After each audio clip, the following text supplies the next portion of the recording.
4001 to 4050. 4001. Concerning the memory of spirits. If spirits enjoyed corporeal memory, no spirit could be with man, consequently he would die, for there cannot be two memories acting simultaneously. As in that case the memory of the spirit would take away that of the man, and the spirit would think from his own memory, and if the man then spoke it would be a kind of speaking together, as in the case of obsession. Besides, it is not allowed to any spirit to teach man, nor consequently to lead him, except from cupidity, but the Lord alone wills to teach man and lead him, which could never be done if aught of corporeal memory pertained to a spirit. 1748, November 19. 4002. Concerning providence and influx. I have been infested by the suggestions of spirits as to the question, how an influx of the Lord's life into all and singular the things of man can be given, especially when one considers the variety of things which must occupy his thoughts, as, for instance, that he must reflect as to the diversified objects which he sees. As to the conversations of numbers on a multitude of topics, now on this, and now on that, and now on 100 others, how such and such persons can come together and not others. Then, how such particular discourses should arise among them and not others, then, as to the consequences of one determination of a man, from which flow others in successive series. Besides a multitude of other things that concern the influx and providence of the Lord, in all which I was held by spirits to a point of utter weariness, and yet from which I could not free myself. It was shown me by representation of what quality, or nature, such things are, viz., by a chamber of a greyish, or dusky, colour, not swept out, where earthen vessels and other furniture were in disorder. 4003. But it is enough to know that the Lord's life flows into the heavenly societies, which are innumerable with all variety, according to the varieties of love, that is, it is received variously by all. In the interior world of spirits, also, it is variously received from heaven, according to societies. So also in the lower world, of spirits, where ideas are still variously received, according to the state of the recipients. With men it is received still more variously, according to their corporeal memories. So that these influxes can never be understood as they are in their origin, which appears from this, that they may be turned into contraries, or other obliquities, according to a man's persuasions, or the state of his memory at the time. And then according to the vessels which apply themselves in that state, as also according to cupidities and their states. For there are states of persuasions and states of cupidities. 4004. That all this is so appears likewise from the fact, that it can never be known in ultimates how things are in interiors, much less in intimates, causing angelic ideas to be represented by animals and such like things, in the world of spirits. The ideas of evil spirits by circumflections of the body, and other things of the sort which there appear. 4005. Especially is this evinced by the circumstance, that angelic ideas can fall into innumerable diverse ideas, both in the lower, spiritual, world and with man. As for instance that the representatives of good alone with the angels can fall into all the innumerable forms of man's good, whether into his worship, into sweet things, into fat things, thus into countless particulars, according to his states. Yea, into things contrary and intermediate. Wherefore it can never be known from the objects of the external memory and from the objects of sight, what is the nature of things in the more intimate, much less in the most intimate, principles. 4006. Moreover, angelic ideas are not only representatives which are thus indefinitely varied as they emanate, but they even become parables which with man are capable of being varied in innumerable modes.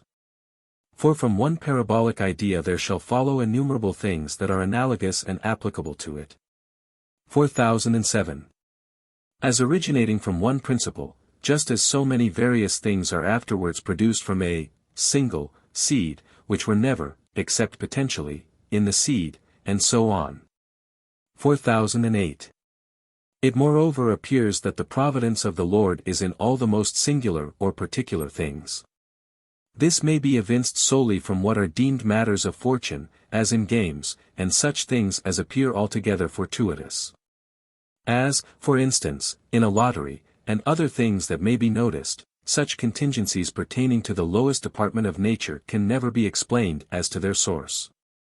And if this holds in this kind, what shall be said of all and singular other things, which entirely baffle research as being the contingencies of providence? 4009. Since then these things of the lowest nature cannot be explored, how can those which are of interior nature, from which the former proceed, and how those of a still more interior character, and how, above all, those of the most intimate nature? Where the process is not so inconstant, but uniform? For the most indefinitely variable results exist in degrees in the lowest things which yet flow from the most unvarying constancy in the intimate principles, besides many other things. 4010. From what has been said we are at liberty to conclude, that it is better to be ignorant of all these matters, and simply to believe that the life of the Lord flows into all and singular things, and that his providence governs all and singular things, than to suffer one's self to be absorbed in such speculations. It is better, I say, to be ignorant, for if men covet this kind of knowledge, they must necessarily launch out into a boundless field. Just as in my own case, when I wished to know in what manner the actions of the muscles were ordered in their representative relation to the ideas of the thoughts, and how the endeavors and forces of the will conspired to the effect. I spent many laborious years in investigating the appliances of the lungs in each of their functions, then those of the muscles, of the motive fibers, of the nervous fibers, together with the connection and disposition of all the parts. How actions resulted from the fluxion of the brains, as in the case of the tendinous fibers drawing backwards, obliquely, or into a gyre, and so on, when yet, after all, the action was dependent on other laws. All which thoroughly to explore were the labor of many years, and still scarcely even the most general things could be known. Wherefore it is better simply to know that the will flows in, and actuates the body, far more is this expedient in those things to which pertain the influx of the Lord's life, and of his providence. 1748, November 20th. These things were thought with spirits, through spirits, from the angels. 4011. Concerning memory. A certain one was represented, who, during his life, had cultivated the memory only, and had placed in the memory all intelligence and wisdom, supposing that a man was wise according to the treasures laid up in his memory. When yet the contrary rather is true, viz. that a man is less wise in proportion to what he retains in the corporeal memory. The quality of his life also was represented by an animal of a yellow hue seen in an obscure light, as a horse, as a heifer, as a bullock, as a dog. It was mainly the representation of a horse, but the representation of the other successively followed, though still in the same subject, so that it was an animal, as it were, in which were all the rest, or an animal composed of them. It was said that it was not a horse, and yet it was a horse, not a heifer, and yet a heifer, not a bullock, and yet a bullock, and not a dog, and yet a dog.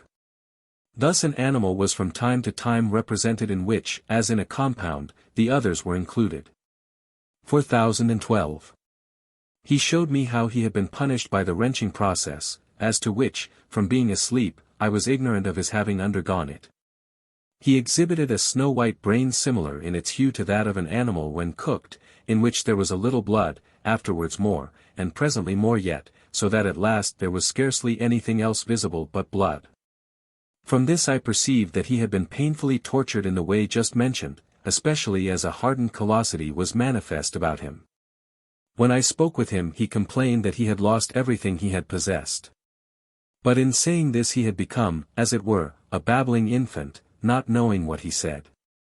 He was also represented by a bird in which was obscurely seen a lamb. 1748, November 20th. 4013. Farther concerning influx. Actions do not flow into ideas, consequently not into the will and the thought, but thought and will flow into actions. In like manner also angelic ideas flow through the ideas of spirits into the thoughts of man. But to know how this influx takes place is to desire to know how the fibers exist in their first principles, then how they act in the brain, where they are like a jelly. And then lastly to trace the operation through their inextricable fluxions into the muscles, to say nothing of the various and countless motions which precede any single action. Every idea is in like manner a certain general something which may be compared to an action. 4014. But how the gestures of one may flow in through the eyes of others, from which they judge of a man's character. How the countenance of another makes him known. And especially how the speech of one flows into the ideas of another, all this, it is clear, is affected by the removals or abstractions of lower things, or by their extinction, so that they may become nothing. As otherwise the perception does not take place. The sounds or material accompaniments whence flow the proximate ideas, are forthwith rejected or removed, then these ideas are rejected, whence arise the interior ideas respecting a man's end. And in many other things which thus flow from the speech of another. Without these removals, nothing of the kind can be perceived, but let them be made, and then the interior idea of another is communicated, and is set forth nakedly manifest and separate from all extraneous appendages. 1748. November 20th. 4015. Inasmuch as there may be such removals of lower things, it hence appears how the case is with man, there must be a death of corporeal things even of the corporeal memory, that the spirit may be developed. The ideas also which are appropriate to lower spirits must undergo a kind of death, in order that one may be in interior ideas, or the ideas of angelic spirits. It hence appears, too, how these ideas must be removed in order to one's becoming an angel, when communication is immediate, and finally, how lower ideas are nevertheless represented, besides other things. All this is said in the presence of spirits who have pondered upon the subject. 1748, November 20th. 4016. Concerning the omnipresence of the Lord. Those who think in ultimates, and from ultimates, cannot comprehend how the Lord can be omnipresent. But in order to this being made in some degree intelligible, it is to be known that in the other life there is neither space nor time, thus all are as present to each other as if in the nearest proximity. Even though they should really be in the extremity of the universe. It may also somewhat appear from this, that the soul of man, or his intimate, most interior, principle, may possess a kind of omnipresence by being everywhere throughout the contracted limits of his body, and so govern all the internal organs. And all the thoughts, and whatever belongs to the man, how manifold soever they may be, that everything shall fitly cohere, and also by its omnipresence provide for all and singular its parts. Without which kind of providence the whole would be dissolved and dissipated in a moment. This principle, the soul, acts from an end, and because it is the intimate of man, the Lord alone provides by means of it. 1748, November 20th. 4017. That distances are fantasies, and that they are ideas, was evinced in a great variety of ways. For when I saw or perceived anyone depart, or to be at a distance, or when I represented him to myself as in some other place, or when I spoke with certain spirits that were elsewhere, myself knowing the place. Or when a certain one was separated from me to the bounds of the universe, then the distance was perceived according to an idea formed from sight or from thought, and thus apprehended by him or by me. For they are present in a moment.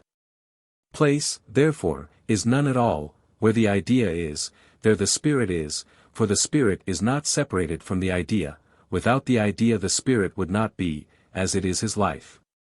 Therefore where the life is, there is the spirit. Distance in purer things amounts to nothing, still less is it anything in more intimate, and least of all in the most intimate, thus absolutely nothing with the Lord. Wherefore he is omnipresent, and sees and orders each single thing. 1748, November 20th. 4018. Concerning the representation of angelic speech by means of clouds.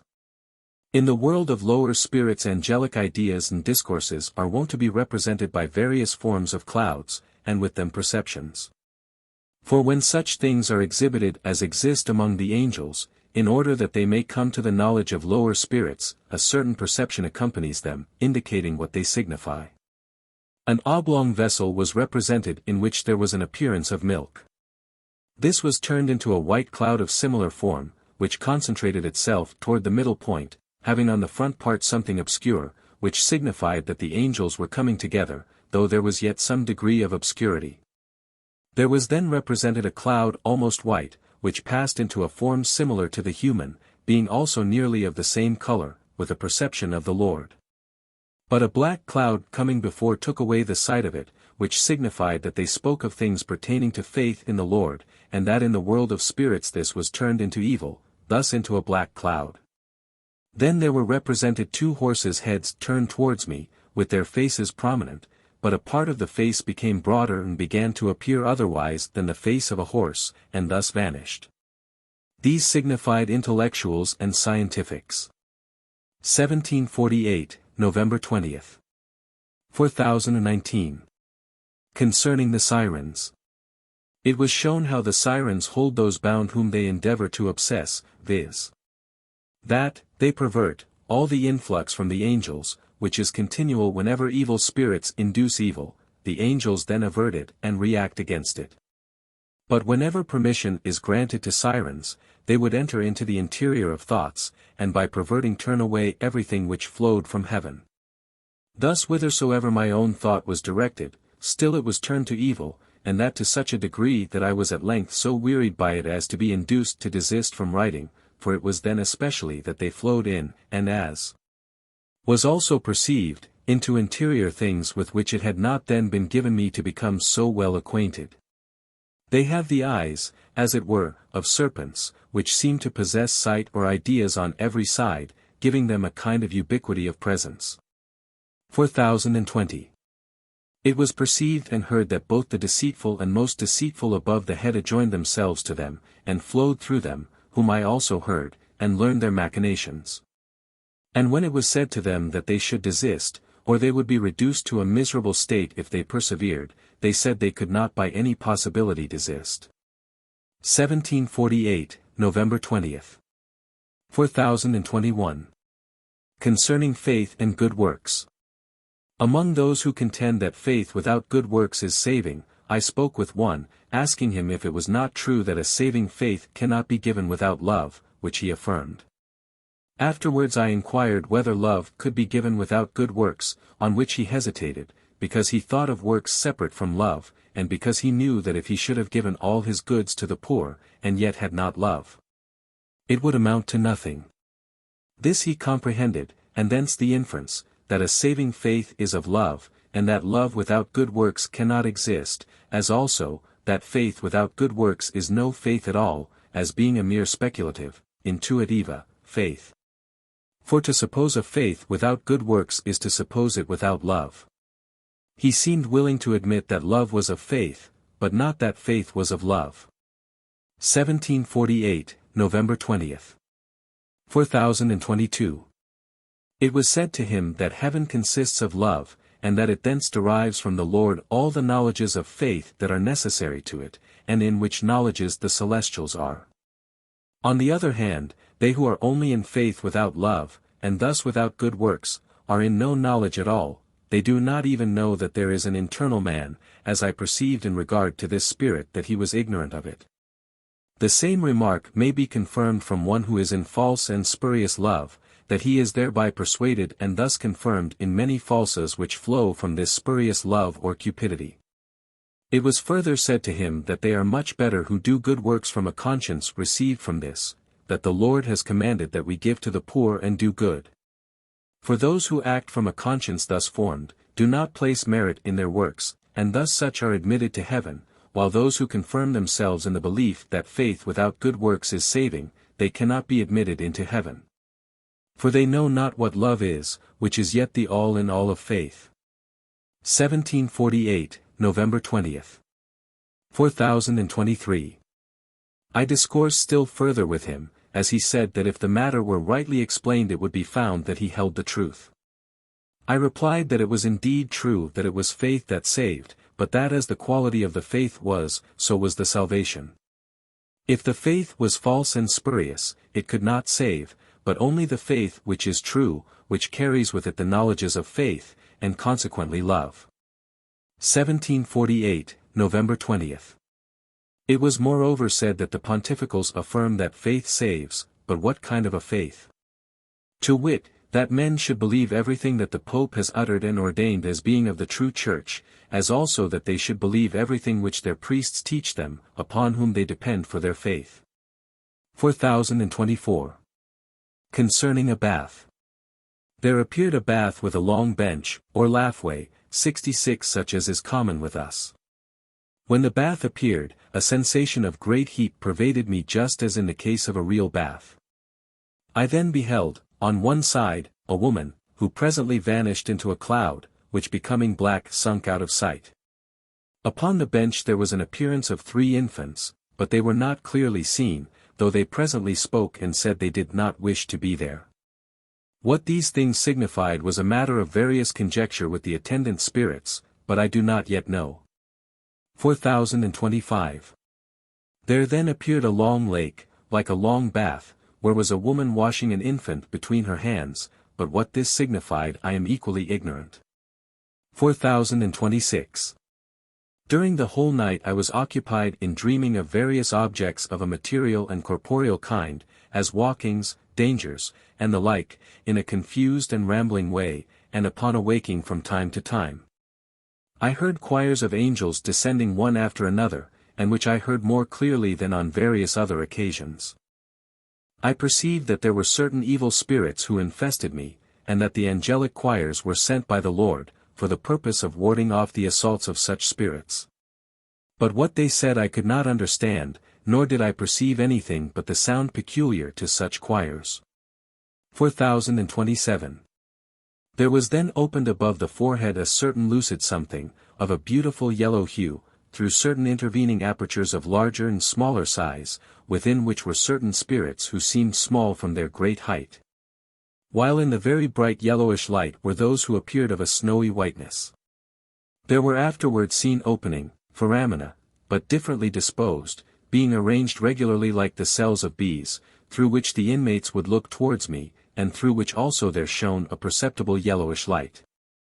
Afterwards there appeared larger openings of similar arrangement, through which the light did not thus clearly penetrate. These openings appeared more and more obscure, till finally there was seen a certain snowy light, but still obscure. 4028. I was informed that these were the dwelling places of those who constitute the internal nostrils, or the tunic of the internal nostrils, which are distinguished by such orifices.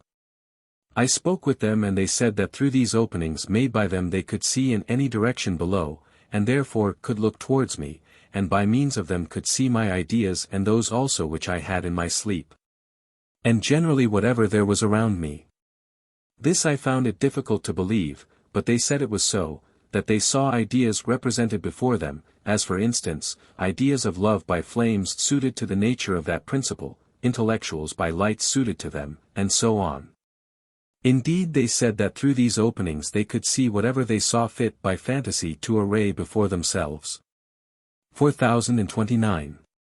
It was observed that whenever the angelic choirs approached, which happened from time to time, so often those who were there were driven away, and that too towards me and towards a lower quarter.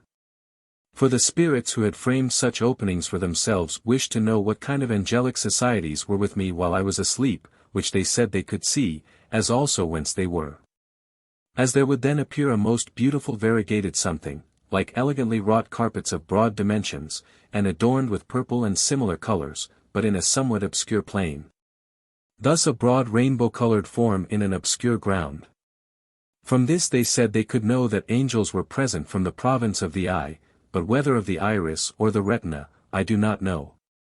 But inasmuch as these were such as insinuated themselves among those who constituted the cavity of the internal nostrils, with the design of plotting against me while asleep, they were cast down. And this I observed occurred as often as the angelic choirs drew nigh, which was rather frequently, so that their numbers must have been large. I afterwards spoke with them, and they are now with me, some towards the interior of the palate, some towards the ventricle, and some towards the nates. 4030. I perceive that their quality was that of those who represent the mucus of the nostrils, and that they insinuate themselves thither for the purpose of insidiously lying in wait. They are adulteresses and void of conscience. That they are such, and that they are wholly destitute of conscience, was shown me by living experience, for it was given me to perceive that there is, usually, something which holds the conscience under restraint. But with them there was nothing of the kind. They wondered that there should be anyone possessed of conscience. They are therefore the mucus of the nostrils, which also it was given to say to them, and that they were therefore vile and rejectable. 4031. A lucidity was shown me in which those live who constitute the internals of the nostrils. It was a light beautifully varied with streaks of golden flame, representing the things of affection. And varied also by streaks of silver light to denote the spiritual things there. It was shown also that they had open holes, foramina, but not above or below, but on the side, through which, as was shown me, they see an azure heaven studded with beautiful little stars. It was perceived also that there is with them a copious light, a golden flaming light for celestial things, and a silver shining light for spiritual things. It was said too that the light was sometimes very splendid, not, however, that which entered through the holes, but that which was within their chambers. 4032. On 2 occasions also the heat of a bath, as great as if I actually had been immersed in one, pervaded the upper region of my forehead towards the origins of the nose, and thus over the whole forehead and the higher part of the nose. Which heat I perceived so distinctly as to wonder at it. It was said to me that such is the heat of those who reside there, and that there are infants also among them, but infants of some years. It was perceived that the woman seen in the bath, who disappeared in the form of a cloud, of whom I spoke above, signified those who covertly insinuate themselves, and who are the mucus of the nostrils before mentioned. And who were therefore driven away. 4033. It was worthy of note, that when I related to those who were above in the cavities of the nostrils, what I had seen in a dream and in a long series, and twice in succession, how I had walked, with what person, how they were clothed. And that I had played ball, throwing it against a wall and catching it, beside a multitude of other things, they said that all this coincided exactly, and was the same with what they were speaking of among themselves. So that there was not the slightest difference. They said, however, that the representative which I had seen in my dream, was not the reality with them, but that their ideas were utterances, loqueli, which could be thus presented, so that all and singular the things they had spoken among themselves, were thus representatively shadowed out to me in the dream. What was further said by them was also perceived, to wit, that these same discourses of theirs could also be molded into and exhibited in indefinite other representations than such as were witnessed, according to the states of spirits around me. And thence according to my own state, so that infinitely various dreams might occur from the same discourse, or from the same ideas of speech, for the memories of men are recipient vessels, into which flow ideas according to the variations of form and according to states. 67. 4034. It was now observed, as previously remarked above, that evil spirits were constrained to utter the things that were to be noted, and recorded, by me, although ignorant of the reason of the constraint. On which account even those mucous spirits became indignant that they should speak thus, not knowing that it was for such a purpose or that they spoke what I was to note down as coming from them. There was then given also a perception of what was to be observed, and yet evil spirits, as they have now said, know not whence it came, and are disposed to abstain from uttering certain things for the reason that they dislike that anything should be divulged concerning them, from all which it appeared, that even those things which I have learned by means of evil spirits, I have learned from the Lord alone, though the spirits spoke. It was otherwise when good spirits spoke, they declared openly how the truth was. 1748, November 22. 4035. When those mucous spirits flowed in, it was perceived that they moved my tongue towards a decayed tooth. There was then also on the back of the neck a sense of biting as of lice, then an itching in the nates, all which was from them. 4035a. 1-2.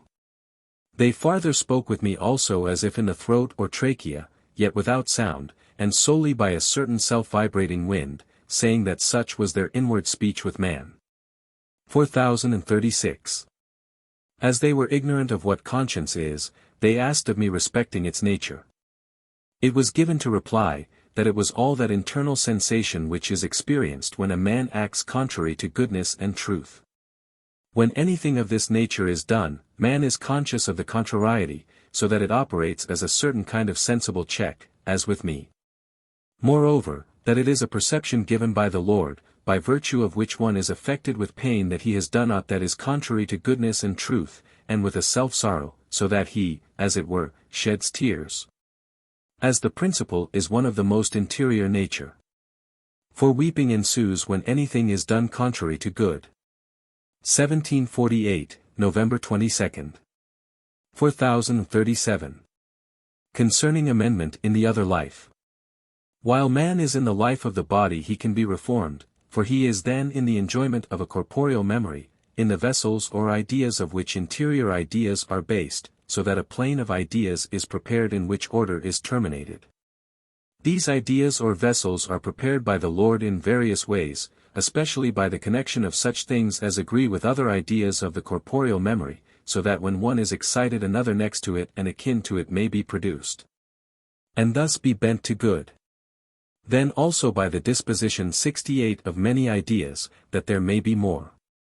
For certain general ideas are first introduced and then particular ideas, and afterwards particulars of particulars, which are connected together by the disposition or arrangement of the Lord. For there are connections, of ideas, as of consanguinities and affinities in every simple idea, and more so in every compound idea. It is the same with those things that pertain to the knowledges of faith, to which knowledges they have respect, ideas are in this manner bent or inclined by the Lord. Confirmations are then added, which are all in the corporeal memory.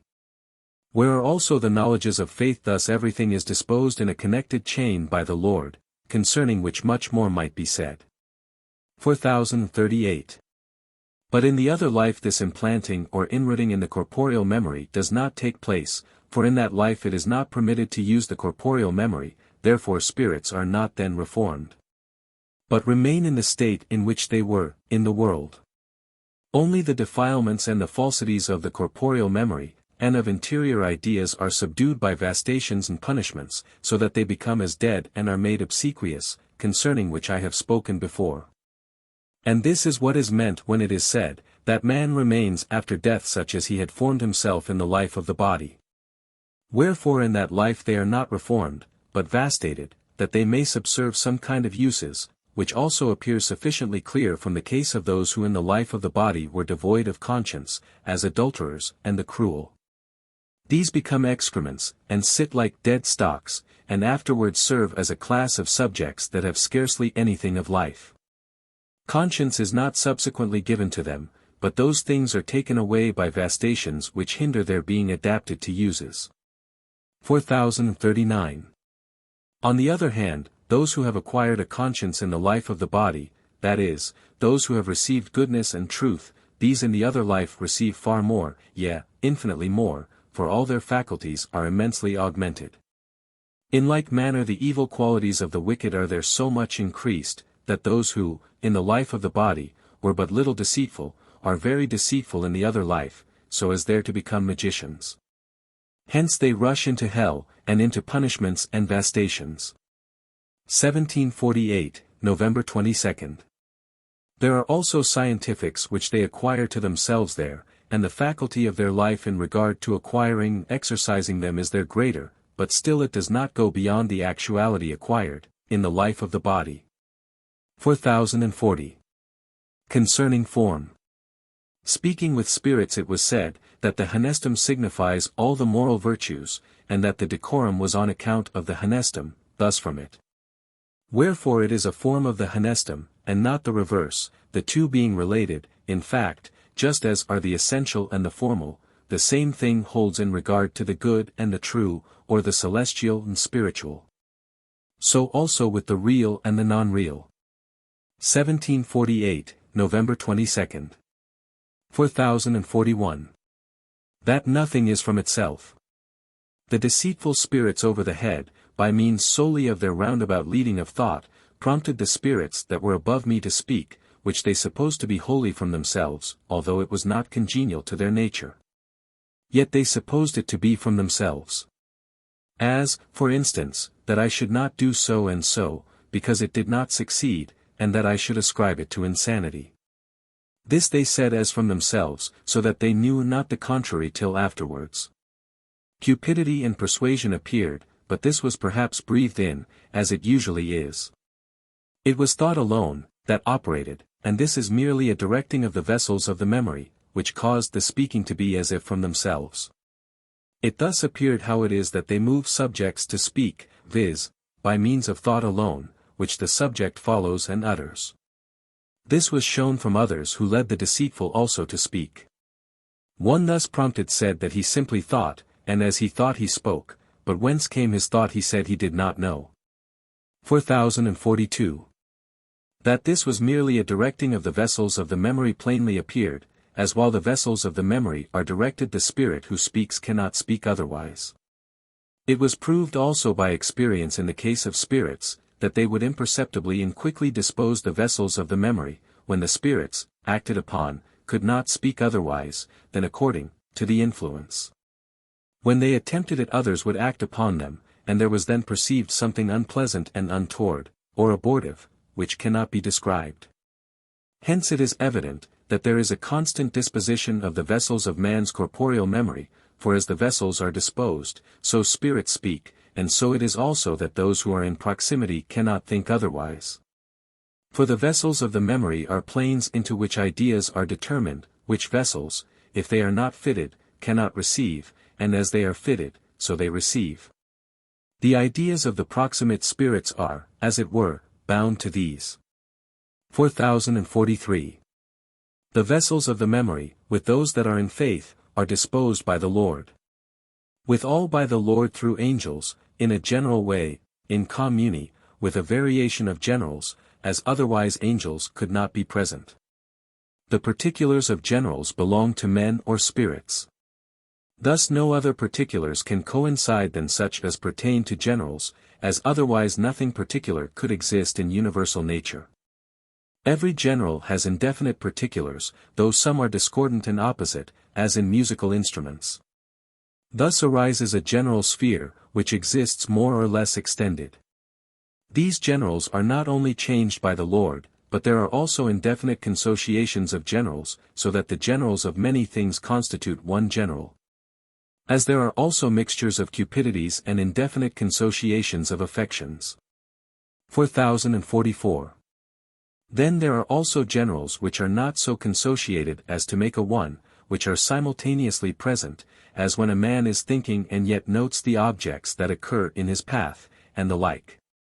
These generals proceed from what is interior. Things interior appear in the corporeal memory as generals, angels cannot otherwise flow in, for they dispose the corporeal memory in a general way as to the variations of its general ideas. But evil spirits are, as it were, in a chain of connection with the particulars of the memory of those who think evil, so that not only are the nearest spirits in such a chain, but also more remote evil spirits.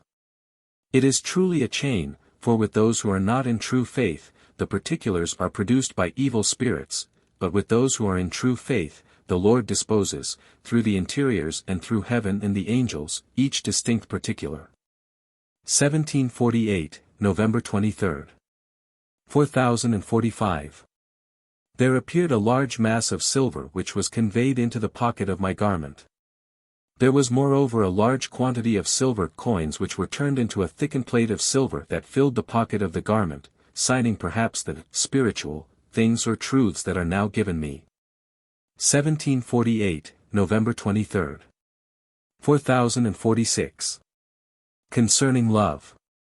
That love is the fundamental principle from which and by which heaven exists and subsists, is evident from the circumstance, that there must be such harmony and unanimity, and hence so universal a consociation, that the whole heaven, the whole world of spirits, that is, the whole human race from its first creation, should form a one, as all and every particular in man, in whom there are indefinite things, forms one body, and thus constitutes one man. In which body if anything were to prefer itself to any other thing, and not to love another thing better than itself, it could not subsist. He who is in genuine love has an idea of the common good and of the universal human race, in respect to which every individual man should be as nothing, as is known. Wherefore unless a man regards himself as associated with his fellow, and esteems himself as nothing in respect to the common good, and love his neighbor better than himself, he can by no means be in the unanimous body, heaven. But he necessarily expels himself from it, so much as he removes himself from that love. 1748, November 23. 4047. Concerning candles and lights. Candles were often seen by me, and a light issuing from them round about as from candles, in this world, indeed so often that I cannot recount the times.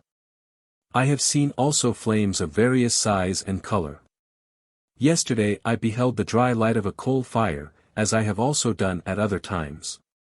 Occasionally the light or fire was more or less dry, but when the most so, it approached to a coal heat, so that there was scarcely anything visible but a black coal, which also was frequently seen. Yesterday I saw the fire of a hearth kindled with wood, and the light thence, then also 2 candles, whereof the flame was white, and thence there shone such a light. 1748, November 23. 4048. Concerning the Holy Spirit. It was perceived that men could clearly enough comprehend that there is no Holy Spirit, as a third person in the Trinity, especially from this, that the Holy Spirit proceeds from the Lord. By which is signified that the Holy of the Spirit is, the Holy, of the Lord, and this is implied in its proceeding.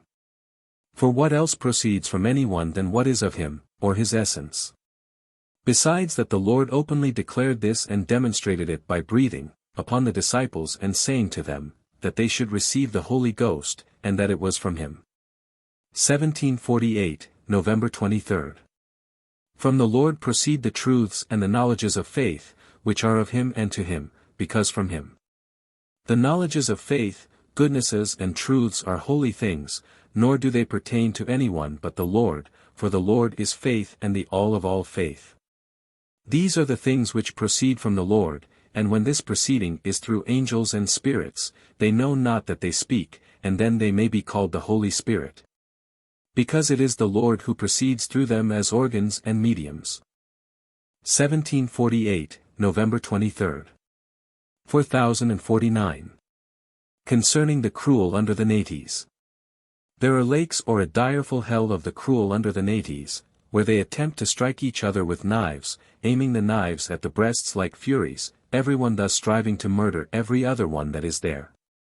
But the knives, at the very instant of giving the stroke, are continually taken away from them. These are such as, in the world, bore so violent a hatred against their fellows, that they desired utterly to destroy them. Thus in the other life this becomes their hell. 1748, November 24. On account of their manifold cruelty, it was said that this hell should not be opened, except in a slight degree, to the end that I might see the nature of such mortal hatreds. 4050. Concerning persuasions. There are 2 lives, viz. the life of persuasions and the life of cupidities, which are at the present day distinct with the human race, who suppose that man may be saved by faith alone, and who thus separate the life by which they are to be saved from the life of the body. As they separate thought from will, which is a species of simulation, as if one could think in one way, and be saved by the life of thought, while he lives in another, thus being, by the life of thought, in heaven. And by the life of the will in the world, when yet these lives are not to be separated. 4051 to 4100. 4051. Those who are in the life of such a persuasion, are vastated otherwise than those who are in the life of the will or of cupidities. The life of persuasion is so vastated that the subject of it may be reduced to complete ignorance, so that he shall know nothing. Then that he shall be brought into such a state of mental confusion that while he thinks upon these matters he shall be so confounded that it shall almost amount to torture. As there are various kinds of internal anguish that torment one while he is returning into the life of his persuasion, which tortures are diversified according to the faith in which he had persuaded himself, or which he had confirmed. It was shown also to what degree they become confused, viz. that they know not what they say, thus they are enabled at length to return into the life of true faith. So differently vastated are they who are in the life of the persuasion of faith from those who are in the life of cupidities. 4052. But those who are in the life of persuasion or confirmation that faith, alone, is saving, and yet live mercifully from conscience, because the Lord has so commanded and placed no merit in it. But ascribe all to the Lord who has thus commanded and spoken, they are saved in the other life. Their palace where they dwell was seen by me, or rather a certain appearance of a splendid city, with magnificent buildings, and on the side one palace with an entrance of columns of variegated brown color. It was very beautiful, having the columns placed circularly. All the buildings seen there, as the palace, the forum, which appeared large, and also the streets, were exceedingly white, so as to appear like the whiteness of snow, which signifies the life of faith. 4053. Spirits afterwards spoke with me through mere representations, such as denoted those who are in the life of the persuasion that faith without works is saving, and of what quality they are. The representatives of spirits, which were then their speech, were many, as, for instance, of coals in a furnace, with a smothered flame emitting a little light, then an empty flask of a brown color, hardly visible, placed over the furnace. Whitish stones of a somewhat bright hue, then a man with white locks awakened from a sleep, and 2 empty tuns. Afterwards wine cellars were seen where certain persons appeared such as are seen where the tun and the light were, and who there acted confusedly, as if from the effects of wine. Then divers other things, as various little rooms with pulpits or desks differently fashioned, then black clouds which would fain arise by ladders to heaven, like devils. And finally, persons carrying a basket containing chips of wood, with a certain luminous something above, which basket they lifted upwards. Besides various other things, which were the representations made by spirits, and thus a kind of speech effected through mere representations. 4054.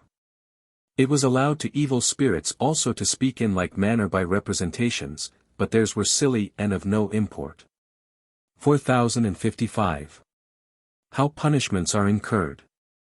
It was perceived that whenever a spirit rushes or attempts to rush beyond those things which he has acquired to himself by actuality in his lifetime, namely, into greater evils, that he then immediately incurs punishment. Lest by actuality he should acquire still more evil in the other life. This was also observed in regard to the dragon, that punishment immediately ensues when he tends to advance beyond the due limits. 1748, November 23.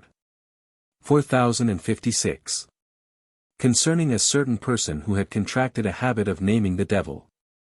There was a certain spirit well disposed, but who, when he saw anything disagreeable or shameful, was excited by other spirits, and said, that what he saw was more ugly and abominable than the devil.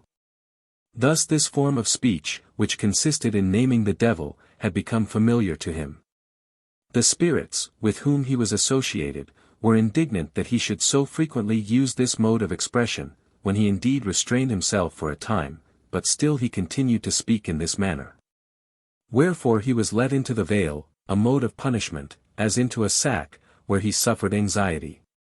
When he was delivered, he came to me and I perceived the anxiety and terror which he had suffered. He told me that when he was in the veil, he despaired of ever being delivered. 1748, November 23. 4057. Concerning cupidities. I wondered that the deceitful, sirens, adulterers, and the wicked, were possessed of such knowledge and skill in infusing and doing evil. I could not but marvel both at the nature and degree of their adroitness in this respect, when I was yet aware that in the life of the body they knew nothing of the kind. As, for instance, that the deceitful should flow in with the utmost subtlety into all things of thought and affection, and pervert them, which is done by sirens and adulterers.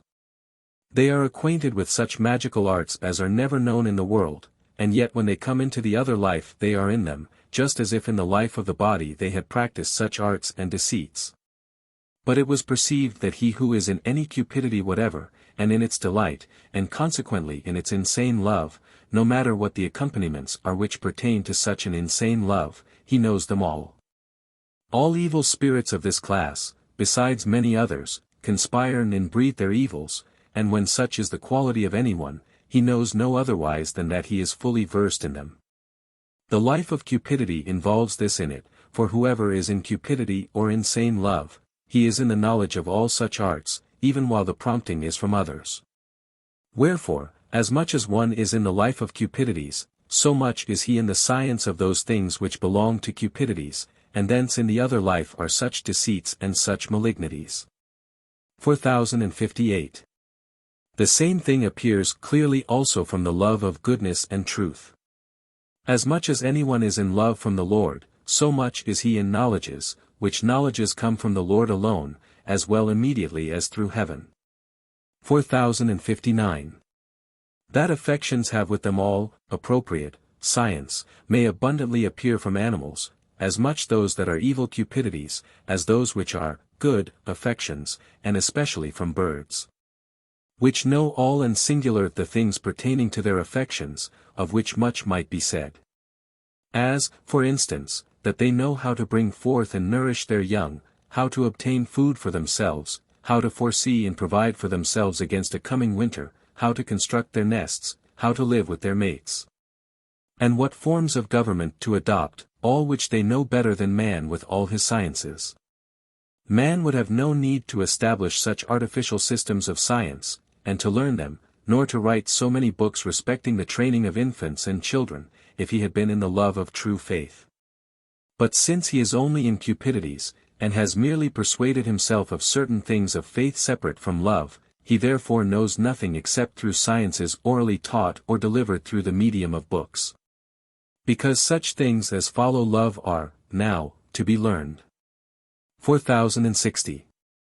There were certain spirits to whom it was permitted to pass from me to a certain man, and thence to speak with me.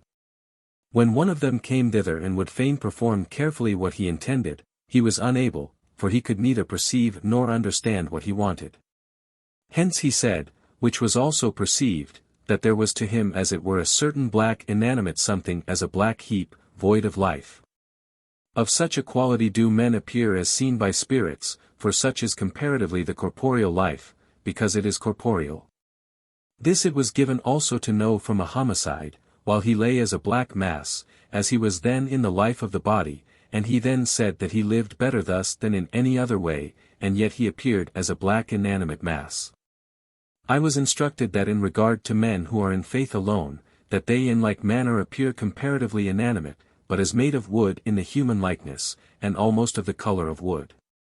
1748, November 23. 4061. Concerning angels. I was instructed that the angels are not, as would appear, consociated in their places, but that most of them are devoted to their functions and uses, and that wherever they are, they yet appear thus consociated. So long as they are in uses, they are likewise in society. 4062. Wherever they may be when thus employed, it is all the same. Yet when their powers are determined to cooperation with their fellows, no such idea is to be formed as that of societies acting locally together, and thence governing inferior spirits and men.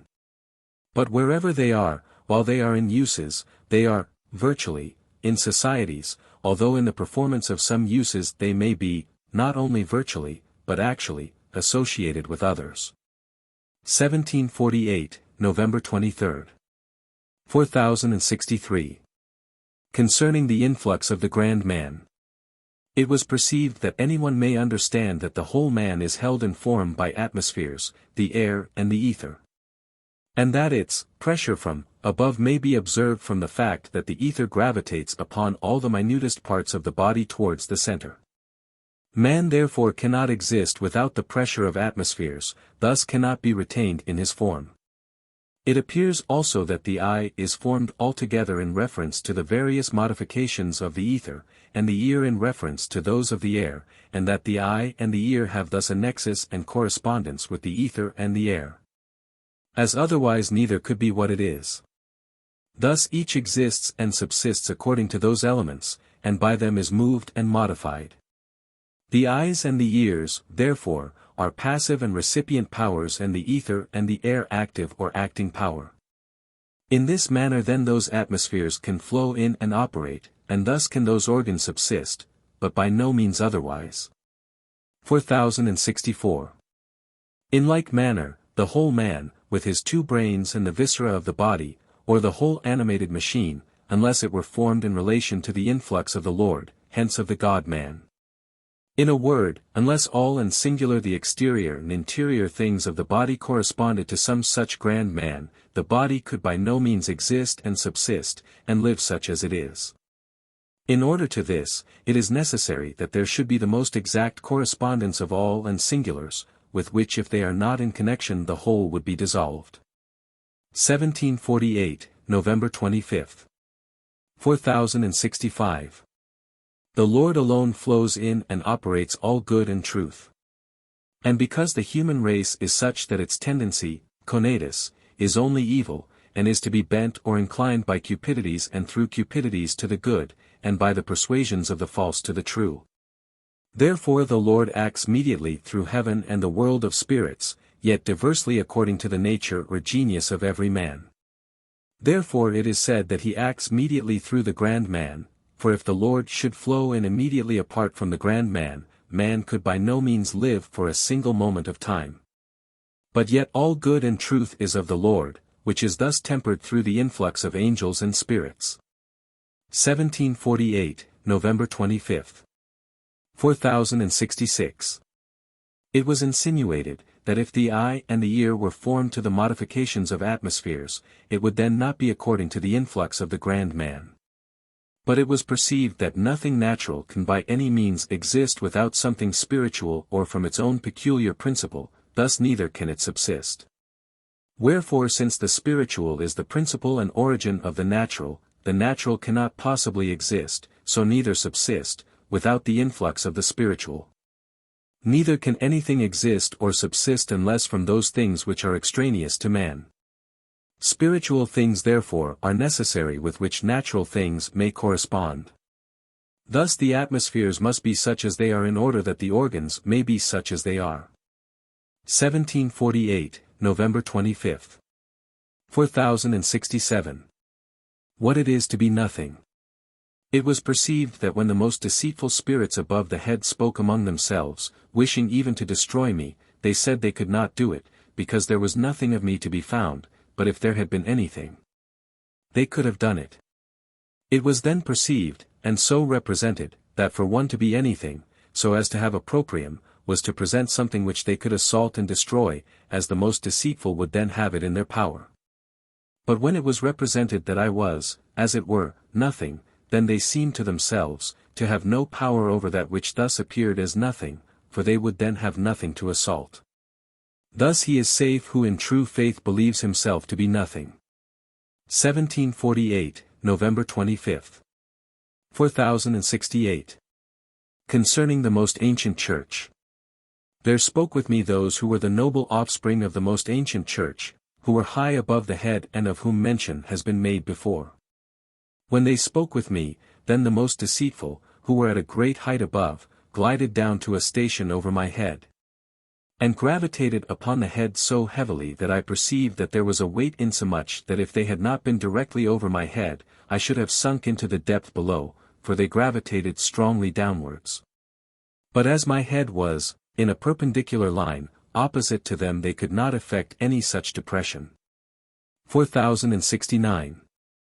Those of the noble offspring of the most ancient church spoke with me saying that it was given them to rule the most deceitful, and whenever they took away from them their elation and haughtiness of mind, which fully possessed them in their greatest elevation, they then sank downwards, which was the cause of their pressing with such a weight upon my head.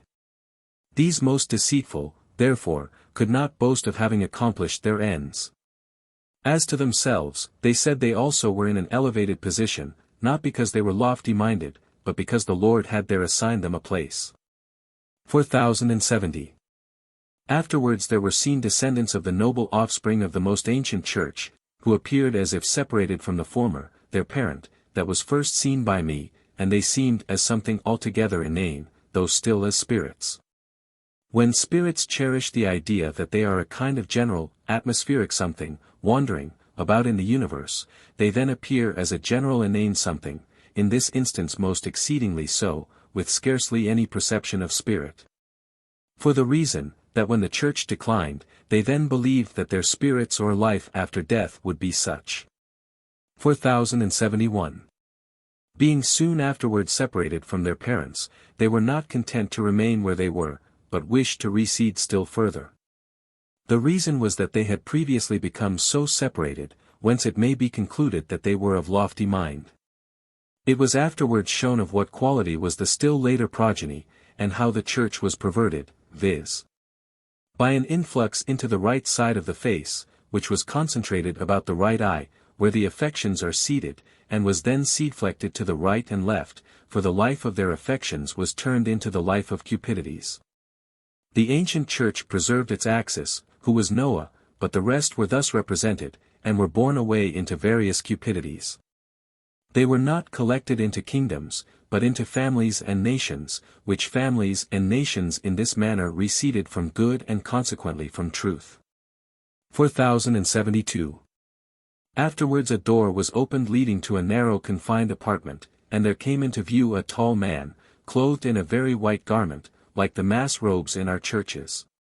The whiteness was intense, and the spirits wondered who he was. 4073. Then a certain one was seen appearing like a cloud, and around his face were many wandering stars, which signify falsities. 4074. It was then insinuated, that the man clothed in the snow-white robe signified those who are represented by Noah, and that by Noah was signified the church which was continued in the posterity of the most ancient church as a nucleus or axis. And that by Noah was signified those remains. As also that they were few from living in a very narrow apartment. 4075. He who appeared as a cloud with the many stars, signified the posterity of the ancient church, which when it was destroyed became such from being in innumerable falsities, and from their worship, which was mainly conducted by sacrifices and images.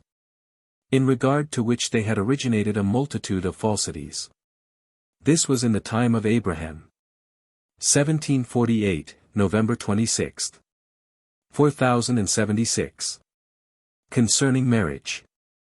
It was perceived that he who does not live in the love of faith cannot live in the true love of marriage, and although he may seem to himself to live in the love of marriage, yet it is nothing else than a certain species of adultery or lewdness. He loves his wife solely for the sake of cohabitation and the delight of an earthly life, and his children for worldly ends, and so on, whereas celestial things, the celestial things of faith, ought to flow into conjugal love. This was confirmed from the antediluvians, who, because they lived in families could cohabit in abundant delight with a wife, but still they are of such a celestial genius. Nevertheless there is the delight of marriage and also cohabitation in the other life, so that there may be initiation into upright societies, which without that, love, cannot take place. November 26, 1748. It hence also follows, that as the quality of the faith is, such is the quality of the love of marriage. 4077. Concerning the love of faith. When thinking of faith, it was manifestly perceived, that faith alone cannot save, since faith is of thought. What, I would ask, is faith? No one denies that those things are of faith which are in the articles of faith, in the doctrine of faith, since abstractedly from doctrine there is no faith. The doctrine of faith plainly declares that the love of the neighbor is the principal law. And since this is the principal law, it is the principal point in the doctrine of faith, wherefore unless one loves his neighbor, he is destitute of faith. Thus they cannot but rave who would separate faith from the life of love and good works, and say that faith alone is saving apart from loving our neighbor as himself and thus apart from the life of love. 4078. Faith is life, and to live according to the principles of faith is not, merely, to think, for the tree is known by its fruit. 4079. Concerning influx. It was very frequently observed, whatever was infused by evil spirits, it was of their proprium, for they flow in from the proprium, and a proprial idea is always in it, for they wish to rule man and not to suffer him to be anything. But whatever is from heaven, this was seen and perceived to be almost as if it were my own, because they wish that there should be such a communication with man that he can scarcely know otherwise that it is his. So free is he in this case, while in the other he is the slave of evil spirits. Heaven has this from the Lord, that what is his should be appropriated to man. Only a perception is insinuated that it is the Lord, but so slight as to be scarcely observable. 1748, November 26. 4080. Concerning actuality. It was perceived, that before any evil becomes actual with man, he should be on his guard against doing it. For as soon as it becomes actual it becomes customary and habitual, and at length natural. And is thus transmitted to the offspring and to posterity. 1748, November 26. 4081. Concerning auras. I was in variegated auras of the most soft and gentle kind, such as cannot be described. It was perceived that of these there are indefinite varieties. There appeared also a golden aura of a variety not distinctly perceptible by me. 4082. Concerning adulterers. There are adulterers who act insidiously by means of conjugal love and a love towards infants. One of this character was with me, who wished to be concealed, dreading lest any others should be present. Those of this stamp arose from the ground in front about Gehenna, like a certain something aerial and inconspicuous. The one alluded to seemed to himself to remove continually certain bandages or scarves which were cast upon him. By which was signified that he studied to remove the obstacles which prevented his entrance into such houses as contained beautiful wives. He afterwards issued out of his body, having a snowy aspect, being small in stature, as if it had been his interior self, and then came to me. By this was signified that he would put on the appearance of innocence, so that no one would suspect anything of evil concerning him. Coming to me he stooped downwards towards the loins and then wound himself around the loins on both sides, and indeed about the interior parts which signify a chaste conjugal love, and then through the foot. Bending himself into a kind of spiral flexure, by which was signified that he would insinuate himself by means of such things as are agreeable. As he proceeded he became in the process still more invisible, so that he could scarcely be perceived, by which was signified the character of his fantasy, that he wished his quality to be entirely undiscovered by the husband. 4083. But being ejected thence his snowy whiteness became black, at which I wondered. He was then indignant, as he was loath thus to appear, because aware of his looking deformed before the eyes of spectators. He spoke with me and expressed his wonder that there could be anyone so scrupulous as to make conscience of lying with another man's wife. Thus such persons are without conscience, and can wonder that conscience should withhold any from adulteries. Such is the Christian world at this day, they ridicule in their head and despise the conscientious. They think them to be nothing, and no part of society, but that everyone who is not of their character has, voluntarily, withdrawn himself from the common society of men. 4084. From the things seen, and from what was consequently perceived, it appeared that those of this character assumed the air of innocence in the company of the husband and also with the wife, in order to be admitted to their intimacy. And moreover were apparently so chaste, that they seemed to think of nothing less than of such wickedness. In this way they hope to succeed in retaining the confidence of the husband, while he suspects nothing out of the way, and so also the wife demeans herself in the presence of her husband. The traitor is praised by the husband and praised by the wife. The adulterous wife praises him to the ears of her husband, calls him chaste and friendly, and this often continues for several years. He in company praises them, and speaks highly of their conjugal love, concerning which he utters sound sentiments, and speaks kindly of the children, and the like. His discourse is thus that of a guileless soul, when yet he is destitute of conscience and is nothing but a masked adulterer. Such a kind of life is extremely common. 4085. Those of this character are in hell under the nates, in the vilest excrements, and are wasted to the bones, as being most deceitful, yet so that their externals appear innocent, while their internals are most foul. They thus abstract the internal man, which is most vile, from the external, so that nothing, offensive, appears in externals. They come to be at length among the robbers, who at this day represent the common sense of the involuntaries. Concerning which I have spoken before. 4086. That spirits may appear in other places. Certain evil and deceitful spirits who are in hell yet appear in the world of spirits as the most deceitful above the head. They are in hell under the nates, which those who occupied this position confessed notwithstanding that they were apparently among the most deceitful above the head. But this appearance of great elevation is merely a fantasy of their loftiness, which fantasy being taken away they are forthwith in their hell, as appeared also from their sinking down and pressing heavily on my head. Thus also others who are in hell, in the abode of demons, when the fantasy of magic and deceit comes upon them, seem then to be elsewhere as long as the fantasy continues, but yet they are in hell, for the other place is a mere fantasy. 1748, November 27. So likewise with many others. 4087. Concerning the change of places. It was perceived that unless societies are in divine order and so constituted as to correspond to every variety of idea as well as of fantasy, spirits could by no means remove themselves from place to place. Which fact was represented by a certain immovable and inanimate something. It was perceived also that the divine ordination of societies is the cause that a man is able to have ideas, hence to think and to speak, and consequently to appear to be removed from place to place. Which translation and progress is an appearance and a fallacy, but it is governed by the variation of idea or fantasy, and thence of corresponding societies, which flow in. And from which they who are in the idea or fantasy receive such influences. Hence are apparent mutations of place and other things, such as bodily progressions, circumrotations, foldings, lacerations, and the like. 1748, November 27. 4088. After the above was written I perceived that the societies around me reasoned concerning it.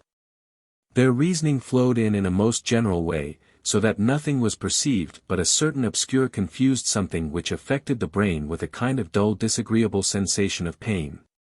Wherefore if all the reasonings of spirits should flow in, man would be brought into just such an obscure general state, attended with a similar dull feeling of pain, and would perceive nothing distinctly. So that the fact of man's having any distinct idea is owing to the Lord's precaution lest any such confused impressions should enter the mind. The quality of their reasoning was also previously evinced by a white cloud in the azure vault, which raised, depressed, and bent itself about, and which was nothing else than the reasoning of a number of societies. I had also observed many years before that when I was in an obscure idea, just such a dull heavy pain affected the head. 1748, November 27. But when I was freed from the obscurity, the pain was dissipated, like the light shining forth from a previously clouded sky. 4089. It hence appears what is the quality of one who is not in the life of love, that he cannot be in the grand man, consequently not in heaven. If there, he cannot move himself. He becomes as one dead, for there is nothing to correspond with his fantasies. But in proportion as one is more fully in the life of love, or in the love of faith, so much better is his lot. His life is, as it were, more movable, for everything pertaining to celestial societies corresponds. It moreover appears from this that one who is in the persuasion of the false and in the life of cupidities cannot but cast himself out of heaven. Life itself was also represented by mobility. 1748, November 27. 4090. It was hence manifestly apparent that spirits, and still more angels, continually discourse among themselves, and are as truly in life as men reasoning, speaking, and reflecting on manifold topics, according to influxes. Knowing no other than that it is from themselves, while yet receiving influx from every side.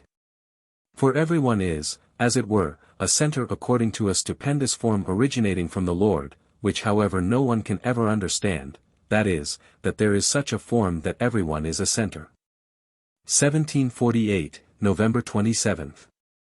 4091. Concerning bonds.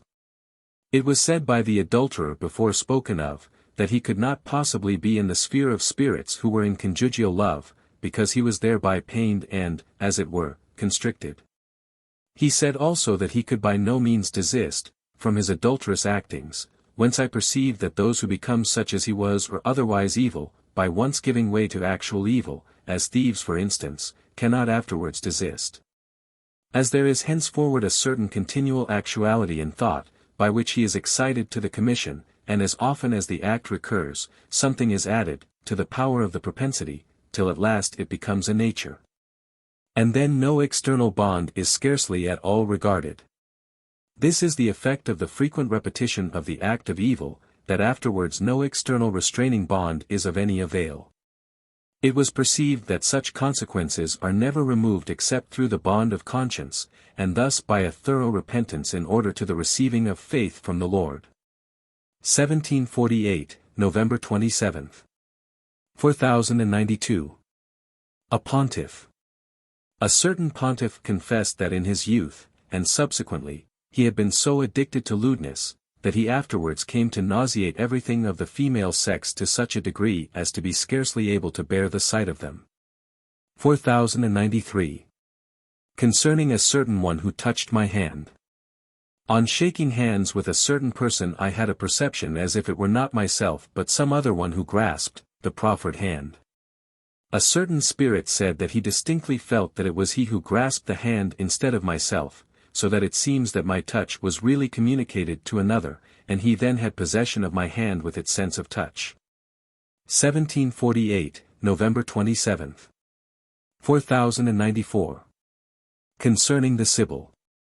A certain celebrated Roman, on being told that it was predicted concerning the Lord that he should come into the world to save the human race, respectfully gave heed.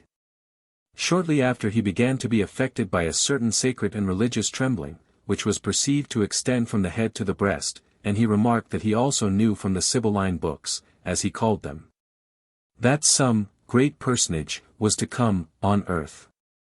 But he supposed that the one who should come would reign over the whole world. It was insinuated to him that he was to reign over the universe of beings. 1748, November 28. 4095. Concerning the influx of life from the Lord, and his providence in the minutest particulars. While writing concerning the influx of the Lord's life and of his providence into the most particular things, it was perceived more clearly than on any former occasion, and confirmed in various ways, that the fact is so. And that it cannot possibly be otherwise, notwithstanding that thousands of fallacious arguments should affirm the contrary. But it would be too much to attempt to explain the whole subject, wherefore it is better simply to believe. 1748, November 28. The generals, communia, of an angelic idea contain such innumerable coexisting particulars, that they appear only as one general something, and these ideas may be representative and parabolic, from which are innumerable results. These ideas are then received according to the recipient's state of persuasion and cupidities, thence also their contraries according as the states of the recipient may be, then likewise the intermediates. Thus nearly everything may be presented from an angelic idea, which contains things thus innumerable. What then shall be said of the life of the Lord, in which is the infinite, so that nothing can ever be wanting in anyone to prevent his thence receiving ideas? What especially shall be said of his mercy, which extends itself to all things of love and all things of faith? By the perverse they are also received in a contrary manner with indefinite diversity. 4095, 1-2. Since the ideas of one man speaking, while 1,000 hear, are diversely received, though still in the same degree, how much more does this hold of interior ideas, which, in comparison with exterior, contain indefinite particulars? And as interior ideas exist from more interior, which in respect to the former contain still more indefinite things, and as these are from inmost ideas, all which are yet finite, what shall be said of the Lord who is infinite? And in respect to whom every indefinite inmost is as nothing and so on. 1748, November 28. Just consider the divine, to whom all the most singular things are present from eternity, and see whether anything can be conceived which may not be made to be present to anyone.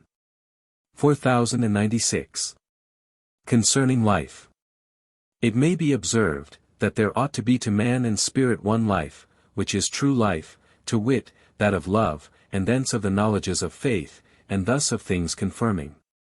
Such a life is truly angelic, and such was at first the life of the most ancient church, but when, their pure lives were successively turned into cupidities, and thence into falsities, there arose the direful persuasions of the antediluvians.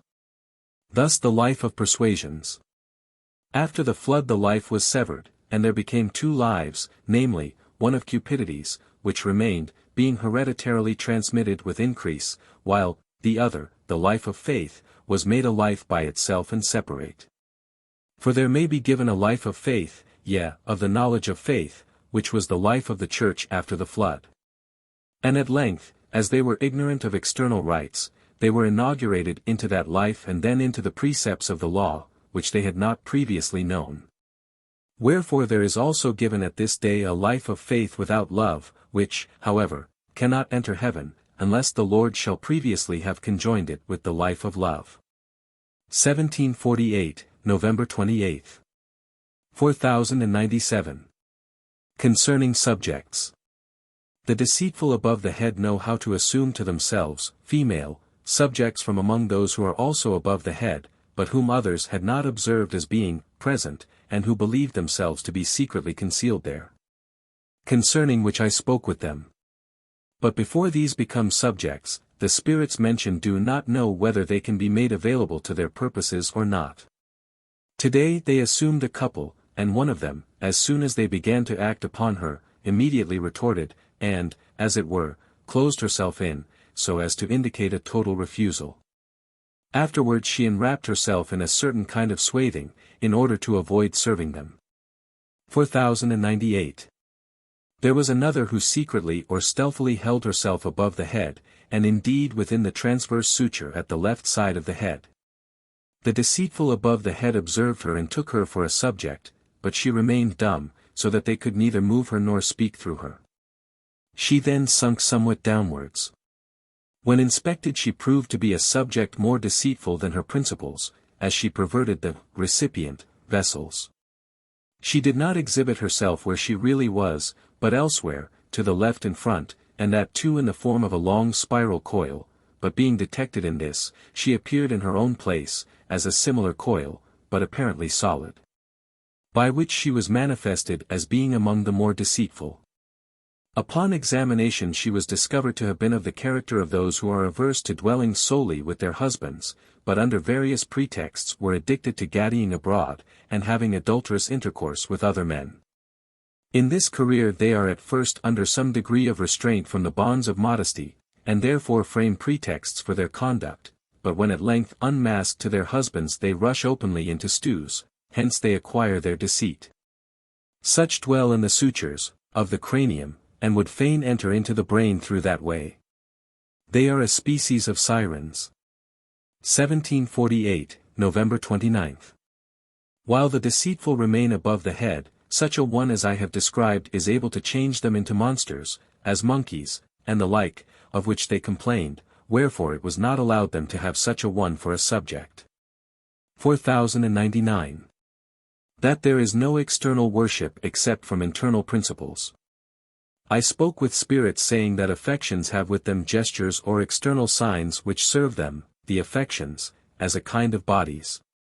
As, for instance, humility of heart prompts kneels and other acts, and deep pity tears. Thus interior emotions have in them an exterior language of worship, prompting to the frequenting of churches and so forth. Wherefore one who places worship in externals only is a hypocrite, feigning gestures and reverential acts similar to those that flow from internals. Even preachers may by habit acquire such devout airs, and be able to move the feelings of others, when yet it is all mere outside show. Thus the worship in externals is of no account except as flowing from internal promptings. 1748, November 29. 4100. Concerning the being, nothing. Spirits are especially unable to bear the expression that they are nothing. But it was said to them that they are indeed always something, but that something, whatever it be, is from the Lord, so far as it has in it anything of the good and true. So also that they should be able to understand the good and the true, to reflect, and to know, this is of the Lord, but that as to themselves they are nothing. 1748, November 29. It was then said that they were so much the more something in proportion as they could understand the good and the true, and still more, the more they were themselves good and true, because so much more from the Lord. 4101 to 4150. 4101. Concerning the most deceitful. It is astonishing that the most deceitful above the head, who had been pontiffs and the like, cannot refrain, as soon as anything guileless and innocent appears, from laying hold of something as a means or occasion of ensnaring. When anything of this kind occurred, as, for instance, when I counted footsteps in the street, they immediately seized a wicked subject by which to carry on their machinations, and it was perceived that they would fain murder whatever innocent person came in their way. But they were still of such a quality as to be in fear for themselves, for as often as they did this they were published. They spoke among themselves, as in the state of their worldly life, that because I was against the Pope, I should be borne to the Inquisition. 1748, November 29. 4102. Concerning the speech of spirits. The spirits round about me, wherever they were, kept up a conversation respecting some matter known to me during the whole night, so that there was a kind of unceasing chat embracing ratiocinations. The effect was to awaken me repeatedly from sleep, and their speech flowed into certain representations made in dreams. They then said to me that they could talk in a continued stream, and that they had at command such a multitude of arguments and reasonings on the subject as would be incredible. I perceived that there was with them such an indefinite series of reasonings on one topic as would exceed all belief. It was perceived also and said that evil spirits frame various shadowy things which do not truly relate to the subject in hand. And these they connect with numerous other shadows and fantasies of the subject of discourse and which can only be taken as the imagery of dreams just spoken of, and so on. 1748, November 30th. On other occasions, they seem to converse with each other altogether as men, for they do not reflect that it is through ideas. With me, however, the interaction was wholly like that of one man with another. 4103. Concerning the posterity of Jacob and the Church. It was insinuated that when at length they became so immersed in falsities, that nothing but the false occupied their minds which happened in the time of Jacob, that then they were vastated. As those are wont to be in the other life who are in the life of the persuasions of the false, so that they knew nothing of true worship, and knowledge was then first insinuated into their mind. This was done from their being in such ignorance and such a confused mental obscurity, that they neither knew moral nor civil law, nor that they were forbidden to commit adultery, to kill, or to steal. They could not be made to know this either by miracles or by prophets, because such was the life of their cupidities derived from Jacob. 1748, November 30th. 4104. Concerning love. It was perceived that to him who, in the life of the body, loves his neighbor as himself, it is given in the other life to love his neighbor better than himself, for the goods of love are then indefinitely increased. Such is the life of the body, that one cannot go beyond the point of loving his neighbor as himself, because he is incorporeals, but with those who have passed out of this life, the love is more pure and becomes at length angelic. And this is to love others more than oneself. 1748, November 30th. 4105. That the love is the life. In conversing with spirits respecting love, it was said that the love is the life and that without love there is no life, and because spirits are of contrary natures, so there are contrary loves, as the love of self and the world. Whence arise corresponding delights. And it was perceived by them that unless there be a love of a particular object, or a cupidity, which is the continuation of love, or unless there is some delight peculiar to a certain love, there is no life. Which is better perceived in the world of spirits than among men. They then said from apperception, that there was nothing of life, unless there were love and consequent delight, and that they knew not that any degree of life could be given on any other condition. And that as nothing could vegetate without the vernal and summer heat, so nothing could live in the spiritual world without love. Hence it was made manifest that true love is the alone life, and that there is no other life than that of love. 1748, December 1st. 4106. Concerning the ancient church. The ancient church, which is called Noah, and its continuation which is called Shem, is also above the head, but not so high. Those who were of it spoke with me saying they were of the ancient church. They flowed in pleasantly through the region of the head into the pectoral region, in the direction of the heart, but not quite reaching it. 1748, December 1st. 4107. Concerning a civil state. There are those in the other life who live in a so-called civil state, which is pleasant and agreeable, and in which I was for some time. Living in their own agreeable and pleasant sphere, they fear no one, and when any spirit not good approaches, they speak civilly with him as one who is too good to say or do aught that is amiss. Such a spirit is then himself also reduced into a civil state, and either demeans himself as good, or departs, for the mind or disposition of the one affects the other. They never in that state say that anyone is bad. Though still it is not a state of dissimulation, but of sincerity, for they speak from civil promptings, and it is the state of those who in the world have lived happily and well in the conjugal relation, and have loved children. 1748, December 1st. 4108. Others who were evil upon coming among them could not remain there, because they were put in pain, as I heard from certain ones that they could not be there, as civil things affected them unpleasantly, just as they did in the world. And thus they showed themselves evil. They were very averse to that kind of companionship. In like manner in the world and anyone has a good opinion of a bad man, he, the latter, cannot well refrain from appearing accordingly. Wherefore as their interiors are fully disclosed in the other life, they are pained and thus separate. They are prompted to act out their evil, but dare not. 4109. Concerning things in the other life. It was observed and insinuated, that whatever a man had done in the life of the body, this returns in the other life, for there are perpetual changes of states, through which spirits are led.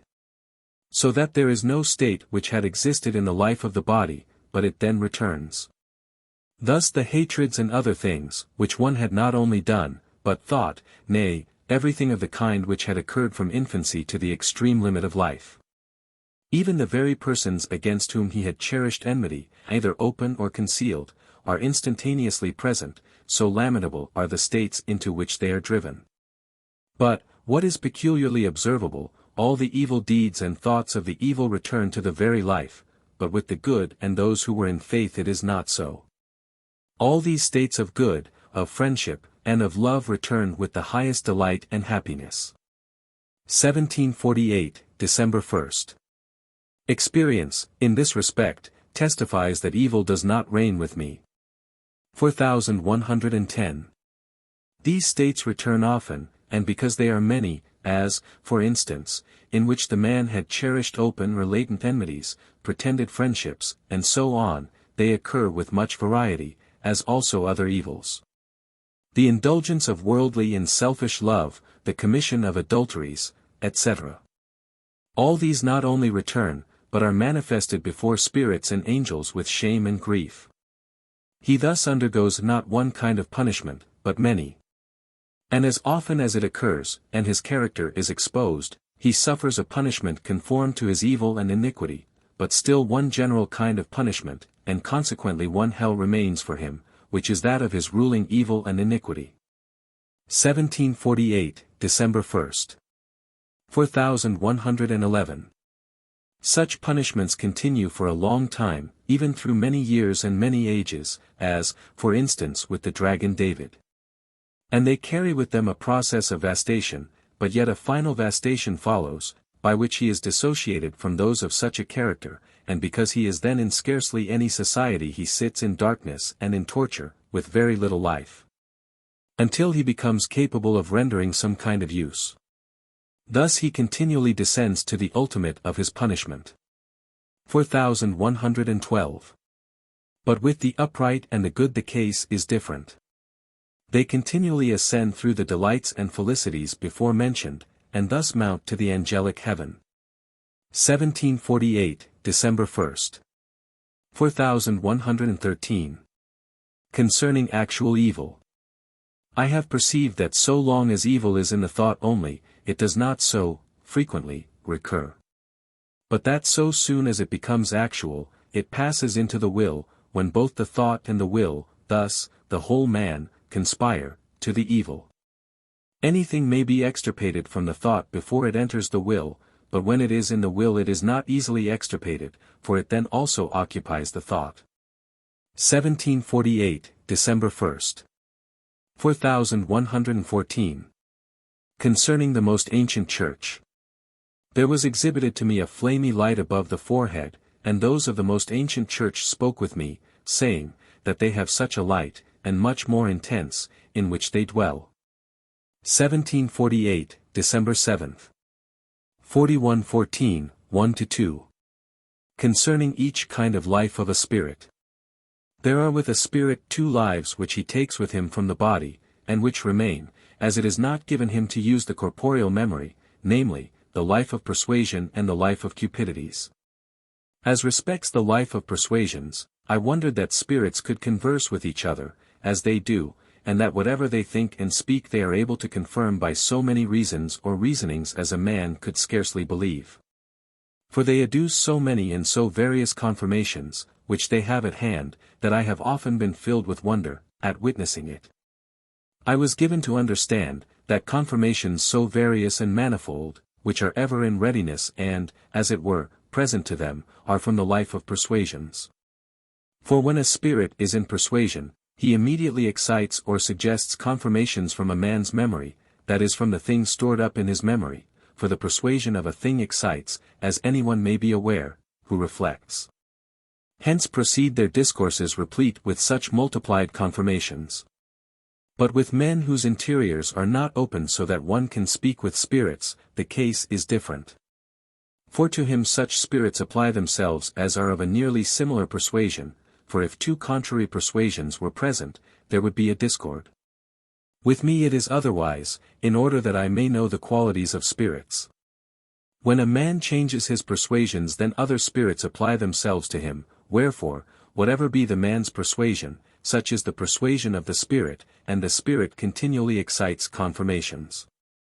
Moreover the spirit that is with a man is led into his persuasion, and adopts a similar, as I have learnt by experience. The life of cupidities is distinct from this, but wherever cupidity has induced a persuasion, then each life acts. Wherefore it is good for a man not to be persuaded concerning falsities, but to be confirmed in truths, for he is not easily brought to renounce a pre-assumed persuasion. 4115. Concerning the life of persuasion. The life which remains after death is the life of persuasion and the life of cupidity. When a spirit is in the life of his persuasion he excites everything in the memory of a man, that is in the conformity with the persuasion, just as if the man knew it from himself. This it was given to know by experience when spirits were present in their persuasion, as they then excited whatever was conformable to the persuasion, so that I sometimes wondered whence flowed such prudence, astuteness, cunning, and keenness of discovery in regard to things which they had never known. I supposed it to be taken from the corporeal memory, of spirits, but the fact is not so, it comes from the memory of the man which is made subservient to them. The spirit merely comes into his persuasion, when immediately whatever is conformable is excited. That there are such lives with spirits, that they are a kind of remaining instinct from the confirming and persuading things of the bodily life, that by means of this instinct the spirit excites other confirmations, with many things besides. And that much more acutely than in the life of the body, things too which were previously unknown, all this was made evident by much experience. 4116. There is also a life of cupidity which is altogether a different kind of life.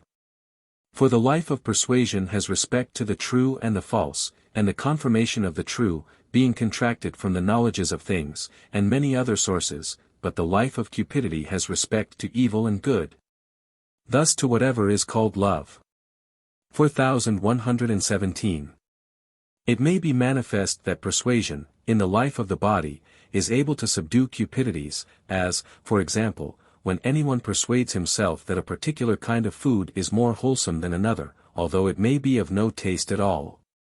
or of a disagreeable taste, so that previous to the persuasion he may have actually nauseated it. Still he gives it the preference, and in process of time it becomes palatable to him, and even agreeable, so that he is able to prefer the nauseous and the bitter to the sweet. Thus he subdues cupidity, and similar is the case in other things. The life of Cupidities, however, acts in a great measure to induce persuasion, for that which is loved perniciously is confirmed on many grounds, even until the man is persuaded, which might be illustrated and established by innumerable proofs. 4118. The life of Cupidities remains to spirits, and excites various cupidities with man, and thus also confirmations, as was made manifest in many ways. 4119. There are spirits with a man who are in a like persuasion and a like cupidity, and who may be called the subjects of many, for the persuasion and the cupidity of the man immediately excite those who are, in this respect, like him. Every single idea represents the whole man, thus the whole spirit, whose idea or image being presented, he is immediately present himself. Such is the order of things in the other life, as was evinced to me by a multitude of proofs. Yet there still remains a common persuasion, or a ruling persuasion, thus also a ruling cupidity. Thus spirits of a like kind are with man, and they remain with him until his persuasion and his cupidity are changed, or till he is reformed and becomes regenerate, when, as a consequence, other spirits succeed, and take their place. 4120. I spoke with spirits on these points, and they could not but acknowledge that the fact was so, for all experience agrees with it. Only spirits suppose that they produce, from their own corporeal memory, the things which they utter, and the fact of this impression was sometimes clearly evinced to me. 4121. That all and singular things of the word are vessels. The contents of the word, viewed in the literal sense, are most general vessels, indeed so general, and some parts so extremely general, that celestial and spiritual things, or goods and truths innumerable, may be insinuated thereby. Externally viewed, these vessels are unsightly, because so very general, but inasmuch as men are of such a quality that they gather their wisdom solely from sensual things, and have no disposition to know aught else than things corporeal and most general, therefore it is that there are such vessels. Such, for instance, is the proposition that all evil is from the Lord, when in fact no evil, not the very least, is from him. But because man would fain be wise from corporeals and from darkness itself, therefore it is thus confirmed that the Lord governs and foresees all things, and in this way he who simply believes, without any restriction, that there is nothing which is not of the Lord, thus that it is he alone who does all things, may, safely, remain in such an opinion, as also that the Lord tempts man, and many other things of the like kind. 4122.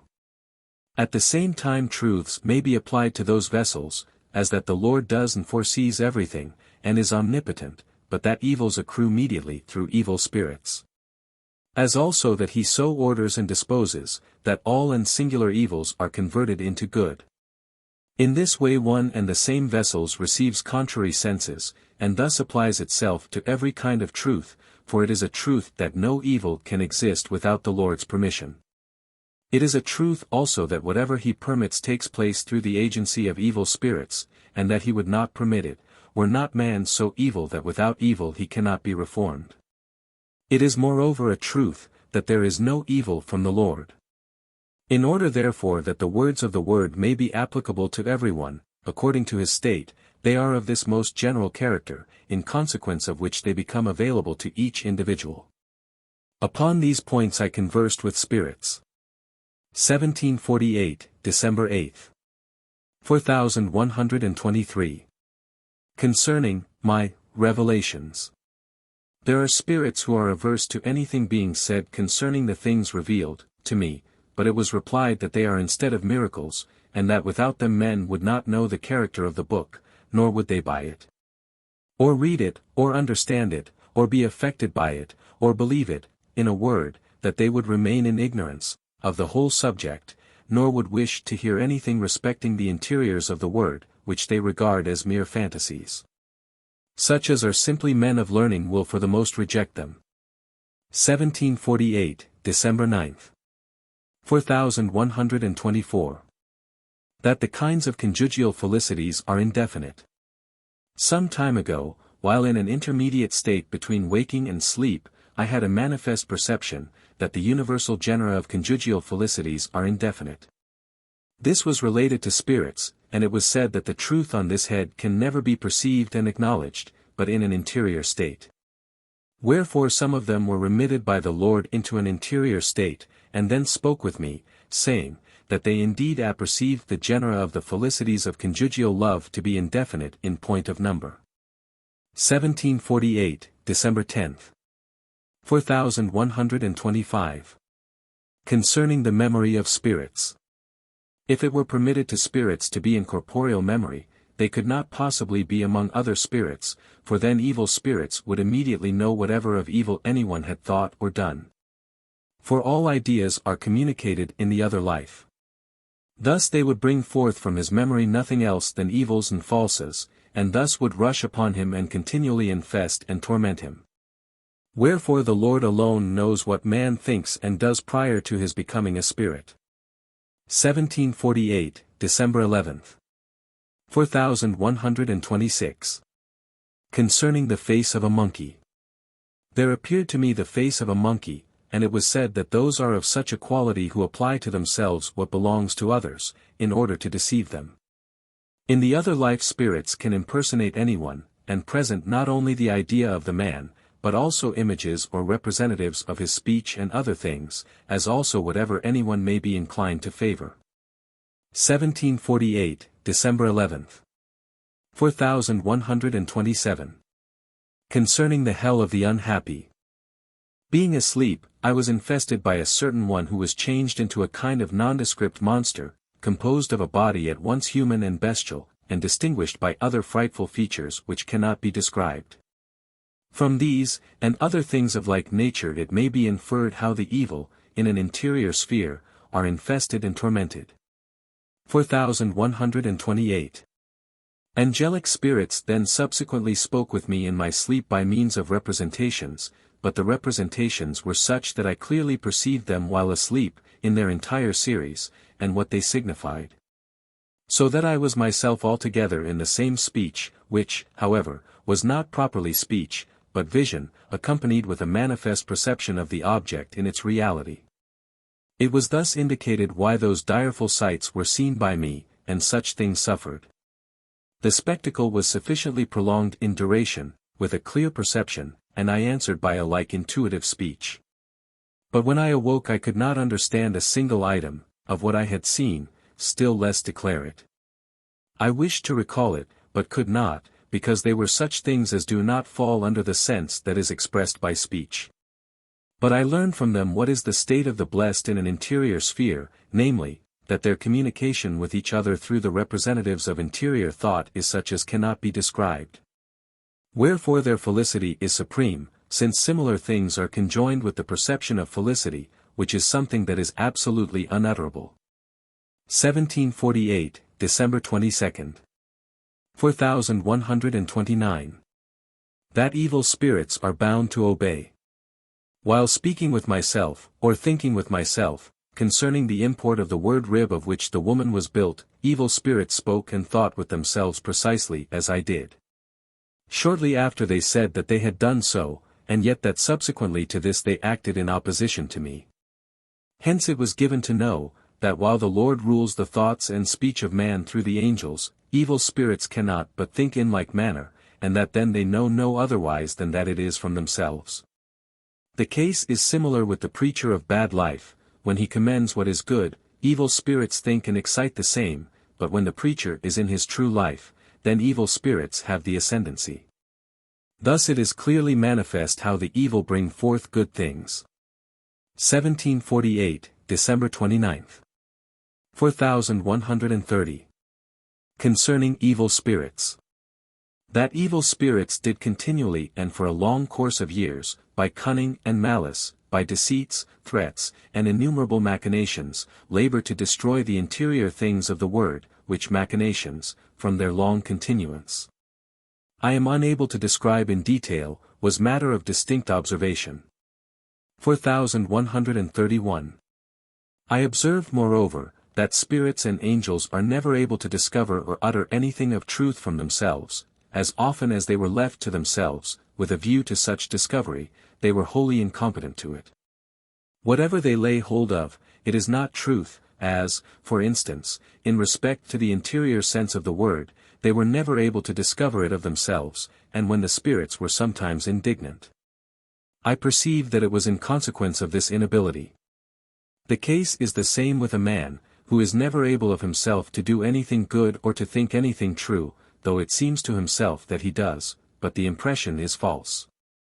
As when one trusts to his own prudence, he thinks the result to be due to himself, and yet it tends to evil, if not in the life of the body, as it seems to him, yet still in the other life. It hence appears evident that all good and truth is from the Lord. 1749, January 4. 4132. The state of spirits and angels is, in general, a state of comparative sleep, for since they are in the present, instead of the past or future, they distinctly perceive things as present, like one asleep, but he who sees all things from eternity, and the series of all results, is in a state of wakefulness, which fully holds of the Lord alone. That it is asleep was shown me from the circumstance of my falling into a sleep with them, in which state I supposed that things were really so and so, when yet it was afterwards given to know that such was not the case. Thus spirits and angels can of themselves do nothing which is good and true. 1749, January 7. 4133. That the things written by me would appear hypothetical, and marked by blemishes. While in a delightful dream, I seemed to be present at a great entertainment, and after a time to be clad in very white haircloth, but without any other garments. Prompted by an emotion of shame, I went out in order to put on additional raiment, and seeming to myself to be forbidden to assume one of a dark grey color, I handed another to a servant, ut stala saxer. 69. They arrayed me with this, which was of a slightly yellow color, with long sleeves, the right marked by spots. Having awoke, I spoke concerning the dream with the posterity of the most ancient church, who were above the head, inquiring as to its signification. They supposed the import to be that the things written were not to be confirmed, as I was doing it, by parallel places, but that if left naked, or simple, it would be as if clothed with the very white sackcloth, whereas, if confirmed by so many parallel sayings, it would be as if clothed with the other garment. But it was said and shown in various ways that it ought to be managed in the mode I had adopted, for the world is such at this day, that it altogether prefers such a garment to the haircloth described. It was shown that the yellow color of the garment signifies that which is hypothetical. 4134. It was shown moreover by various spiritual representations, how they would look upon what was written if destitute of the parallel confirmatory matter which was now to be read. These spiritual representations were effected by a pure light, variously radiating, so swiftly and beautifully as if it were something spiritual, and that too by rapid changes of form, one spiritual form passing into another in a wonderful manner. Spiritual speech, however, is representative, expressing spiritual things. 1749, January 9. 4135. There was shown the right part of a human back naked about the arms, by which was said to be signified, that only is to be shown at present, because the most ancient church alone is treated of. While yet the word is such as to represent the anterior parts of a man, because it embraces everything in the universe, both in heaven and the earths, from eternity to eternity, each one in particular and everything in each, singula in singulus. 1749, January 9, which things are anterior. 4136. Concerning the pulsation of the heart. It was given me to feel, with the utmost distinctness, the pulsations of the heart in the occiput. The pulse of the heart of the spirituals is rapid, vibratory, and strong, that of the celestials is slow, tacit, and non-vibratory, almost like the pulse of the human heart. The momentum of the spiritual pulse is to that of the celestial as 2.5 to 1. The reason is, that the celestial pulse is continued through the spirituals, and thus issues from the celestial. 1749, January 10. 4137. How the case is with evils and falses. Whatever at any time flows from the proprium of angels, spirits, and men is evil and false. They can never produce anything, not even the least particle of goodness and truth. Just so far as they are left to themselves, just so much of the evil and false is produced, therefore so much of misfortune or disaster, which if it does not appear at once will yet manifest itself afterwards. As far, on the other hand, as anyone acts from the Lord, so far is he in the production of goodness and truth, because the Lord is goodness and truth. Hence it appears from whence flow evils and falses. For the evil, however much they may will it, cannot do good, thus in general as to alls and singulars. 1749, January 11. It was most distinctly perceived that the fact is as now stated. 4138. Concerning misfortunes. I perceived that no disasters or fortuitous evils, as they are called, can happen to a man with whom the Lord is, for when by the agency of evil spirits who were present, a restive horse threatened injury, to his rider. Those spirits were suddenly cast down. They that were with me observed, that from such things it might be perceived what kind of spirits they are who bring misfortunes with them, which was afterwards confirmed. 1749, January 14. 4139. Concerning evil spirits. It was perceived why evil spirits are more cunning than the good, or the sons of the kingdom, and why the evil assault and the good only defend or resist, namely, because the evil think nothing but evil and how to injure. In this consists their delight, but never in good. 1749, January 22.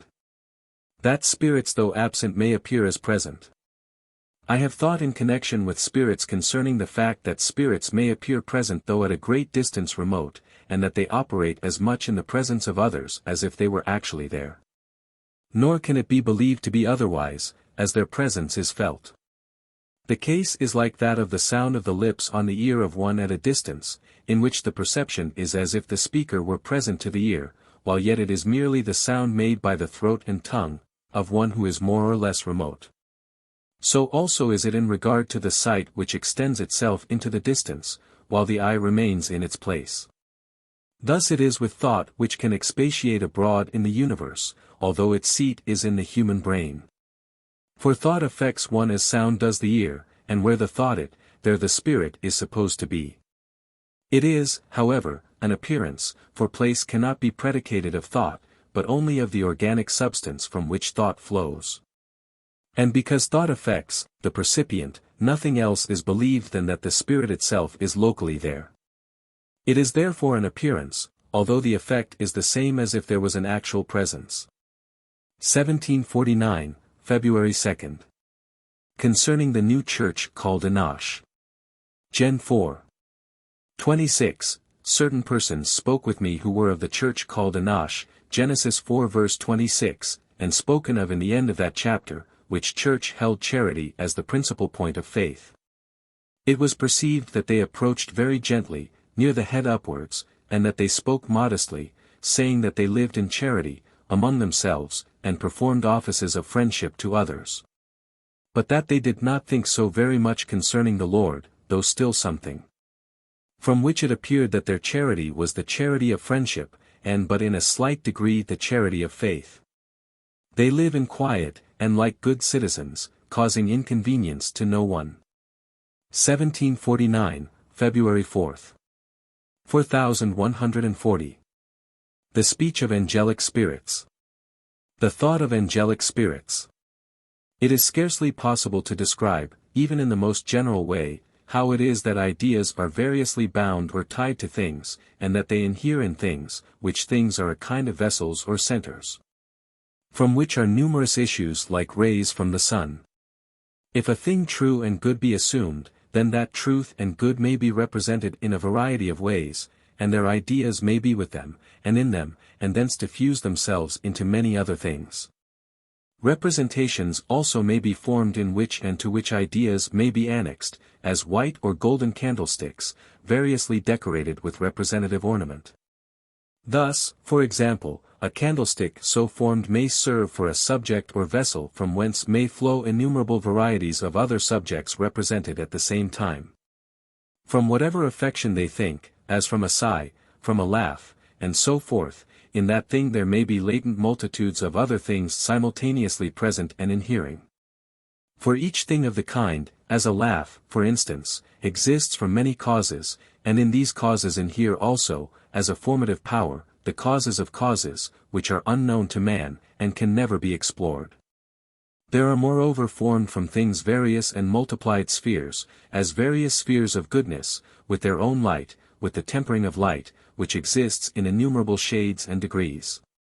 Such spheres are produced also by means of affections, and the countless forms of affections, as also by the bare cogitative or ideal removal of those things which it is desired should be absent, and which accordingly recede.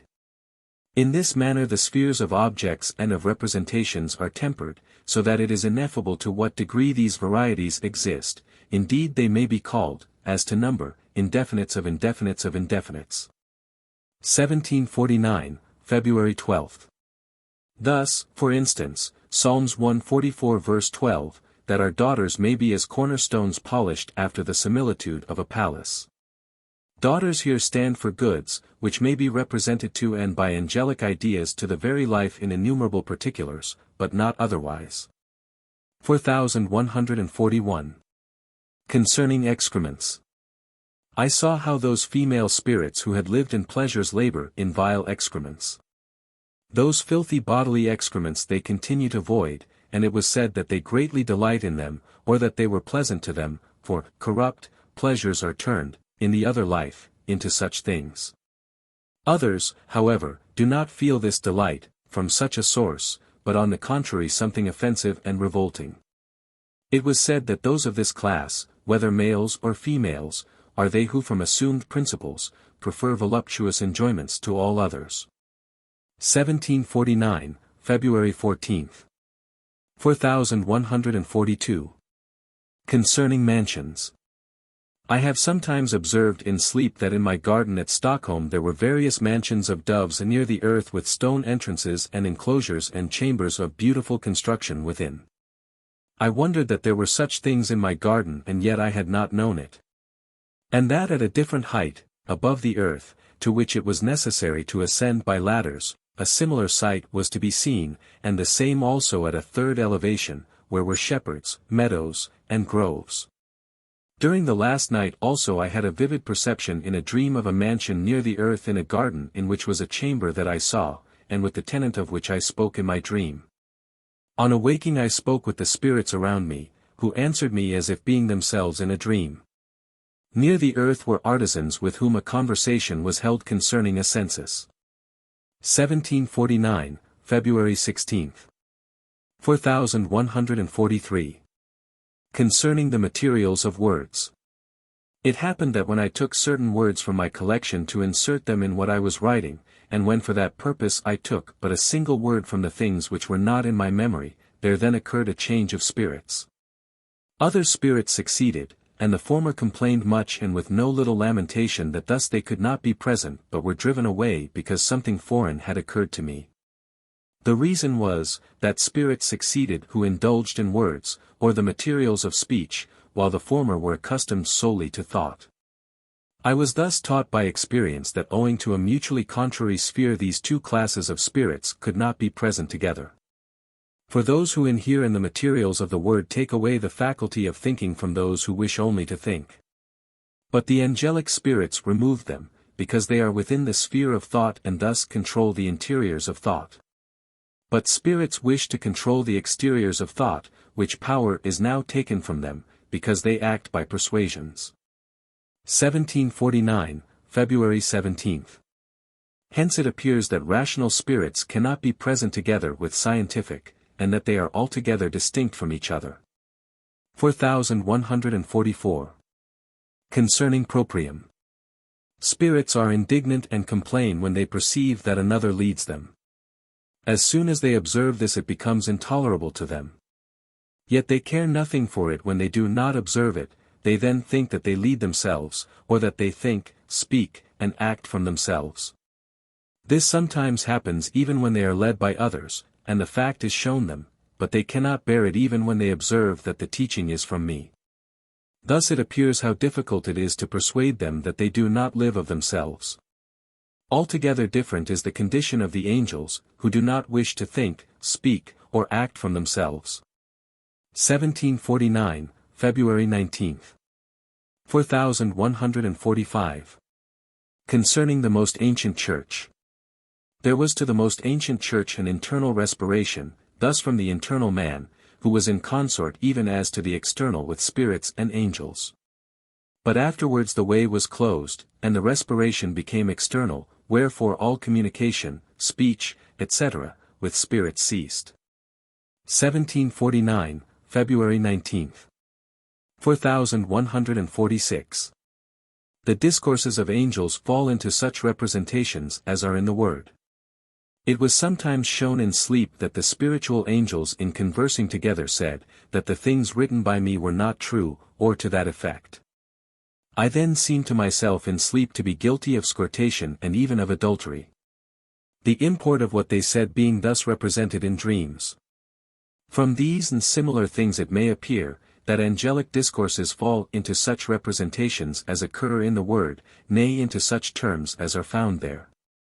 Which is confirmed also by the circumstance, that it was given to know the fact, as after a sleep thus infested I thought it and they then acknowledged it. 4147. So also I was prompted to bite my tongue when they thought against interior things. And other things of like kind. 4148. That dreams, when representative, are from this source, may be readily inferred.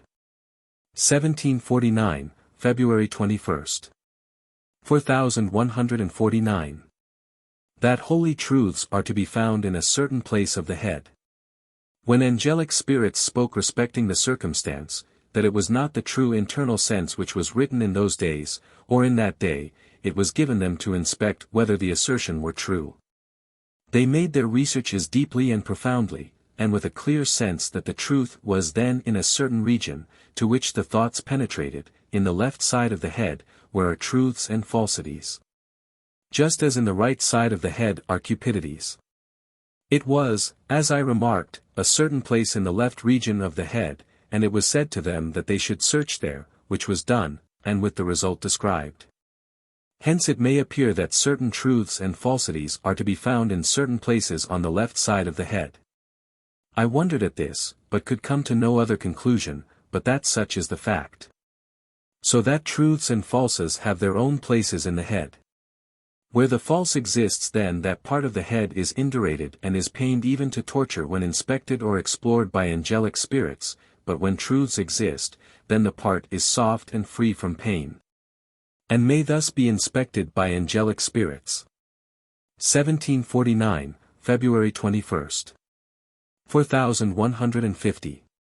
Concerning spirits who think, much, of the future. There are spirits who ponder upon the future, which they do from a habit and nature contracted in the world. They appear with a broad face, but it is not properly a face, but barely the broad area of a face, which becomes narrow in proportion as the area is narrow, nor is there aught of life in it, it is, as it were, simply a certain wooden something. Neither do they speak but only think. By their means the sense of a man becomes so general that he thinks of nothing distinctly, and thus the mind remains indeterminate.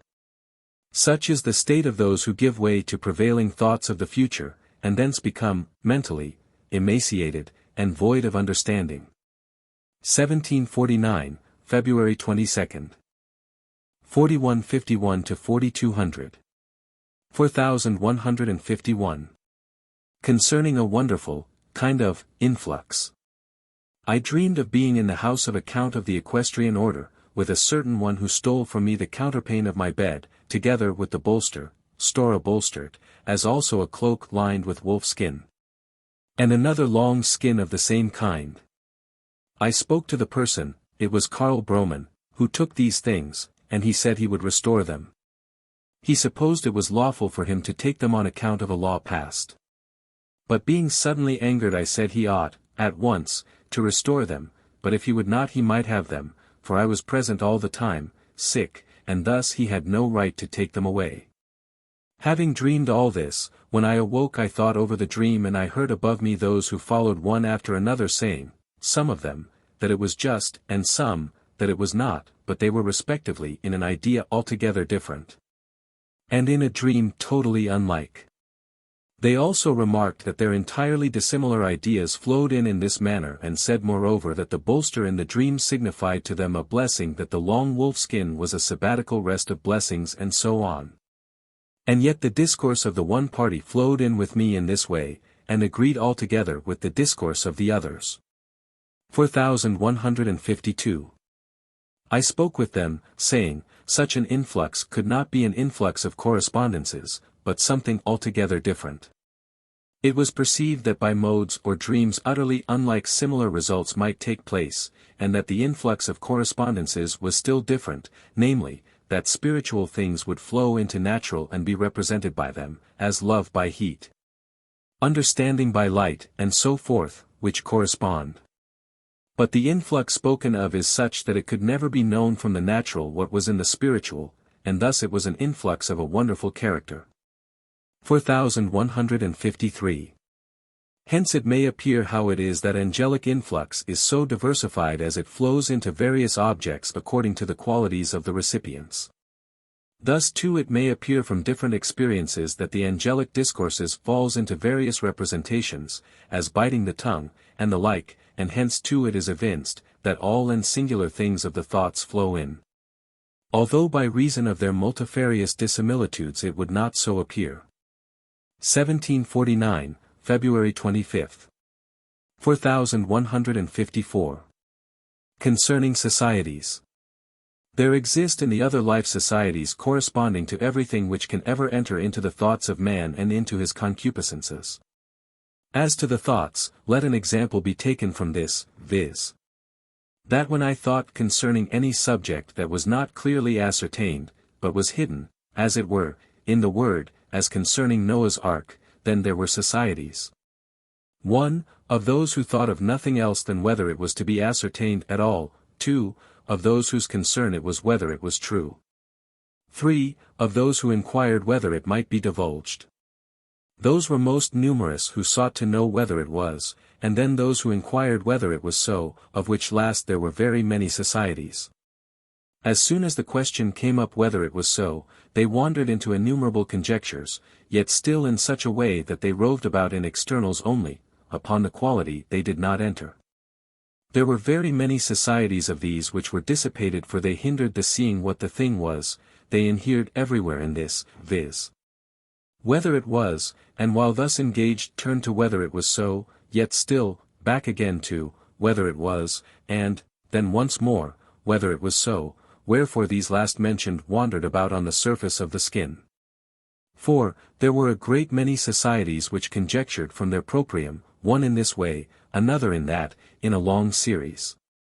5. There are societies which do not wish the truth to be detected, some from resentment that they cannot be supreme, some from unmercifulness, some from indolence, some from a desire that others should make the investigation by their own efforts, as themselves do theirs.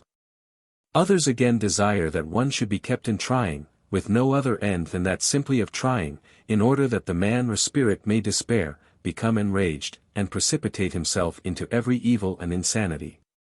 With these I spoke, saying, that such an end was diabolical, since mere trials determine nothing to any useful purpose, besides various other things concerning ends. But others had wholly different views. 6. The good, on the other hand, desire to know the truth, desire to teach, desire to have the truth open to all, being mainly anxious to unbosom themselves of all that they know, and to free others from trial and its consequent evil. Thus there are innumerable societies. 1749, February 26. 4155. Concerning inundation, or what is meant by a flood in the word. From experience I have been permitted to learn what a flood or inundation is. It is twofold, of cupidities which are of the right side of the head, and of fantasies which are of the left. When man is kept by the Lord, so that the societies of evil spirits do not enter, he is then exempt and elevated from the influx of such societies. But as soon as he is immersed into the sphere of such societies, the sphere is as an inundation, for the man becomes like those who are in it, he, in like manner with them, is indignant and angry. He thinks, despairs, desires, in like manner, but in proportion as he is withheld from the sphere, or from those who are in it, he is, as it were, on the bank, or shore, or in safety, thus more or less. The inundation is experienced either on the left side of the head, where things of the understanding and thought reside, or on the right side where the things of the will or the cupidities reside. Thus he is inundated in proportion as he is immersed. This immersion, which is compared to waters, takes place, with indefinite variety, sometimes much as to the left side and little as to the right side of the head, and vice versa. These things I know from experience, for I was kept out of the inundation for a time while other spirits were in it, afterwards I myself was immersed, and I perceived the likeness of an inundation. This is the case with temptations. 1749, February 26. 4156. Conjugal love. Conjugal love was represented near the scene of paradisiacal joys, by adamantine, or diamond-like, auras, sparkling as from rubies or carbuncles. There were certain ones present who were but little known to me during their bodily life, and to whom when conjugal love was thus represented, they said, under the influence of the admiration prompted by the delicious sweetness of their sensations, that by no idea could such exquisite delight, such a diamond life, be conceived of. Or its many unutterable accompaniments which thrilled the soul to its center with bliss. Such was there the representation of conjugal love. I afterwards conversed with one that was present, saying, that conjugal love flowing from the heavenly marriage, thus from the Lord and from his compassion towards the human race, was the principle and fundamental of all the loves by which the celestial societies are distinguished, and he could not but wonder that the human race is ignorant of it, and cares scarcely at all about it. 1749, March 1st. 4157. Concerning a certain female resuscitated. A certain female, known to me while she lived, was in the other life, and I spoke with her about 4 or 5 weeks, if I mistake not, after her decease. Her condition was like that of others. 1749, March 1st. 4158. Concerning the rich and powerful. I knew a certain person who was among the most powerful when he lived in the world, and who is now among the happy. Also another who ranked among the most wealthy, who is likewise among the happy. I knew them both in the life of the body. Thus power and riches avail not to prevent their possessors coming into heaven. 1749, March 1st. 4159. Concerning the sight of spirits.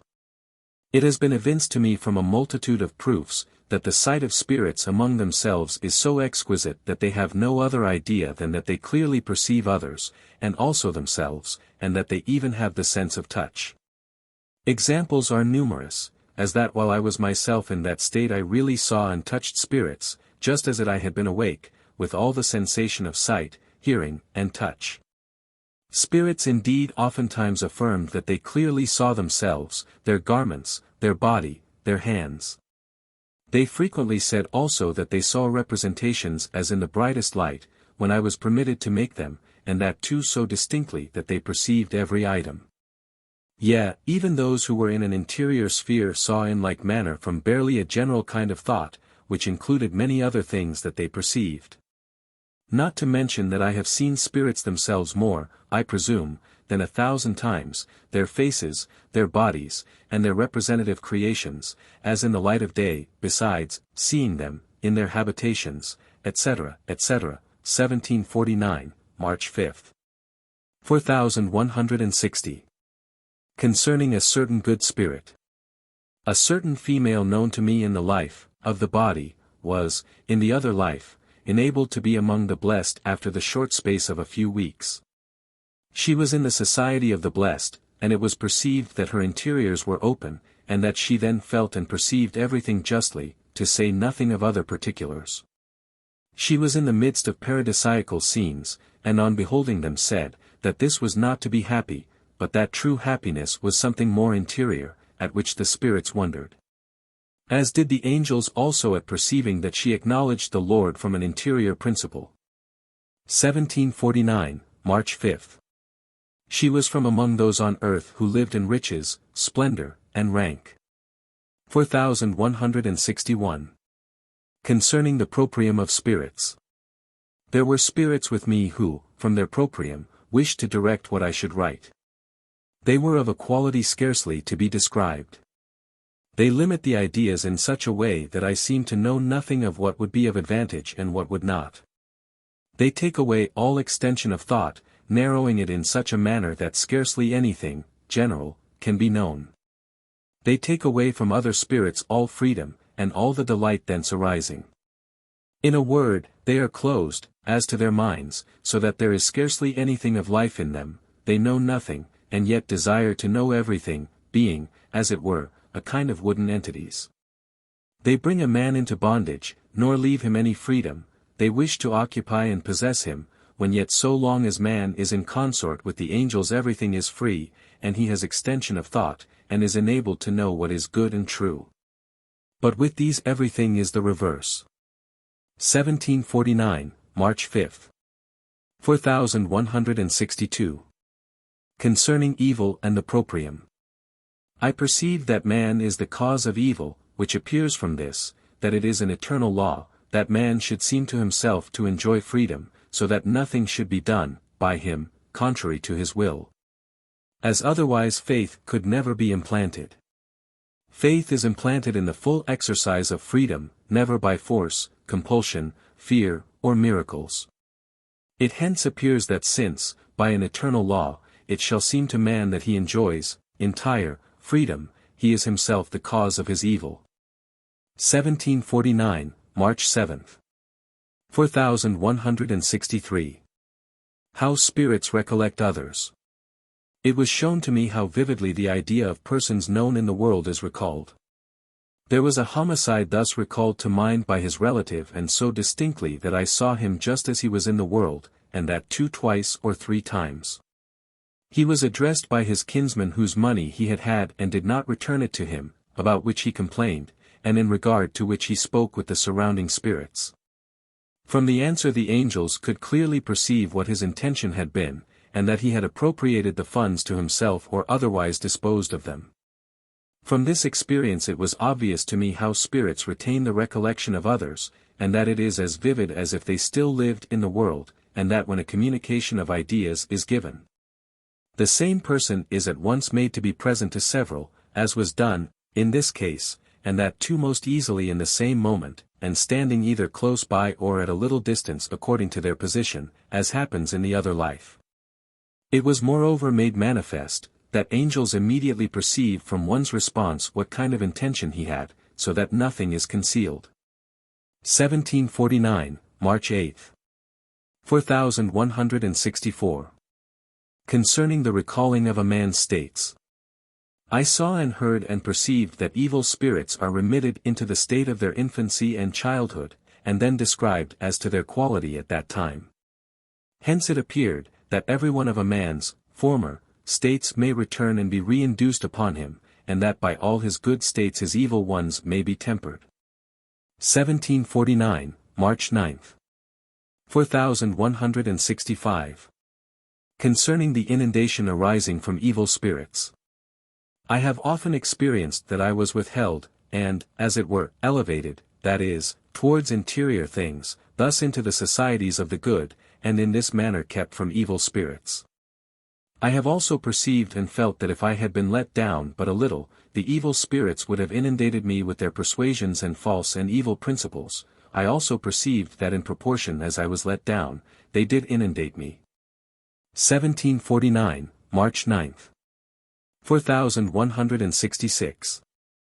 That spirits have more excellent faculties than men.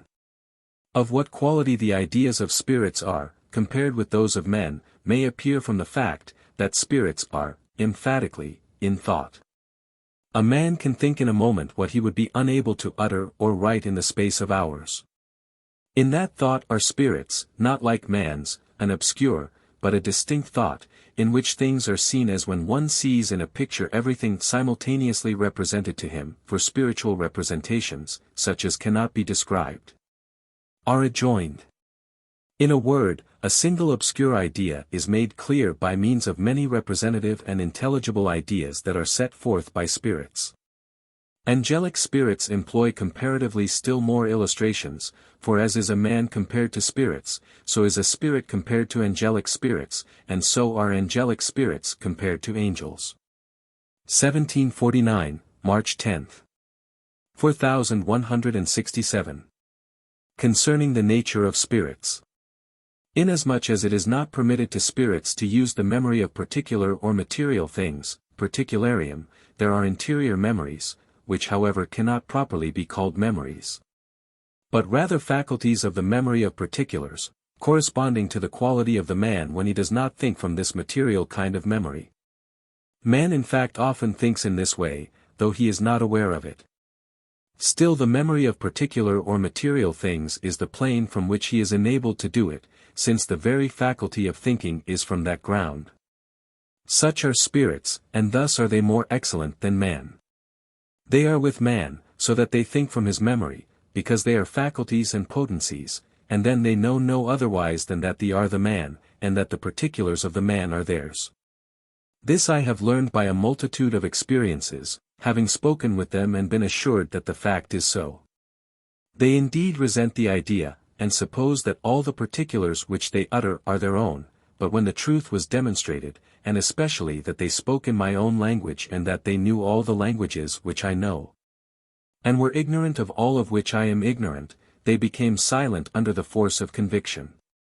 The memory of man is their ultimate plane, of this they were convinced from their being told that if they were with the insane, they also would be insane.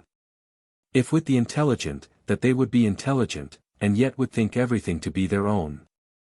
In a word, the life of man's first principles is with them, and according to that life they reason, which life when it flows into man's memory excites similar things, as was clear to me for many reasons. The life of their cupidities excites cupidities, and these lives appear as instinct. 1749, March 11. 4168. Speaking with spirits on this subject they complained that they could not recall the memory of particulars. Although they had them stored up, yet they were not permitted to bring them forth, as in the case of a certain one who was eminently skilled and accomplished in the knowledge of the Greek language, of whom it was asked, "What need of such things in the other life? Are they anything more than the mediums of intelligence?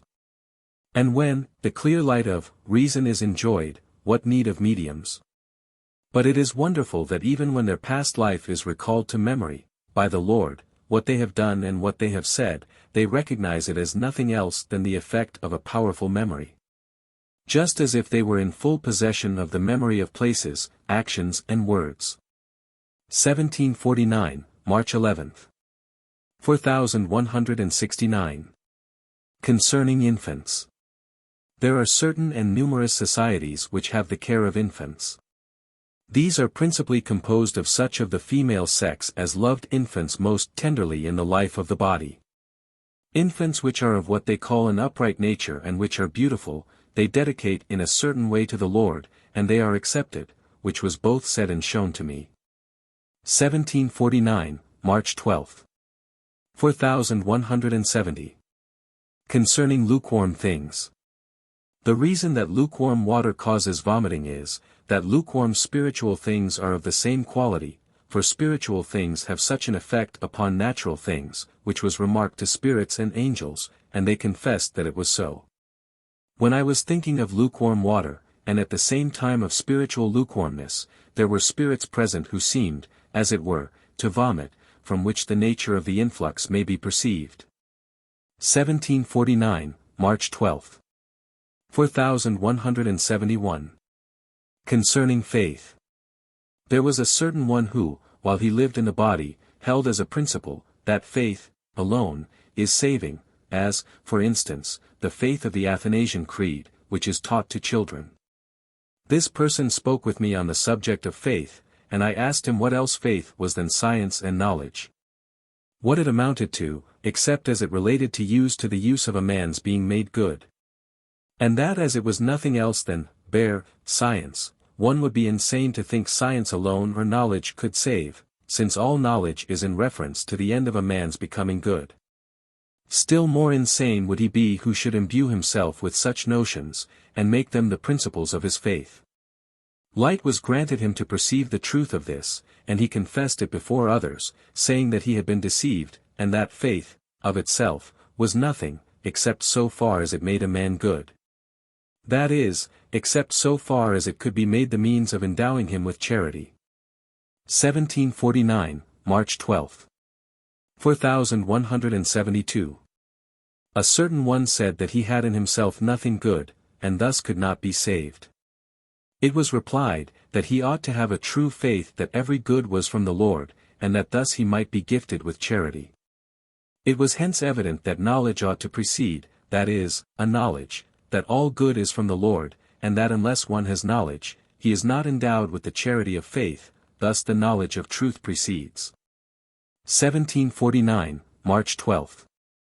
It was farther said that one could know that all good is from the Lord, but that he cannot have faith sincerely to acknowledge this, unless he has charity. From charity the acknowledgement may be made, but not from faith without charity.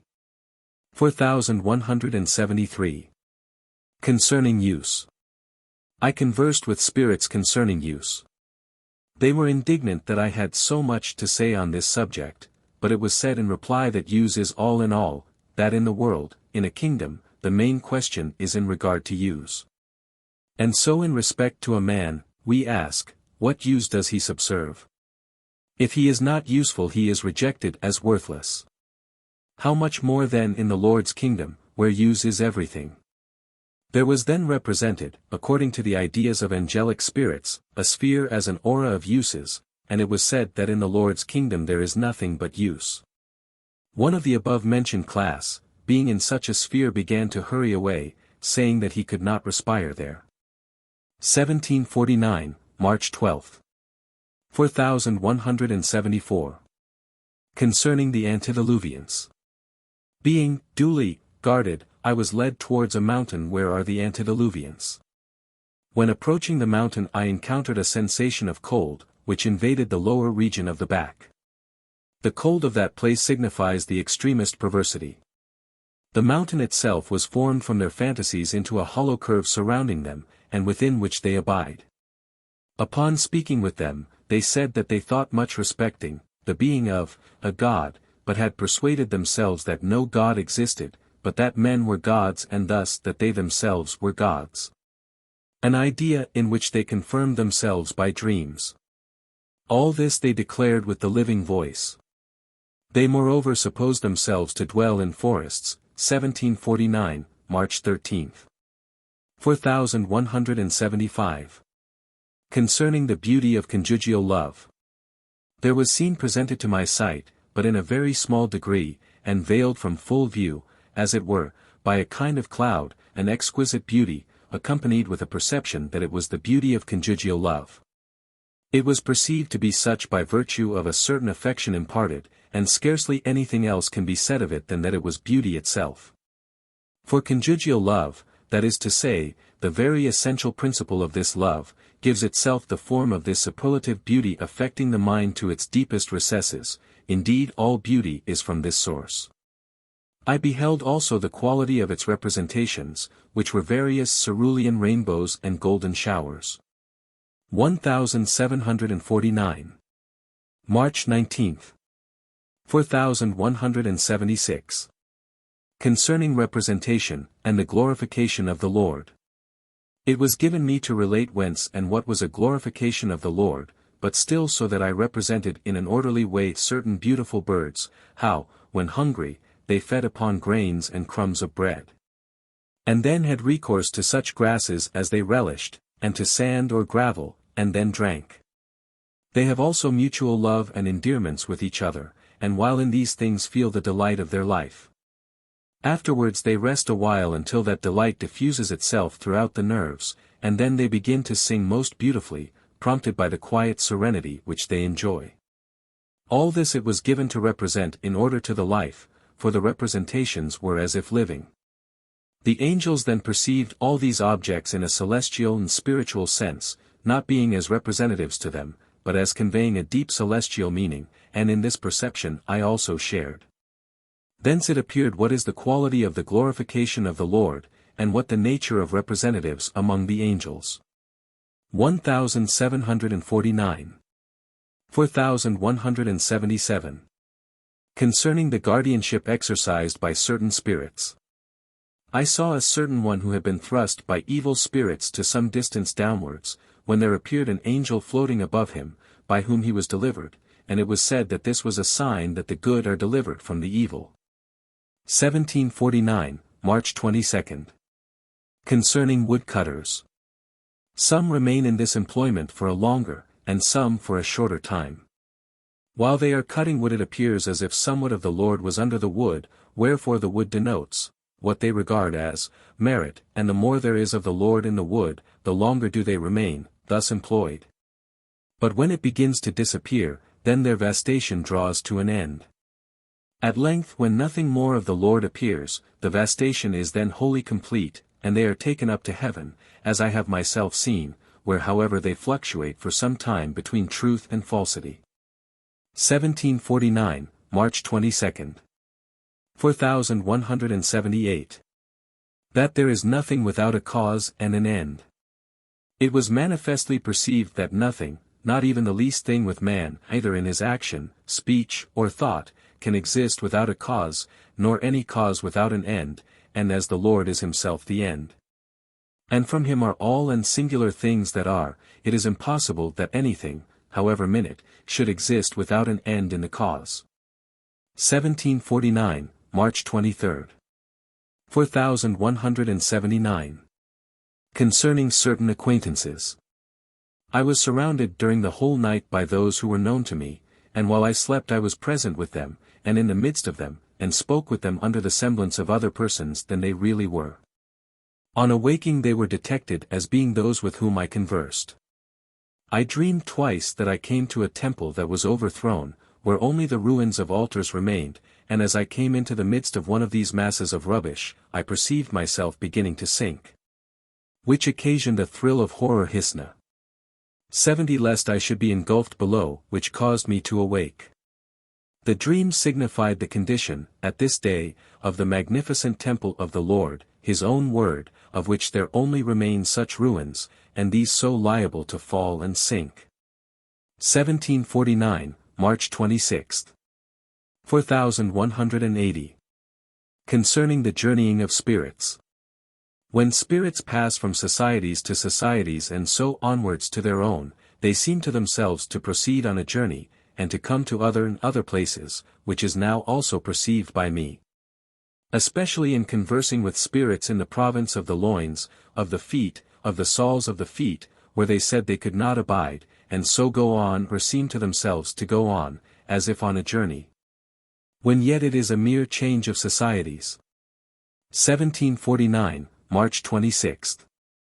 4181. Concerning domiciles. Certain acquaintances of mine, maternal ancestors, related to me that they had neat domiciles or habitations where they abode, but which could not be shown to me lest other spirits should get an idea of them. They said that they were given to them, and that they were changed, from time to time, and that they continued there in various employments.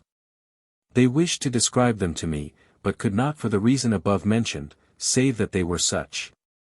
That they were given to them continually, and that they dwelt there with delight.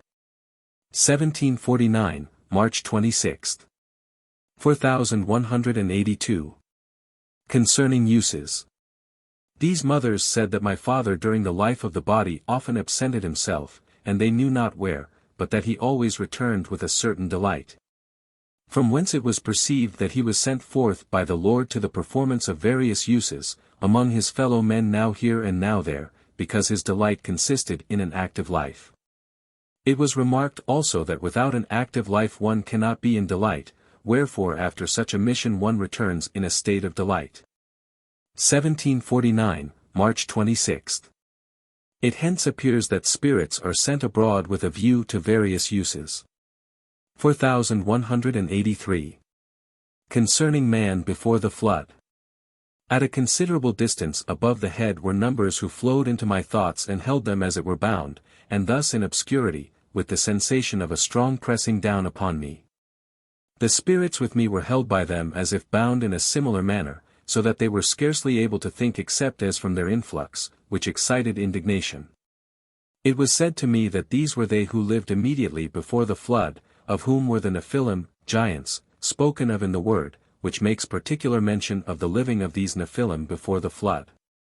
From such an influx as I have described it was discovered that their persuasive principle was very strong, but not equal to that of those who perished. 1749, March 26. 4184. Concerning the word of the Lord from angelic speech.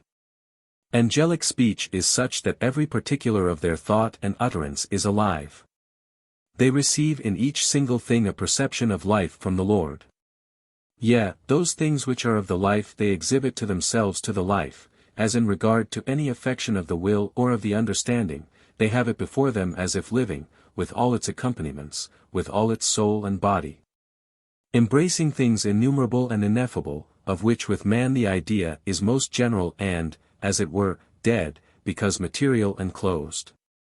Thus, for instance, when an affection is described, the innumerable things which may be thought and written concerning it, are all simultaneously present with the angels, and indeed the interior things of which they are composed in order and series.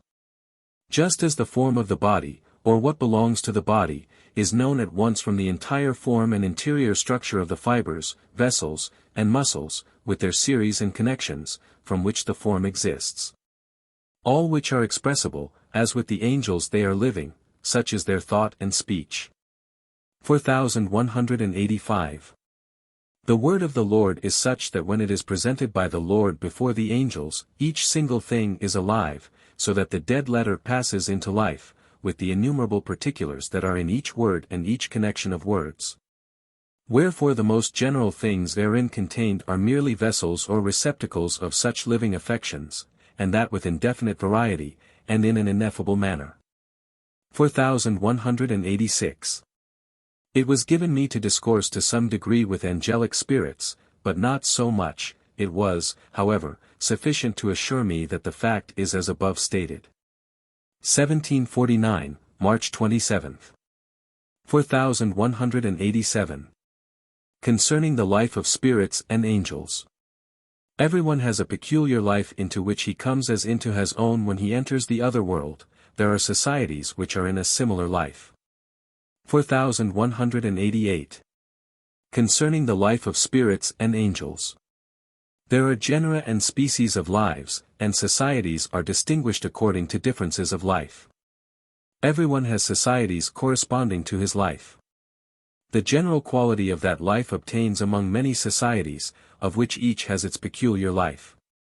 A man or a spirit according to his changes of state is successively in those societies, but in some one society he finds a ruling life in common with his own, into which he, as it were, glides. Without those societies he does not easily pass, if he passes at all, and when he does he is brought back to them again. For without the sphere of those societies and of his own in particular, he finds no delight of life, but everything is irksome and unpleasant. 1749, March 28. 4189. That the evil, who think themselves extremely subtle, are yet duller than others. Certain evil spirits above the head who had not, I think, been with me before, acted with subtlety, supposing this to be eminently their character.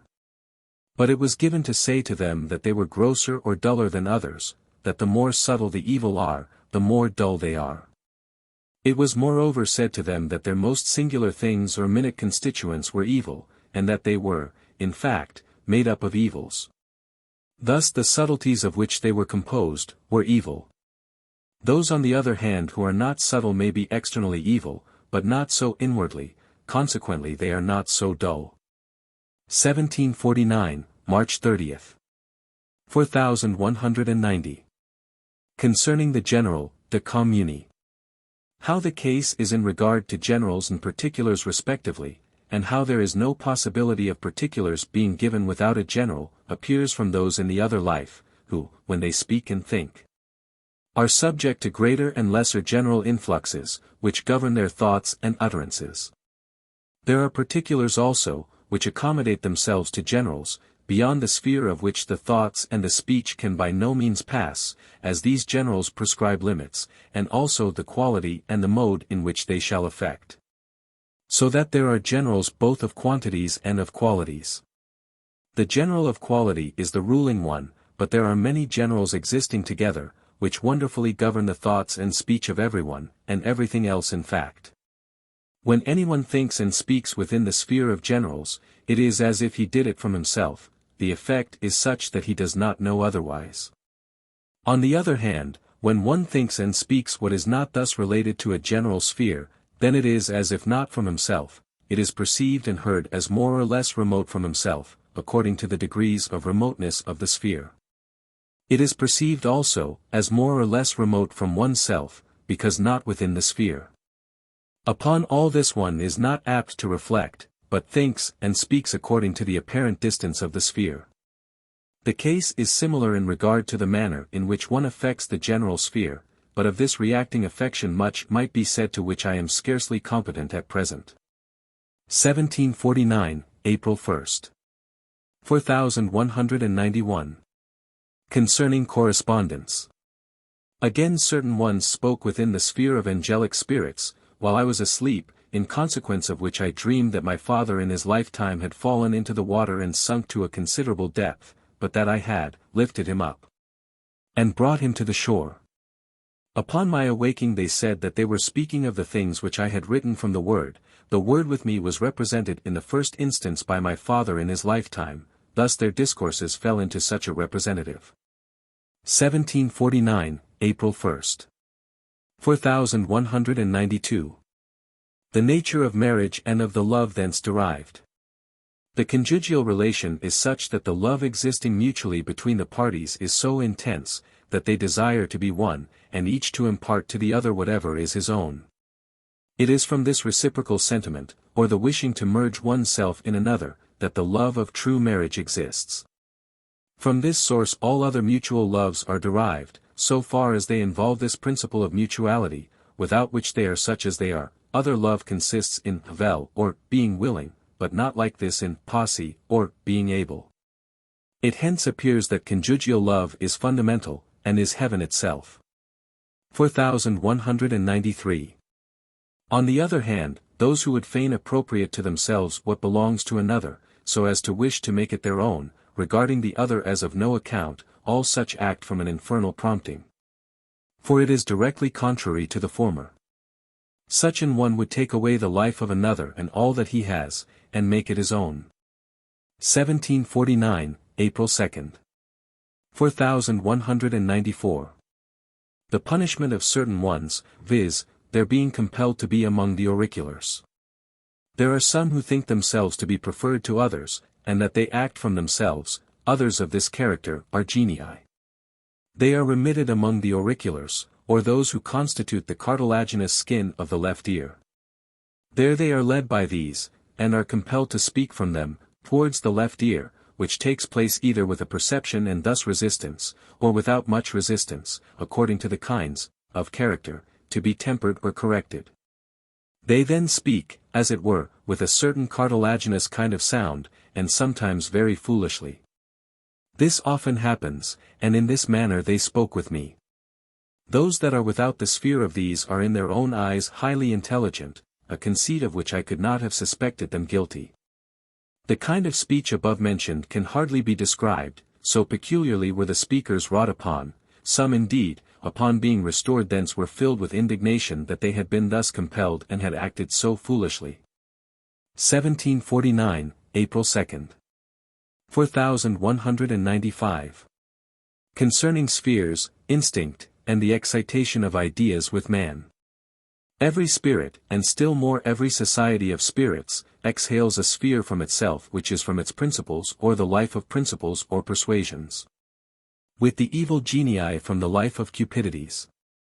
Thence flows their sphere, which is a sphere, as it were, of instincts, arising from this source, and when this sphere exists, it is a certain operative general principle, commune, which, when it acts upon a man's memory, summons up thence whatever is in agreement with it, and thus the general principle of spirits excites all the concordant particulars from the man's memory. Then spirits speak, and think that it is from themselves, and they also persuade man that what he says is from himself. Where such a sphere predominates, there everything which is excited, though in fact most false, appears as true, and is confirmed. The confirming things which flow forth are very numerous, and of such variety that I have wondered whence they could have procured them, as it were, extempore, when yet it is nothing else than this general sphere which excites them. For spirits, as they lack memory, are possessed of a certain instinctive something which acts in the manner described. 1749, April 2nd. 4196. Concerning spheres. There exist visual spheres, concerning which I have spoken before, of those who constitute the outer skin of the eye. It is a kind of marble sphere, colored with dark brown. The sphere of those who are more prior in that region is of a milky hue. Above the head are those who are apparently of the most ancient church, their sphere being now exhibited as composed of sprinklings of gold, and anon of flowers both white and beautifully colored, but a sphere which cannot be described. 1749, April 3rd. 4197. What withholding is. When I was among those who were vastated or among the infernals, I was everywhere elevated above them, and they're destined or withheld, so that there might be a withholding, and then an emission or letting down, and again an elevation, as it were. And again a withholding. 1749, April 3rd. 4198. Who they are that would fain obsess men. There are spirits who in the life of the body so loved the world as to make it paramount to everything else, and at the same time were bent upon ruling over others, placing in this the delight of their life, and retaining it to their dying day. These spirits in the other life are inclined to obsess man, or to return through man into the world, preferring the dead and defiled things of the world to the spiritual and celestial things which so vastly surpass them. Wherefore, as there are at this day great numbers of such, a deep new hell is prepared for them at some distance to the left, which is open and is seen by such, and it was said that it was more atrocious than the other hells. Some of the inmates soared upwards from it, and it was perceived to be a dark and dreary region, and the abode of dragons and serpents. They are known by the circumstance that when they flock thither the point of a spear is vibrated before their left eye, as if it was about to strike it, but it is removed, thus the spear's point is vibrated before the eye, causing a dread of its striking, and then the spear becomes an axis thrust through the loins, about which they are made to revolve, and thus are discerned. Indeed, previous to their coming in crowds to that hell, they appear to be circumrotated lengthwise about a spear, as a central axis. These are they who would fain return again into the world, and when the leave, such as it is granted to this effect, they are prompted to obsess men, from which circumstance arises their direful fantasies. So that in some cases they are induced to lay violent hands upon themselves. 1749, April 3rd.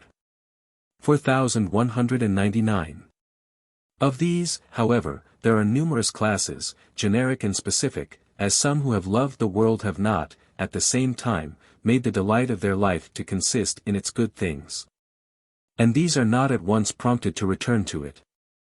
Others again have loved the world, but they are kept in a state of sleep until the principle of worldly delight is also laid asleep, and the world forgotten. These are the simple, and in some cases the good. 1749, April 3rd. 4200. Concerning dreams. I dreamt during the night and upon waking spoke with spirits who said that they had been watching around me, and that they had occasioned the dream, and had expressly induced everything that I remembered and related. From this it is still more manifest to me that dreams are from the world of spirits. 1749, April 6th. 4201 to 4250. 4201. Concerning the providence of the Lord.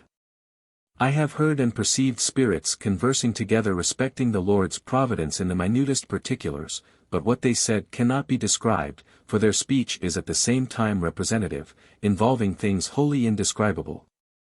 There are in one idea more things, combined with representations than could be set forth in many pages, and many which could not be described at all.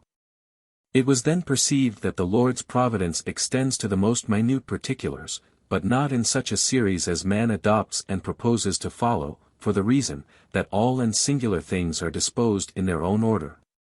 And future events are provided, which, at the same time, do not happen as man supposes. 1749, April 6. 4202. Concerning spheres. The quality of the spheres of spirits as arising from descent, from consent, and from opposite persuasions, is clearly to be perceived. There flows in a general dissenting, consenting, or persuading principle, and all particulars then present themselves as confirmations, so that it cannot be known but that the truth is what it appears to be. The stronger such a dissenting sphere is, the stronger is the persuasion, so that ofttimes I could not otherwise perceive than that the false was the true, and the evil the good.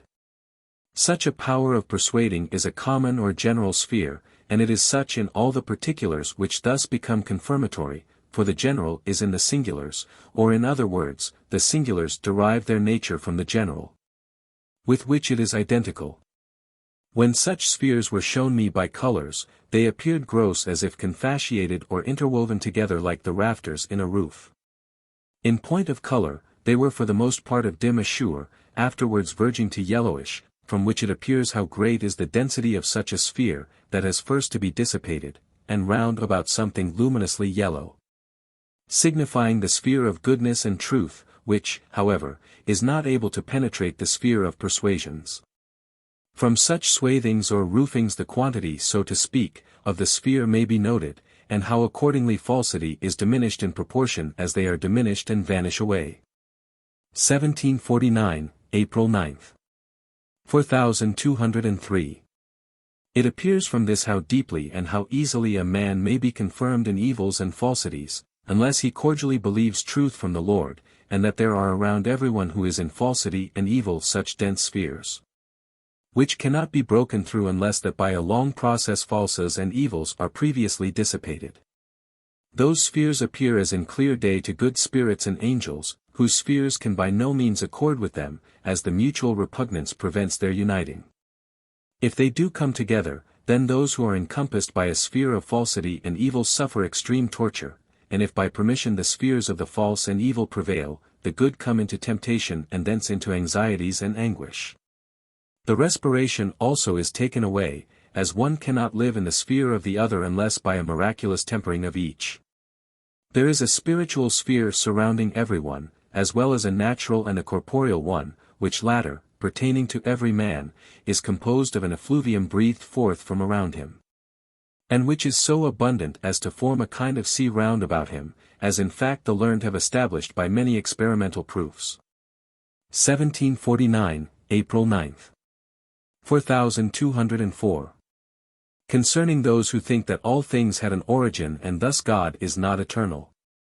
Concerning those who entertain this opinion I have already remarked that they are in the extreme limits of the universe. And it was observed that whenever this idea recurs evil spirits pant in breathing and good spirits who are in the idea of time are distressed. Those who are in the idea of time cannot think otherwise than by time, per tempus, viz. That eternity itself is nothing different from time, when yet with the Lord all and single things are eternal, and the idea of time cannot accord with the idea of eternity. Those spirits therefore were rendered anxious and oppressed by that idea, pondering as they did upon the origin of the Lord because in the idea of time. As soon, however, as they are elevated above the idea of time all such anxious cogitation vanishes, from which it appears how much of time inheres in the ideas. It was then said and insinuated into their ideas that they should think whence was the origin of all things, or whence was the origin of nature, whether nature was before the world was created. And thus whether nature was eternal, whether God was eternal or whether nature was, if nature, whence his origin, since the lower cannot be the origin of the superior, but on the contrary exists and subsists from the interior or superior. As otherwise the lower world would not be at all. There must be a cause of all things, a cause prior to the thing caused, of every cause there must be an end, the end must be prior to the cause, and thus everything must be from him who is end itself, the first and the last, thus eternal. That is to say, everything must be from God or the Lord. By this idea the impression was conveyed that whether nature was eternal, that is, without origin, or whether the Lord was, anxiety ought at any rate to be put to rest. 1749, April 9. 4205. Concerning the hatred of the evil towards the Lord. Those who in the world had not been conscious of hatred towards the Lord, but were still in the love of self and of the world, that is, had lived in hatred towards the neighbor and been utterly regardless of the Lord. These in the other life entertain a most deadly hatred towards the Lord. One cause of this hatred is that they then observe that heaven is the Lord's and the kingdom is the Lord's. And inasmuch as such as they are cannot be admitted into heaven, but precipitate themselves into punishments and torments, they attribute this to the Lord, for they supposed that all of whatever quality, even such as themselves, might be admitted into heaven. Whereas if they could come thither they would destroy all society and all order, and aim to subjugate all things to themselves. Because therefore, they cannot be admitted into heaven, and because they incur to themselves such pains and penalties in the attempt, they conceive such a hatred towards the Lord. 1749, April 10. 4206. That evil punishes itself. And concerning permission. It appears from the order in which all things are in heaven and in hell, of which I have spoken elsewhere, that it is ordained that all evil shall punish itself and thus that evil itself shall tend to abolish itself. Such is order, and this is called permission, which nevertheless is a universal law, as also that mutual love shall reward itself and that it shall fare with everyone according to what he wills to another. 1749, April 13. 4207. Concerning those who desire to return into the body and into the world. There are spirits who desire to return into the body and thus again into the world, and in this manner to obsess men. Such are retained in their own hell, that they may not come near to man. Adulterers and sirens are preeminently of this class, as also others. They are sometimes punished with great severity that they may have a horror of that cupidity. The fantasy of a body is induced upon them by the punishing spirits, so that they know no otherwise than that they are actually in a body, so entirely similar is the sensation. Nay, such spirits can, as it were, harden the body, and so put them in torture by mangling all their limbs, and breaking them in different ways, accompanied with immense anguish, and this often till they are inspired with the honor of such a desire. For horrors, terrors, and shames are external bonds which are imposed through punishments upon such souls or evil spirits after death. 1749, April 13. 4208. Concerning the speech of angelic spirits. The speech of angelic spirits was perceived, but not heard or understood, it was only perceived by the sense of sight under the form of a shining vibration. They spoke for some time among themselves, and it was said to me that this was the speech of angelic spirits. This shining vibration that appears before the internal sense of sight is varied according to their state. Their state was at this time a joyful one, which was in this manner made known, the splendor itself was, as it were, the splendor of their joy. Meantime I conversed respecting this speech with spirits. 4209.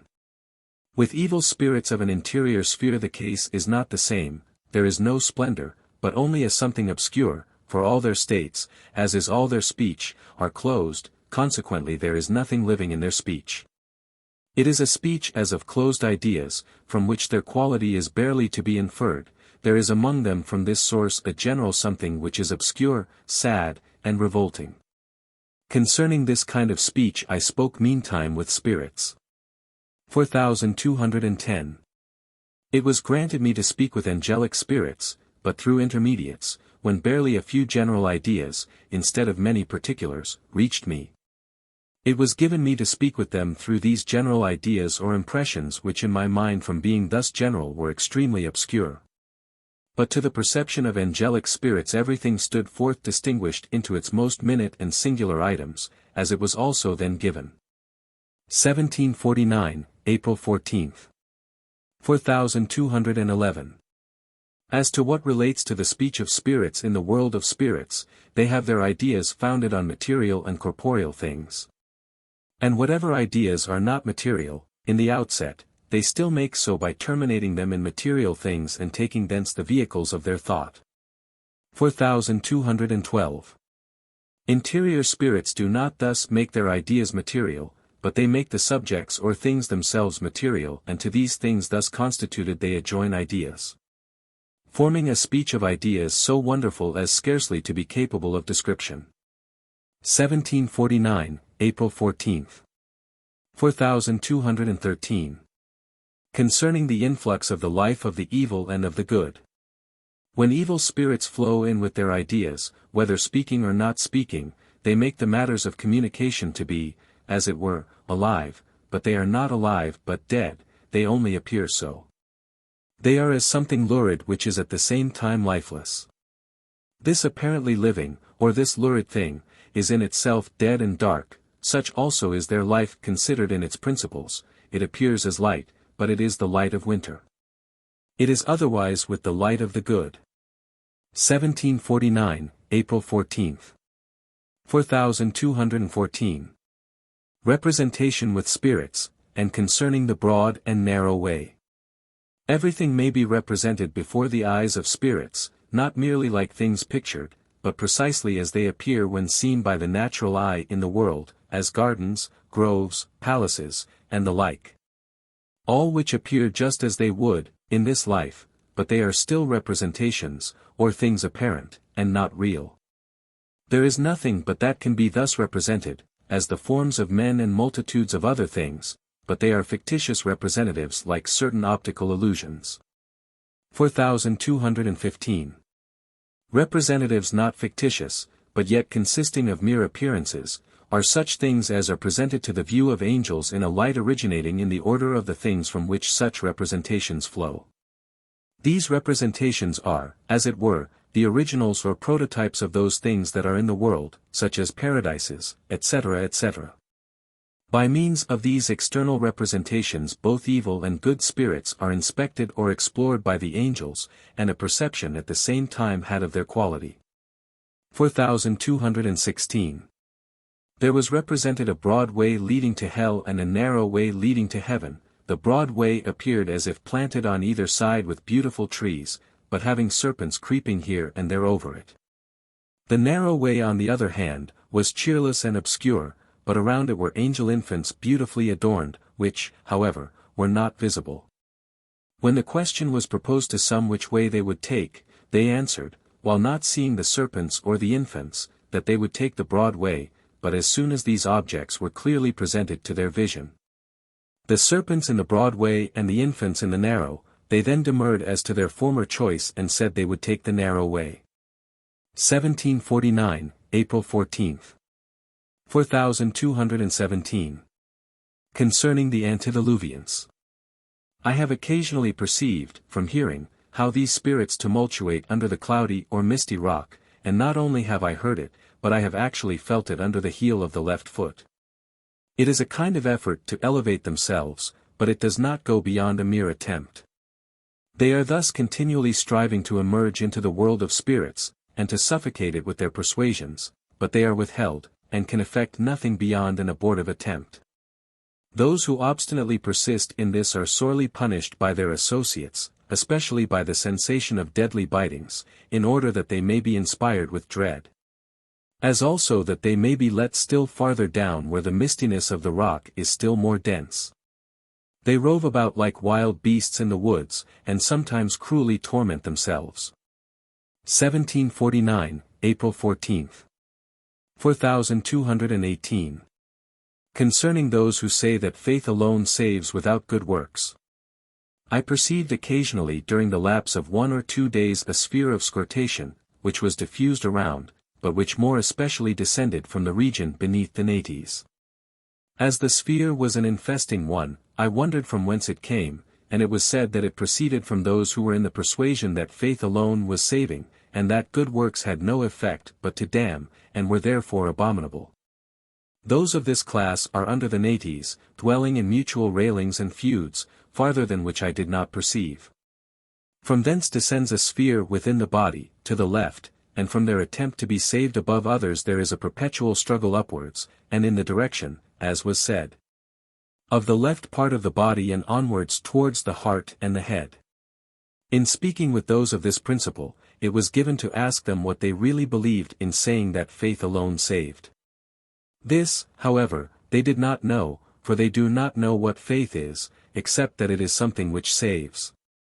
Upon reflection they said that if they should believe that God the Father created them, that Jesus saved them, and the Holy Spirit purified them, then salvation would follow of course, even though in the very hour of death. And though they had lived an evil life all their days. Those who were still lower down said that they knew nothing as to what faith was, that the sum of their knowledge was simply, Father, Son, and Holy Spirit, and if there was anything more in faith they were ignorant of it.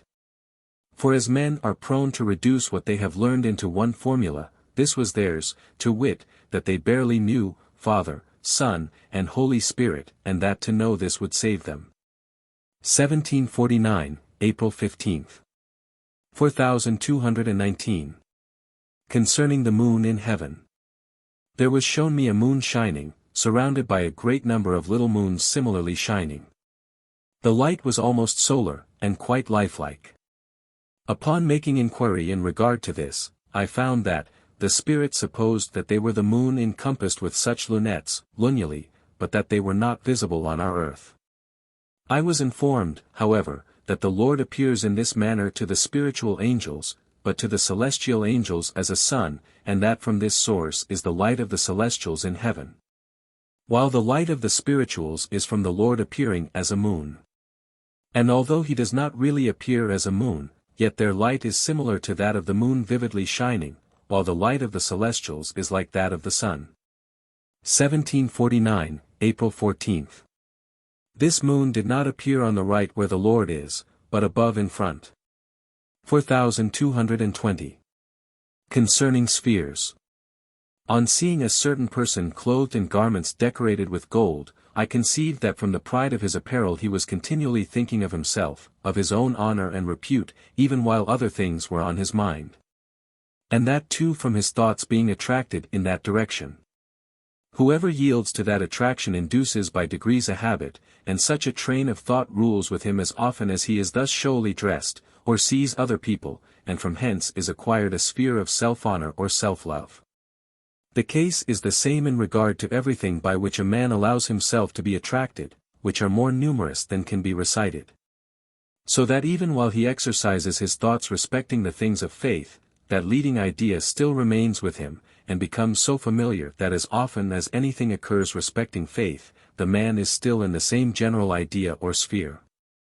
Such spheres are among those which are most manifestly perceived in the other life, even upon one's first entrance thither, for they excite with others, as they did with me, whatever is accordant with them. Thus disclosing at the same time whatever is discordant. Spheres of this kind are wont also to be turned into spheres of odors, which from their quality are fetid and disgusting, to the last degree. They are also sometimes converted into visible spheres, when they appear of spherical form, and from their essential properties are horribly revolting, as is the case even with the sphere of civilities. 4221. How it is that from habit or actuality such a result is produced appears from a variety of similar things in regard to which a man is not aware that they are contracted by habit, as for instance his speaking, his eating or chewing, his walking. All which a man learns, and without learning could not do them. So it is also in respect to the avoidance of objects in one's way, the perception of the quality of others from their speech and face, and the motion of the arms. In fact, the case is the same in relation to all the senses, that certain results are contracted by habit which, from their being so familiar, one is not aware that they pertain to him. 1749, April 15. 4222. Concerning conscience and concerning the angels. It was given me to perceive how conscience is formed. A man learns that this or that is true and good, and when he thinks of this and it occurs to him that it is true and good, usually in the first instance from some particular end, as either of self, or the world, or eternal life, and the thing becomes very familiar by recurrence, he at length ceases to be aware that he actually and of truth acquired the perception. Then the ends of self and the world are gradually removed by the Lord, and so far as they are removed, so far charity succeeds, till finally there is no selfish end remaining. 1749, April 15. 4223. It was perceived that the angels care for nothing else with man than his ends. If his end is self and the world, they then oppose it, and remove it, as far as can be done, and turn it into an end of good, in which case they are greatly delighted. So far as an end of good prevails, so far they are present, and so far as an end of evil prevails, so far are they absent or remote. Still they are prompted by the Lord to withhold man from precipitating himself into the greatest evils, which they do by means of external bonds that excite and influence him, and which at length become familiar with him. 1749, April 15. 4224. Concerning states. A spirit runs through all possible states, and when he comes into a state familiar to him, he then comes into his life, and it was perceived that at the first accession of that state, the spirit desires to plunge himself, as it were, into the state of his life, and inasmuch as a spirit passes through all possible states, therefore when he comes into contrary states, he is immediately pained or mulcted. And when he rushes into evil beyond the measure of actuality he has acquired, he then punishes himself or runs against punishment. 1749, April 15. 4225. Concerning those who wish to possess man. For some 2 or 3 days I have been among those who desire to possess men, and who are of such a quality that they think of nothing else than of returning into the world, inasmuch as their thoughts are, dominantly, worldly and corporeal. They are absolutely ignorant of what spiritual life is, and their sphere is a sphere of continual adulteries. Their position is high above at the back. There are among them not only exterior, but interior spirits, and that too quite numerous, who are of this quality. Their sphere is turned into a kind of intestinal sphere. Their ideas were represented to them by long-drawn intestines, at the sight of which they sadly lamented. Some of them, who seemed to be like spirits flying hither and thither, were desirous of possessing me as it were by main force, but I was preserved by the Lord. They are such as in the life of the body loved worldly and corporeal things, and feared death out of regard to their life in the world and in the body, which they held most dear. The greater part of those of this character having been middle-aged or aged persons, those who died in boyhood or girlhood are not of such a quality, because not yet ensnared by the love of self and of the world. These when they come into the other life seem to themselves merely to hold on in their begun existence, and are therefore unassailed by such a love. The above-mentioned class of spirits are withheld from man, nor is it permitted them even to approach him. 1749, April 16. 4226. Concerning continual reflection, and the continual presence of the Lord with the angels. Concerning spheres.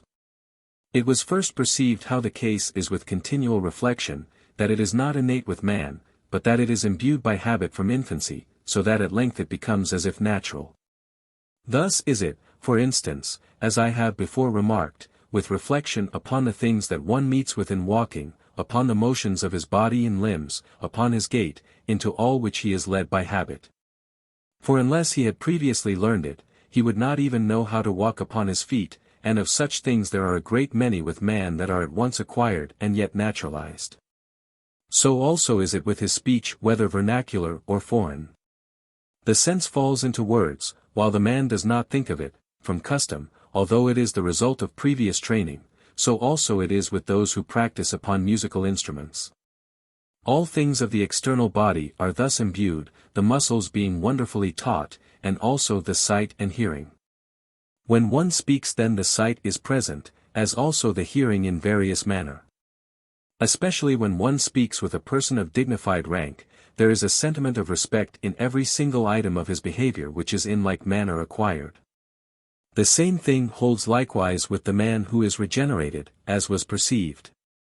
Thus in regard to matters of conscience, conscientiousness is present in every particular of the man's thought and action, though he is not aware of it. With the pious man, piety is in everything, with the obedient, obedience. With the charitable, charity, with the conjugal, conjugal love. In all these cases the ruling principle is perpetually present, in the minutest particulars, though the man is not conscious of it. In like manner is the presence of the Lord with the celestial angels, they do not know it, still it is the Lord's presence. Consequently when it is said that the Lord is continually to be thought of, this that I have now described is what is meant by it.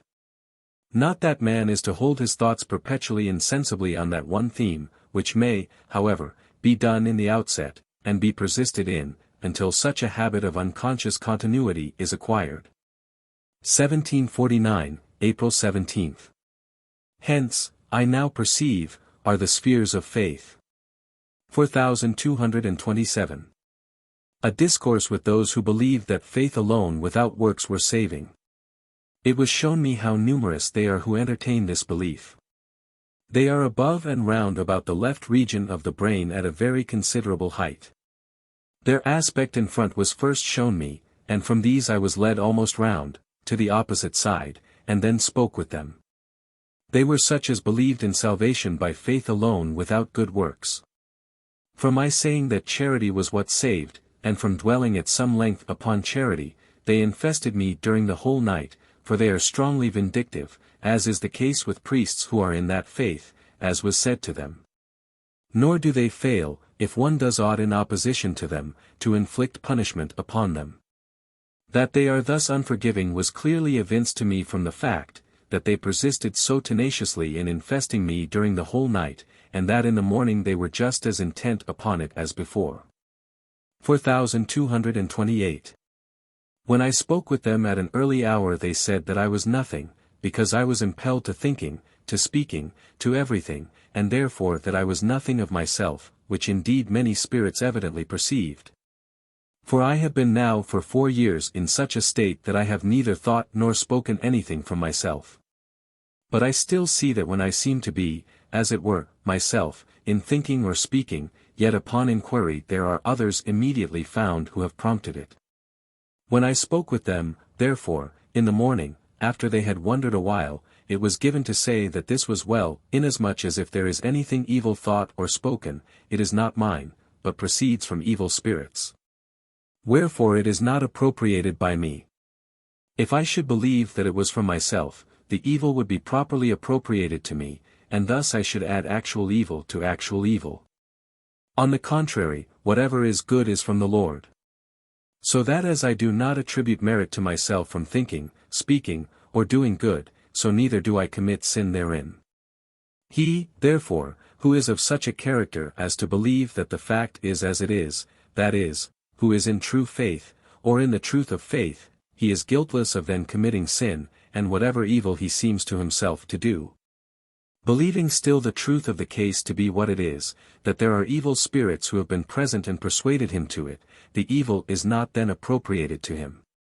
As many of those with whom I conversed were preachers, they said that this was well, wishing the case to be their own in order that they might be free from the guilt of sin.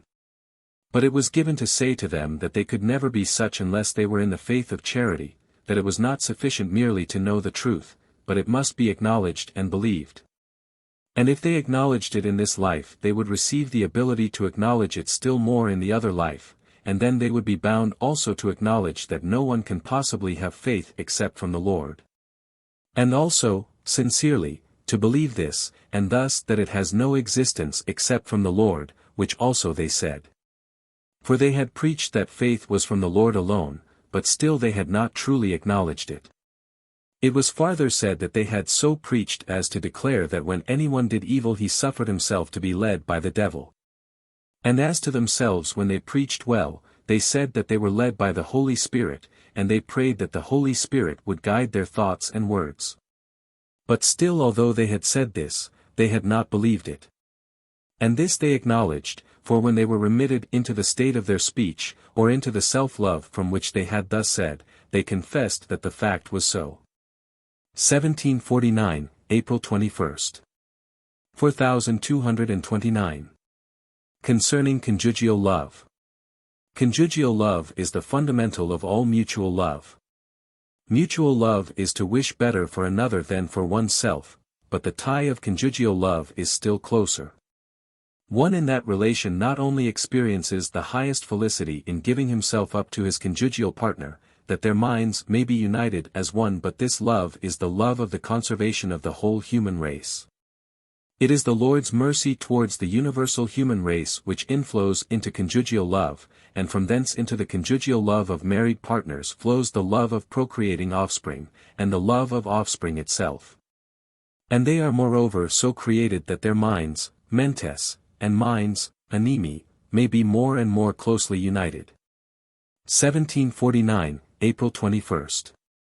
4230. Concerning faith alone and adulteries thence. Whatever things exist in the spiritual world are turned into representatives, according to their qualities, in the natural world of spirits. There were some, concerning whom I have spoken before, who believed salvation to be by faith alone, however men may have lived, whether in adulteries, or in hatreds, or in luxuries, and when these spoke with each other concerning faith alone, or faith separate from charity, there existed thence in the world of spirits, the most obscene representations of adulteries at which I shuddered. From this it appears what kind of a spiritual principle pertains to this doctrine, and that its sphere flows into the sphere of the foulest adultery, with which it agrees. 4231. The case is otherwise with those who have believed in salvation by faith alone, and yet have lived good lives, they are not at all such. 1749, April 23rd. 4232. Concerning change as to societies. It was observed that a spirit, and still more an angel, changes his society according to the changes of his state, which takes place continually, but they are transferred by the Lord from one society to another, according to his good pleasure. Whenever I have clearly observed that I was translated into other societies and thus removed from those with which I previously was, the accession to such others seemed like a kind of transmigration, or a removal upwards, downwards, to the right or to the left.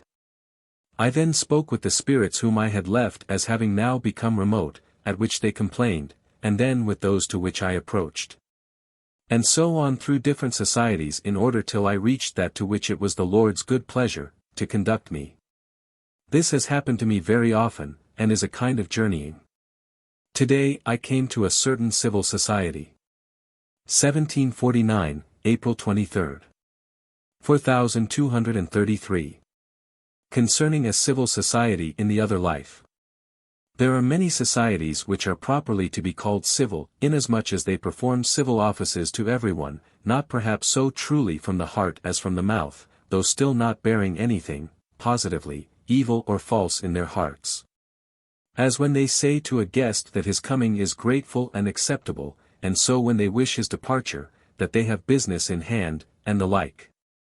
Yet in all this they do not falsify from a purpose to deceive or to do evil, but they are accustomed thus to speak, from their life in the body, in order to obtain their object.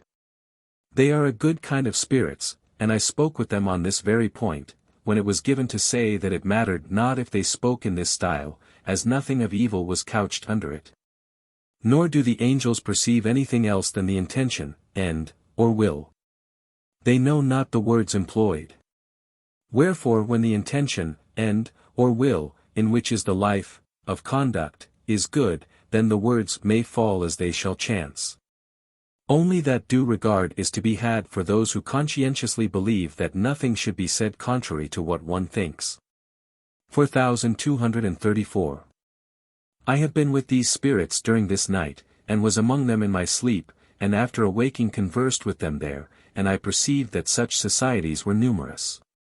As I was taking my leave of them, they represented, for my sake, an aura composed of chariots and horses, which were thus seen, apparently small and in great numbers. Just as if there was actually such an aura composed of beautiful horses and chariots, together with something of the cerulean hue of the sky. They said they were accustomed to treat their departing guests in this manner. 1749, April 23. 4235. Concerning faith alone. Those who have confirmed themselves in the principle that faith alone is saving, and have made faith to be mere thought, or something they know not what, when they see of what quality they are in the other life, what their real life is. And that of those who have held the same belief are ashamed. Those who say they are saved by faith alone, and who have not lived in charity, are those who constitute the more general sense, communirem sensum, of spirits. Their sphere is an abominable sphere of adulteries. They act upon the back part of the neck or upon the occiput. They are preeminently among the most filthy, which was shown to me for the space of several days, during which nothing appeared but the foulness of adultery. This also was shown to those who had confirmed themselves in this belief and had taught it to others, and they were ashamed. It was shown moreover, that these are they that act painfully upon the left knee. 1749, April 23. 4236. Concerning the punishment of those who trouble man in his sleep. Upon awaking I heard the spirits who were awake above me, and who wished to be present with me in my sleep. But sinking shortly afterwards into slumber, I had a disagreeable dream, and upon awaking it was said that it was those spirits who introduced the dream. Punishers were then, to my astonishment, immediately present, who afflicted them most miserably, by mentally inducing upon them a body and bodily senses, and by a continual rolling backwards and forwards, attended with resisting struggles. So that they were torn or wrenched, as it were, by piecemeal. Their purpose, animus, would have carried the punishers to the point of slaughtering their victims. The sufferers were for the most part sirens. 4237. I wondered that the punishers were so suddenly present, but it was perceived that it arose from the necessity of man sleeping in security, as otherwise the human race would perish. Such a punishment, therefore, follows from necessity, and that the punishers were so immediately present with a knowledge of their being authorized to act in this manner, was from the atrocity of the malice viewed in relation to this necessity. 4238. I wondered also that they were so many and that all the offenders were discovered, one company after another. The punishment went on around me, and extended to others who were in concert, and all the guilty were found, notwithstanding they attempted to hide themselves, that they should be thus discovered, wherever they were, provoked their complaints. 4239. The sirens endeavored by various arts to elude the punishers. Their arts were, that they attempted suddenly to withdraw themselves, that others were at hand, who strove to worry the punishers and to inflict the penalty upon them, that some would try to steal away the culprits. Pretending that they were not guilty, that some would say that they were the ones that were punished, that some would induce upon the punishers the belief that they were punishing infants, some angels, some other good spirits, some the Lord himself, in order thus to steal them away, for which purpose they would enter into a more subtle sphere, hoping to allure good spirits to their aid, and in various other base ways. Still they were unable by all their arts to screen the guilty, they were most grievously punished. 4240. It was perceived that all this takes place in regard to men whom it is attempted to annoy in their sleep, although man himself knows nothing of it. For he that does not converse with spirits and who is not, in his internal sense, with them, must be wholly ignorant of these things, nor can he hear, much less see, what takes place in the other life. 1749, April 26. 4241. That from the Lord alone is everything good, consequently, everything true. It was clearly perceived that from the Lord alone is every good.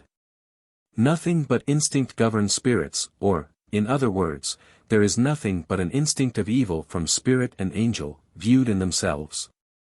What is good is solely from the Lord, so that whatever good the angels may do, this is solely from the Lord. 1749, April 29. 4242. Concerning angelic spirits, concerning the Word, and societies. Angelic spirits are of various genius. They are most distinctly arranged in societies. They are in a middle distance between angels and good spirits. The angels flow into them, and they flow into good spirits. While in their own societies or among themselves, they know nothing of man. Still they inflow in diverse modes into man, but altogether according to the essence of his mutual love. I have spoken with them on this subject, and they said that they knew nothing of man, but I replied that I distinctly perceived their influx. 4243. There are societies that live amicably among themselves, so that they may be called societies of friendship. They do not love other angelic spirits in like manner, wherefore there is not among them a love towards others greater than that which they bear to their companions. When these came above me, as soon as I began to read something of what is contained in the book of Genesis, all delight and the life thence was taken from me, and what was left had scarce any vitality, but was, as it were, a mere cheerless inanimate something, from which I inferred that the spirits were not good, and that having found an occasion of evil they had, as it were, deformed a multitude of things that occurred in my reading, and left them not only void of delight, but sadly marred, so that it displeased me as something of no moment and of no coherency, causing me almost to conceive disgust towards it. When I perceived and felt sensibly that all delight was stolen from what I was reading, it was given to speak with those angelic spirits, and I related to them the circumstance, and how the matter stood. And they replied that it was no pleasure to them that I was thus affected, that they did not know me in the matter, nor what transpires with man, but as soon as they perceive anything delightful they seize upon it and rejoice among themselves. Being good spirits, I admitted their excuse, but I was informed that they were societies of friendship acting with due sincerity towards each other, but that they did not, like the angels, love others above themselves. 4244. I thence learned that they are above man and know nothing of what exists with him, but that by reason of a friendship of this kind they pilfer his delights, and thus induce the contrary, as has been already said. For the delights with man which are innocent are the ultimates in which the delights of the angels terminate, wherefore when angelic spirits regard and favor themselves above others, they draw away from man his delights and turn them to themselves. I spoke with them on this head, and they acknowledged the fact. 4245. It was given to compare them with a cloud which intervenes between the sun and the eye of man. The cloud takes away at once the delight of vision, and such as the cloud is, such is the privation of the sun's light. Those who are such as to prefer themselves to others, are clouds considerably obscure and dense. Those who have less of this feeling are clouds less obscure, but those who do not prefer themselves at all are transparent clouds. On these points I spoke with them for a long time, and also by representations.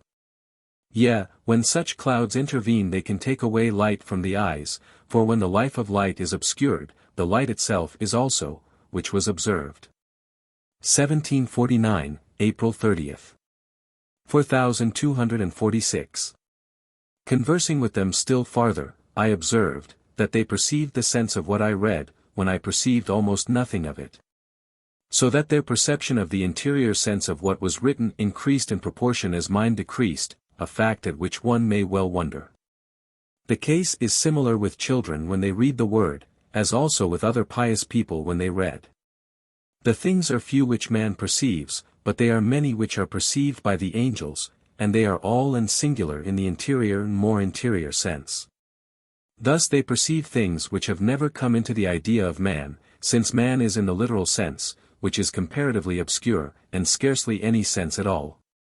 4247. But it was given to say to them that it would be better if man also were in light, thus they would be one, and the order would be complete. 4248.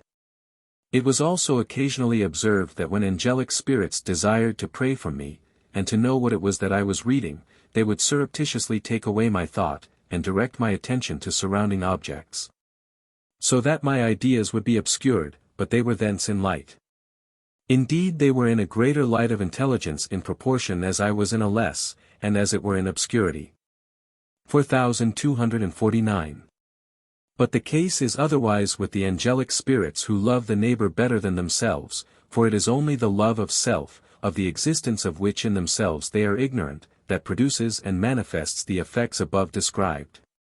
1749, April 30th. 4250. Concerning the life of spirits. Concerning interior wakefulness. Concerning spirits seen of old, as by Abraham. In a dream by night when there was nothing at all visible, I was led into a state of interior wakefulness of such a nature that I knew absolutely nothing else than that I was fully awake. I thought as if awake, I saw as if awake, I was in a wakeful persuasion of being awake, and had not the least contrary impression. But there was within me an interior wakefulness or that of the spirit, not of the body, as I then enjoyed the full use of all the senses, and was possessed of ordinary acumen and perspicacity. I seemed to myself to be in a bed in company with a small boy, and there was seen a certain person sitting near me, who appeared in all respects as a man, in his dress, his countenance, and his speech. He even mentioned his name, and it was given to say to him that although he thus appeared, yet he was a spirit, and this it was given to evince by the fact that when he would touch me with his hand and arms, he actually passed through my body.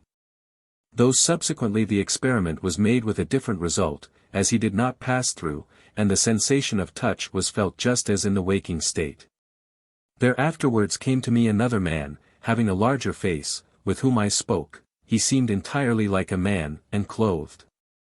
Then there came others, and also several women, who appeared to me as in clear day, and with whom also I conversed. The bed mentioned, whereupon lay also the boy, appeared to be most beautifully spread with white counterpanes. A man was also seen shut up in a certain inner chamber, and I called another person to look at this inmate of the chamber and to say whether it could be supposed that he was a spirit, seeing he looked to the life like a man on the earth. At length I came out of this wakefulness of the spirit into bodily wakefulness, and gave way to wonder at what I had seen, as the night was entirely dark. I then spoke with those with whom I had been in that interior wakefulness, and heard them speak in return. They said that it was easy for man to be reduced into such a state, but that at this day it is not permitted. As also that Abraham was brought into this state when he saw the angels, as likewise were Lot and Gideon when angels appeared to them. They then observed that spirits may live in such a kind of wakefulness, nor know otherwise than that they are themselves the men in whom they are, and that they may do this not only while the man is asleep, but also when fully awake. And even while walking, as has 2 or 3 times happened to me. It was hence given me to know how the case was in regard to the angels seen in the Jewish church. When I have been awakened in a manner different from usual, I have also very often seen spirits. 1749, nothing else between May 1st and 2nd. 4251 to 4300. 4251. When awakened I reflected upon that state of wakefulness and desired to come into it, for it is thus that the interior man is governed of the Lord. 4252. Concerning providence and miracles. It was perceived, and conversation had on the subject with those in the other life, that man can never be made better and receive faith, or be confirmed in faith, if he obtains what he desires, and knows how everything is.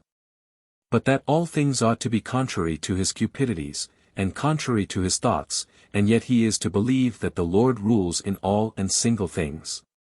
Unless man is so held and so believes, when things occur contrary to his opinion and his cupidity, he can never receive faith and be confirmed in it. Acting on any other principle, if the slightest thing occurs not in agreement with his cupidity or opinion, he begins to doubt and deny. This was perceived and made the theme of conversation with those in the other life. 1749, May 4th. 4253. Concerning the instinct of spirits and their memory, also concerning love. Spirits have not the memory of material things, particularium, but another interior memory, which, in the present life, is imperceptible. They have a certain instinct of such a quality that they desire and covet this thing or that according to their nature and state, and when they thus desire and covet, everything suitable and agreeable to it in man's memory is excited. Such is their influx. It hence appears that all life is from cupidity, even that of the intellectuals, and thus from love, for this, be its quality what it may, excites the intellectual faculties, which manifest themselves conformably. This I have learned from the ample experience of many years. From there being those who desire, they know no otherwise than that they are those who think, with man.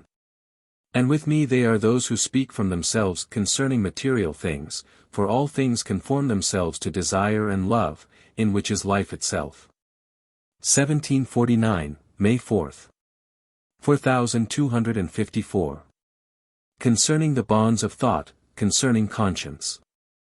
It was perceived and shown that thoughts have their own bonds. Those who possess conscience have internal bonds, those who are destitute of conscience, external bonds, as the tacit ones of shame, fear, honor, and other things. This appears manifestly in the other life, where external bonds are taken away from them, then there remain the bonds of thought from which it appears of what quality their thoughts were.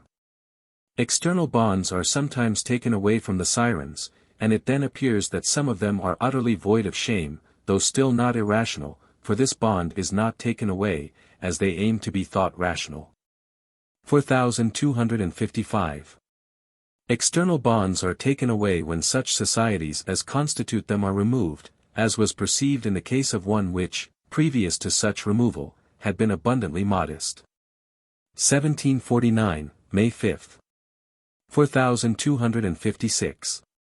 Concerning the speech and thought of angels. The speech and the thought of angels is ineffable, they regard nothing but ends, and consequently uses, which are countless in number, and existing in ineffable series, wholly beyond the comprehension of man. Compared to the ideas of man on worldly subjects they are indefinite. Their speech and their thought are altogether from uses which are ends, and in these they are held by the Lord, for the Lord's kingdom is a kingdom of uses and ends, from which all and single things exist and subsist. The angels that govern man regard nothing else but ends, of which man knows nothing, wherefore they hold in aversion those that have evil ends, such as the haters of the neighbor and adulterers, because they destroy marriages and conjugal love.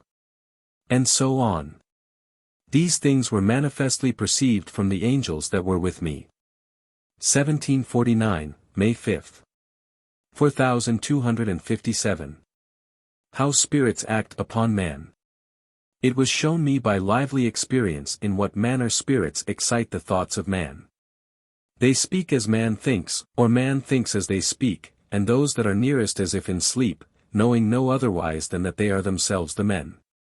Whatever things they excite and speak of among each other, these the man thinks, both being in a similar idea. But there are spirits who are very near, or are subjects, and into them flow those that are more remote, but sometimes otherwise, and so on. 4258. When good spirits are present and excite things contrary to the cupidities of man, and to the life of cupidities, there arises conflict and anxiety and thence temptation. 1749, May 5th. 4259. Memory after death. That souls and spirits know not who they have been. Souls know not who they were, in this life, except from others who have an idea of their identity, and then being thereby excited they know it, but the knowledge is presently lost. In conversing with spirits it was said that if souls were aware of their identity, it would be the greatest detriment to them, as they would then be thinking concerning themselves, which would give rise to many evils, as self-love, merit, c. Others also would know them and thence they would be liable to become their idols, and if enemies, they would be exposed to their hatred and revenge, thus they could not be perfected.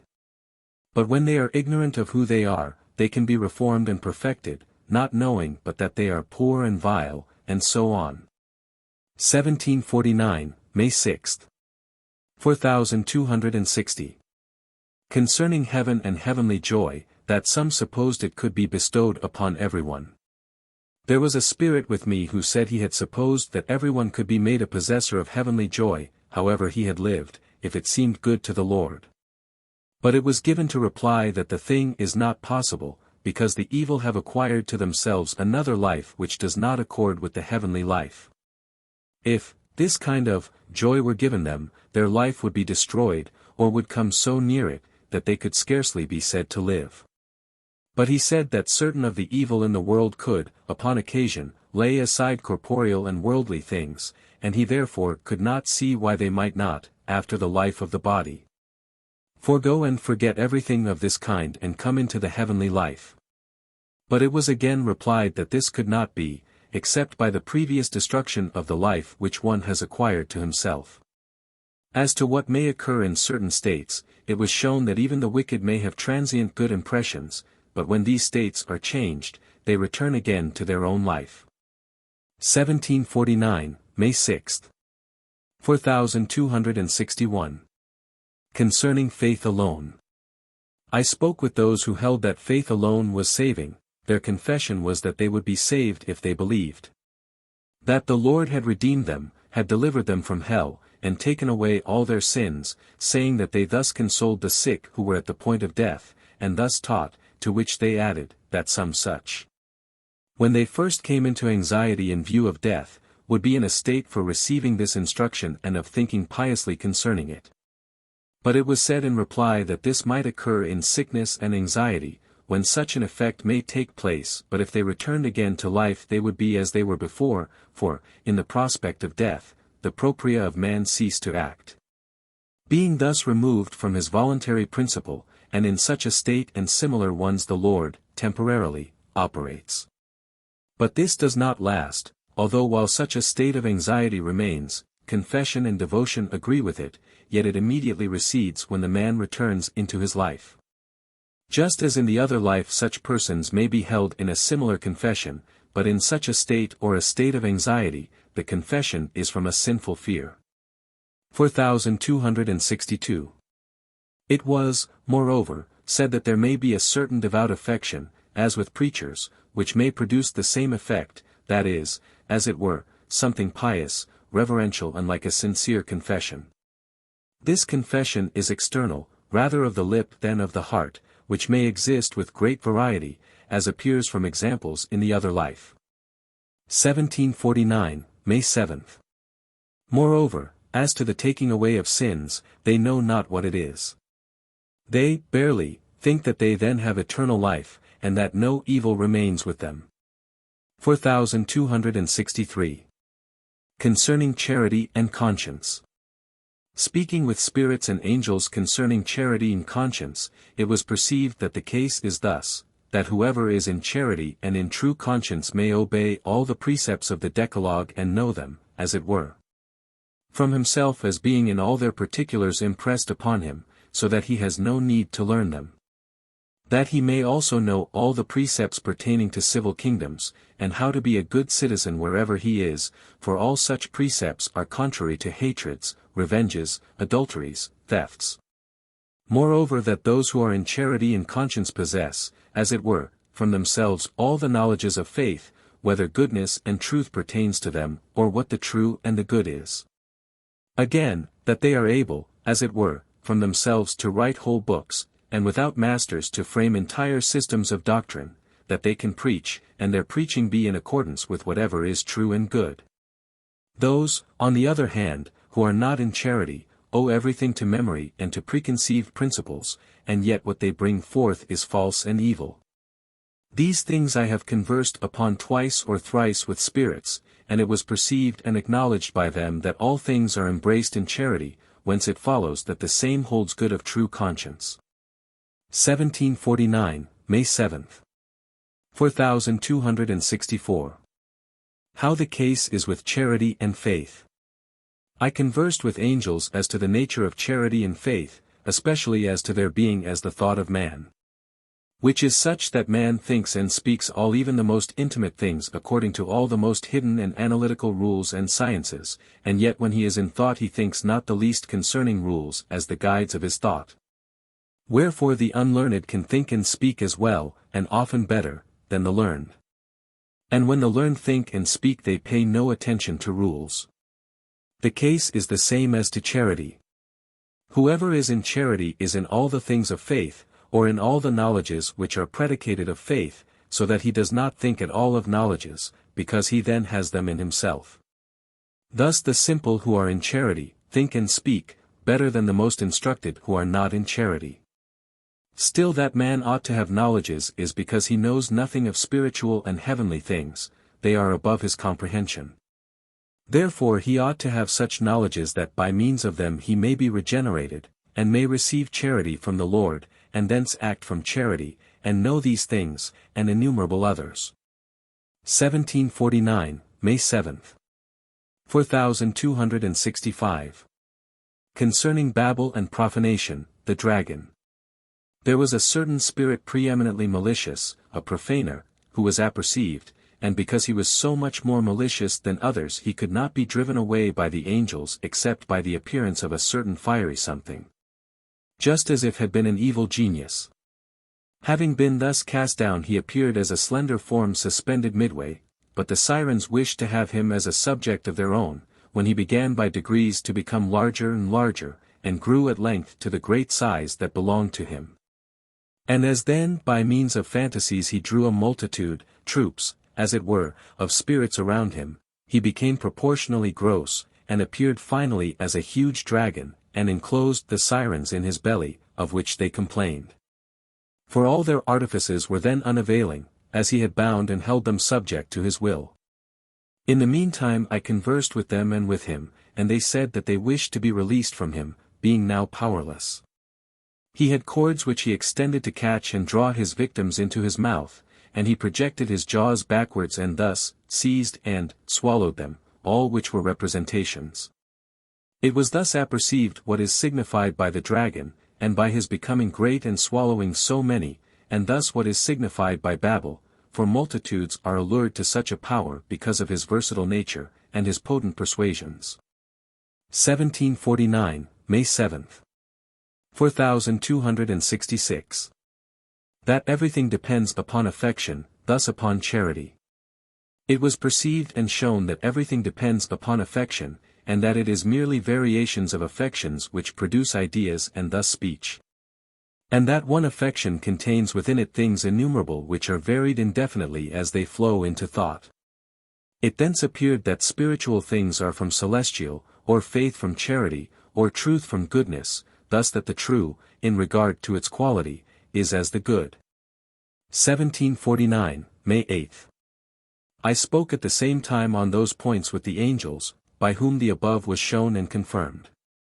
4267. That the thought and the speech of angels regard only ends. It was often perceived and made a subject of conversation with spirits, that angels neither care for nor perceive anything else than ends, nor do they eliminate anything else from the thoughts of man.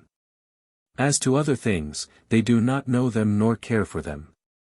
Their thought and speech is solely of ends, thence of uses, and it is for this reason that their thought and speech are so remote from the perception of man, which is of particular or material things. 1749, May 8th. 4268. How spirits are reduced to order.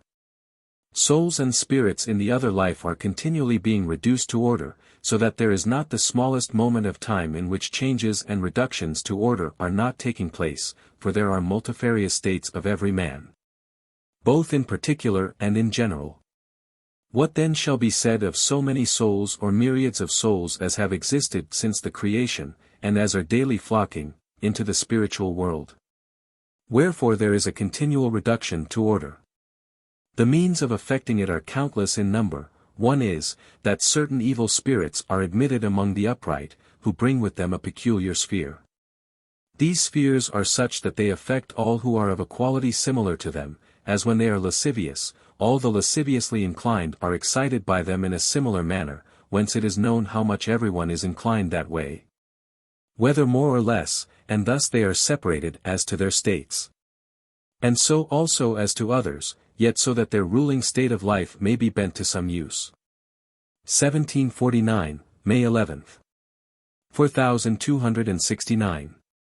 Concerning subjects. It was observed that spirits send emissaries from their own to other societies, in order to hold communication with them. Sometimes evil spirits go forth like spiders, into many foreign societies, as was said before.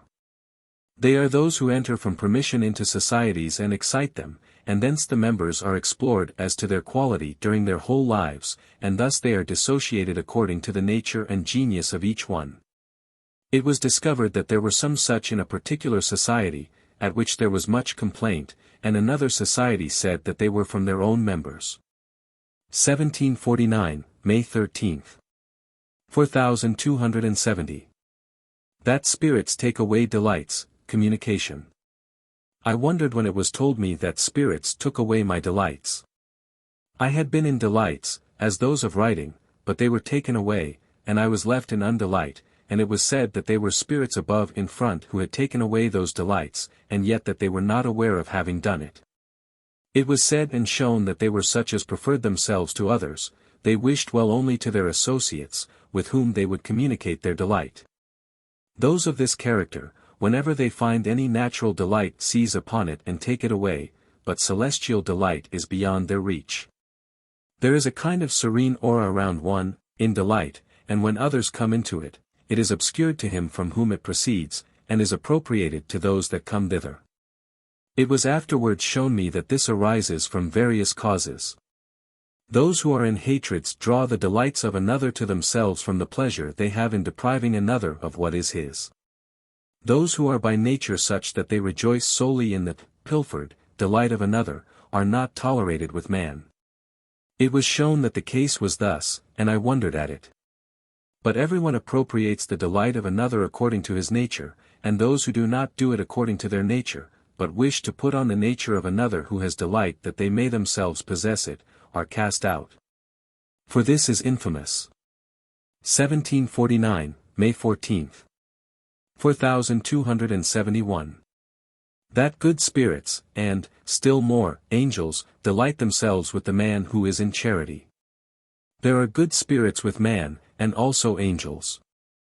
Good spirits with those who are in charity, which spirits are the subjects of many societies. Whatever inflows from the angels is received by man according to his quality or his love while he is in charity. Then the life with the angels is pleasant and delightful, for they have connection with the ideas of man's memory, in which their own terminate, wherefore angels and good spirits come to them in the delight of their life.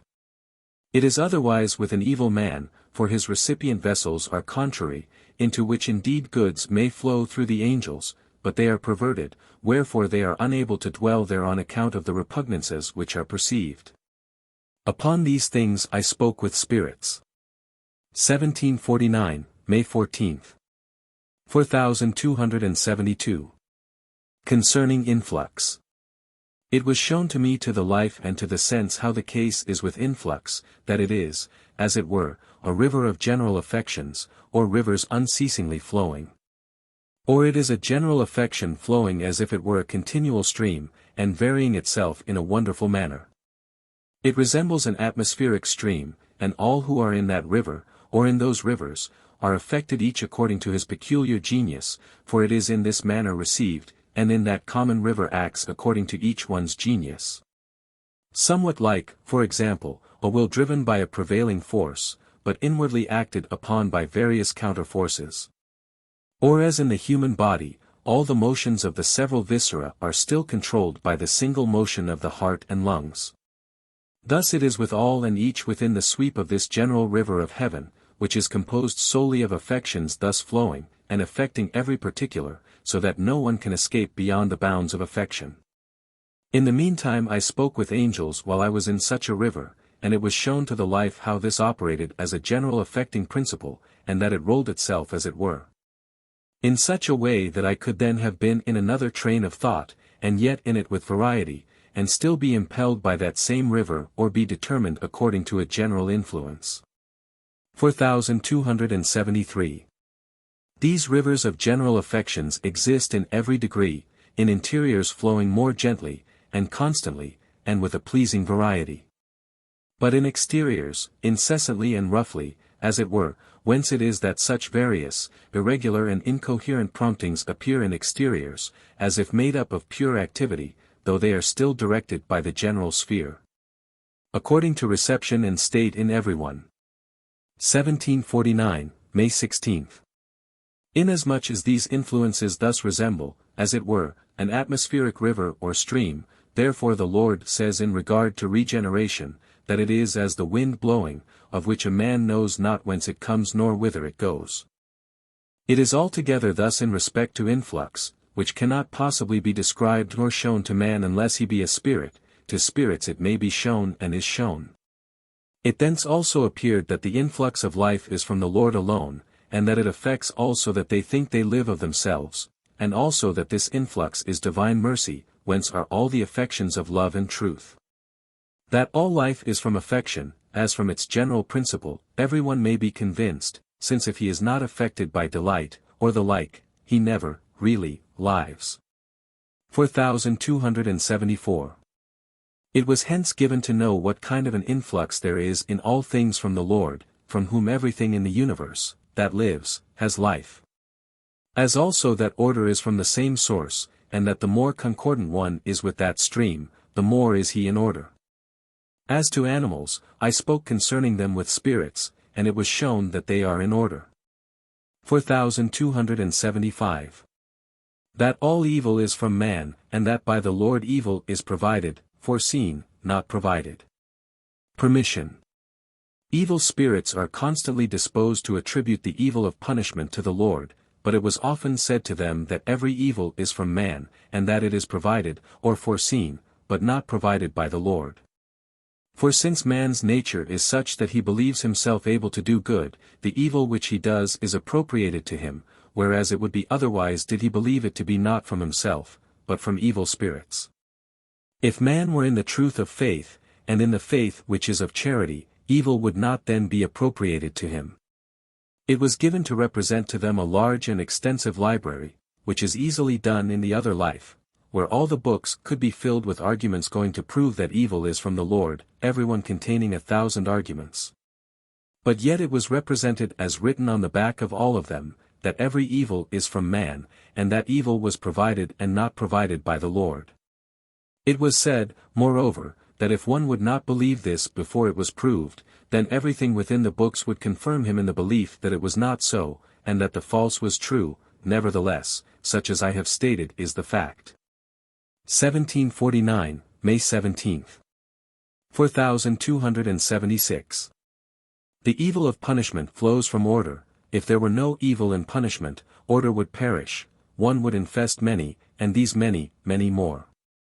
Since, then, such an order is for the conservation of all, thence is the permission of the evil, just as in every government, if there were not penalties, it would perish.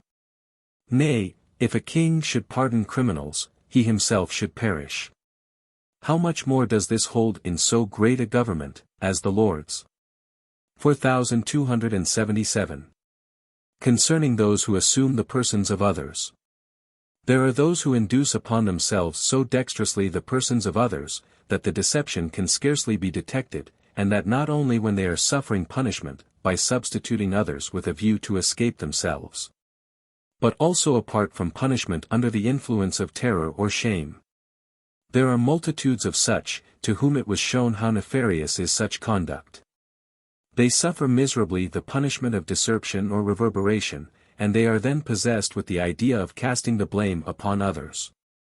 Still they are not freed from punishment till they have abandoned such a prompting. A certain spirit persisted and bore his punishment for a very long time, and yet continued unaltered. 1749, May 17. 4278. Concerning sirens. Certain sirens are punished by being transmitted into sad and sorrowful societies, where they meet with nothing but what is mournful. Their deceitful minds are thus broken down, and it was said that they thus lose, in a measure, their faculties, and become, as it were, insane. 1749, May 17. 4279. That evil spirits can utter what is good, and thus become subservient. From experience, evil spirits may be brought into a state in which they shall utter things both good and pious. This is effected by a removal, in certain states, of corporeal things, so that they shall be, as it were, without themselves. Just as wicked men may speak and think under the influence of fear and horror.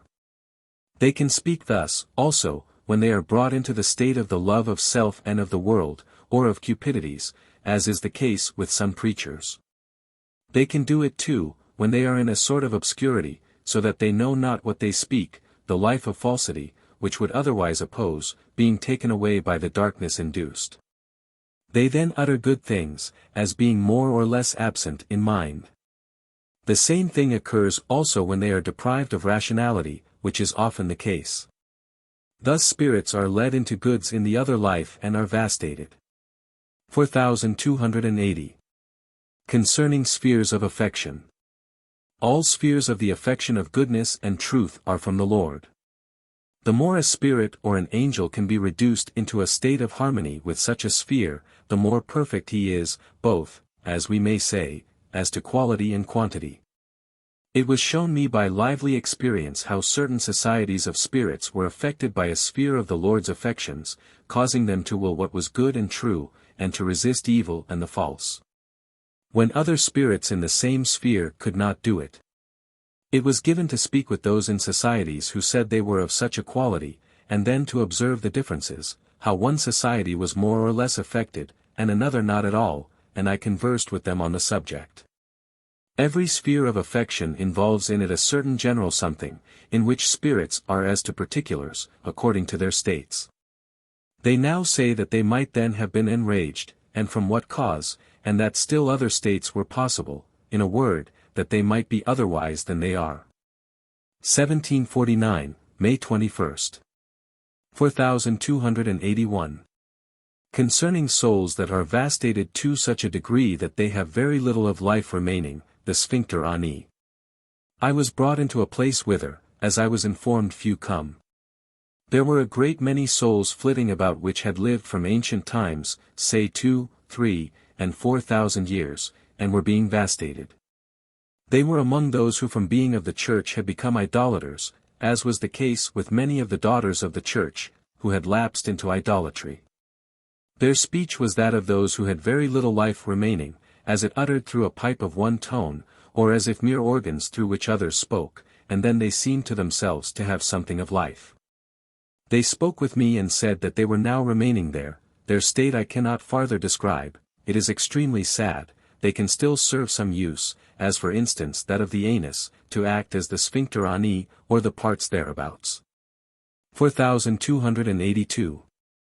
Those became such who were the sons or daughters of the church, and fell into idolatry. They said that they had neither known nor cared anything for God, that they had lived unhappily in wedlock, believing in nothing but the life of the body, wherefore after death they become such as I have described. Those that were in the church are at length, after many centuries, reduced to this state, and they become interior idolaters, for their life, although it appears human from their excelling in ingenuity of discourse and, a certain, polish, is yet an animal life, and thus after ages have passed they retain next to nothing of spiritual life, and finally are enabled to subserve the vilest uses, such as those above mentioned. 1749, May 26th. 4283. Concerning female jugglers. There were certain female spirits separated from the sirens, because they had not been adulteresses, and brought into society, and thus rendered spirits of more subtlety. These were with me for a long time, because they were under the auspices and conduct of good spirits or of others more subtle, and from living under such a tutelage they appeared for some time sufficiently docile. But as they were always in the spirit of ruling, and were vindictive, they were separated and cast into the societies of sirens. These, when finally vastated, become such as I have described, and subserve the sphincter urethrae. 1749, May 26th. 4284. Concerning innocence and sleep of a spirit. Evil spirits again infested me in my sleep and were punished. Being afterwards awakened, and remaining so for an hour, the same thing occurred again, the spirits around me being meantime asleep, from which it appears that while man is awake spirits may be sleeping around him. While some were then prompted to produce disquiet, others wishing them to be silent said to them from innocence, "Keep still, the Lord is asleep," which, because it was from a kind of infantile innocence, was highly acceptable. From whence we may conclude how the case is with innocence, that it is accepted though it be ignorant of truth. 1749, June 1st. 4285. That the whole world of spirits may become and has become worse and worse. Under the guidance of the angels I thought concerning a particular evil which had befallen me, and which spirits, with almost one consent, attributed to me. I thought with myself how this could be, as I was of the opinion that some misfortune was likely to result to me from it, and yet I was greatly nonplussed to see how it could come from this source and how I could be the cause of it, when, at the same time, I knew that I was not in the least particular led by myself but that I was led to evil by evil spirits, and to good by the Lord through the angels, and that too in the minutest things. So that nothing so insignificant can be named that I am not thus led in it, as I have learned by the multiplied experience of many years.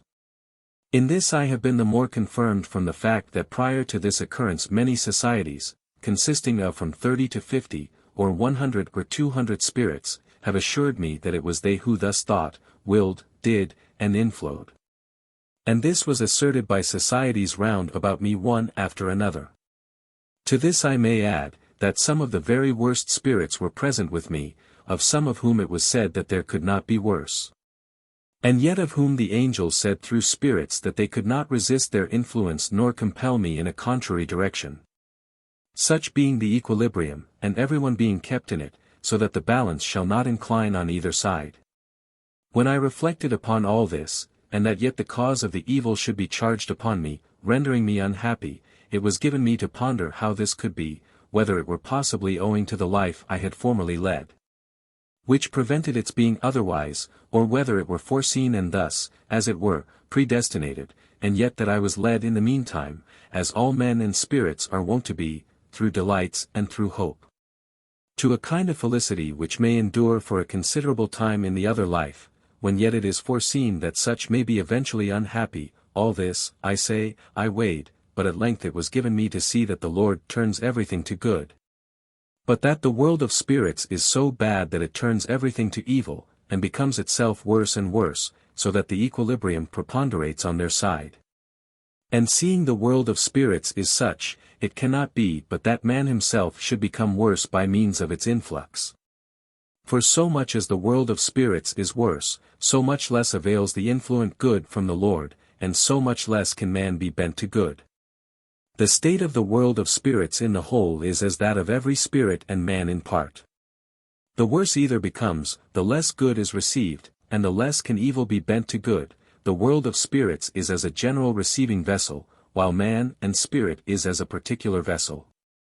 4286. These things were said in conversing with spirits, and moreover that it is the ruling evil which does the mischief, of which everyone is a part. This was conveyed, derivabator, to all around me representatively, but because, from their being spirits, they could not do otherwise than fall into this representative evil, it was therefore abolished. It was said, moreover, that ruling evil itself is properly the devil, thence the whole world of spirits, and thence every individual evil spirit. 1749, May 28. These spirits said the case was the same with them also, as from the influx of the whole world of spirits being evil they are not in fault, and so also with men, as everything is from influx, neither are they in fault. And that it is with them as it is with me. But it was given to reply that if they believe or acknowledge that the fact is that they do not act from themselves or from their own proprium, they would be wholly guiltless, but if they do not acknowledge or believe this, but believe that they act from themselves or from their own proprium, then they are guilty, and evil cannot but be appropriated to them. Barely to know is not to acknowledge, and to say and to wish it to be so, and yet not to acknowledge it, amounts to nothing. It is merely to take an argument for granted, which will not avail them. But if they acknowledge and believe, they are separated from evil spirits and come to the good, and are ruled by good, that is, by the Lord. 4287. How innumerable societies conspire to one false principle, thus how much there is in one idea, and that the thought is the image of the man. It was manifestly perceived and spoken of with spirits, by whom it was acknowledged, that one idea of the false has innumerable societies conspiring to it, but all diversely, some directly, some indirectly, some from an end of evil, some from an end of good, some from malice, some from goodwill, some from ignorance, so numerous are they that contribute to make up one idea of the false. Thus, for instance, let one make faith essential in preference to charity, or let one place merit in piety, or the like. Some will conspire with a simple heart, some with an evil one. The opinion in which a man is, or his assumed principle, is a kind of nucleus, as long as he is in it, from which other things are as rays diversely variegated and going to make up the idea. This was shown to me to the life, and I spoke with those who were, one in such an idea, another in another, some in front a little to the right, some above behind, but all from a different end, and yet all conspiring. From which it appears what damage ensues when a man or a spirit is in falsity. 4288. Every idea is an image of the man, it is an image of such a society in general, yet different with one from what it is with another. One is an image of this society, another of that, and thus an image of all with diversity according to state. However, the state may be varied. Still it is an image of the general society, while in such and such an opinion those that are in the idea of truth have angelic societies concordant with them. 1749, May 29th. 4289. Concerning the providence of the Lord in the most singular things. There was a certain one who had confirmed himself in the belief that there was no providence, but that all things flow from the thought and prudence of man, and from fortune, as to which, however, he knew not what it was. He was among the subtle evil spirits, because he had indulged more in thought than in discourse and conversation. He applied everything which he perceived in the other life to the end of promoting his own interest, as he was intent upon exalting himself. While thus acting in the subtlety of his nature with the most detestable artifice prompted by this motive, I spoke with him, and he said that he was in his own heaven while thus employed, and that no other heaven could be given. And this he made for himself. But it was replied that this was hell, and that such haughtiness was turned into a direful hell, which was also shown him. Being thus made what he would naturally become, he shuddered at himself, saying that he had not believed that such would be the result. The cause was then stated to him, viz., that he had confirmed himself in those principles. It was said by good spirits that he was worse than others by reason of his subtle influx against goodness and truth. 4290. He was afterwards reduced to the state of his infancy, and his quality fully disclosed in the presence of the angels, and it was demonstrated that from having been of such a character in his infancy he never could have been otherwise than he was. And it was shown also how every single act of his life had been so overruled by the Lord as to prevent him from plunging himself into the most grievous hell, into which he would have rushed if the Lord's continual providence had ceased in the least degree. When it is shown by the Lord, angels can see, almost at a glance, every act of the life of anyone, as much from its manifestations in infancy, as in adult age. Whence it was also given to know that the Lord's providence operates in the most singular things. 1749, June 2nd. 4291. When asked whether he had ever thought of another life, he said that he had never believed in it, but had rejected everything of the kind. And that for the reason that he had seen so much to confound that idea as the just man's suffering and the wicked exulting, and other things of that nature, especially as he saw that the evil led a happy life. From all which he concluded that he should die altogether in the death of the body. He confessed that he was in the greatest astonishment to find himself now alive. 4292. Concerning habitations and paradisiacal things. The angels have their own habitations where they dwell, which are magnificent. I have been there and have seen them at times, and that with wonder, so manifest and conspicuous are they, nothing in fact can be more so. The habitations which are on the earth, or of man, are comparatively scarcely anything. They call those which are on the earth dead and not real, but their own true, as if alive and real, for they enjoy them with all sense. The architecture is such that the art itself is thence, so that they can never be described, they exist too in vast variety. 4293.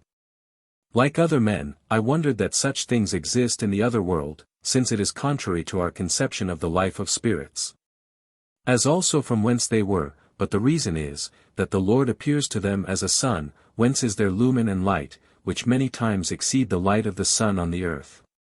And as they have light, so also the variegation of light, which causes color, without such variegation light does not exist, for it is to them shade. Thence they have colors which I have often seen, so splendid and beautiful that they cannot be described. Everything which exists in the other life is not, as some suppose, empty and void, but is the substantial itself, because it is the origin of all that is substantial in nature. There the substantial is living, or a most pure ethereal principle, which is formed by the Lord into things of this kind so wonderful that they can scarcely be described. It is enough that I have seen them, and that often, I have been there. I have spoken with them, and they have said that those things were real while the things on earth were not, being comparatively dead, and such as they despise. 1749, June 2. 4294. Concerning scientifics and doctrinals, that they are of no account except to make a man conformable to them. I was led through the mansions of the heaven of spirits, from whence I perceived those that were in the interior heaven, and with whom also I conversed. It was at the right where there is a state of rest, such a state of rest as cannot be described. I spoke with them in their mansions, and there appeared spirits above me, some in a kind of pendant lucidity, where are the habitations of the men of the most ancient church. I spoke with spirits and angels, but as often as I adduced anything doctrinal or scientific they were unwilling to admit it, saying there was no need of such things, that they disturbed their quiet, inasmuch as they were in them. And from being in them, they know everything of the kind. From this and other things I learned that they did not admit of doctrinals except on account of use, and that doctrinals were nothing else than the means of man's becoming such as doctrinals alone would make him, that is, means subservient to man's use on the earth, and to the use of souls recently arrived from the world. They clearly perceived whether I was disposed to place a glory in things of this kind, and their perception on this score was indescribably accurate. It was also given me to know the quality of the ideas of angelic spirits, which are universal, as are those of spirits in general, but it cannot be described. 1749, June 3. 4295. How the case is with representatives and correspondences in heaven, illustrated by the correspondence of knowledge with eating. While walking in the street I thought for some time of eating, or of what I should eat, and I perceived that the angels thought of nothing of the kind, but of knowledges and intelligence, and that thence there existed in my mind, in common with those of the world of spirits, the thought of eating, and on speaking with them was informed that it was so. I thus learnt that discourse concerning knowledges falls with man into the idea of what he eats, and that the cause of such a correspondence is, that knowledges are spiritual food by which the life of spirits is sustained. In like manner correspondences are given in other things which man would never know unless instructed, and these are so many that they cannot be enumerated even as to their genera and species. Such is the influx of heaven, as it was given to me to know from this and a multitude of other proofs. 1749, June 4. 4296. So also when the discourse is about intellectual things, and man has for an object of his thought horses, then he speaks concerning horses, for these correspond with intellectual things.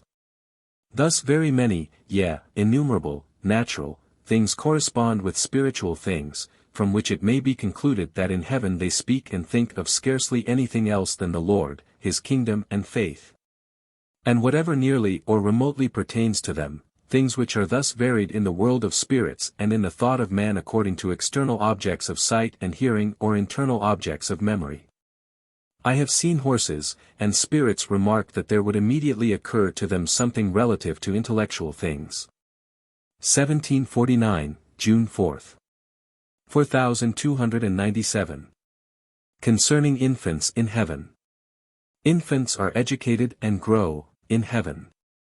They are educated by knowledges derived from the Lord through the angels, and grow, as it were, by means of these knowledges, so that they appear to themselves to become more adult.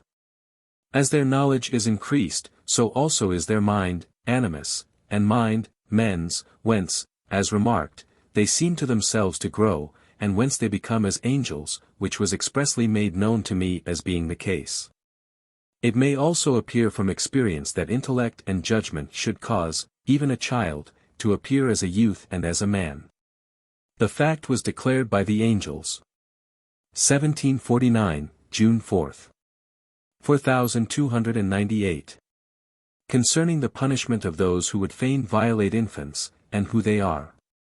The sirens and many others around me sought to violate the infants and others that were sent to me, but they were punished by being driven, whirled, or gyrated around, all of them together, in such a manner, that they became confused. And knew not where they were, like persons that had lost their senses. This circumgyration was wonderful. One who had suffered it returned to me and said that he could never describe such a state. The punishment went on around me. The punishers were those who, in the life of the body, had been inwardly intent, by study and clandestine machinations, upon destroying others, and it was said that so peculiar was this punishment that they could inflict it, but not others. They were under the influence of a kind of insanity, the effect of the circumvolution of their murderous thoughts, and this was communicated to the culprits, male and female, who were punished, 1749, June 5. 4299. Concerning hope. It was shown in a variety of ways that the life of evil spirits consists of cupidities, and as far as they are removed from their life. Wherefore in order that they may live, and be prepared for some use, it is granted them at times to abide in cupidities, yea, even in the hope of doing evil, as long as there is any ground for such a hope. It was shown also that they can accomplish whatever they undertake as long as they are held in their own life. This was evinced in the case of spirits who were impressed with an idea contrary to hope, to wit, that they could not effect the object of their thoughts. They were held in that thought, and then seemed to recede, because they were not in their own life, not being in hope, just as much as hope was diminished, so much they receded. Hence it appeared that hope was a continuation of cupidity. 1749, June 6. 4300. That certain spirits think themselves to be man, but with much difference in different cases. There was several times a certain spirit with me who was fully in the idea that he was a man, so that he knew no other in fact than that he was I myself. He was occasionally separated from me and shown that he was a separate spirit, but still he would not believe it, but insisted pertinaciously that he was I, and he flowed in repeatedly in such a manner that I scarcely knew what to make of it. He was, however, punished in various modes, and after being absent for a time he returned and bore himself in the same manner, and though the truth was disclosed to him he refused to believe. It was also shown that he had been an old man who in the life of the body had been possessed by the fantasy that he was this person and that. 4301 to 4350. 4301. Other spirits also supposed themselves to be men, as was often proved by my experience, but with great difference. It is impressed upon these that they are to be subservient to man, but when reflection is granted them they know that they are spirits, which was in many ways evinced and conversed about with them. 4302. But those first mentioned are altogether of a different character, they persuade themselves fully of the fact. Wherefore such are not allowed to be with man, as they would obsess him, for they obsess and possess everything with their pertinacious conceit that they are particular persons, and can with difficulty be separated from them. 1749, June 7. 4303. Concerning palaces in the other life. A certain spirit doubted whether palaces existed in the other life, in which the upright dwelt, wherefore they were shown to him to the life, and he entered in, and saw everything, and then said that it was even so. That he perceived with all fullness of sense, that the fact was no otherwise. He had been previously assured that the edifices which were in the world, and which only were supposed to be possible, were comparatively vile, and that if one is good he may dwell, with all variety, in palaces which for magnificence and harmony exceed, to the view of every sense, all the architectural art in the world, and this I know to be true, as I have often seen them. 1749, June 7. 4304. Concerning the progression of sirens. Upon awaking there were sirens around me who flowed into the will, at which I was surprised, not being able to account for it, inasmuch as some supposed that the Lord's influx alone was nothing else than a strongly possessing and governing power. But it was shown them how great is the difference. When this was done, the sirens proceeded in a mass or volumatum, to others and flowed into them, and it was given to observe their influx, how their aim was thereby to subjugate and domineer over others. In the meantime, I spoke both with them and with others concerning them and their quality. Wherever they came they insinuated themselves into all kinds of actions, pretending that they were of the same, and thus prompting to indulgence in order that they might be received. Proceeding thus from one place to another and everywhere acting in the same manner, they might be likened to flies which appear outwardly beautifully gilded, but which frequent sinks and filthy places, so defiled are they inwardly. They were intent upon nothing else than gaining dominion, at all hazards, especially by putting on the semblance of uprightness with the good, taking souls captive, and when they have done this leading them wherever they will. And thus into things disgraceful and vile. 1749, June 8. 4305. Concerning those who think that all things are fantasies. There was a certain one who seemed as if busied in grinding meal, and having a number of small mirrors at his side. Wondering what this meant, I thought it might be one of the class of magicians, but I afterwards saw several things of an aerial kind which were produced from fantasy. He subsequently came to me and said that he was the person who was occupied in grinding, and that he had the idea that all and singular things whatever were mere fantasies, thus, that nothing real existed. Hence the character he had acquired. 1749, June 8. 4306. Concerning sirens. I perceived and felt that sirens could penetrate to the first place of innocence, where are the guardians of infants. Wherefore I was conducted thither through several mansions on the way, and was accompanied by sirens at my head, who were of such a quality that they could be turned thither. But who were continually thinking how they might succeed in learning some new magical trick to practice wherever they came. It was hence observed how dangerous such creatures are. 1749, June 11. 4307. These sirens can never be described as to the arts which they catch at, peripient, in the other life. Whatever they see and hear, they lay hold of for the purpose of exercising magic, and of ruling and retaining everything in memory. They consult, they ply their arts, and they know in a moment how to turn them to account. Spirits wondered that such beings should exist. They are malignant in the highest degree, void of conscience, most obscene, and, knowing where societies are to be found, they reconnoiter, explore, and by entering into their affections work upon every individual in ways adapted to their ends. Wherefore they are often chastised and punished, when they will, temporarily, abstain, but they still return, to their machinations. They have been with me for weeks, and caused me a vast deal of trouble. 4308. The reason of punishment, and that spirits are held in corporeal things. I have often wondered that souls and spirits should be punished, and sometimes severely, when yet they seem to speak well, especially if held in their ultimate state, i.e. the state in which external bonds bear sway, and when retained the state in which they were when they preached and persuaded others. So long as they are kept in this state, they know and confess sound doctrinals and the truths of faith. And yet they are punished. But the reason is that their interiors do not correspond. While abiding in externals they think themselves upright, but as soon as those externals, namely, bonds and the persuasives of speech and science, are removed, then their interiors are immediately laid open, and shown to be contrary. Wherefore they are punished. It was given also to know the cause, to wit, that this external is, as it were, nothing. Many spirits transfer themselves into a subtler sphere, as the sirens, by means of their art, and others also, whither when they come, their interiors are what operate. Unless a soul or spirit is amended before he comes thither, his evil is then continued, and a long time is required before the amendment takes place. Wherefore it is not permitted to spirits who are being vastated to come into that other sphere before the vastation is accomplished, or they are amended by punishments. Very many of the infernals are in that sphere. 1749, June 17.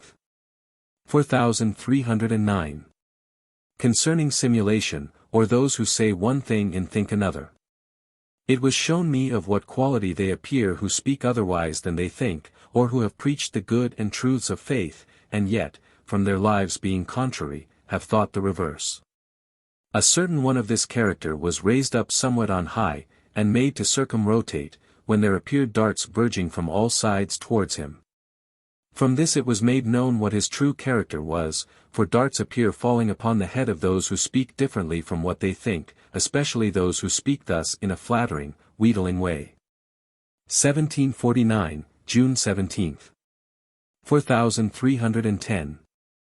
A certain one expressed surprise that when the discourse held with others concerning faith, for instance, was so unexceptionable, so severe punishment should nevertheless ensue. But it was replied to him by good spirits that in the other life no regard is had to what anyone says, but to what he thinks. It is thought alone which is attended to in the other life, so that the difference between the life in the world, and the life after death, is, that their speech weighs, but here thought. There is here, with spirits, a cogitative speech which is perceived, and which affects those that are present, and that too the more when principles of the false hinder others from thinking freely concerning goods and truths.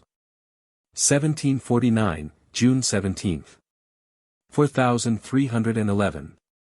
Concerning affections not instructed, and concerning intellectuals not instructed. There are spirits in the other life who are affected by good and holy things, and who yet lack a discriminating intellect, so that, provided a thing is good, they do not consider the motive, nor any of its attendant circumstances. They are such as do not suffer themselves to be illustrated, and therefore want judgment. They are carried over to the side of the deceitful, of sirens, and of hypocrites, who can feign the good, the true, and the holy, and thus favor them. Some of them are such as are capable of being informed, though but slowly. These sometimes add to the power of the deceitful. It was hence manifest what affection is without intellect, viz. That unless a man is instructed as to his intellectual part, though he may be endowed with natural goodness, or has been imbued with good from his infancy, that affection is blind and easily seduced. 4312. Some also are intellectually such, that they seize anything as true which is true in general, and inhere in it, without application to circumstances. As those, for instance, who assume that the good are led into temptations that they may be made better, and from that principle favor temptations. Others otherwise. These are also captivated, and led by sirens and the deceitful, because weak in intellect. 1749, June 18. These also, as well as the former, are not led by charity and innocence, except so far as they are, mere general, principles. 4313. Concerning the memory of spirits. I heard a certain spirit speak with another. I was acquainted with both in the life of the body. He described the genius and character of the other, and what opinion he had of him, and then, recited, a letter which he had written, and many other things in a series. The other acknowledged the whole and was silent. Hence it may manifestly appear that spirits have a memory of material things, particularium, but it is not allowed them to draw upon it, except when the Lord permits. 1749, June 25. He then said that he knew a good many other particulars, and was desirous to produce them, but he was not permitted. 4314. Concerning the state of fear. There was a spirit who wished to frighten infants that were seen. He was concealed with me at the lower quarter behind, but he was manifested by a knife which he put into the hand of another, by whom however it was rejected, and thus fell back into his own, in consequence of which he was disclosed. He then began to supplicate with the greatest earnestness, for he was one who wished to appear good in the other life. He made use of such humble terms that the spirits could scarcely believe that he was any other than he seemed to be. Conversation was then had on the state of fear, in which it was said that when such persons are in a state of fear, it cannot be known but that they are good, or can become good. The spirit in this case would fain have been suppliant towards the Lord, and said he was willing to dwell in the lowest hell, and that he knew that he deserved it, but it was all the effect of fear. Being inspected by the angels, they said that he was infernal, wherefore he was cast down thither. 1749, June 25. 4315. Concerning comedians in the other life. Conversing with comedians in the other life, I found that they were such as could simulate everything or seize upon and represent it in such a dexterous manner, that it could scarcely be distinguished from the original. For this reason they serve societies as mediums of lively representation. They were not evil, nor were they easily excited to anger. When anyone inveighed against them, they seemed to take no notice of it at the time, though they spoke of it afterwards. They can be led both by the evil and the good. They represent the teeth, which was also shown by their being made to appear as injured and aching teeth. Although they speak tolerably well, yet they have but little life of their own. 1749, June 27. 4316. Concerning speech. There was an evil spirit, who, when he said anything good, could only do it in so low a voice, that it scarcely seemed to be speaking at all. The cause was stated to me, viz. that he thought concerning good, and said that he wished to be good, but because such was not his quality, he could not speak distinctly. When one thinks concerning anything that does not agree with his nature, he has not the power of clear utterance. If he speaks at all it is as if he were absent, or at a distance, and the angels perceive just how far distant. Wherefore speech is of the mind or nature, but if they do not think, then they can speak so as to be plainly heard. In that case, however, it is not from the heart or the nature, but only from the mouth. 1749, July 1. 4317. Concerning the pulsation of the heart. It was given me to perceive the pulsation of the heart of heaven in general. It was heavy, somewhat slower than mine, and attended with rather a deep sound. It was said that I was then in the pulsation of the heart of heaven, and I perceived that I was among infants. This pulsation was in the midst of the heart. It was afterwards given to perceive the pulsation of the heart of the heaven of angelic spirits, which was anterior above the navel. The vibrations were more rapid. 1749, July 2. 4318. That the faculties even of evil spirits are of a superior order. Speaking with spirits it was said, that although they are more insane than men, yet that they are possessed of more excellent faculties than men. It was said that it was for that very reason that they are more insane than men, and could be more deceitful and malignant in proportion as a spirit excels a man.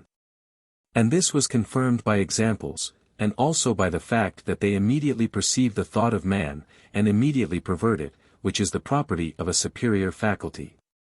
Their speech also is the cogitative principle of men, although malignant, and they are such as they were in thought, though still more acute. But as man is governed by external bonds, his real thought does not appear, nor can he be so insane.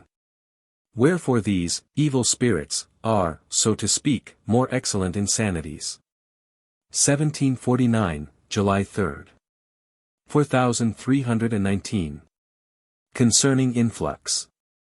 There is this that is wonderful about influx, that some who flow and appear as remote, and then other spirits, who are more or less remote, speak.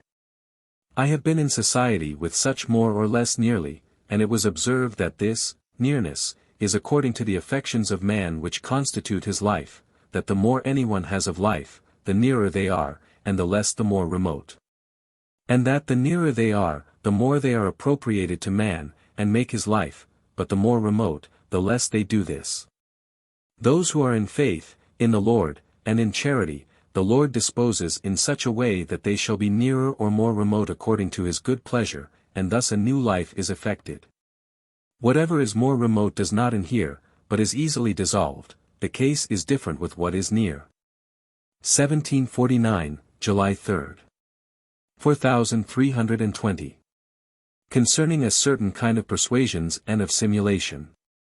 There was a spirit known to me in the life of the body who was persuaded that he could remove himself.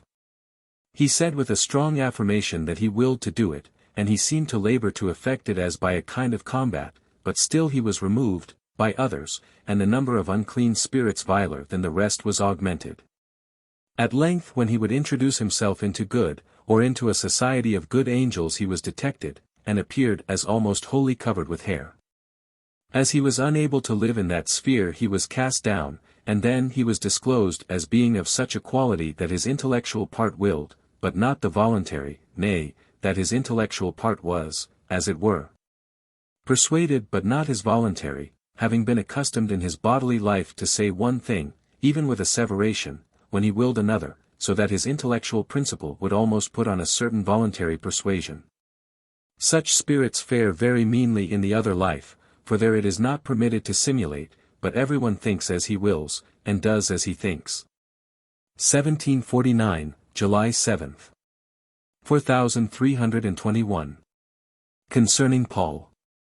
He was for a long time in front a little to the right, and it was shown him that he might attain to happiness, but whenever the opportunity was granted he continually spoke against the truths of faith.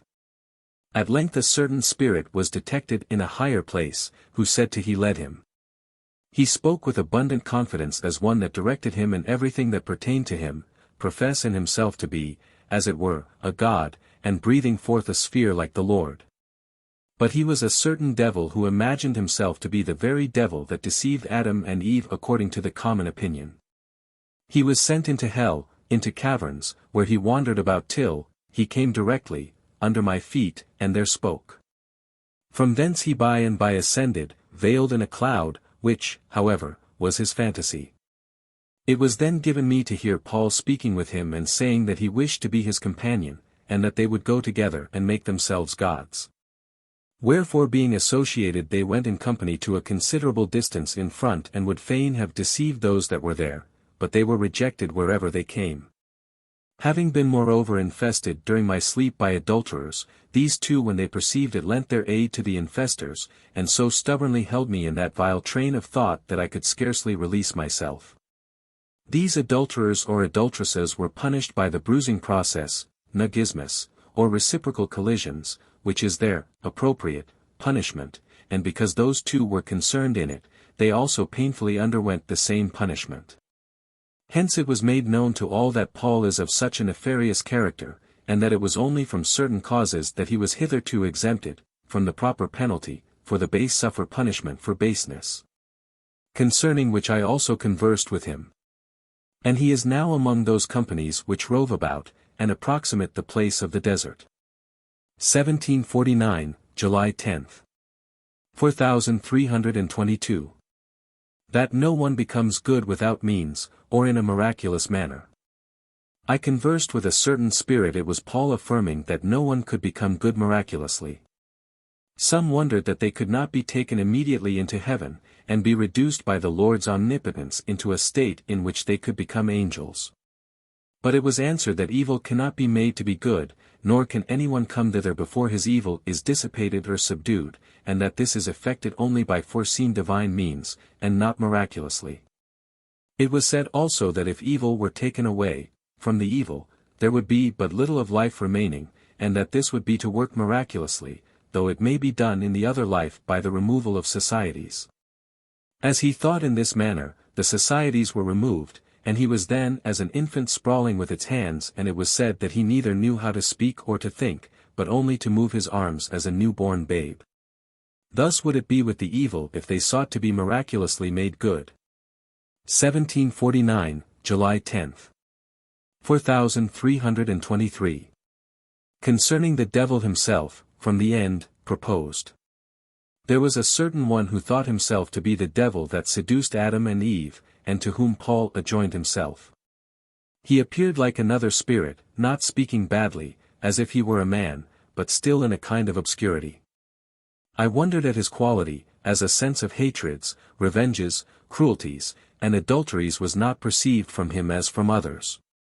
But I was instructed that he cared not for such things, but had in view only the end of destroying good and truth, so that nothing else entered into his intention. Ends are what judge a man, and because of those this class are prompted by such ends they are very devils, for they deeply conceal their aims, and act from the detestable prompting above mentioned, regardless of the means whether profane or holy. 1749, July 12th. 4324. Concerning the end and the life of spirits thence, and concerning memory. It is not permitted to spirits to be such towards each other as they were in their social relations in the body, namely in externals, as, for instance, in well-seeming but fictitious externals, for all externals are abolished in the other life. As also actions merely external, whether good or evil, so that nothing there acts from externals, as in the world, but the quality of each one's thought and affection, is then discovered, from internals, thus from the end and the love. And by this is their conversation and interaction with each other governed. They are sometimes remitted into externals, but only for a short time, and then they speak otherwise than as they think, and act otherwise than as they will, as is the case with many preachers. But as soon as their externals are taken away they are no more known, they become different persons, and their ends and loves are laid open. Thus all their external acts are abolished. Some say, while in externals, that they have never injured anyone, that they have been upright, that they have preached, that they have done many good things for the church. But when these external semblances are removed, the quality of their ends and the quality of their loves is laid open, and some are found to be such as to have done evil from ignorance with a good end. These are of the better sort. For the same reason, neither is the memory of material things granted. 1749, July 14. 4325. That in the other life there are no such external things as there were in the body, but of internal things there are. I conversed with spirits respecting the external things pertaining to man during his life in the body, that they all have respect to human society, to wit, functions and honors, riches, houses, clothing, subsistence for themselves and theirs. And distinction on these accounts. These are the ends of external life in the world. But in the other life they do not think of honors, riches, houses, clothing, or food. Wherefore they have no need of those external things that minister to decorum and respectability, and of various other things, which men are prone to affect. Externals ought to cease with the cessation of such uses, wherefore a man, when he comes into the other life, is separated from them, especially because they are assumed and disagree with internals. He is therefore left to his internals such as distinguished him during his lifetime, and in which his life must be supposed to have consisted. Spirits however are indignant that it is not permitted them to live in external show, while they remained in which they appeared respectable notwithstanding they were interiorly in evil, which was the case with some preachers. Who said they had preached, instructed, and done good, while they were in externals. They thus spoke well, as they did while in the world, by applying the things of the word, but as soon as they were remitted into internals they were seen to be diabolical, for then their former ends appeared, which were of self-honor, wealth, hatreds and malignities, and the like. It is wonderful that they do not know this while they are in such externals, for their thoughts are engrossed by them, but it is all laid open when their externals are removed. 1749, July 16. 4326. Concerning punishments. The punishments of reverberation and collision I have witnessed oftener than I can relate, and sometimes for hours together. They were a long time under the left foot verging to the right, and, what is wonderful, all who were guilty were discovered. Those that were not guilty, although summoned and in the midst of the punishment, were unaffected by it, but as far as they have been accomplices or in similar fault, so far they are punished, which I know from the experience granted me. 4327. There was moreover a certain new species of punishment by a kind of circumrotation of a number, in which there was a confusion, as it were, of several together, and which they declared to be very severe. This was a punishment designed especially for sirens, and which they found it impossible to escape.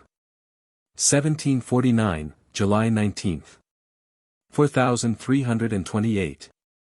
These punishments are inflicted thus: he who is to undergo them is held, as far as possible, by his partners in a similar cupidity, and explored as to the degree in which he persists in it. And as to the degree in which he recedes in consequence of the punishment. Nor is he discharged from the punishment until he recedes and becomes better. As far as this appears, which is determined by an exquisite exploration, the punishment is relaxed. Some contumaciously persist, but they are not discharged till they become better. The intensity and the relaxation of the punishment is proportioned to the contumacy and quality of the man. 4329.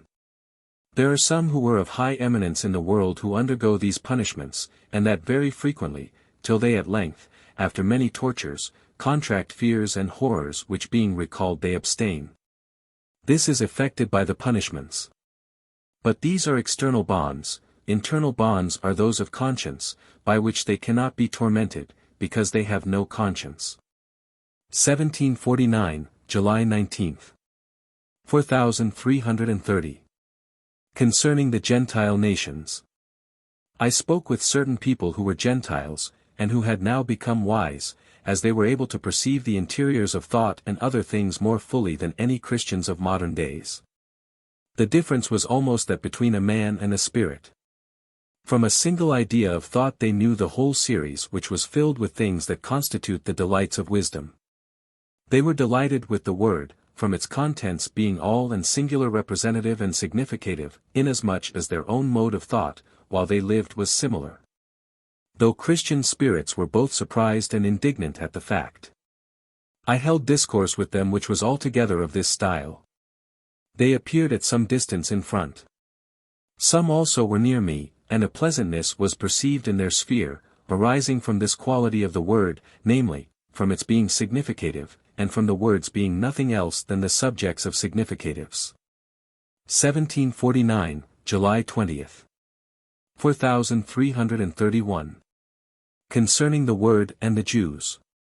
There were Jews present with me, and they perceived not an internal sense in the word, for they are disposed to remain in the sense of the letter, that they may arrogantly apply everything to themselves.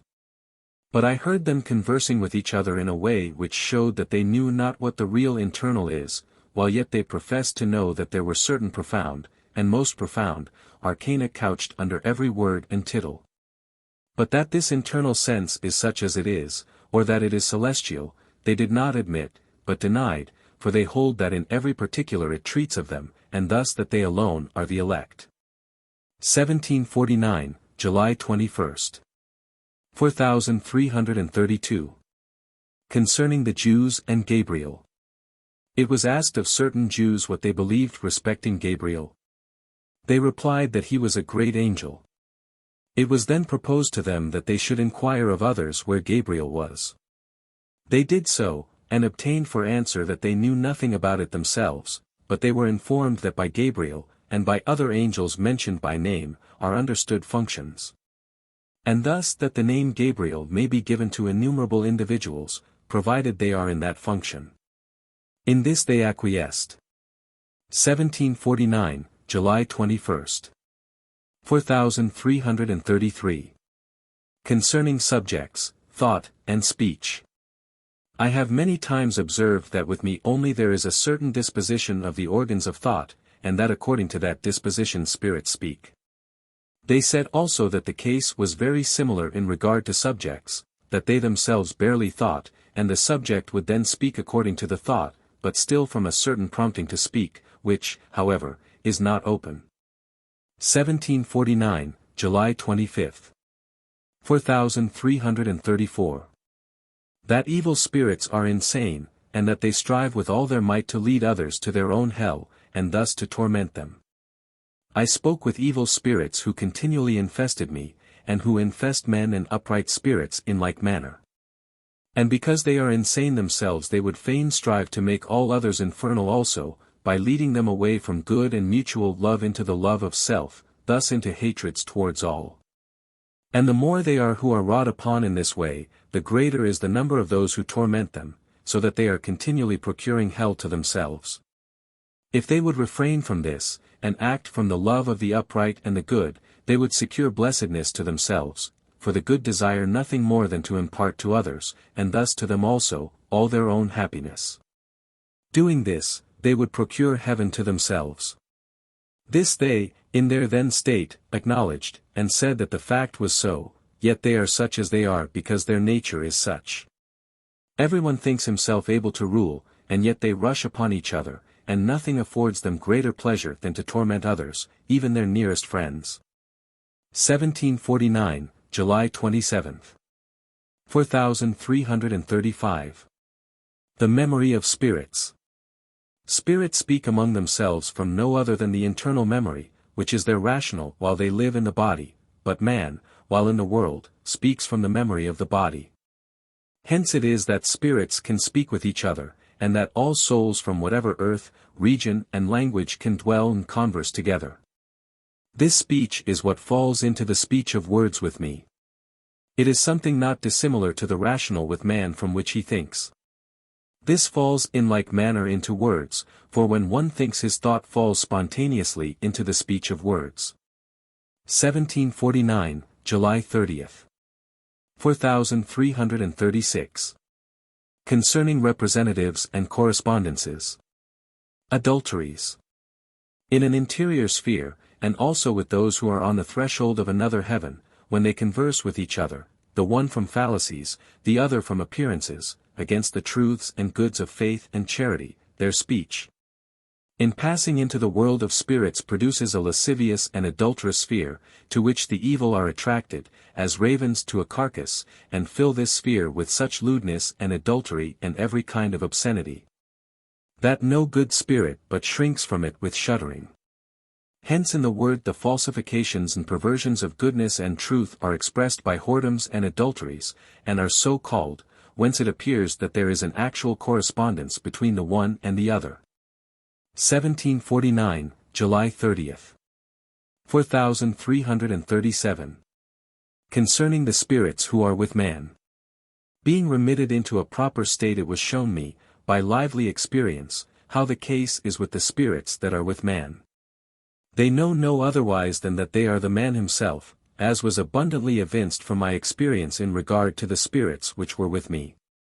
Consequently they think no otherwise than the man thinks. But there is thence a sphere of thought and affection, which was shown me, and in which other spirits are. While in this sphere they speak and are affected variously according to their own state and the nature of the sphere. Wherefore such spirits flock about a man according to his quality and remain in his sphere, making it more intense or changing it, and exciting it with the man by correspondence. This is done by the spirits that are with the man. For man cannot live without spirits adjoined to him who would fain be men themselves. Such as the sphere is, such are the spirits, whence it appears what kind of spirits are with those who think of nothing else and are affected by nothing else than cupidities, hatreds, and revenges. Where the carcass is, there the ravens are. 1749, July 30. 4338. That the Lord is the Father, Son, and Holy Spirit. On reading the Athanasian Creed in the presence of spirits, of the learned, and of angels, I found that no one could comprehend anything of it, and that even the learned did not remember what it contained. They knew indeed that they had read it, but they retained in memory nothing more than that they had said that there were three persons but one, God. When it was presented to their idea what they thought of the question, whether the three persons are from eternity, or whether there were three eternals and increates, or one, even the learned had no other idea than that there were three eternals, which is contrary to the creed of Athanasius. When their minds were turned to the question whether there was one Lord from eternity, or three, they could not otherwise conceive than that there were three Lords, and this again was contrary to the creed. They then confessed that they had not believed according to the creed, as they could have no other idea than of three, whence it is evident that no one, of this class, can think otherwise than of three. However, he may say there is one God. 1749, August 1. 4339. Concerning fantasies. It is wonderful that the fantasies of evil spirits should appear as altogether real, as, for instance, while they think themselves invested with garments, with hair, and the like, yea, with a multitude of similar things. Indeed, I observed that when the conversation turned upon their having garments they touched them and saw them and said that they were real, though they still can be taken away by fantasies and others assumed instead of them. I perceived also that they fancied they had not merely 2 arms, but more, nor do they then know otherwise than that the fact is so, which they affirm. The illusions that I have seen of this kind are innumerable, and in conversing with them it was given to say that they were fantasies, though they appear to be real. I spoke with spirits concerning the cause of this, and was informed that everything that proceeds from the Lord is real, that what proceeds from spirits is not real, though it appears so, just as a man who is in fantasies thinks evil to be good. And the reverse, besides other things of like kind. If fantasies had not a semblance of reality, they could not exist at all, for they themselves are mere fantasies. The case is with them as with the life of those who think they have life when in fact they have death, yet were it not for this impression they could not live, for the impression in the two cases acts alike. But good spirits have no such fantasies. 1749, August 4th. 4340. What is meant by Father, Son, and Holy Spirit? The Lord commanded the disciples to baptize in the name of the Father, Son, and Holy Spirit. These titles, in the internal sense, signify nothing else than the good, the true, and the all of goodness and truth thence resulting. The Father is the good, the Son the true, and the Holy Spirit is the good and the true proceeding therefrom. All this is in the Lord alone. 1749, August 5th. 4341. What it is to be nothing. A certain upright spirit spoke with me saying, that he was nothing. I asked him what conception he had of being nothing, whereupon, I perceived that he had an idea of being nothing compared to the multitude of spirits and the whole universe. But it was given to say to him that this was one kind of conception, but that there were many others, as, for instance, that he had no power of himself, that he had no thought of himself, that he had no life of himself, and that in fact he was, in himself considered, merely a certain lifeless and defiled something that was altogether evil, and thus that all good is from the Lord. This is the proper idea of being nothing. 1749, August 5th. 4342. Concerning the interior memory and the speech thence proceeding. I conversed with spirits on the subject of their language or speech being the universal of all languages. When they converse with each other, they are unable to utter the name of any man whatever, or a word of any human language, but when they converse with me they think it is from themselves, but it is from my corporeal or material memory. Whereby their ideas flow into names and words. Affirming that they could do it, they made the attempt among themselves to pronounce the name of Abraham, but were unable, as their speech is not a speech of words, but of ideas, which are formed into the origins of words. It thence appeared, and I spoke with them on the subject that absolutely nothing of vocal speech, much less the name of any man, kingdom, or region, could pass to spirits, but that it perishes with man, and that the sense only remains. Which is such that while it is obscure to man, it becomes distinct with spirits, and is branched out into particular ideas. When spirits think of any person, city, or the like, of which they have had an idea derived from their experience in the world, they barely bring up the idea before them, that is, whatever they have heard or seen or conceived of a man, a kingdom, a city, which idea is sometimes simultaneous, sometimes ramified into many, and from thence flows their speech and a full perception. Thus also I have often spoken with spirits, namely in their own speech, and they perceived everything distinctly, and more things indeed in a moment than could be uttered in an hour. Because it embraces in its bosom as much as the internal sight and thought, and by this can be presented almost simultaneously what would require a long time to utter and many pages to contain, as anyone may be satisfied who will attend to it. 1749, August 6th. 4343. Concerning the internal sense of the word. How the case is with the internal sense of the word, in which are celestial truths themselves, they appear from the fact, concerning which I have conversed with spirits, that if the thought is held fixedly on any subject, and the word meanwhile is read, then all and singular things therein will apply themselves to the universal of thought and its affection, while confirmations, from various sources, coincide, showing that that which is understood is the true sense. So that scarcely anything is wanting, to establish the point. With the angels there is the thought only of celestial truths and goods, in which they are held by the Lord, and for this reason everything in the word is bent to a conformity with their ideas, and everything in the sense of the letter perishes.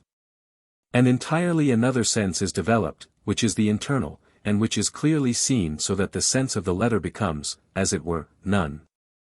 In like manner, a man who is in a celestial idea, and then reads the word, sees celestial things in his celestial idea, and nothing of the letter, yea, even the historical facts disappear.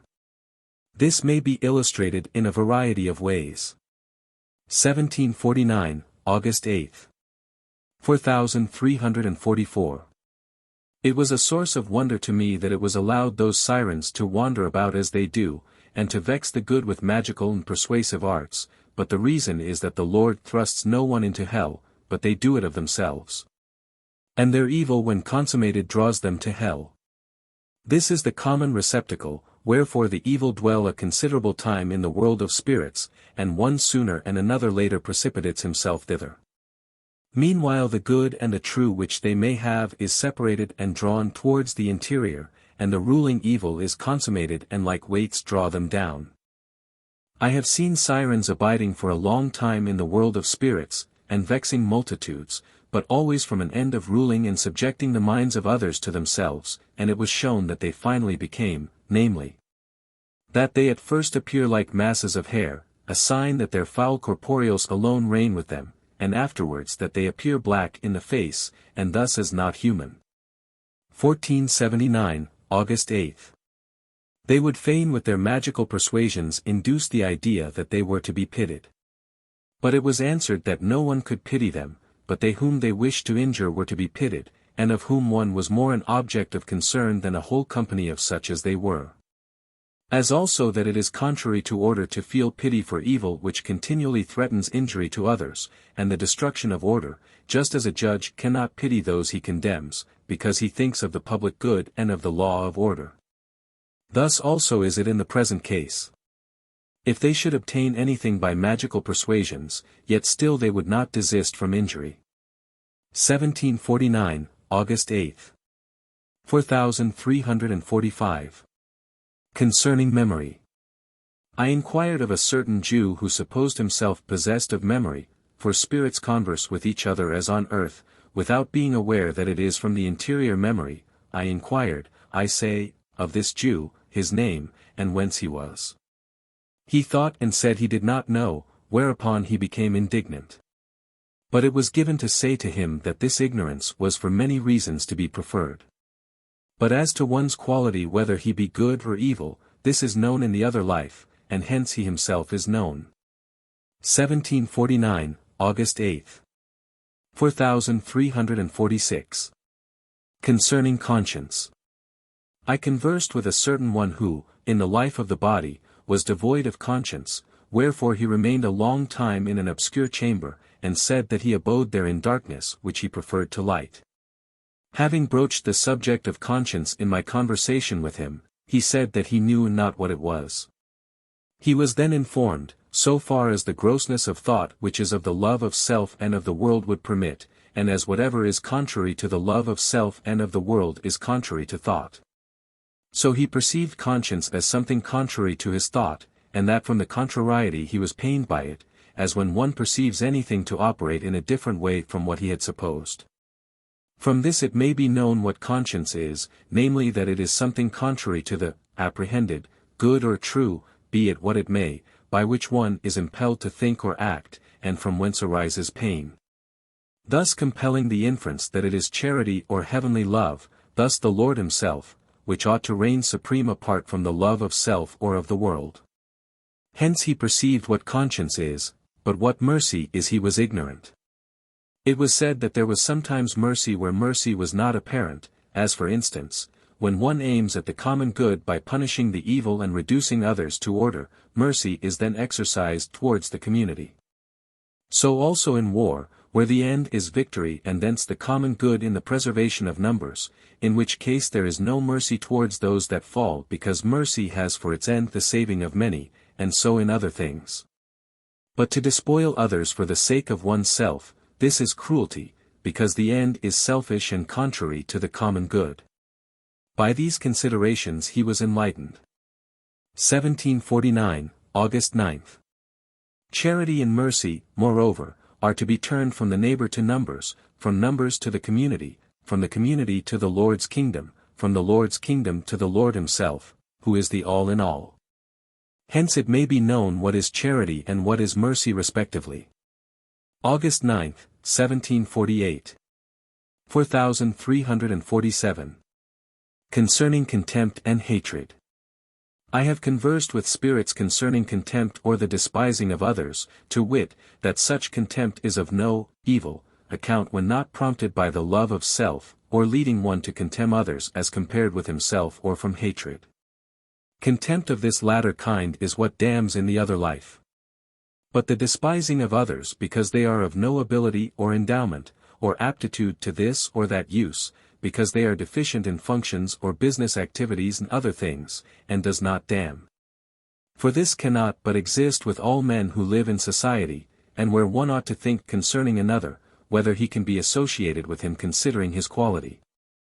As also whether he is adapted to the performance of such and such functions of such and such businesses. Contempt of this kind, though it may be conceived on various false grounds, which need not be recited, yet it does no injury in the other life, as it is easily dissipated when one is in love and charity. As then everyone is estimated according to his real quality. It may remain a little while till charity has found place, but not longer. Such has been the case with many of my acquaintances who despised me and whom I despised, not however, as preferring myself, nor from hatred, but from the causes above mentioned. The contempt of hatred is when one desires to rob another of his honors, goods, or life. While contempt of another as compared with one's self is, when another from preference of self is not regarded at all, showing that contempt is but another form of self-love. 1749, August 9. 4348. Concerning hypocrites. What gnashing of teeth is. Concerning spirits who seem to think well, but yet are evil, internal bonds. Spirits have been with me who caused a pain of the teeth in the right side of the jaw and the gum and in the bones as far as to the right ear. I suppose that they were spirits of a grossly natural and corporeal class, but I observed that they penetrated my thoughts with great subtlety, and were more acute than others in perceiving their minute particulars. As also that from the thought which is exterior they spoke so well that judging from the speech of such thought alone, nothing else could be inferred respecting them than that they were good.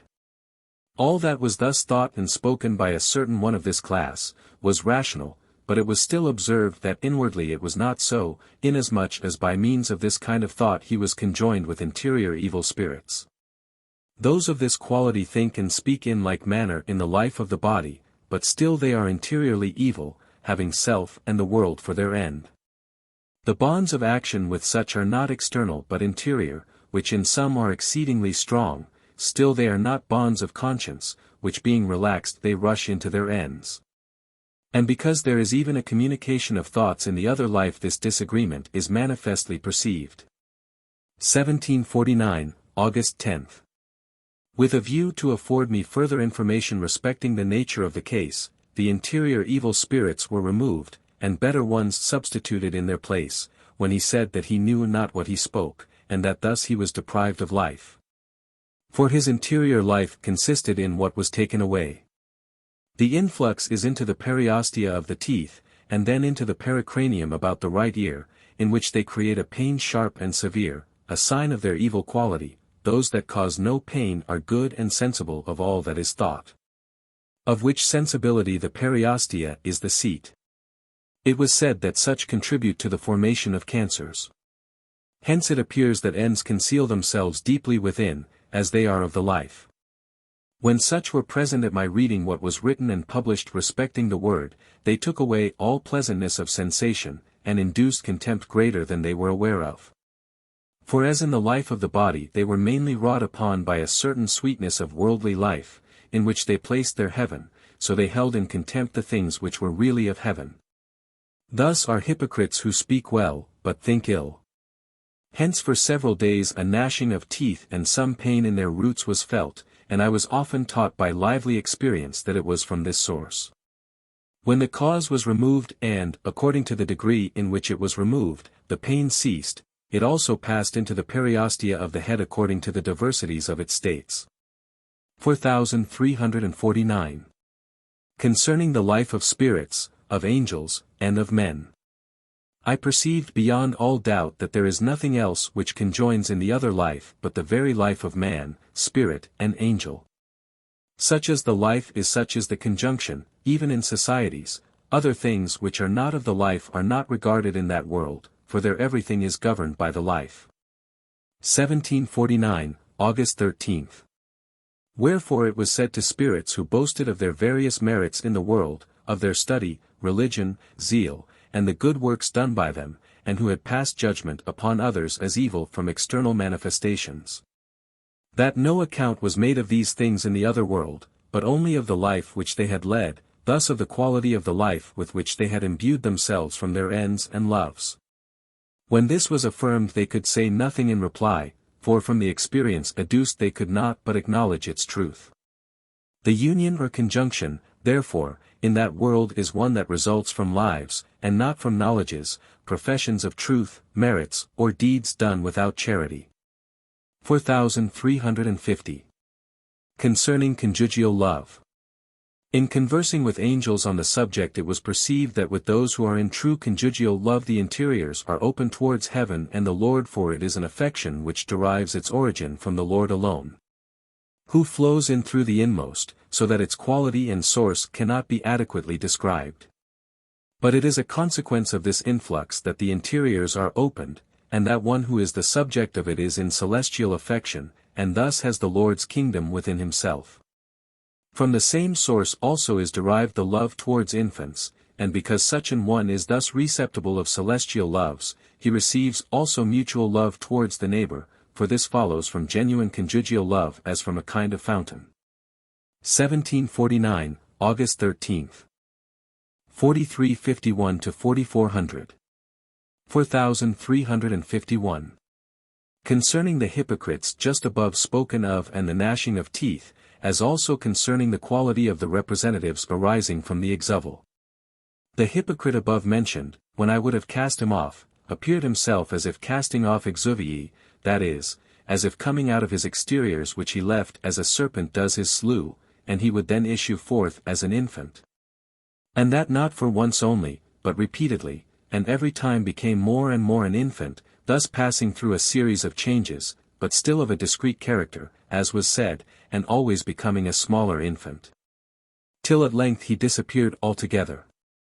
I was hence instructed that such is the representation of hypocrites, and in conversation with good spirits and angels on the subject, learned that it was, from this representative that serpents do actually cast off their exuvii. For by serpents are represented the deceitful, and thence the corresponding effect occurring in actual nature.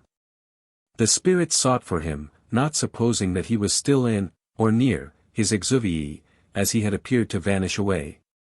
But it was said to them that he was still there where his exuvii were, as serpents still linger about the place where they have cast off their slough.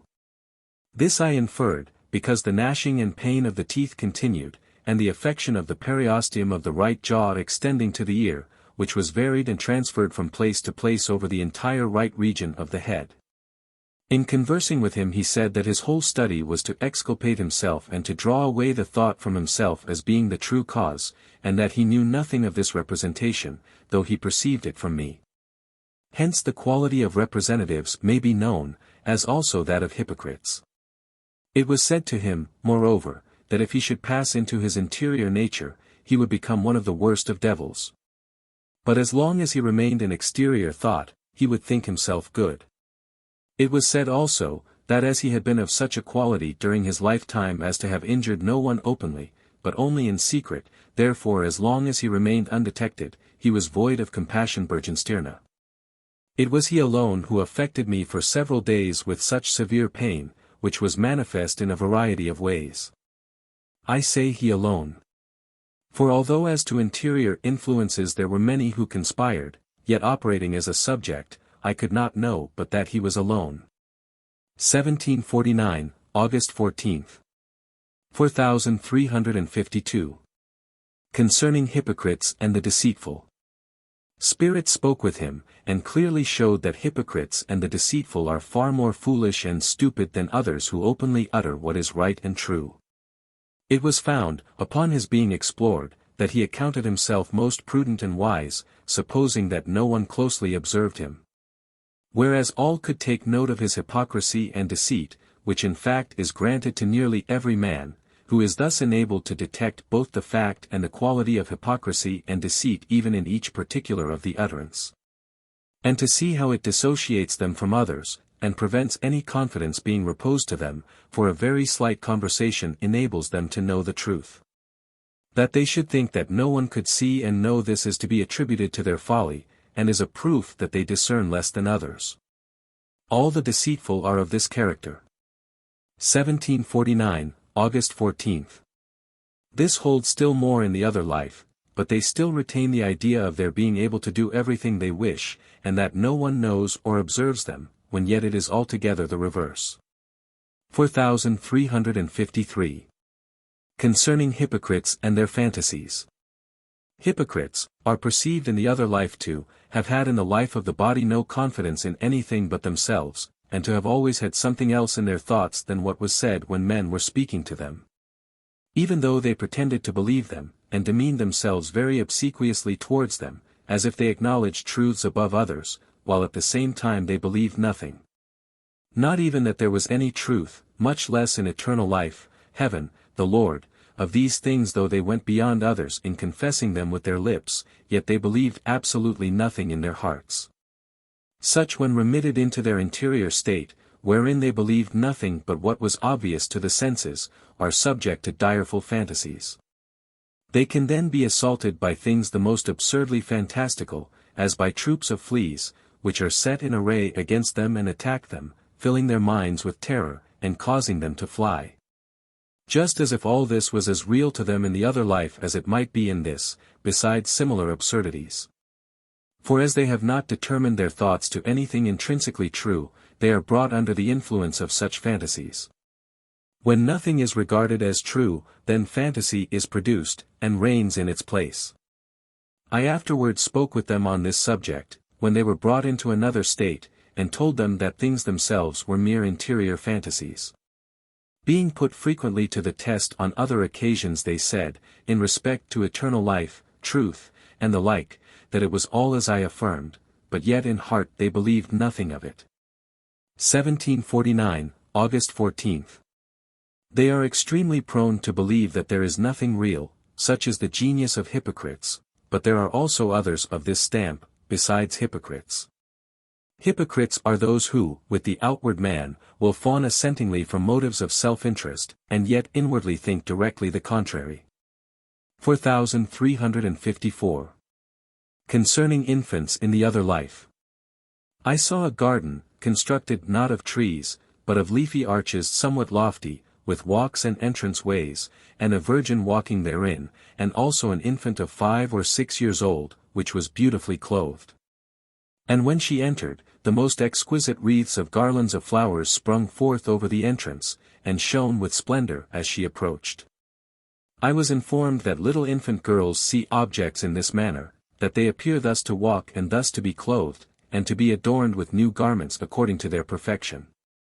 That all this appears to them to the life may be inferred from the fact that such things are suitable to a spirit, who cannot walk upon a paved or gravelled way, nor possess such gardens as exist on the earth. But such things only as correspond to the nature of a spirit. It is sufficient that they perceive them as vividly, yea, more vividly, than men perceive similar things in gardens in this world, as I also have perceived them when I have been in the spirit, and often at other times, as did also the prophets.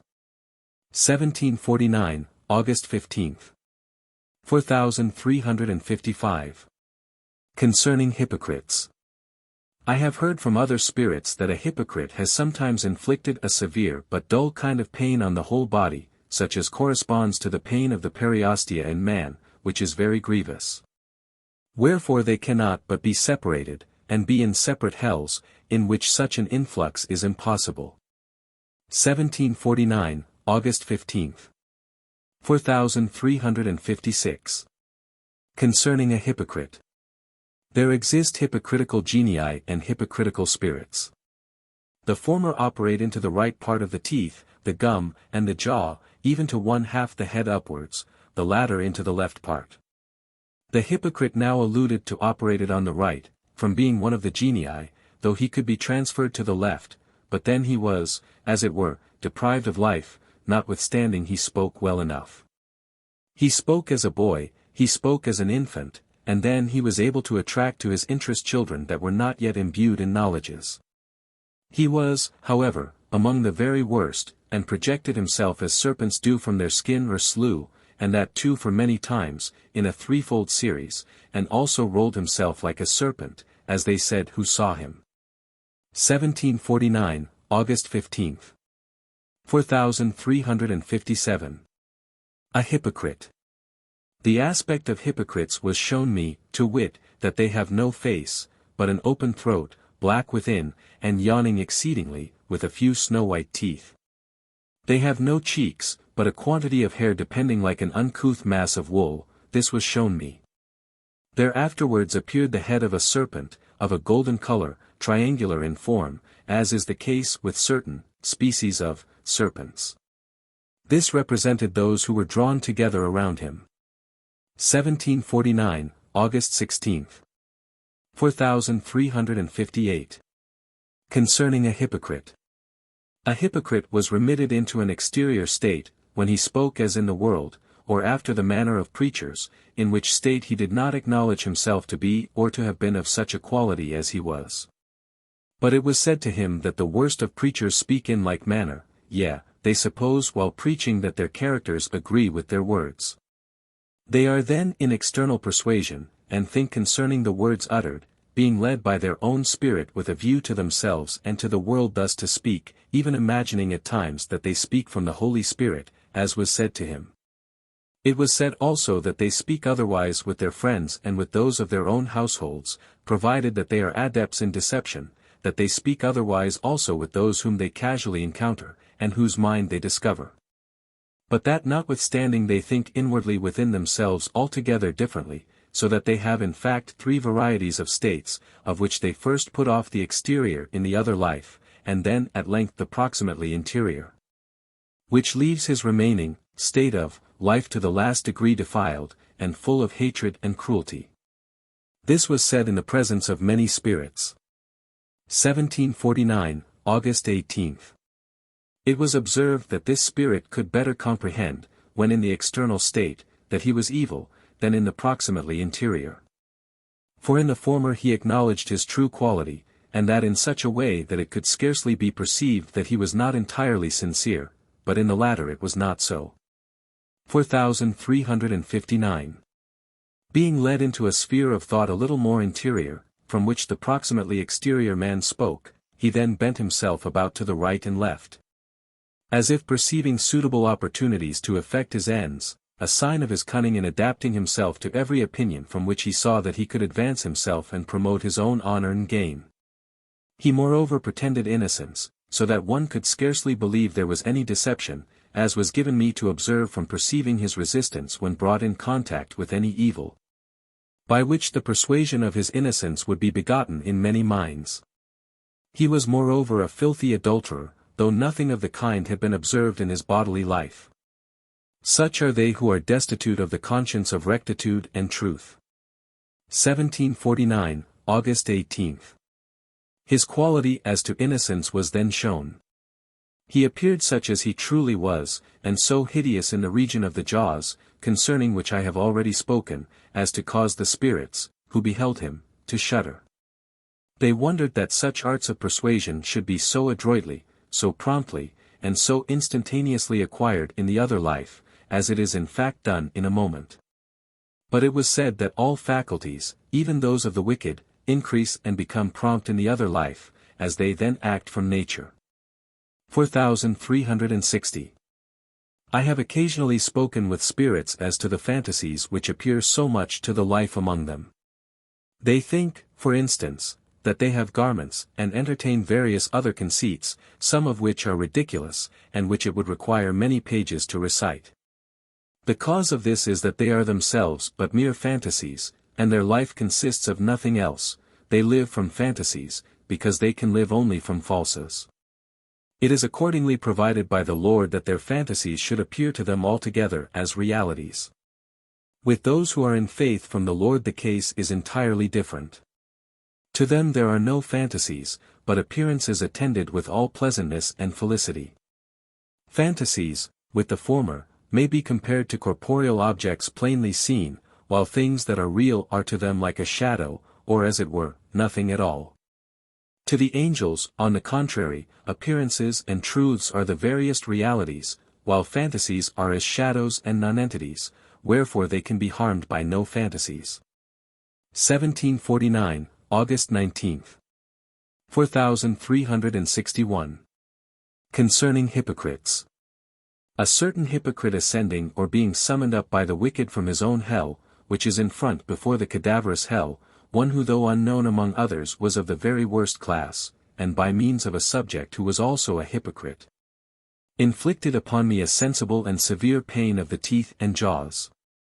Being at length detected, he was wrapped in the veil, not however like others in one of the long kind from which he might be unrolled, but as it were, in a pyramidal sack, within which he was enclosed, and which was then whirled about with such violence that he would cry out that he had never done such a thing, as was laid to his charge. He would moreover, while within, transform himself into infants and then impel the sack round in various ways, now to the right, now to the left, now spirally, now anteriorly, by which motions were represented his changes of state. He still persisted most obstinately in his course, saying that he would rather die than flinch. Such are the punishments of hypocrites, and there is their hell. 1749, August 19. 4362. Concerning the judgment of a spirit. Concerning a hypocrite. A certain hypocrite while in an exterior or corporeal sphere persuaded several simple spirits who were otherwise good, but inclined to put faith in external things, that he also was good. He adjoined affections to his discourse, and in this affection there was such a strongly persuasive influence as could scarcely be resisted, owing to the previous character and quality of those upon whom it acted. I held much discourse with them and said that he was a hypocrite, and that the things put forth were merely exterior. But from their quality they did not believe it, there being many such in the other life as suffer themselves to be led by the delight of external affection. Wherefore it was given by means of representatives and the drawing forth of his interior image towards them, to show them what his internal quality was. They shuddered at beholding it, as did others also who succeeded. It was then given to liken them to his arms or hands, for as long as such spirits are round about him the sphere of persuasion rejecting his goodness is strengthened. In like manner they absorb the rays of the Lord's compassion, for they turn them forthwith into such perversions, as it was given to say to them, whereupon I was miserably tormented by them. As they were in the highest delight from the effect of his discourse, besides other things. 4363. Being afterwards permitted to defend himself, he spoke as in the world, in an external manner, employing arguments, and uttering well what he then conceived well, as, for instance, when he spoke of truth, of the common good.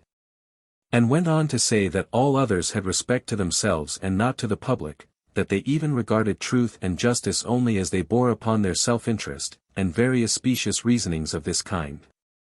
An answer was returned him by subjects from heaven, to the effect that he was a thief and a villain, aiming from self-love to plunder the public by means of exterior semblances and performing service, not from the love of country, but from the love of self. That official persons are the members and organs of the king, who is the head, while he, on the contrary, was acting solely for himself, and was consequently incapacitated for judging of others. Inasmuch as things of an interior character do not appear outwardly.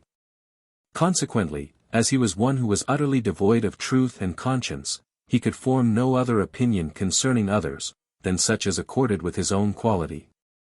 Adding, that these and similar things, in regard to character, became manifest in the other life, where everyone fares according to his quality in the present life. And where, if 1,000 should conspire to speak the same thing, yet if it were not from the same origin with all, numbers would be of no avail, one and all would be obliged to suffer according to what they had been. All this and probably much more was said to him, and yet as no other traits appeared in him than such as were above described, he was informed that there was no alternative but that he must be cast into hell. 1749, August 20th. His present pleasure arose from the fact of his formerly delighting in authorship, this he wished to arrogate to himself as a merit. But this was his sole and paramount pleasure and delight, wherein he was influenced not by a regard to the public good, but from a view to his own enjoyment and emolument, as it yielded him a comparatively large income. 4364. Those who were deceived by his hypocrisy or pride were ratiocinators, such as do not know what goodness and truth are, but suffer themselves to be seduced by such characters and to be borne away wherever they please, and thence drinking in delight. Ratiocinators are the arms and hands of evil spirits. As soon as ever such spirits perceive their propensity in this direction they captivate them by their own dialectic arts, and by insinuating delight lead them whithersoever they will, although they deal only in what is most false and deceitful. 4365. Concerning the hypocrite, above mentioned. While he was working by his poisonous discourse upon many who were in front and who seemed to be sitting at a table filled with dainties and listening to him with great deference. Having been powerfully wrought upon by his specious but venomous talk, all of a sudden the table was thrown in their faces, and instead of their dainties a kind of serpent's laver flowed from his speech into their faces. And they were themselves cast out and dissipated. 4366. The hypocrite still remaining turned himself to others, and being by them excited, a similar overturning ensued, when he attempted, after the manner of a serpent, to cast off his exuvii and show himself inwardly an infant. But the infant was turned into a serpent in which there were many others, and then into exuvii, when it was cast out. 1749, August 21st. 4367. A certain unnatural and most filthy wretch. A certain one who in the life of the body had been totally destitute of conscience, was continually intent upon despoiling others of their goods, regardless entirely of what they were or to whom they belonged, but still working in secret. In this respect he resembled Job, similis Job fuit, 71 devising in secret the most detestable deceits and plots. He was for a long time with me, turned, as it were, inside out and outside in, which can be done, in the other life, though it gave him a horrid appearance. He afterwards assumed another aspect, his head being downwards and his feet upwards where his head should be, and his head having finally become an unnatural excrementitious mass sunk into a similar hell under the nades. 1749, August 21st. 4368. That a horror of adulteries and the like is implanted in the intellectual part of man's nature. It was shown me by a lively experience in myself, that a horror of such things as are against nature is not natural to man as it is to brutes, that is to say, that it is not seated in his voluntary or, more, natural principle. Thus in the case of the adulterer, for instance, it has been heretofore understood that he was liable to a peculiar kind of horror or aversion from the circumstance that his crime was against the laws. Consequently the sentiment pertained to the intellectual department, and the conscience, seated, there, and not to the voluntary. And so also in other things. If the voluntary principle were the seat of the sentiment, then there would be a shuddering from natural instinct, which is not the case. In the men, however, of the most ancient church it was in the natural principle. 1749, August 21st. It is for this reason that the knowledge of faith precedes everything else in religious matters, viz. That ideas are not connate, that man knows nothing at all in infancy. He learns everything, in order to the implantation, of good, and to the derivation thence of a sphere. Moreover, I was made aware of the same fact from my experience during sleep, in which this horror is not felt. Whereas if it belonged to man's voluntary part, the horror would be felt in dreams, nor could any exercise of thought prevent it. 4369. How expeditiously punishments are inflicted, concerning punishments, a hypocrite. I was surrounded by diabolical genii, and that too on account of the hypocrite, for a hypocrite has such a sphere that he collects around him from all sides the very worst of spirits. The reason is, that he regards himself supremely and fills his sphere with the image, or reflection, of himself. And thus gathers around him from all sides the evil and the upright, the evil as being delighted to plot and hold the hypocrite as a subject, and the good, that they may be excited to favor the hypocrite when he speaks sanctimoniously. Protests his innocence, and makes himself without guile, and other things of like kind. Many similar spirits therefore of the female sex together with unnatural ones, cum naturalibus, flocked around me, and also many from hell who stood below, and whom I had not before observed. At length, from being of such a quality, they virtually summoned the punishers, who were such that they could at once know where they were, what they thought, what they said to each other. And who treated as cats do mice those that suppose themselves able to effect everything and to have mastered all arts, making in fact no more of their boasted cunning. Indeed they added scoffs and jeers to their tortures which were effected in regard to the first-named party by collisions frontwise, and trossum. And in regard to the unnatural ones by such fractures of the bones as that there was scarcely anything left whole, and this from one to another, in order. The punishers then proposed to them to exercise their arts, which they also did, but they were all children's play to them, while they regarded them from one to another, as the cat does the mouse. 1749, August 22. 4370. Concerning deceitful and wicked spirits who desire to torment innocent infants, vindicatively substituting them in place of others. While reposing in sleep and in a state intermediate between sleeping and waking, there were present certain most malignant spirits who thought of nothing else than of torturing infants and innocents against whom they had no cause of enmity whatever, but pretending that it was on my account. Acting thus under this assumed pretext they contumaciously persisted, in their cruelty, in which their thoughts were wholly absorbed. From hence it may appear with what infernal delight the most malignant spirits are possessed and by what contumacy they are actuated, for they breathe nothing else, than such cruelty. They were punished however, and when they would fain intrude into an innocent state, other still more subtle punishers came, and put them to torture till they desisted. 1749, August 23. 4371. Concerning the Last Judgment. That man has now become, exceedingly, perverse. It was perceived and said that at this day there is very little of intellectual good remaining. The voluntary principle was destroyed with the antediluvians and good was then inseminated in the intellectual part, and now this begins to perish, so that there is no faith nor charity. 1749, August 23. 4372. That thoughts fall into representatives, like the parables of the Lord. While collecting seeds, I perceived from angelic spirits that their thoughts were upon the last times when the good seed should be separated from the bad, and in like manner in other things. So that what the Lord spoke by parables are such things as good spirits represent to themselves, especially while the man who lives in charity thinks concerning any kind of seed, without reflection upon celestial things. And so in regard to everything else. 1749, August 24. 4373.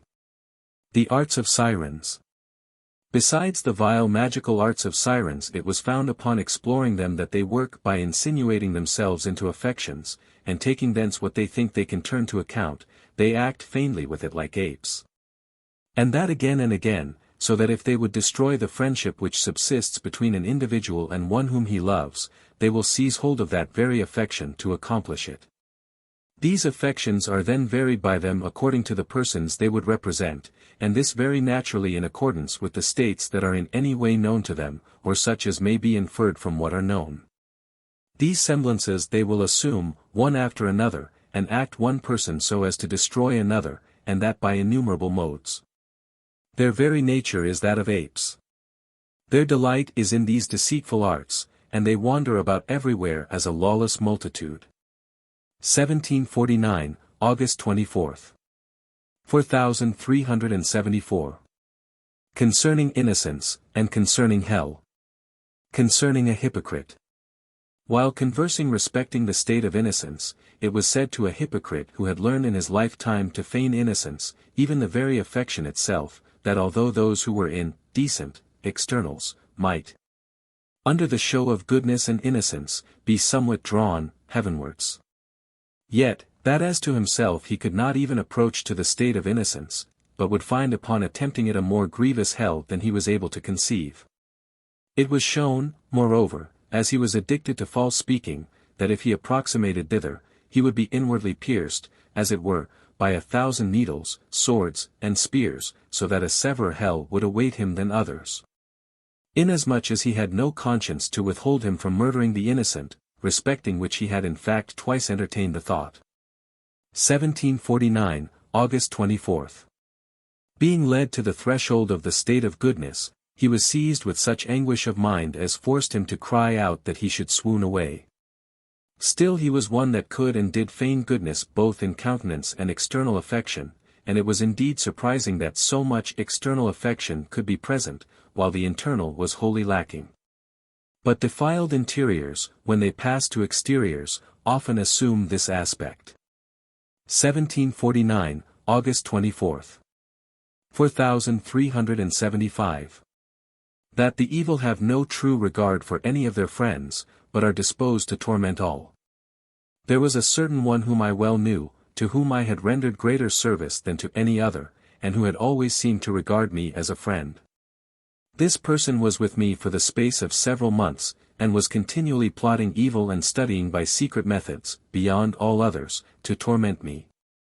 I reminded him of the acts of friendship I had performed for him, and the like, but it was of no avail.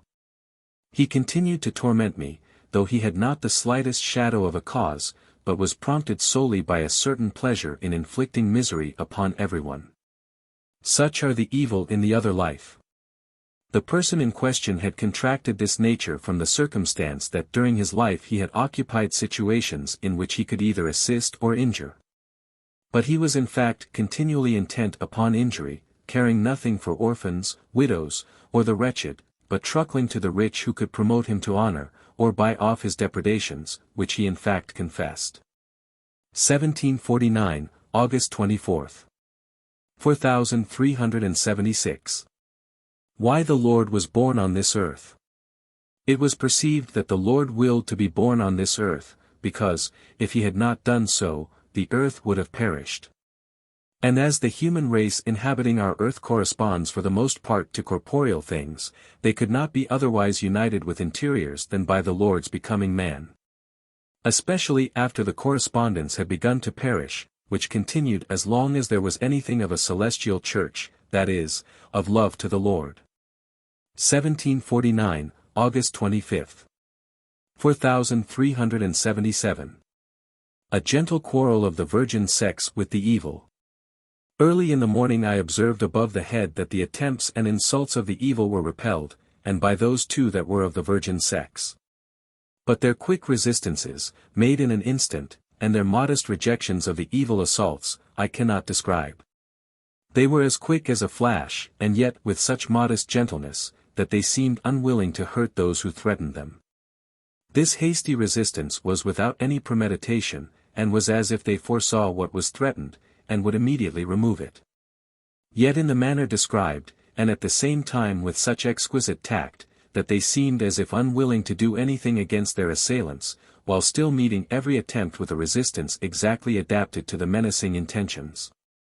The thing cannot be described. It was not so much a contention as a decent, instantaneous, and perfectly fit removal or turning aside, on the part of these virgins, of all the evil assaults made against them. 1749, August 25. 4378. That particular persons may be recalled with, at the same time, an idea of the fact if instruction in evil has been communicated. It has sometimes happened that certain things spoken have been called forth from my memory by spirits, and at the same time the idea of the persons to whom they were uttered, and by whom they were heard. And then those very persons were made to be actually present. From whence it may be known how dangerous it is to instruct others in evil, or to put offences in the way of anyone. 1749, August 28. 4379. What a multitude of evil spirits around me were inspected by the angels. Upon awaking I beheld around me an immense number of vipers and other serpents, some more distinctly, some more obscurely. These were evil spirits thus surrounding me, and they were inspected by angels. Evil spirits however in great numbers were seen around me under another aspect, viz., that of innumerable wandering stars. And yet that I was continually protected by the Lord, was represented by an azure-colored barrier, composed of small cords interwoven together, on the outside of which the evil spirits were. 1749, August 29th. 4380. Concerning the hells. Concerning fantasies. I have seen and been instructed as to the state of the hells in general. Fantasies are what rule there, and they appear real to the life, because those who are there are in fantasies, and have no other life than that of fantasies. If they had not that, they would have none at all, wherefore their fantasies are to them as living realities, perceived with all fullness of sense, as I have learned by multiplied experience. And from having oftentimes conversed with spirits on the subject. They said they knew they were fantasies, to which it was replied that such was the fact, but still they perceived them with perfect sensation, and even with pain and torture. And although they themselves are mere fantasies, yet they cannot otherwise live, as the sum total of their existence is fantasy, inasmuch as they are not in goodness and the truth of faith. For good spirits and angels never perceive such things, inasmuch as they are in truth. 4381. The genera of fantasies are very numerous, and the species still more so. Indeed there are as many hells as there are different kinds of fantasies, and all attended, on the part of their subjects, with living pain, torment and perception. I have seen how they mutually torment each other in the hells by means of fantasies. One would bind another so tightly with cords, that the spirit knew no otherwise than that he was actually bound as to his hands and feet, and was thus cast whenever the other saw fit.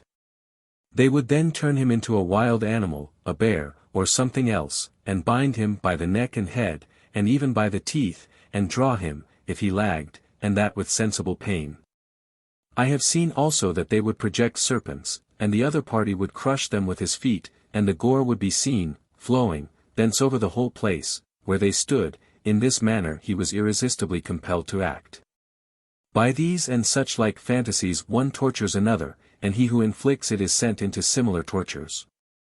The genera and species of fantasies are innumerable, according to their hells. This kind was such as I have described, others are different. 1749, September 1st. 4382. Concerning the state of infants, and concerning remains.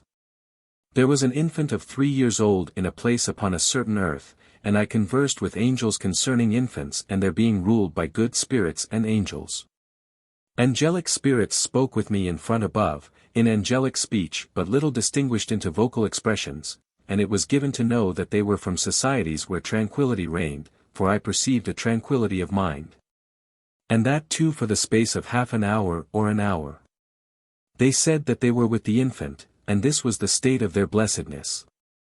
It was then perceived and conversed about with the angels, that such angels as are in innocence are with infants after birth, afterwards those who are in a state of tranquility, then those who are in charity. And that afterwards, as charity decreases, and also tranquility and innocence, and are inwardly hidden, so these angels are removed in proportion as a man passes into a life contrary to charity. This is less the case with those who remain in charity. 4383.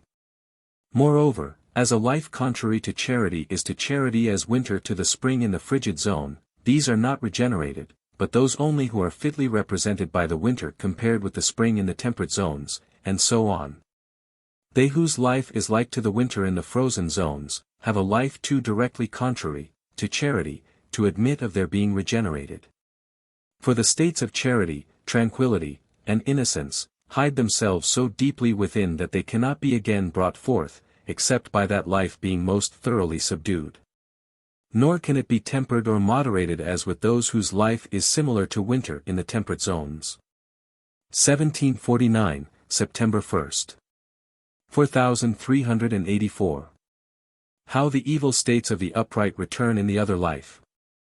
All evil states having reference to enemies return in the other life, and are exhibited as present to such enemies, even the states of the upright and good, for there is nothing that does not return, though not in a uniform manner. When one has cherished hatreds, his hatreds return with a propensity to destroy, which is a property of hatred, as also with the upright those enmities which have been coupled with contempt. Such states multitudes have cherished. They have despised others.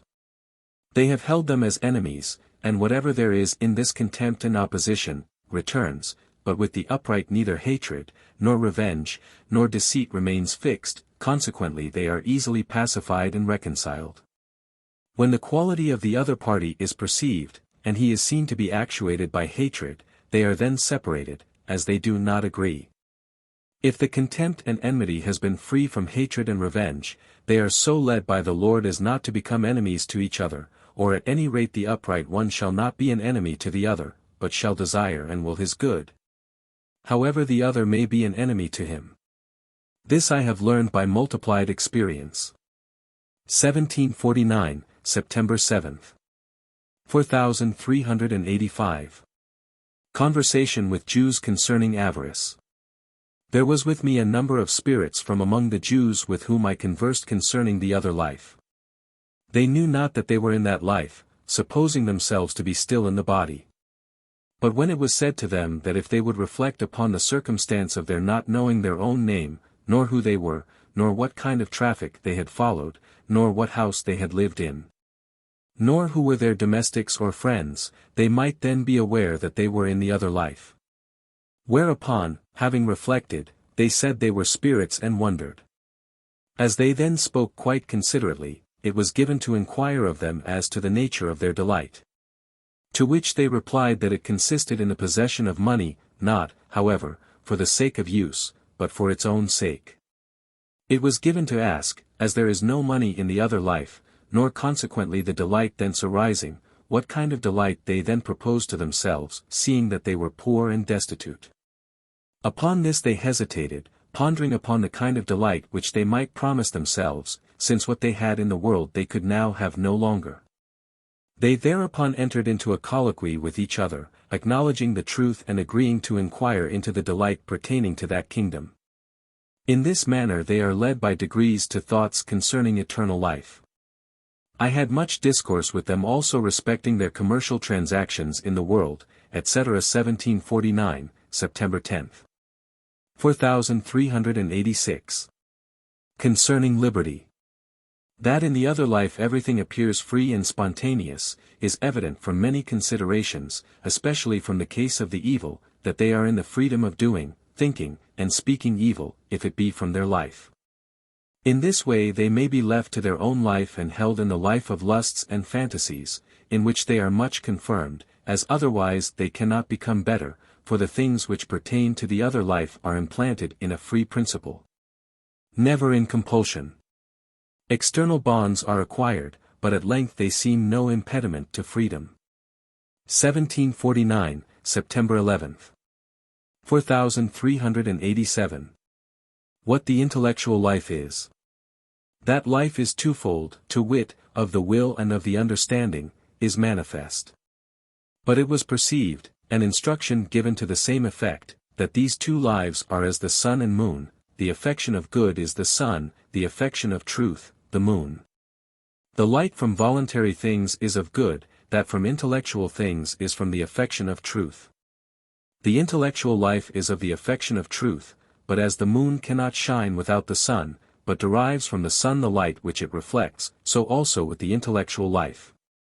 If there is the affection of truth, then there is with it light from the Lord. But if the principles and persuasions by which a man is governed are of the false, then he also has his sun, from which comes his intellectual light, to wit, from the love of self and the world. Which sun is somewhat distant, but still excites, the intellectual, to shine, for nothing is learned without affection, the origin of affection is thence, that is to say, from its sun. Such is the intellectual life. 1749, September 12th. 4388. Concerning the Jews and the New Jerusalem. I have spoken several times with the Jews, and among other things concerning the New Jerusalem and the Messiah whom they expect.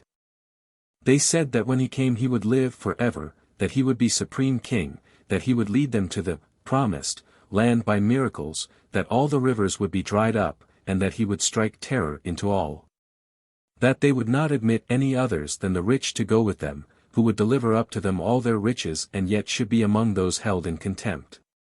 That they would build their cities of palaces and be surrounded by the angels, and that if any stranger should cross the border of the land, he would die, and that they would live in all manner of delight. I asked whether they would live harmoniously together, each one wishing well to another. They said they would be so rich that they could afford to do that, but they hesitated about the harmony. I then asked one of them whence there could be joy, except from one's wishing as well to another as to himself, and he could only answer, that they would live in opulence. Concerning the Messiah he said, that he would never die, but would be God.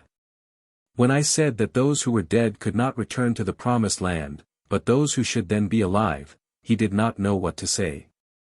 I said, further, that they ought to seek riches in the kingdom where they, now, were, which was eternal, seeing they were there destitute of all things, and that worldly riches were of no account. That, if they should obtain heavenly riches, they would be happy, but not if they should obtain worldly wealth only. Also, that in this kingdom were all the Jews who had lived from the time of Jacob, which consequently was a very great kingdom, and that they ought to seek there the Messiah who makes all rich, and whose riches are eternal.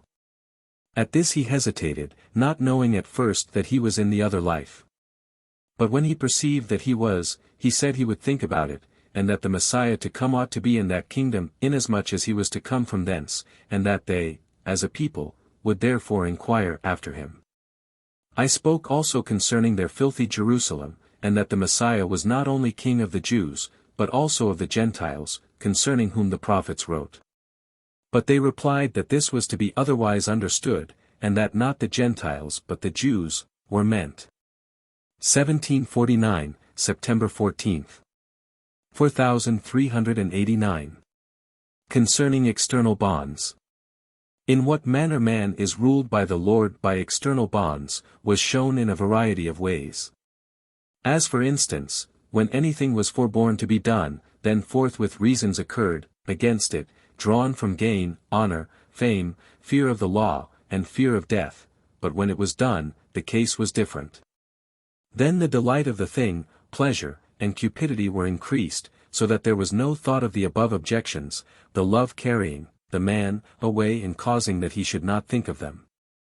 This was the case with very many. From which it was plain how man is governed by the Lord by external bonds, cupidity carries him away, then those things which dissuade are blotted from the memory, that is to say, when there are other bonds or other cupidities. 1749, September 15th. 4390. That spirits perceive ideas of thought and the lesser things of ideas.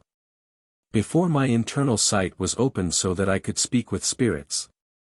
I suppose that no angel or spirit could ever understand and perceive my thoughts because they were within me, no one, save God alone, and this, I believed, only from the fact that it was thus said in the Word. It happened once, at that time, that a spirit knew what I was thinking of, as appeared by his speaking with me in few words, about it. At this I was astonished and chiefly for the reason that spirits should be able to know the thoughts. I am hence convinced that others believe in like manner. But I was afterwards instructed by very much and living experience, that spirits not only perceive the thoughts but also the interiors of the thoughts, and the ideas. Angels, things yet more interior, as ends and the progressions of ends, which a man does not apperceive, nor can, while he is in the life of the body. So that there is nothing so insignificant which a man can believe that he thinks, that spirits and angels do not perceive copiously and manifestly. 4391. Concerning the Last Judgment. Whatsoever the Lord said concerning the Last Judgment, is nowhere to be understood concerning the destruction of the world, but concerning the last time of the Church in general, and of each Church in particular. Which is when there is no longer any faith, that is, when there is no charity. For example, what the Lord said about the tossing of the sea is to be understood of heresies and controversies, especially of those which arise from scientifics. So the obscuration of the sun means that love and charity shall be extinguished. That of the moon, that faith, and that of the stars, that the knowledges of faith, shall perish, nation rising against nation, that the evil shall be against the evil, and so on. He spoke thus for many hidden reasons, concerning which it would not be in place here to write. In like manner in John and the prophets where it is treated concerning the new heaven and the new earth and the new Jerusalem, that is, the church. 4392. Concerning the general and the particular, those who from the general see the particulars and those who from the particular do not see the general. I have spoken much with spirits as to the manner in which thought flows from general principles, and particulars are thence viewed, and that, one then sees all the particulars of which he has any knowledge as if below himself. Observing how they coincide, agree, or disagree. How they are to be understood, accepted, or rejected, whereas he who looks at generals from particulars, goes astray in every object of his contemplation, for particulars persuade. If anyone, for example, places the safety of his country in this thing or that, there are very many particulars which persuade otherwise, in which he thus remains, and knowing not what constitutes the safety of his country adopts hurtful measures. This was illustrated by many examples, and was confirmed by the angels. 4393. Concerning the providence of the Lord.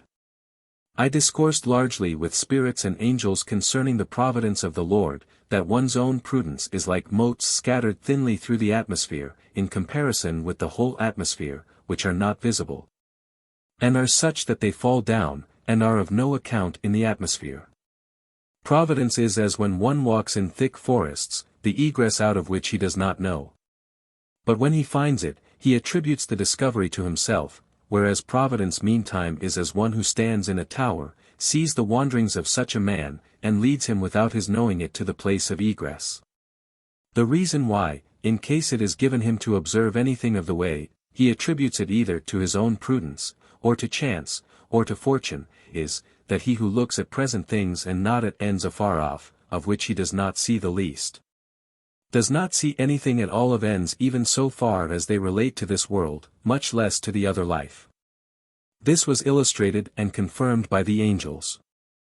That there is nothing whatever without the providence of the Lord is also illustrated by various things extant in nature which are attributed to fortune, but which are the ultimate of providence, as, for example, in merchandise, in games, and in all other things. 4394. Concerning the coming of the Lord. I spoke with the angels concerning the passion of the Lord, and concerning the opinion of the world at the present day, that he took away our sins. But it was replied to me that the life and crucifixion of the Lord took place that the Scriptures might be fulfilled, as he himself said, to wit. 1. Because the representatives of the Jewish and of the ancient church figured him as destined to fulfill all things, inasmuch as they had reference to him. And because no representative church could have existed unless it should have represented him, his life and other things relating to him as born a man. 2. Because representatives had respect to the union of his human nature with his divine, and the temptations he underwent, before they were united. 3. Because representatives were of such a nature, as to indicate, that heavenly truth should suffer, because it had perished, nay, had been crucified by the Jews, and, he was the exemplar of heavenly goodness and heavenly truth. And because that suffered he suffered also. 4. Besides which the human race could never have been saved unless he had come into the world, and had united the human to the divine essence, because there was no longer any good and truth. Thus a disjunction of the human race and heaven was imminent. 5. That he took away sins is not to be understood according to the common view of it, namely, that men should be altogether free from sins, for they remain in all their particulars, but that the human race should not perish in eternal death. 6. When the human essence is united to the divine efficacy extends to the lower things which are of spirits, which, without the human essence, could not have been the case. Wherefore also the Lord as to the human essence is a sun, and illumines angels and men. By the divine essence, the angels were illuminated, prior to the Lord's advent, thus also the celestials, through whom it passed to inferior things. But when there was no longer a celestial, and the hells continued to be multiplied, then this medium was insufficient. Thus, unless the Lord had come, they would have perished to whom the divine efficacy had formerly been able, through the celestials, to penetrate. See also above, N. 2259. 4395. Concerning exploring spirits, and a certain kind of them who excite the filthy things of evil spirits. There are certain spirits who are impelled by a cupidity of exciting others in order to discover whether they are evil. When they apperceive evil and filthy things, they excite them, with a spirit, especially after he has undergone punishments, recalling those filthy things to see whether the spirit still thinks of them. Thus they explore him whether he is such, as he was before. They recall in this way also profane things, which is done very often. I spoke with them to the effect that they ought not to do thus, because they not only then allure the spirits upon whom they immediately act, but others also, to think thus filthily and profanely, and those, too, such as cannot forthwith recollect themselves, whom they then condemn and wish to punish. Besides, that these are not touched with any horror of what is filthy, putting themselves in it without shame, and being thereby not much different from those who are excited. It was said concerning these explorers that they were such as, in the world, were curious in investigating the evils of others for the sake of injuring them. Punishing spirits, however, do not need to explore others thus. They know forthwith and in a moment without such exploration who they were, who did the evil, and where they are, nor does anything escape or mislead them. And I said, that thus there was no necessity by filthy and profane things of exciting filthy and profane things, and thus contaminating the society. For example, if others think some abominable thing against what is holy, and are therefore punished, then such explorers afterwards recall this abominable thing by exploring whether the spirit still thinks it. 4396. That the very evil in life, who thought justly concerning ordinary things, receive the truths of faith more easily than those who were externally moral, but who thought evil. There were three Aufwurst I Swearage, Gustav Rudbeck, Prince von Dessau, who led an atheistical life, and believed nothing concerning another life, and were exceedingly wicked. These, in the other life, received the truths of faith, because they are endowed with the faculty of receiving, by reason of their having thought justly and uprightly concerning obvious matters, to wit, concerning worldly things. Thus they had a plain, namely, natural justice and uprightness, in which the truth of faith could be implanted.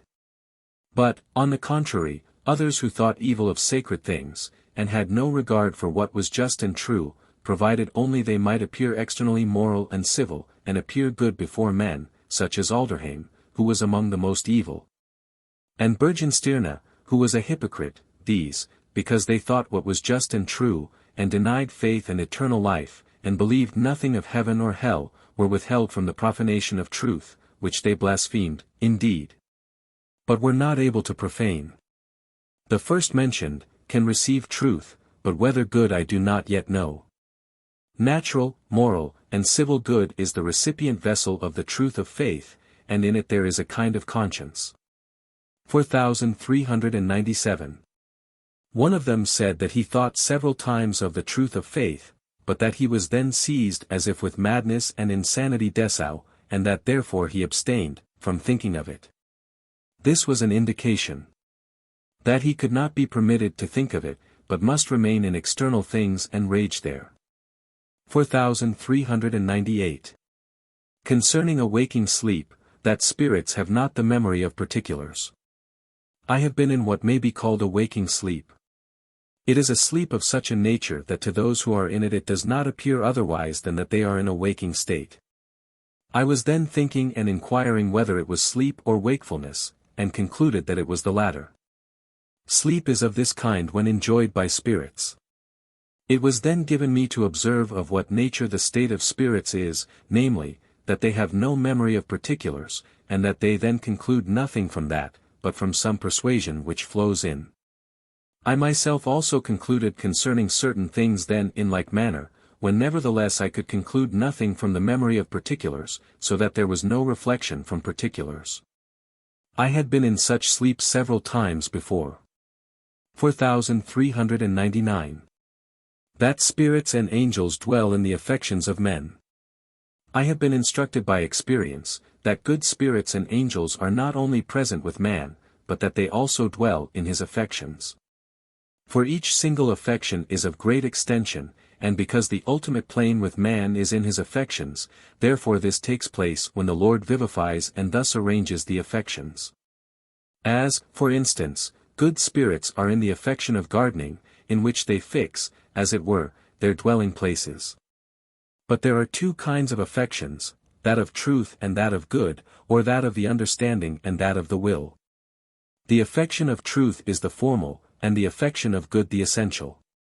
He who delights in the praises of his wife is an instance of formal affection, while conjugal love itself is the essential affection, from which and on account of which is the formal, just as, the affection of good is in the affection of truth. These things from experience, concerning which it was given me to have conversations with the angels. 4400. It is the contrary with the evil, whose formals are falses, and whose essentials are evils. In the latter and the former dwell evil spirits and evil genii, while they are with a man in the world of spirits, for there they live in filthy things. 4401 to 4450. 4401.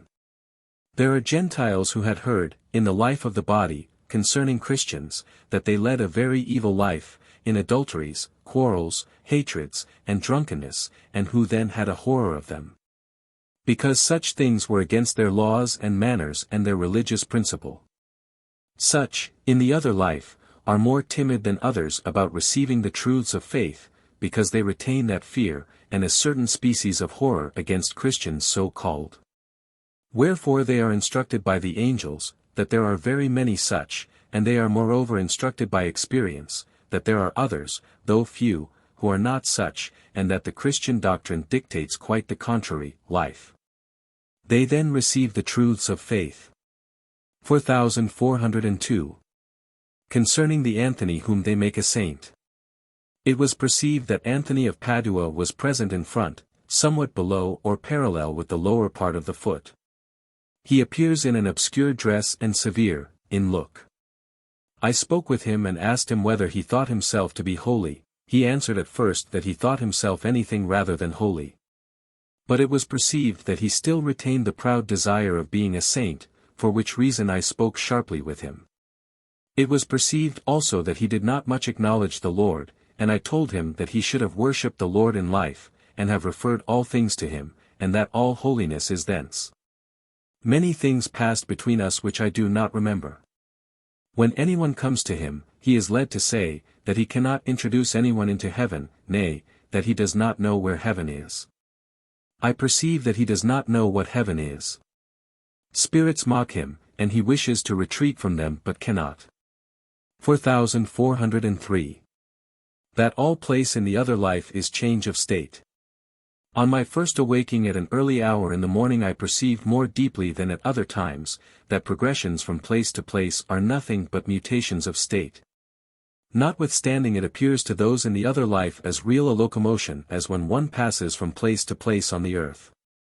It was then perceived that no one can ever move a step unless all and singular things are disposed by the Lord into such an order, that to each least idea and affection societies may correspond.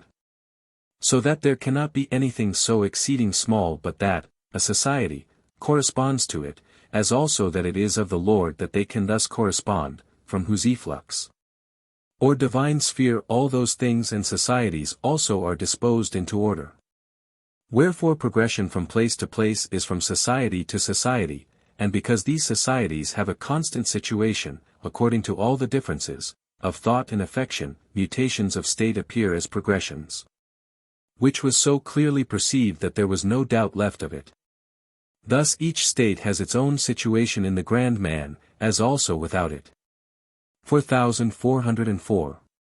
Concerning dreams and influx. I again dreamed a dream, but an ordinary one like those of other persons. A certain one spoke with me, and upon awaking I related the whole matter from beginning to end. The angels said that it coincided entirely with those things which they had spoken among themselves. Not that the things seen in the dream were really the same, being in fact altogether different, but yet they were such that the thoughts of their speech were capable of being turned into them, so that they were representatives and correspondences. Nay, this so extended to single things, that there was nothing which did not coincide. I spoke with them concerning influx, and the manner in which such things were turned into things quite different and not recognizable as coming from such an origin, and indeed flowing into ideas variously conceived. And how each particular with them excited something agreeing with it in the idea. As, for example, the person seen in the dream was one of whom I had the idea that he was in natural truth, and this only from the actions and speeches of his life. While with the angels, in the meantime, there was a discourse concerning natural truth, wherefore that person was represented, together with what he had spoken and done, all which followed in order. Hence it may in some measure be manifest of what nature influx is, and that what thus first falls in the way is held as a subject, and that the other things follow in like manner, thus from the subject whence it is. That a something historical is represented. 4405. Concerning marriages and adulteries. There were certain spirits who infested me with a peculiar cunning by a very gentle, and, as it were, waving influx, and quickly averted all my thoughts. Their influx was peculiar, and such as I had not previously experienced. After many such wiles and machinations, and after representations had been presented to them, that they might be led to desist from such things, but in vain, I at length spoke with one of them. Perceiving that when he lived in the world he had been the leader of a certain army. I spoke with him concerning marriage and adulteries, observing that he had accounted adulteries as nothing in the life of his body. I spoke with him in the language of spirits, illustrated by representative ideas. For the language of spirits is such that, in expressing anything, they also present it, as it were visible, but in modes which cannot be described. Affections, cupidities, and similar things are presented to the life by variations of light, and these too modified with an almost endless variety. This speech is perceived very rapidly, so that more can be expressed, by it, in a moment, than by human speech in hours. The discourse was concerning adulteries, that they are abominable, although they appear before those who are such in the light of their life, as pleasant. But that they are abominable was shown by this, that marriages are the seminaries of the human race, and thence of the heavenly kingdom, thus of all the men in the earth, and of souls, of spirits, and of angels in the heavens. And, that, therefore they were to be held sacred, and never to be violated. That thence also in the word, and among the precepts of the Decalogue, adulteries were so severely prohibited, that civil laws also throughout the world utterly prohibit them as things to be abhorred. That all such when they only approach to the heavenly societies perceive an insufferable stench from themselves, and are precipitated as if into hell, because, adulteries, are contrary to heavenly things.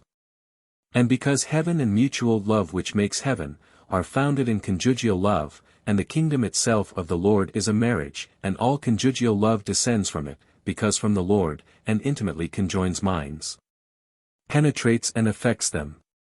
As also, that the light of his life, which was adulterous and appeared to him so delightful, if it only approached heaven, would be turned into dire and infernal darkness, so that he would then think his life, from which he would perceive such a light with horror, to be altogether infernal. It was given me to say these things to him, whereupon he answered, that he never felt anything of this kind in the world. He would have objected ratiocinations, but it was said to him, that he could object 1,000 ratiocinations favoring the delight of his life, until he became so entirely blinded as to believe, adulteries, lawful. For which reason it was not even permitted him to act by ratiocinations, because this, sanctity of marriage, is most true, and the things asserted, are heavenly and eternal verities, thoroughly attested from experience as was said to him. It was at length shown that adulteries destroy conjugal love, which is the fundamental of all the loves of man. Being thus convicted he was indignant, nor was he able to say anything, but that he had never heard and thought thus in the life of the body. Pr. Eugenius. It was said moreover, because he wished to act by ratiocinations, that the truths which had been spoken to him should first be refuted, by him, and shown not to be truths, and that he ought not to speak from the delight of his life.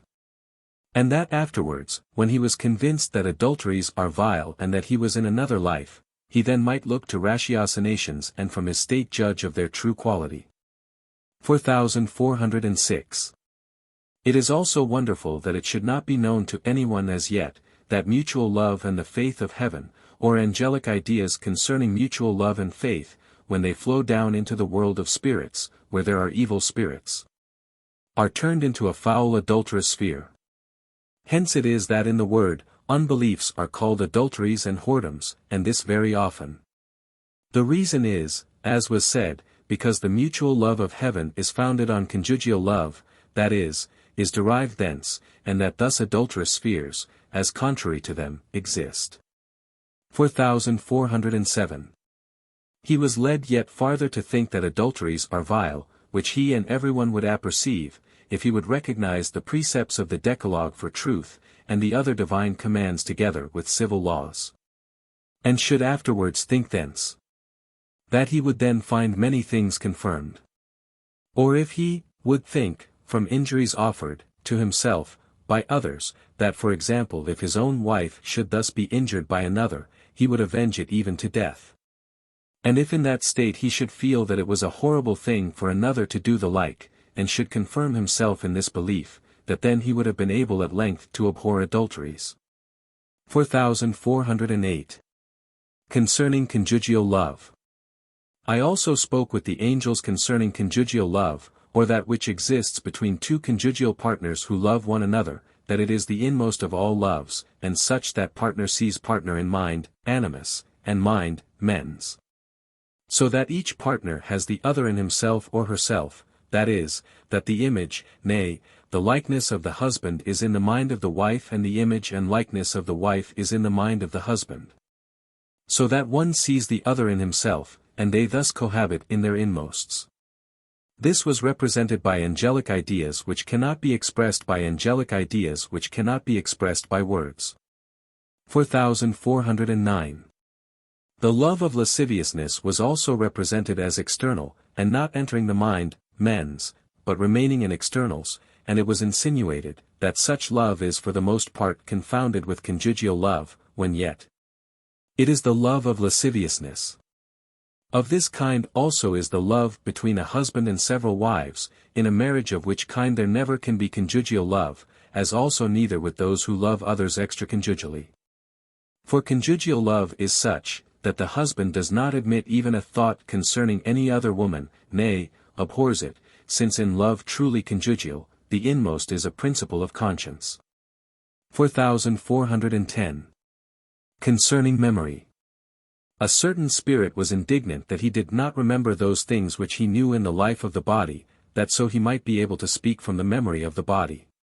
But it was replied to him, that it was enough that he could think much more and much better than in the life of the body, and better understand all and singular the things which present themselves in the other life. For that those things which are in the world had been left behind by him, and that now he was in another life, where he had everything requisite for its use. For that man is such, that he has and receives all things necessary to live and enjoy the life in which he actually is, and so also in these things. 4411. Concerning the speech of angels. The speech of angels is most expressive and most significant, and is carried on also by wonderful variations of light, whereby they present their ideas variegated by light. The light itself, which is in their ideas, and which attends them, expresses all the differences of affections, and this so accurately, that the nature of the affection is immediately manifest. I have also spoken with them several times by this kind of speech. 4412. Concerning Paul. Paul is among the worst of the apostles, which has been made known to me by ample experience. The love of self, whereby he was ensnared before he preached the gospel, remained with him also afterwards, and because he was then, for the most part, in a like state. He was prompted by that love and by his nature to wish to be in scenes of tumult. He did all things from the end of being greatest in heaven, and of judging the tribes of Israel. That he remained such afterwards appears from very much experience, for I spoke with him more than with others.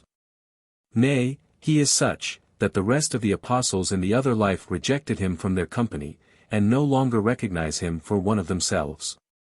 I know it, also from the fact that he associated himself to one of the worst devils, who would fain rule all things, and pledged himself to this spirit to obtain for him his end, besides many other things, which it would be too tedious to relate. If all the things which I know concerning Paul should be related, they would be enough to fill sheets. That he wrote epistles does not prove that he was such, as that would seem to imply, for even the impious can preach well and write epistles. It is one thing to be, and another to speak and to write, as was also said to him. Moreover, he has not mentioned, in his epistles, the least word of what the Lord taught, nor cited one of his parables, so that he received nothing from the life and discourse of the Lord, as was also said to him. When yet in the evangelists is the very gospel itself. 4413. Concerning the literal sense of the word and hypocrites. Paul. There was a certain one who was insensible to the internal sense of the word, because he wished to place merit in his actions. Paul. He was for a long time at a distance from me, and also among the worst class of spirits. He now associated himself with the worst devils, and now wished to form a heaven to himself, of spirits, to whom he might give joys from himself, but the joys of cupidities and pleasures. This also he attempted, but he became worse in consequence of it, and was cast down. I then spoke to him that this was not heaven but hell, and it was actually turned into a black hell. He wished especially to have hypocrites about him, concerning whom I spoke with him. There were hypocrites with me for several days, which I was able to know by the pain in my teeth. They tacitly pressed upon me without intermission. And it was perceived and said that this was from Paul, who hates the internal sense, and that the anger of that hatred has the effect of drawing hypocrites about him, and that such is the connection of things, for hypocrites believe nothing, but still esteem the literal sense of the word, because they can thence take many things and apply them in persuading the vulgar, and thus contrive to appear pious. 4414. That it is magical to will to make one's self good from an evil end. To will to become good, nay, to make one's self good, when good is intended, this is good, though it is not known that it is from the Lord. For thus there is received a celestial proprium. But those who wish to make themselves good for an evil end, as of ruling others, of destroying others, and so forth, to these it is magical, the former is from heaven, the latter from hell. A certain one given to magic willed to become good from himself. Alderheim, he hit upon the plan of drawing to himself certain good spirits, and of having them about himself, that they might make him good. But this was turned into hell to him, for his end was to do evil by that means, thus to do what was yet more magical. He was then depressed yet lower, to a place, whence he could not elevate himself. Hence it is manifest that such a thing is magical. I spoke concerning it that such is its character. 4415. Concerning the Gentiles, and Cicero. There was one with me, who, as I think, was Cicero, for about a day, and I spoke with him of various things. He wondered at the printing types of our age. We then spoke concerning various things, and also concerning wisdom, on which our conversation turned. He said that wisdom was of life, and could not be predicated of anything else. We also spoke of intelligence, that it was from thence, which was also confirmed. Then also of order, that there is order in all and singular things, and that order is from the supreme God, and thus that to live in that order according to the divine order was to be wise. He knew, besides, many things also concerning the Lord, and when I remarked in the conversation, that he was born a man, but was conceived by God, and that he put off the human and put on the divine. This he understood well, and acknowledged that it could not be otherwise. Meantime certain evil-disposed Christians, who were round about us, infused various scandals, but he paid no attention to them, saying that it could not be otherwise, and that too with inward confirmation. These Christians then present wondered, but he said to them aloud that this was not strange, because they had imbued principles in the life of their body on these subjects, such as were not becoming, and that therefore, before those principles were dispersed, they could not admit confirmations, as could those who were in ignorance, which is the case with those who have known nothing concerning the Lord. 4416. I perceived his delight when I read the prophetic word arising from the fact, that every name, and every word, signified interior things. And he greatly wondered that the learned, at the present day, were not delighted with such a study which they would find delightful and useful before any other. 4417. I perceived manifestly that his interiors were opened, while with many of the Christians who were present they were shut, as was also said to them, for there reigned, with them, a cupidity of envy against him. And there were contests of unbelief with him. When he perceived, upon my reading in the Word, that its expressions involved such sacred things, he said that he could not be present, because he perceived a holy principle in which he could not be. Thus, though a Gentile, he was affected more interiorly, while the Christians said aloud that they could be present, but this was because they were not all affected. 4418. Concerning Augustus. I spoke with Augustus. He was an upright man, but he had a peculiar sphere of authority which made him unwilling that anyone should speak to him. He so restrained me by this sphere of authority that I did not dare to address him. Perhaps because he thought this would savor of undue boldness towards him. He showed me a round or oval window which he had in his palace, saying that through it he looked at those who were without, and explored their quality without their being aware of it, and that when he found anyone who pleased him, he gave him functions and honors, when as yet the man knew and expected nothing. He was with me several hours. 4419. Concerning hypocrites who hurt the gums of the teeth, and their punishments. There were hypocrites with me for several days who caused a pain in the teeth, but not so violent as before. It became at length a kind of dull and almost insensible pain, but the gum was in such a state, that the teeth were not firm in it, and when I touched the teeth upon the right side and the gums, they were painful. This lasted for several days. At length on waking, I heard that very many were undergoing punishments one after another, and that the punishments passed to a distance and upwards to many. The punishment was a peculiar kind of laceration. It was perceived that they were hypocrites who had been vastated, and had very little life remaining. That they were collected about me and made to themselves a sphere as of a society, and thus a habitation according to the form of a kind of society, extending a long distance, was because there were hypocrites about me, who, as it were, attracted them within their sphere. For where there are evils, there are the genii and spirits of that evil. After they were punished, that pain of the gums was still perceived. Hence it may be manifest of what quality hypocrites become when they are vastated, namely, that they have little of life. Except that pain I felt nothing from them. 4420. Concerning the sirens when they lay snares by night and seek to obsess man. And concerning their punishments. There were, male, sirens about me for several weeks, to the left above, and sometimes entirely above the head, but for the most part to the left above. These harassed me by their magic arts and profane adulteries, and at length went so far as to speak just as if in the body. I perceived from their speech that they thought themselves to be altogether in the world, which they also said, they were. This I heard and mentioned to others. This is an inclination that they wish actually to return into the world, thus wholly to obsess man, which they also attempted with me by night while I was asleep.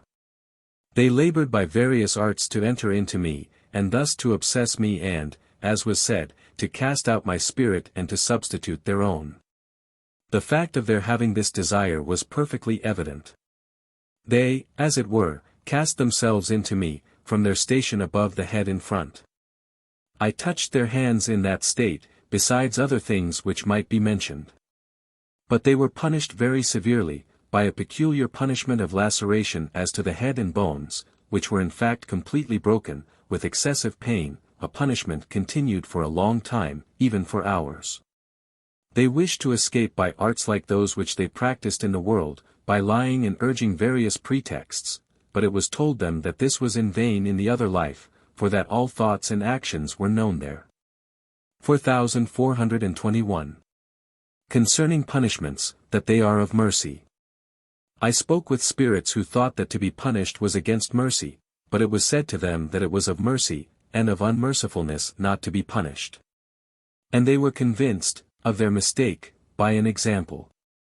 To wit, that if a father does not chastise a son or a daughter who is wayward and does evil, but indulges him, he is then unmerciful, for that he then encourages his son to all those evils, and is thus against his children and unmerciful toward others. The same considerations prove that it is not against love. The principle may be illustrated also by the case of a king who pardons the wicked and does not punish.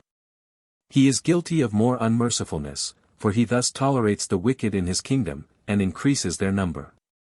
Such is the case with punishments in the other life.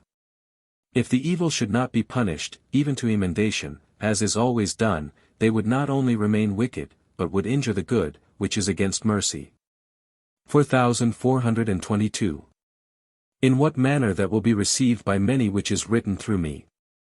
I received letters, informing me, that not more than 4 copies had been sold in 2 months, and this was made known to the angels. They wondered indeed, but said that it should be left to the providence of the Lord. Which was such as to compel no one, though it might be done, but that it was not fitting that any others should read my work first but those who were in faith. And that this might be known from what happened at the coming of the Lord into the world, who was able to compel men to receive his words and himself, but, yet, compelled no one, as was also the case afterwards in regard to the apostles. But still there were found those who would receive, to wit, those who were in faith, to whom also the apostles were sent.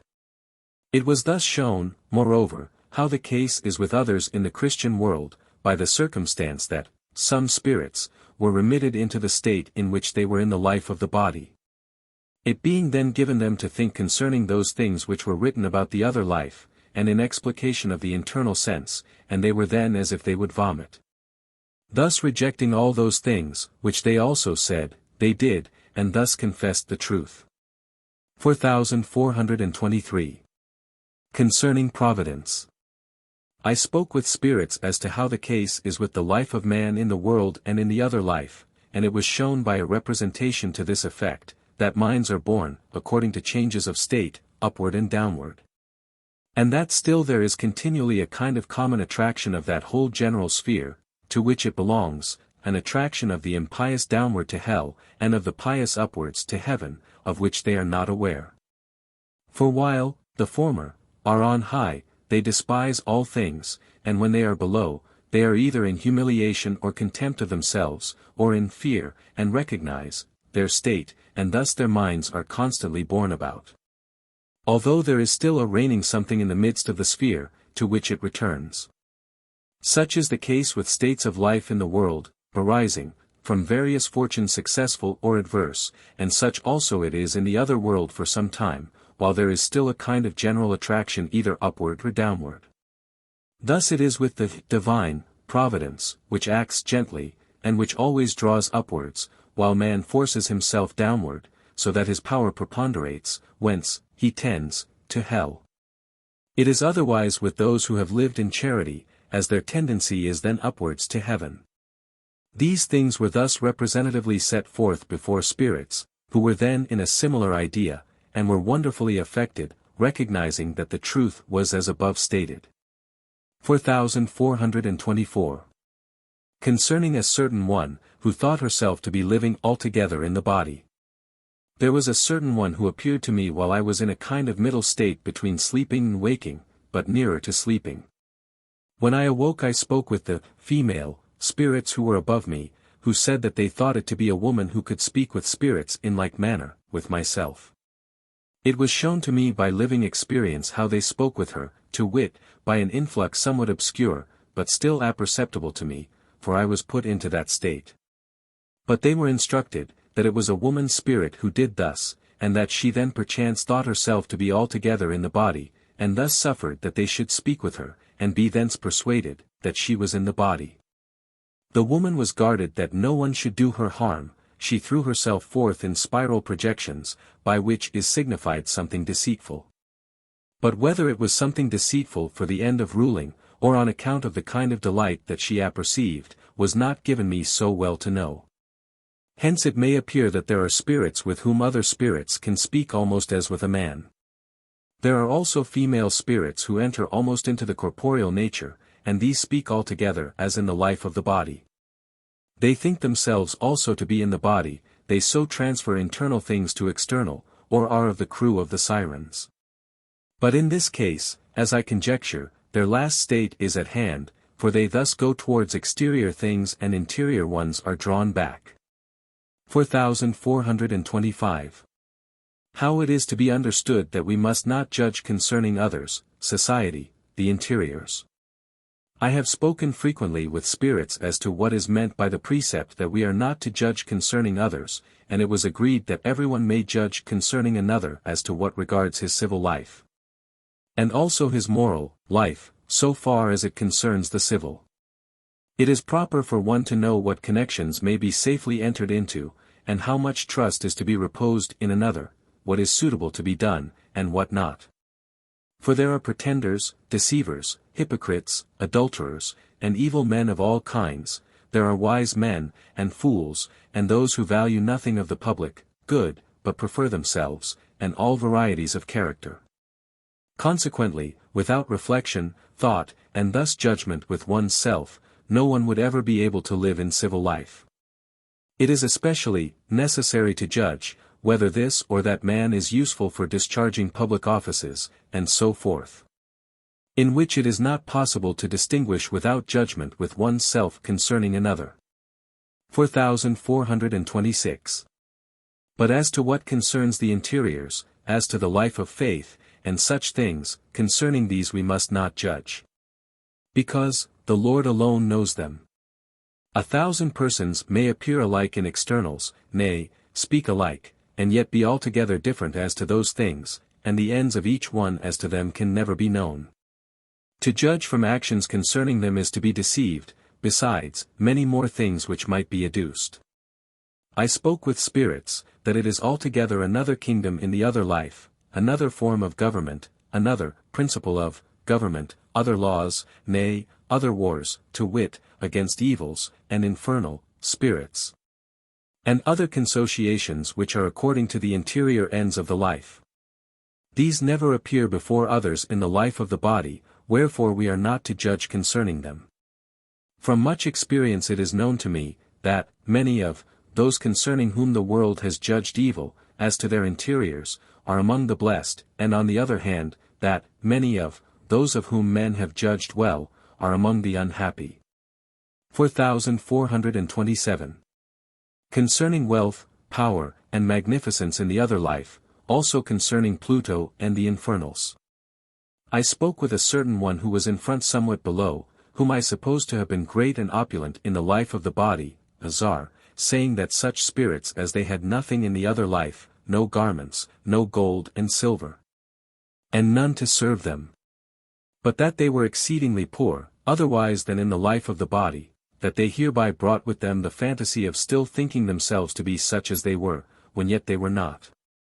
It was then given me to say, that the angels are most magnificently endowed, that they dwell in palaces so wonderful, that as to architecture and the wonders thereof, all the palaces of the world could not even be compared with them. And this with variety forever. Thus that the angels are most magnificent, but still penetrated with the most profound humility. That they are most opulent and dwell in atmospheres, as far as can be seen, of gold, of diamonds, of rubies, and of pearls, and yet though they are such as to desire from the heart to give all these things and yet more to others, nay, to be willing even to be deprived of them, provided others might rejoice in them.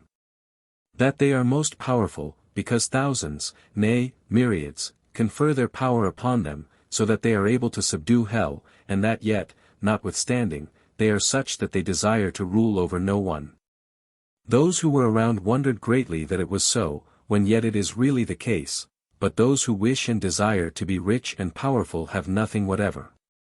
4428. There then came a certain spirit who said that he was Pluto.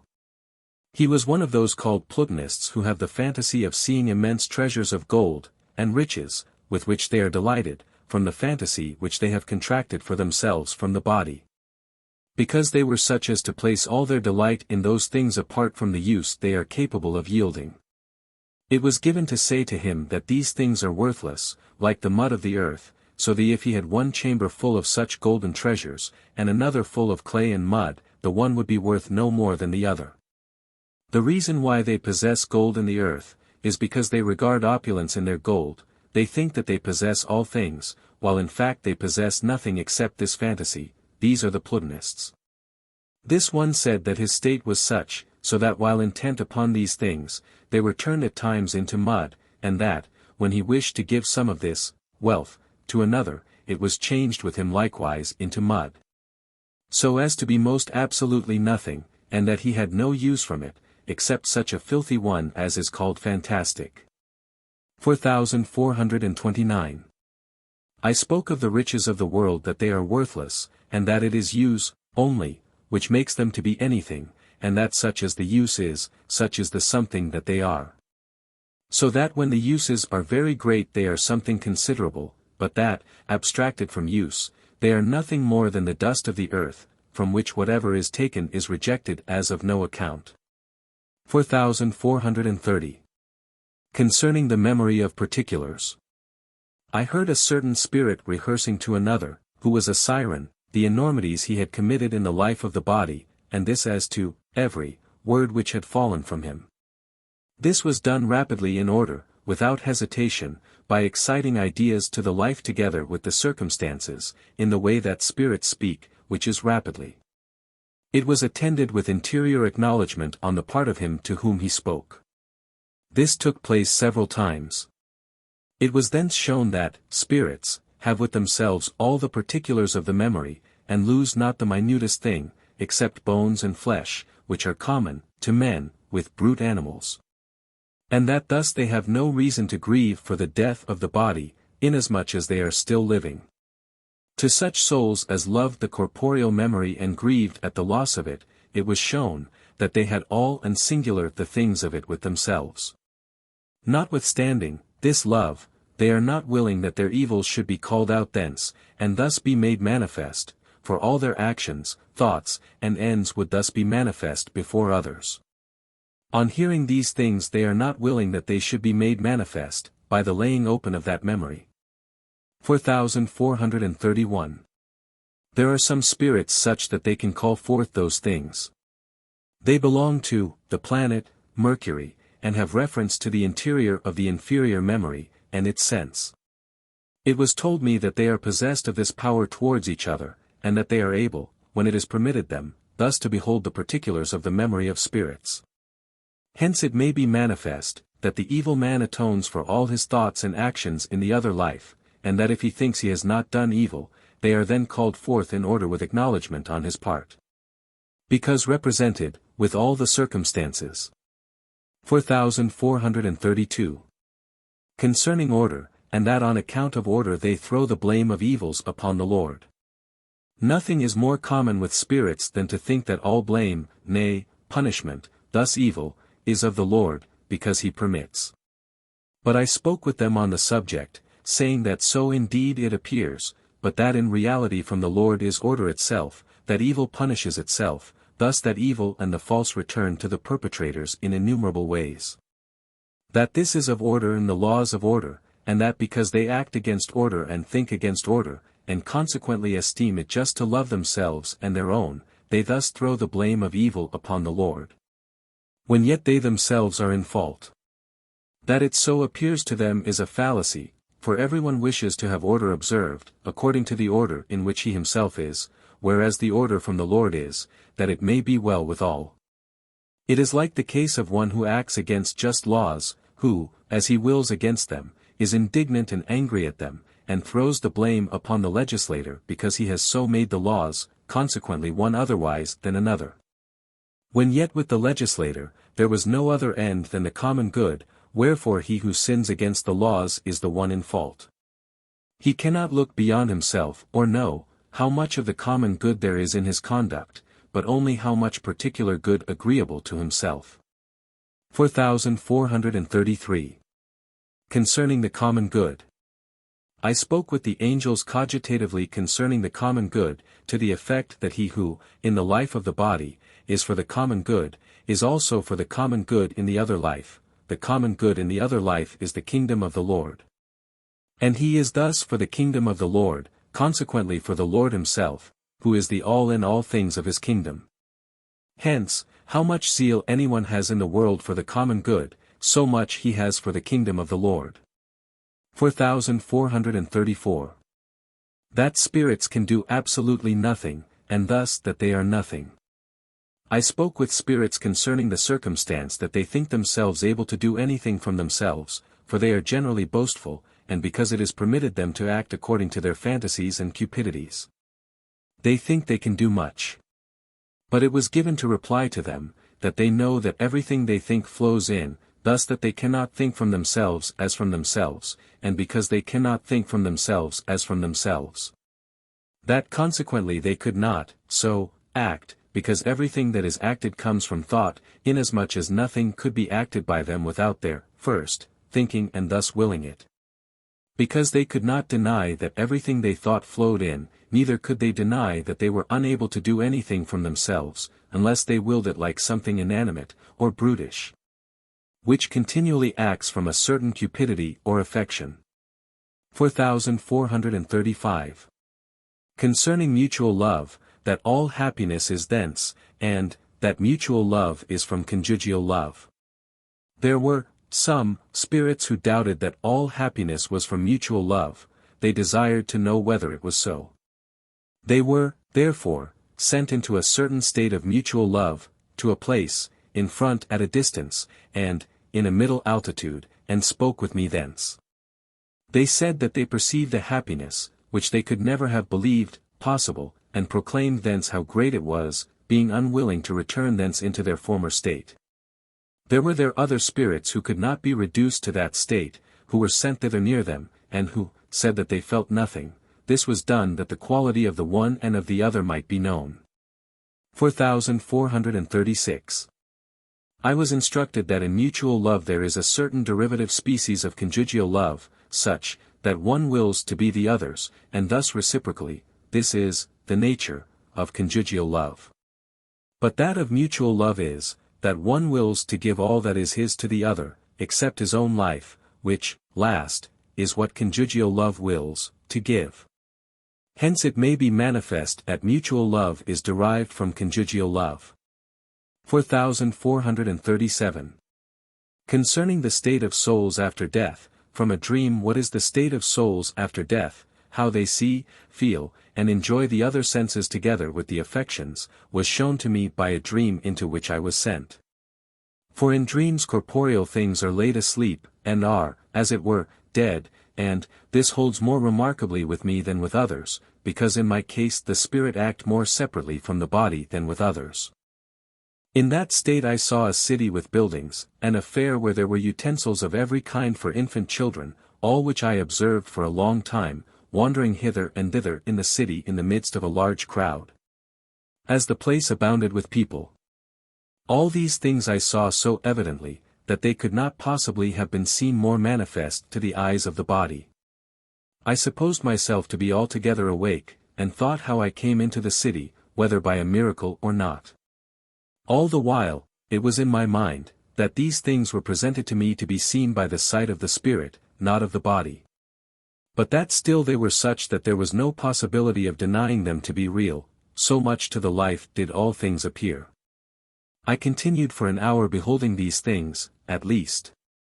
When I awoke, I wondered that it was a dream, and could have wished, if other reasons had not drawn me away, to remain in that state, permanently. I afterwards spoke with the spirits who introduced the dream. 4438. Concerning the influx of the Lord into the church, how, it is from all, and, that it is like a heart. It was said that the church of the Lord is like the heart and lungs, and that thence there is an influx into others, who are not of the church. It was perceived how the case is, namely, that it is as in man. That as the other viscera, which are of inferior use, are from the heart and lungs, so is it with the kingdom of the Lord in any particular earth. That there is an influx from many, nay, from innumerable multitudes into everyone, is manifest from experience in my own case, nay, that there is an influx into every idea from many, even, from the universal heaven according to affinities. As in the human body. Or, as by means of many muscles disconnected with each other and by means of still more motive fibers, one action results, the same might be manifest from experience, in that one beautiful appearance may arise from many lascivious women together. In this manner the Lord forms a one out of innumerable particulars, according to his good pleasure. This is the case also with the church of the Lord in the earths. Angels dwell with those who are in love to the Lord and in love to the neighbor. These are, as it were, the heart and lungs, and the case is similar with man on the earth. Where there is no church, the angels are removed, so that an influx through very many societies of angels is no longer possible, and from them into those situated remotely from them. For there is no proximate conjunction from which there may be a derivation to others, and so on. 4439. Concerning societies of friendship. High above the head are societies which are to be called societies of friendship. They live in a friendly manner among themselves, thus in the delight of friendship, but not in the delight and blessedness of mutual love. They have with them a light almost flaming, with very many pleasant and delightful things which they greatly enjoy. They were with me or above me twice or thrice, and it was then given me to apperceive whence was their delight. Wherever they come they derive the delights of others to themselves, and those whom they deprive of them are then in an obscure and unhappy state. They said that they were not aware that they did this, but it was shown to them that it was so. They took away from me in like manner my delight, and I was then in obscurity and sadness, which was increased in the degree of their delight. I spoke with them, and it was given me to upbraid them.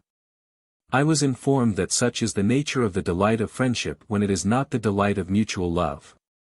Hence it may be manifest how the case is in the other life with those who love their associates above all others, or for the sake of delight, and still more of what quality those are who are in the love of self.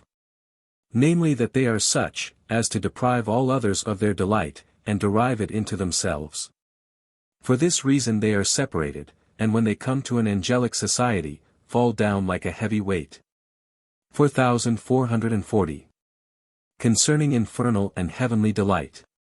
A certain doctor of much dignity, who thought himself learned beyond others, could not in the least understand, in the other life, what infernal delight was, and what heavenly delight. Although he was instructed and the difference was shown to him by living experience. He made infernal delight and heavenly delight entirely as one in his idea. He was an interior hypocrite, and perhaps had profaned holy things.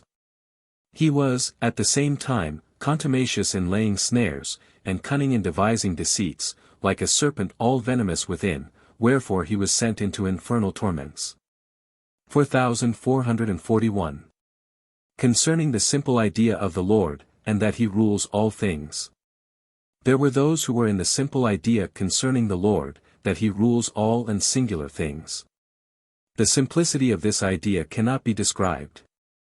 Though it could be presented perfectly with these spirits, because they know from experience how much thoughts operate, and that magical spirits operate by the influx of thoughts and affections, and because the influx is such. Such spirits desire to rule.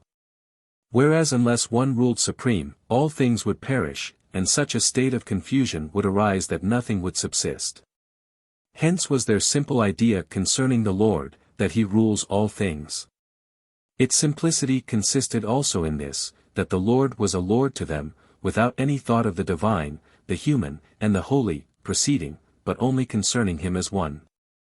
From this idea also flowed, the persuasion, that he rules the thoughts as to all and singular, and even the minutest things, and that they were in blessedness when they were ruled by him and thus in safety. Those of this class were many in number, and at the same time certain companies of spirits approached them who entered into their idea and perceived in it their blessedness. The reason was, that they had formerly heard so many disputes and ratiocinations concerning various things pertaining to the Lord and concerning faith in him, wherefore this was to them as a sweet rest. I was also remitted into the same idea and perceived blessedness in that simplicity, and at the same time that there was innocence in it. 4442. Concerning a sublime idea of the Lord. There were at the right side, high above the head, certain angelic spirits who were in a sublime idea because they thought, apperceived, and heard so many things concerning the divine, the human, and the holy of the Lord. Wherefore I was remitted into a sublime idea that those three were one, which idea cannot be described because it is possible only in the other life, and words will not express it. The divine was for the celestial, the human for the rest who were beneath, though the divine was also applicable to the latter, while the holy, of the Lord, was all the sphere thence proceeding. Because there is nothing in the Lord but the divine holy. These things were represented by an angelic idea, and this as a one adapted to the whole heaven, in which idea they had their blessedness. 4443. From the prior idea and from this it was perceived how blessed a thing it is to have a faith of the heart that the Lord rules the universe, and that this is the principal thing of faith. 4444. Concerning faith, concerning ideas. All things which are of the memory and thence of the thought are ideas, so that the things of memory are nothing but ideas, whence thought, howsoever obscure it appears, is distinguished into ideas. This may be concluded from speech, arising, from thought, inasmuch as ideas fall into words. 4445. Moreover, I was informed how the case is with ideas, namely, that those ideas remain with a man and persuade him, which are from himself, not so those which are from others. Although there may be an authority which, in some degree, impresses the ideas of others, still, before the man has formed ideas for himself from himself, they do not actually inhere nor persuade.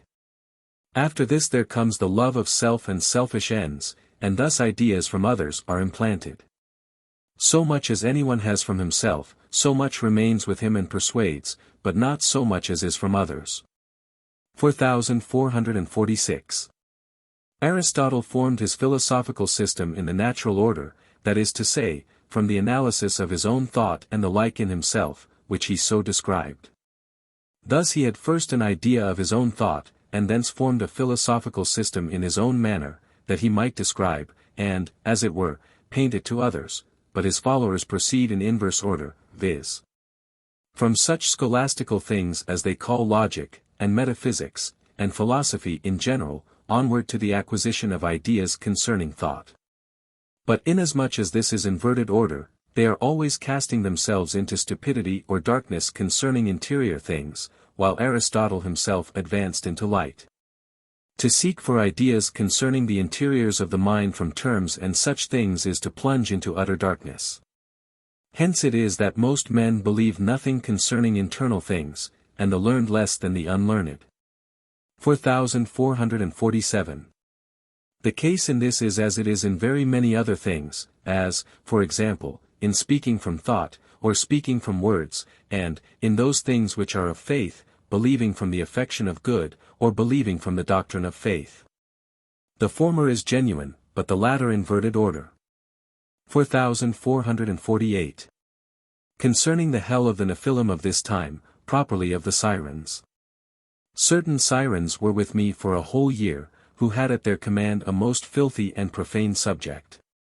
They who have been such in this life as to become sirens hereafter, are everywhere spoken of or described in the world as most estimable, as to all kinds of external decorum, and polished manners, and what are termed intellectual endowments. Preeminent in this class are the sirens who properly rank among the Nephilim, giants, having most filthy interiors, being given to magic and adulteries beyond all others. They esteem as nothing the most impious and abominable adulteries, laboring continually to destroy not only the conscience, but the body also, and even burning to bring down the soul to the lowest hell. In a word, their profane hell itself was concentrated in their subject, so also in others of this kind. 4449. These, female, Nephilim or sirens showed frequently that they pervert the sphere itself of the world of spirits, in that they imbue holy goods and holy truths, nay, the Lord himself in their thought and persuasion.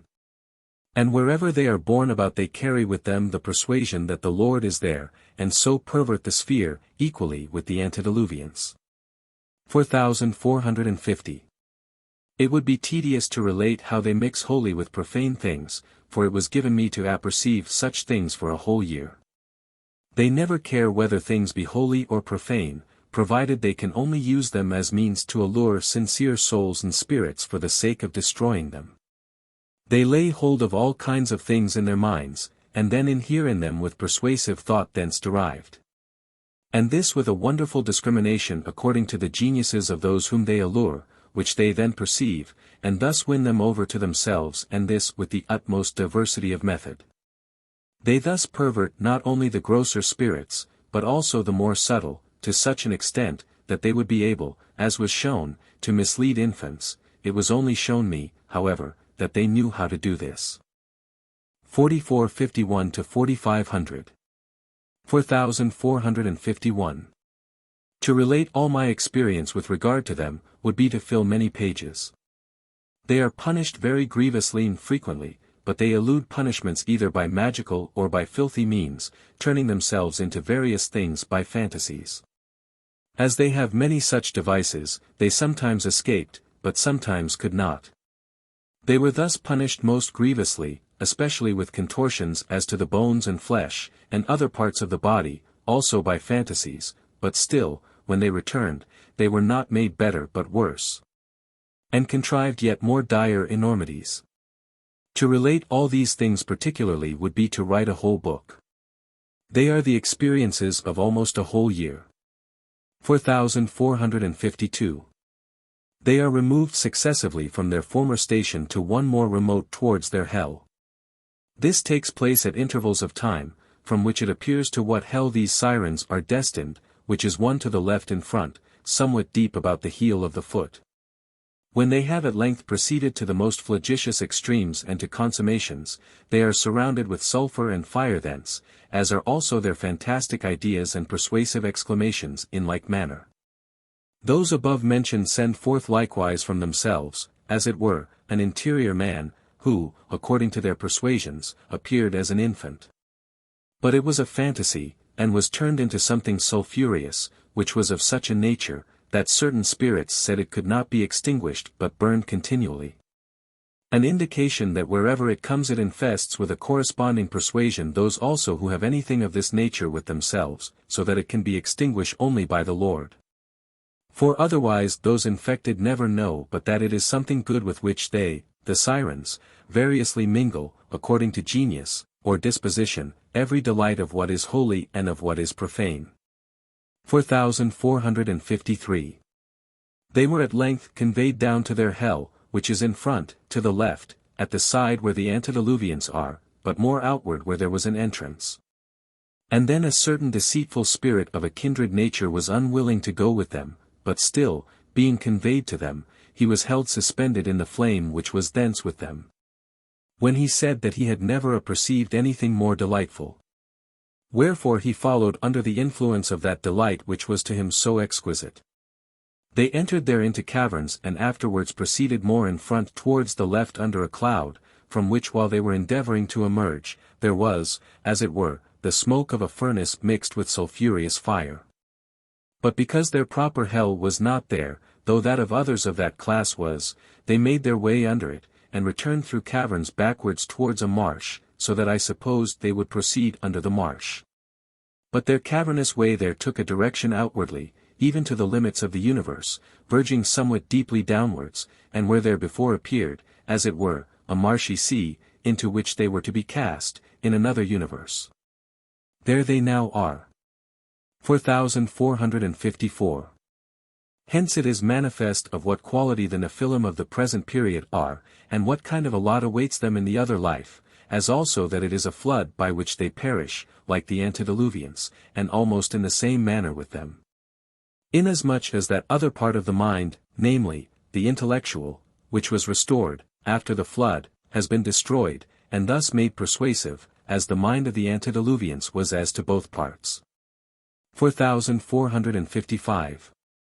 They entered with me and others into all and singular the things not only of thought, but also of the intentions, and extinguished, suffocated, and perverted them, so that nothing good and true could be thought. From their having, completely, occupied the intentions, even those intentions that I was perfectly ignorant of, from non-reflection, though within the sphere of perception, where they have often insinuated themselves. Acting with their most deceitful machinations and their ruling everything that pertained to me while I was unconscious of it. Thus they are such as obsess men at the present day. 4456. They were desirous of obtaining egress for themselves from hell, but like the antediluvians, they were thrust down by their companions, and subjected to punishment. 4457. How much they wished to obsess me may be manifest from the fact, that they entered into my respiration completely, and, proceeded, towards the heart, and that they thus obtained the power to enter into the life of my body. They also endeavored to enter into my interior respiration. They thus acquired power, a circumstance, so far as I am aware, not yet known, to send into me devils and spirits of every kind. So as to possess me entirely and to hold me in complete subjection to them. This was that they might have immediate communication. Yea, they put on such a nature as scarcely to exercise thought about these devils and spirits, but transferred them whithersoever they turned their thoughts, no longer commanding them from previous thought and will. They transferred them, also to other spirits and other societies, which is abominable. 4458. Their subject was able to put forth one idea of himself before his own associates, and another before others. Before the former, the idea of a queen sitting on a throne in splendid ornaments, and leaning on the arm of the throne as delicate females are accustomed to do. And before the latter, an idea of herself as a miserable object, and thus as something loathsome in their presence. She was thus seen by them in a form, and at one and the same time by several in different forms, which was something in the highest degree magical, concerning which I spoke with spirits. 4459. She was then conveyed without this universe to the left, to other male sirens. Such, as these, are, like others, borne about from one place to another, until they come to their proper and destined place. There I heard how, these others, spoke about her coming, but she changed the sphere of that other universe, as it were, into one, with her own, and went on to a place where, the dwellers, said that such, sirens, had come to them. And that at first they thought themselves queens. I perceived that, the sirens, treated them in the way, already described, with a subtle mockery, and it was told me that they became as their own, property. 72. 4460. Their most filthy subject had spirits, whom he had acquired to himself, who flowed in more from the natural. 4461. That certain ones are taken out of hell into the world of spirits for vile uses. There had been a certain spirit with me for some time in secret spedule, who had connected himself, with me, from the delight of ruling and of perverting truths. I knew nothing about him until some time after he came. He was then detected, and found, to be one of the deceitful, so that he did not dare to do anything except in secret. Such was his disposition that he seemed to love truths, and professed them, so that others could scarce know to the contrary. He also attracted others in order to teach them. When yet in heart he had not the least particle of belief, in what he professed. He was first punished, and while undergoing punishment continued weaving deceits and speaking through others. It was then also made known to him what he had thought and said, in the world, concerning the divine, and that he did not believe in it. This he also retained afterwards, but in the thought, not the will. It was thence also manifest how things formerly said and done can be detected from the corporeal memory.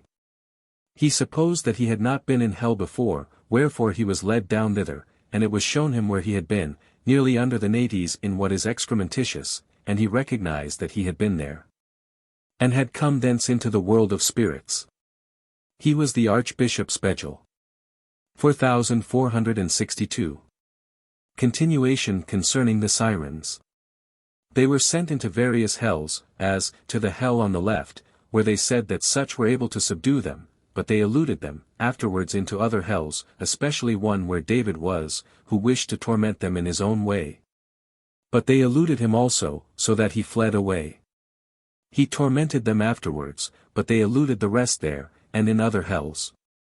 This was because they mix profane and holy things, and can, at the same time, introduce themselves into the interior nature, and this simultaneously, so that, at one and the same time, they can be as it were holy with the good, cunning with others, and profane with the profane, and this at once in each one of their ideas. They there collect ideas and increase them successively, and do such simultaneous things to such a degree that they become at length altogether profane. 4463.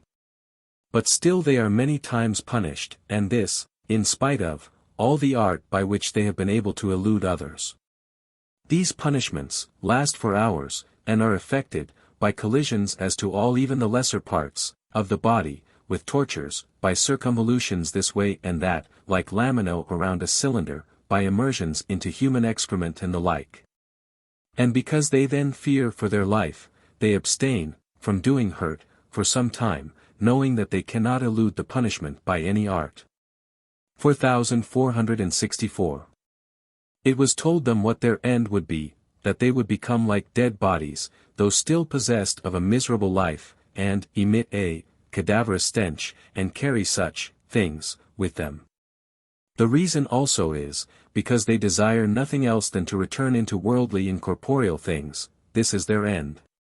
4465.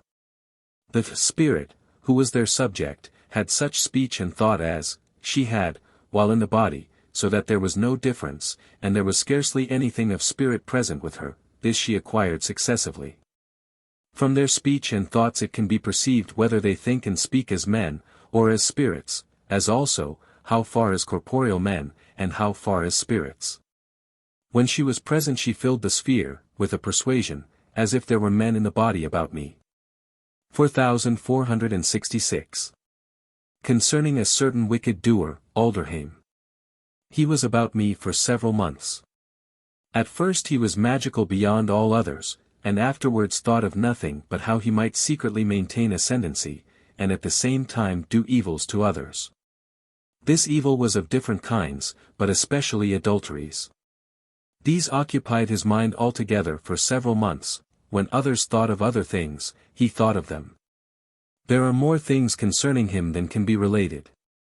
The quality of his delight was at length shown to him by a pestilent scab, which occupied his head, and that all his ideas were similar to it. It was shown to the life what that scab was in quality, that it was full of disgusting insects which caused a tickling sensation and gave rise to that delight. There was given him at the same time the faculty of knowing that he was in it, and that his delight had such a quality in it and was such. 4467.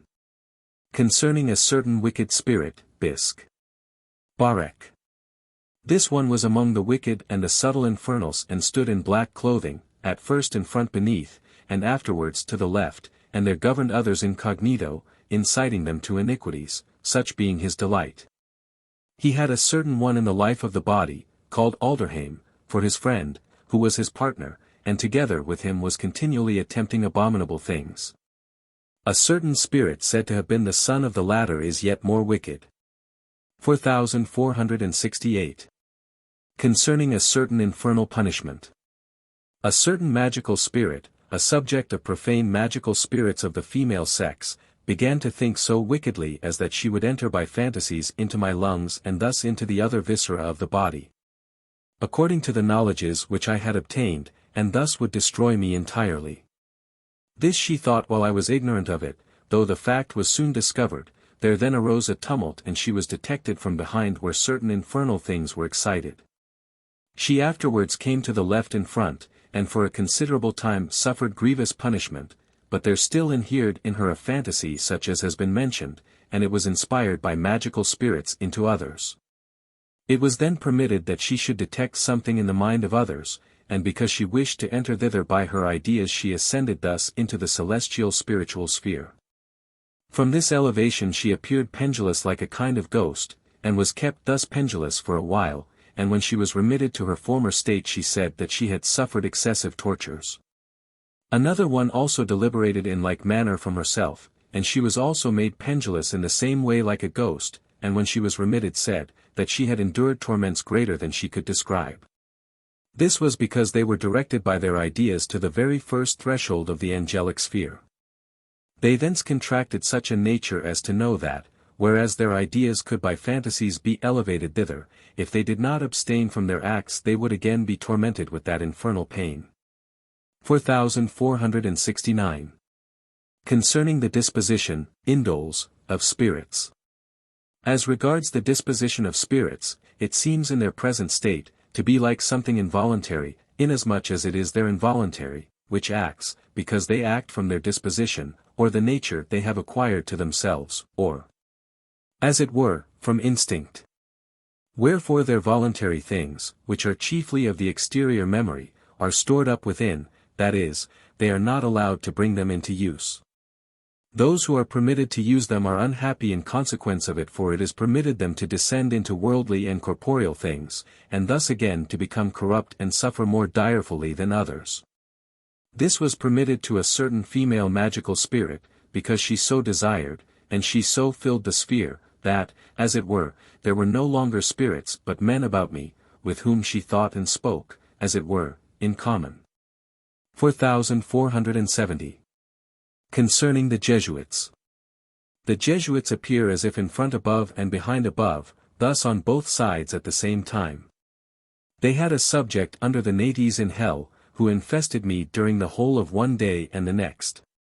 It was also shown to me how he appeared in the face, while in the life of the body.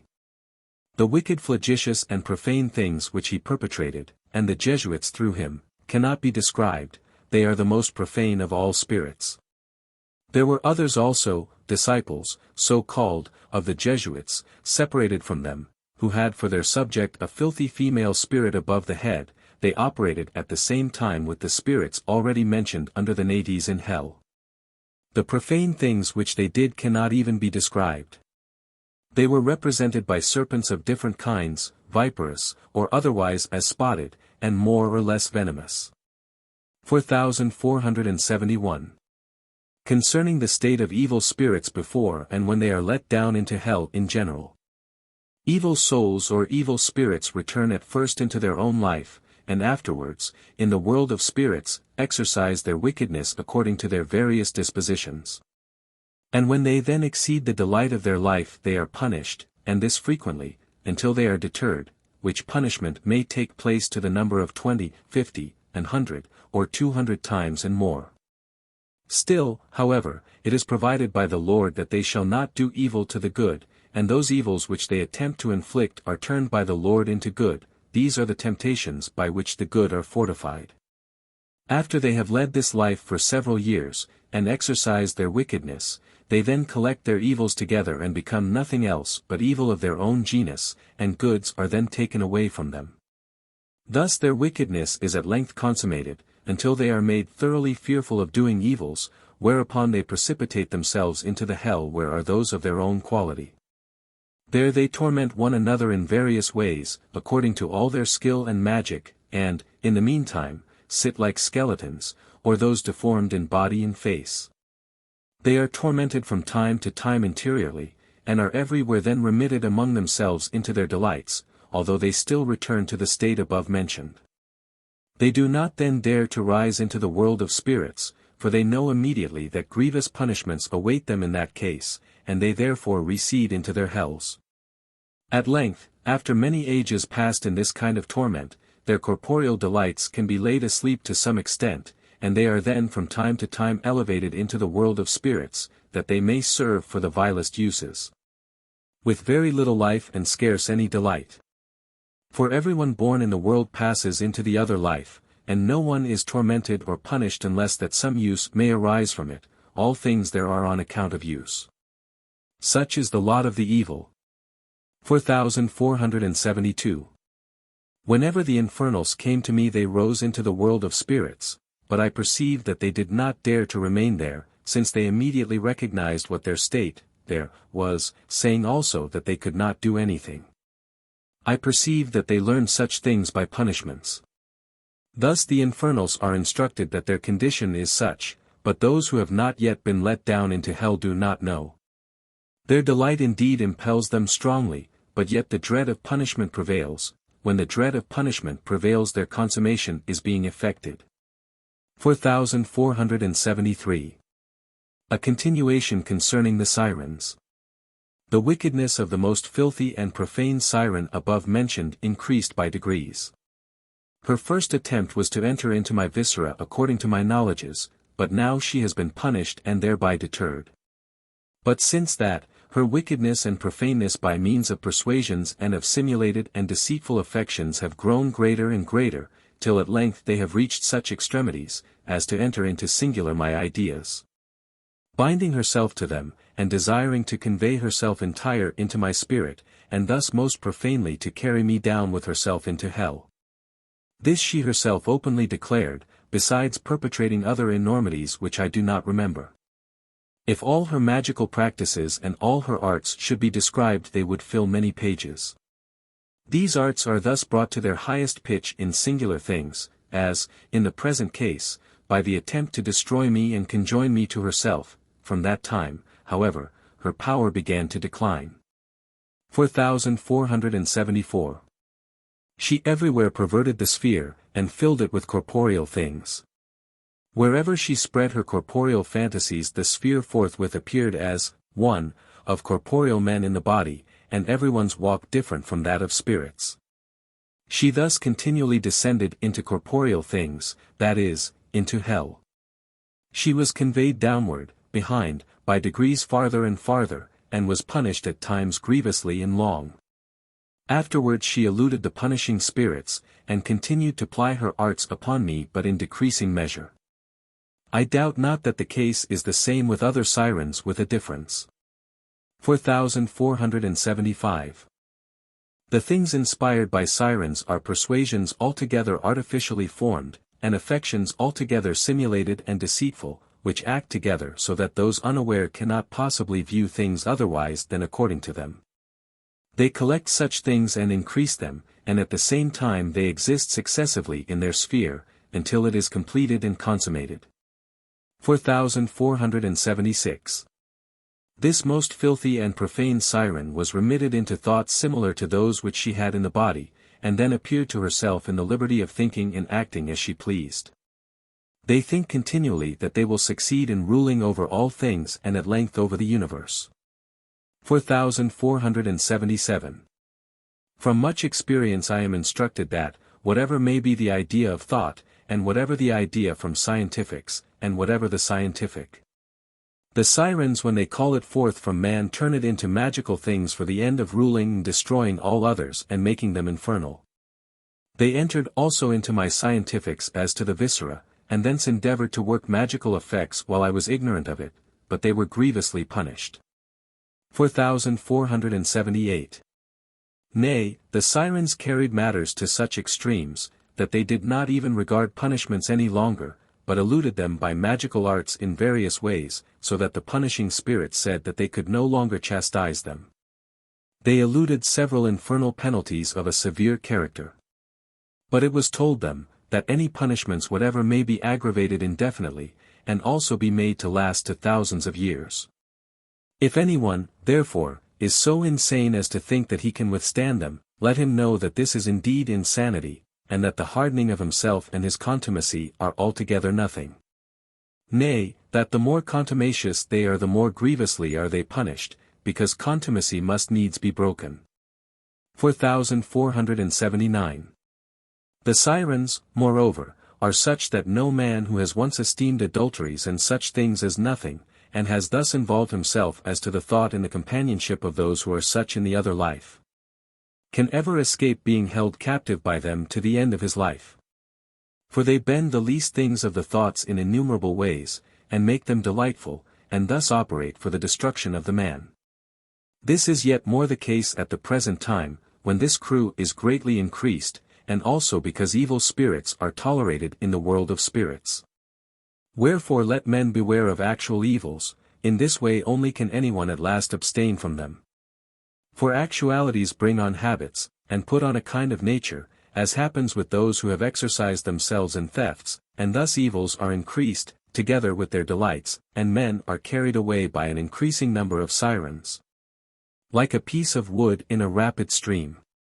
Such a wandering crowd of sirens is multiplied at the present day far beyond their numbers in former times. 4480. The ratiocinations of certain spirits that sins are wiped away in the other life, and that they are thus justified in a moment. Because of this opinion that men are justified, whatever the life they have led, in a moment, even if it should be at the last hour of life, an opinion which has prevailed in the whole Christian world. Wherever almost there is any doctrine of faith, certain spirits reason concerning it, and confirm themselves also from the fact, that they saw certain ones introduced at once into heaven. And when it was seen that they laid aside their exteriors like garments, they would fain thus put off their own, not knowing or not being willing to understand that these things take place in certain states, when the exteriors are laid asleep. And that the laying aside, as it were, of garments is an appearance arising from the fact, that external societies are then taken away from them, whereupon there is this appearance. For whenever spirits are elevated into heaven, external societies are also taken away from them, since otherwise there would be something contrary which would resist. 4481. It was said to them that man carries with him into the other life all his states of good and of evil, as also all things which he has done, thought, learned, and spoken, in their least particulars, not losing the smallest portion of them. And that they return successively as they are tempered by the Lord. As also that all the states and all the thoughts, as also the speeches and actions of the other life remain in like manner, and this forever, so that nothing ever perishes. 4482. Certain spirits suppose that those who are elevated into the second heaven and the third were without those externals above mentioned, having taken up some idea of this kind, but it was said to them, that they had all things with them. And that this was the case even with the angels, and that otherwise they would not be able to subsist or live. This was confirmed by a comparison, as, that a musical instrument, a piano, a violin, and the like, unless they have a piece of wood to which the strings or chords can be fastened, cannot produce sound, but that in fact, their sound is such as the wood is, and also its quality and extension. And that in the same manner, there must be a correspondence of externals with internals, as there is with the angels. It was further illustrated by the fact that the angels, if they were without externals corresponding, would be like a body without feet, and the inmost ones like a head without a body. 4483. Hence now it may be manifest how false it is to believe that a man is justified in a moment, and that all his sins are wiped away in a moment. 4484. Concerning consociations according to affections and cupidities, as also, according to, appearances and fantasies. The hells. It was given me to perceive that, in the other life, all consociations are according to the reigning affections of good in the heavens, and according to the cupidities of evil in the hells, and that, heaven and hell, being in opposition, there is thence equilibrium. 4485. Souls after death do not immediately come into their proper consociations, from the fact that their fantasies are such as do not arise from their cupidities, nor their appearances such as come from their affections. So long as their fantasies are not from their cupidities, nor their appearances from their affections, they are borne hither and thither, and this according to fantasies and appearances.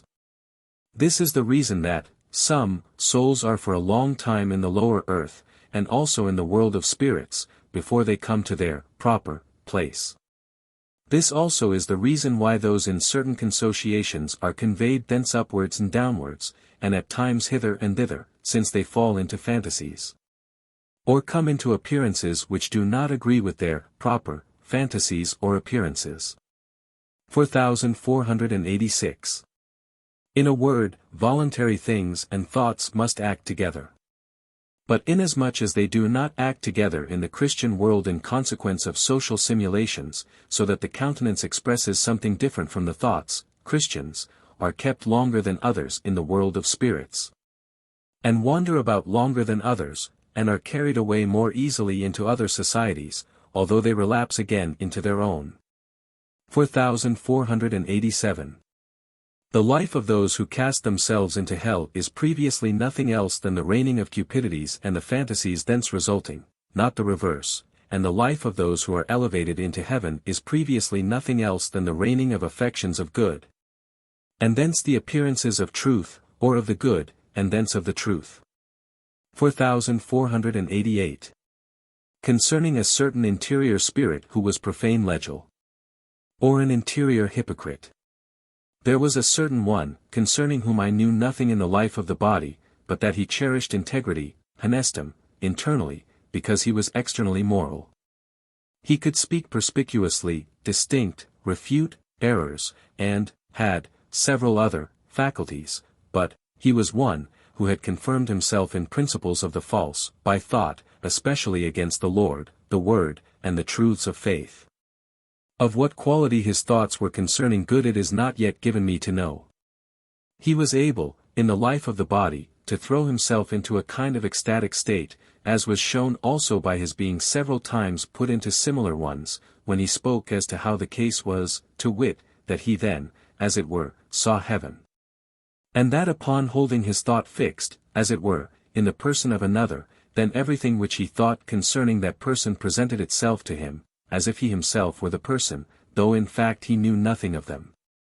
And as there were spirits of the same quality in that sphere, they drew certain inferences, from the course of thought, respecting him and his fortunes. Thus he obtained information on several subjects, and supposed this knowledge to be a revelation beyond any other. But it was shown how the case was in this matter, and that a man, in the usual state, can also conclude in like manner, but more obscurely, because he cannot remember everything in particular. As is the case with interior spirits when the thought is held in the idea of a particular person. 4489. He was for a long time lurking beneath, but I perceived repugnances, in my mind, against the truths of faith, not knowing that they were from him. But this was detected, afterwards, as also that he excited most filthy things even among the profane infernals, for they subsequently adhered to him, they had their interior things from him. For example, while I was thinking concerning the urine, there immediately occurred to them what was against the Lord and the truths of faith, whence something most profane was excited among the profane infernals. So that I could with difficulty urinate, and this only from his interior filthy thought against the truth. 4490. He was able also to receive truths, as that love and its differences constitute heaven, that there must be an equilibrium, and that he ought also to receive these truths, but still he was such, as he was, because he was much bent on fame. Before these things were detected, there was favor shown to him, but he was afterwards sent into a vessel of urine and a tun, which, however, he did not fear. But it was told me that he had been a robber, and it was shown that he was among the worst. This punishment he had not undergone before. 4491. His operation was into the brain, and he induced pains on that part of it which is above the cerebrum, and afterwards on the part above the cerebellum. 4492. He was sent a second time into the urinary tun, and appeared there as if he had come into his heaven and so said, for he formed there a heaven to himself. 4493. There came suddenly a certain one above in front, at whose coming that robber was seized with a sudden terror, and cast himself downward, but could not do so as deeply as he would fain have gone deeper. He said he greatly feared him, alleging fictitious reasons, but it was discovered that he had murdered him, and it was, also, said, that he had previously thought of the different ways in which he might lay wait against him so as to take his life. Hence it may be manifest with what kind of terror murderers are stricken when their victims come upon them, viz., that they are grievously terrified at their very first approach. 4494. There was detected at another time a crime which he had committed against a woman, whom, perhaps, he had violated.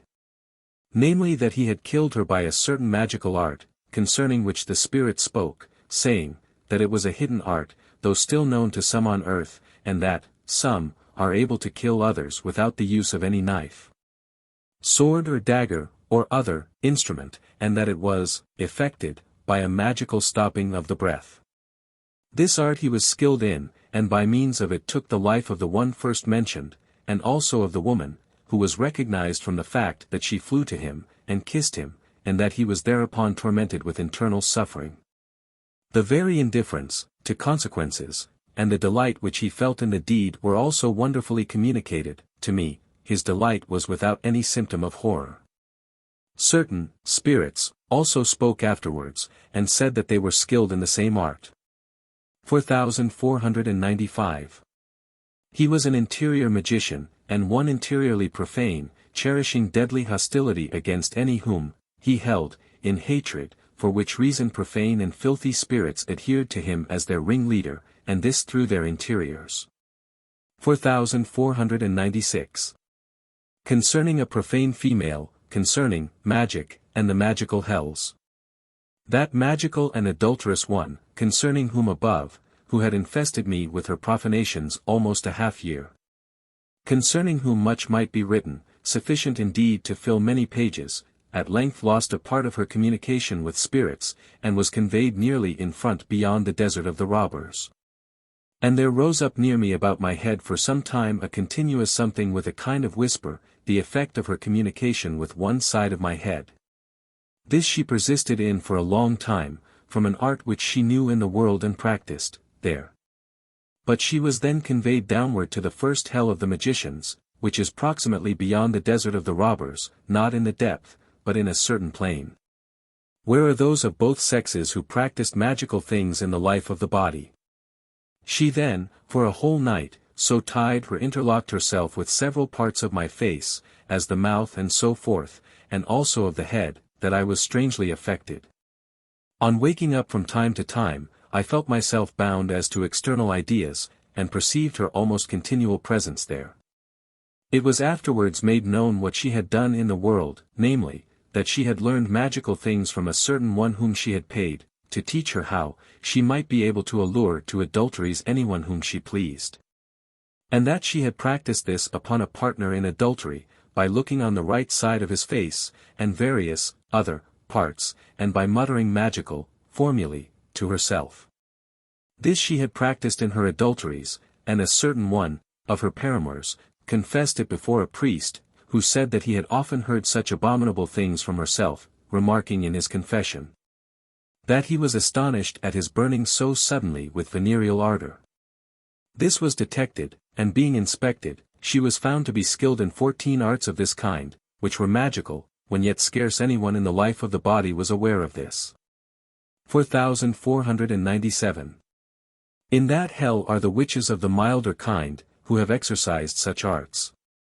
But the hell of the witches of the worse kind is yet further on, and tends into the deep there, whither being dismissed she is amongst the worst, because she had excelled at the same time in endowments of mind. 4498. From these things it is manifest how interior magic things are now increased. It was said that at this day very many such come into the other life. 4499. In that hell are direful poisonous serpents. 4500. Concerning the abominable things perpetrated in the world by those who are still held in esteem by others. Memory. The subject of the sirens concerning whom, it was related, above that she had learned magical arts to the number of about 14, and had practiced adulteries by magical means, which were also detected to the number of almost 100. Made herself in the other life infernally profane. This was at length detected by the fact that she was in a certain hell, and there tormented by the infernals, and that her jaws and throat were forced asunder, and a baleful fiery something flowed in whereby she was tormented. And it was afterward said to her, that she should abstain from entering that place. She became a more subtle spirit and fled far to the rear, but afterwards as before attempted impious and profane things. There was then seen the couch of an infant upon a heap, perchance of men, and it was detected, of her, that, while unmarried, she had brought forth an infant and had cast it into a furnace. And that afterwards she compassed the destruction of 2 maidservants, by throwing them over a bridge into the river. These knew something concerning the deed, and one of them confessed it to a certain priest. It was also discovered, that she had plotted and thought how by profane arts she might destroy them in the other life, so that they should not rise again, besides other profane things written on holy paper and then adulterated. There was also seen a certain other profane, something, which I do not know the meaning of. She was able to divine, the meaning of, everything that had occurred, and, to see, more in the other life than others, and this by hidden arts. 4501 to 4550. 4501. Another man who appeared honest before all had killed 2 persons by magical art. Such are they, at the present day, who before the world appear as honest, and still are worse than devils. 4502. That subject of the sirens, or, the one who had made herself, the infernal profane was cast into various hells in front, to the side there, under the feet. Where there lay open the entrance as of a great furnace tending into the deep to the left hither and thither, but still after some torments she escaped, eluding them for the most part by her deceitful and magical incantations, to such an extent that she thought herself able to conquer the hells. Wherever they seemed the worst, she afterwards plotted to allure them to herself, that she might have their assistance. From her also there proceeded a corporeal sphere, whence her speech was similar to what it had been in the world, which sphere filled those in the vicinity, and they seemed to walk with a stately gait when they departed. A sign of their conjunction with me. 4503. It was at length seen what her end was. There was raised up from the depth, a skeleton, which was not like a common skeleton, but one in which not only the flesh but the bones also had wasted into threads, and thus in a long series, so that it was nothing but an object of this kind. Mangled, filamentous, and foul. This was elevated before me, above my head, and it was apperceived that she had been such in her time, and had become such in hell, although it was apperceived also, that there was still something of life left. It was then shown that she was reduced to this state by worms of various kinds, which worms were also seen in vast numbers. 4504. The hells themselves at length had a horror of her as being the infernal profane. She was continually excogitating arts how she might bind other spirits to me, and those 2 of the worst kind. It makes me shudder also to say that she first killed her infant with 2 strokes of a knife before she threw it into the furnace. 4505. This magical profane subject was at length conveyed down into a hell under the Nates, where there is an abyss directly downward, and there was there a dense something from exhalations, and, at first, a fiery something, which, however, was invisible to those there. Here she was received by women who at first dealt moderately with her by pretended decorums. She was there excogitating various arts, which, however, were eluded. 4506. Concerning the power of the angels. I was put into a state, such that I saw the magicians and the profane without me. When they all appeared to me as being possessed of absolutely no power, and it seemed to me, that I was able to move and drive them singly, by the slightest idea, whithersoever I would. This it was actually given me to do, and it was done with the slightest possible idea. I could conclude from thence concerning angelic power, that one angel could see such to the number of 100 or 1,000 without himself, together with all their machinations, and direct them all whithersoever he pleased. What then cannot the Lord do with them? They appeared then small, as almost of no account, somewhat as a man from a high mountain or tower can see many at the same time and see them small. But then it is to be supposed also that he is possessed of power to control them at his will. 4507. Concerning things magical. There are female magicians or witches, some of modern and some of ancient times, in front at the left, in a hell under the earth. Some of them being called forth thence, they appeared in front, above, to the left, and spoke. The speech of their residuum was almost monotonous, like the deeper notes of a flute. They confessed that they were of the character above mentioned, and that they have little of life left. 4508. It was afterward seen that they still trust in staves, which they make for themselves by fantasies, in which they place power, but these staves are utterly dissipated, and they then suppose that they have lost all their power. They were also seen adhering by the pair, along the length of a kind of staff, although it was not a staff in reality. 4509. Concerning impediments to communication, subjects. When any communication is hindered, there then appears below a something like an unknown animalcule. This was seen, and it was said that a thing of this kind was a sign that communication is obstructed. 4510. Witches turn this also into magic, by interposing a cloud, or certain spirits of such a life as to receive everything, and discriminate almost nothing. Thus they magically hinder communications, with spirits, though they suppose that communication is thereby hindered with angels, but this is impossible, all which it has been given me to know by experience. 4511.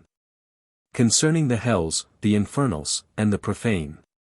The infernals of both sexes, who receive not anything of emendation by punishments, are those who are born towards hell. The most profane siren, with others, are oftentimes severely punished, so severely, and by such manifold tortures, that they can scarcely be described, but yet they are afterwards similar to what they were before, and in the end worse. Such are they who are born towards hell, and when their evils have come to the full, they lapse thither, of course. 4512. In the hells are those of such quality, that they suffer themselves to be punished, and, yet, dread punishment, for they are often punished there by their like. Such are they who are in hell, and, these punishments are effected, by fantasies so atrocious, and by arts so diverse, especially of the magical kind, that they could never be enumerated. 4513. Those who are punished in the world of spirits, and receive emendation are those who become better in consequence of passing through this process. 4514. That most profane subject, before spoken of, was repeatedly punished with the utmost severity, and was as often made worse, till at length she would elude all punishments, and care nothing for them. She was conveyed into different hells, which she finally came to regard scarcely at all, but was there continually intent upon new machinations prompted by the desire to rule over them, and to adjoin them to herself, which indeed she did in regard to several. 4515. Being let down to a great depth at the left, she at first shuddered, but afterwards cared not for it. It was said there that she was not yet, quite, ripe, for such a doom, which they ascertained from her hanging like something aerial, and wavering to and fro. 4516. Concerning ideas. There was called forth against a certain one, with whom I had a childish quarrel, an idea so vivid that I, as it were, actually saw the person to whom I allude, and then the idea was, still more clearly, called forth. Hence it may appear of what quality are the ideas taken up in childhood, and how completely they remain. For as often as I saw him I recollected that circumstance, supposing that he was disposed to persecute me, though in some covert manner, as he is in the moral of life. 4517. That witches bind or fasten themselves to ideas, and also to things spontaneous, what the hair is. Witches are intent upon nothing more than to captivate the minds of others, and bind themselves to them, in order that they may, as they suppose, cohere with them, which in my own case was effected by methods inexpressible and innumerable. Were I to undertake to recite them, they would be deemed incredible. They enter into all parts of the cranium and the body, and thus inquire what societies are excited, which they bind, and are themselves bound to, in ineffable modes. Especially by so entering into the affections that they can afterwards scarcely be separated. 4518. At length they proceeded so far as to invent arts of binding themselves even to the spontaneous things of ideas. For every idea has also a spontaneous element, which man is not aware of, so that there is both a voluntary and a spontaneous in the ideas of the memory or thought. This they discover by means of their operating in the right time, and feigning themselves to adhere to the locks of hair which are upon the occiput under the cerebellum. In the night time they know that man is in his spontaneous principles, and the cerebellum is that from which the spontaneous flows, and thus that the locks of hair which are there are such things as adhere. Whence there is a combing the hair in hell, hairs are the external natural. I was thus bound to a most profane subject, and being then in a state almost, entirely, different, I was less able than before to think as of myself, my ideas being led more forcibly and against my will. 4519. In order to effect this, they remit subjects under the occiput, to the region of the common sense, who cannot be seen or removed like those things which are on other parts of the head. 4520. Into this most profane subject there was an influx, not only from the sirens which were above, and from others round about in the world of spirits, but also from various hells. She thought almost as in the world, and whenever she had thought anything, there flowed, in different ways, from the hells such things as confirmed and new devices for effecting her aims, and thus she was confirmed from the hells. For she was intent upon nothing else, as in fact she had been in the life of the body, where she had connection with the same spirits, and was wholly absorbed in it, than that she might be able to rule all the hells. On which account there was a concentration of a plurality of hells, in her. 4521. How spontaneous things draw towards hell. The hereditary. It was perceived that the spontaneous principle, which is the hereditary of man, continually draws him downward to hell, and that the Lord by the voluntary draws him back and elevates him. The spontaneous things are those of the common sense, and are seated in the occiput, where the witches fasten themselves. This fact was also perceived, that the propria of man continually carrying him downwards, but because the involuntary is perpetually conjoined with the voluntary, the man who is regenerating is elevated, and thus withheld by a strong force. Which was also perceived. 4522. It was perceived also that those who are spiritual are such that the involuntary draws them down every moment, but the Lord continually elevates them. Wherever the power is the strongest, thither a spirit lapses, that is to say, if he does not receive the good of charity in conscience, in this case he cannot do otherwise than determine himself downwards, and that more or less. 4523. That involuntary was perceived as being of a subtle nature, a certain something aerial and insensible, occupying the entire posterior region. Involuntary things are nothing else than hereditary. So far as a man leads himself according to hereditary promptings, so far he sinks himself down towards hell, as far as he recedes from them, so far he is elevated. The power of this principle, moreover, is augmented by the actualizing of a man's propria, and thus continually increases. The hereditary from infancy appears subtle like a something aerial, but it is continuous, from its origin, so as to be nothing but evil, but when actuality exceeds, it becomes more gross and ponderous. 4524. Concerning friendship and the love of friendship. I heard good spirits conversing among themselves respecting friendship and the love of friendship, and maintaining, that there could be friendship indeed, but never any love of friendship.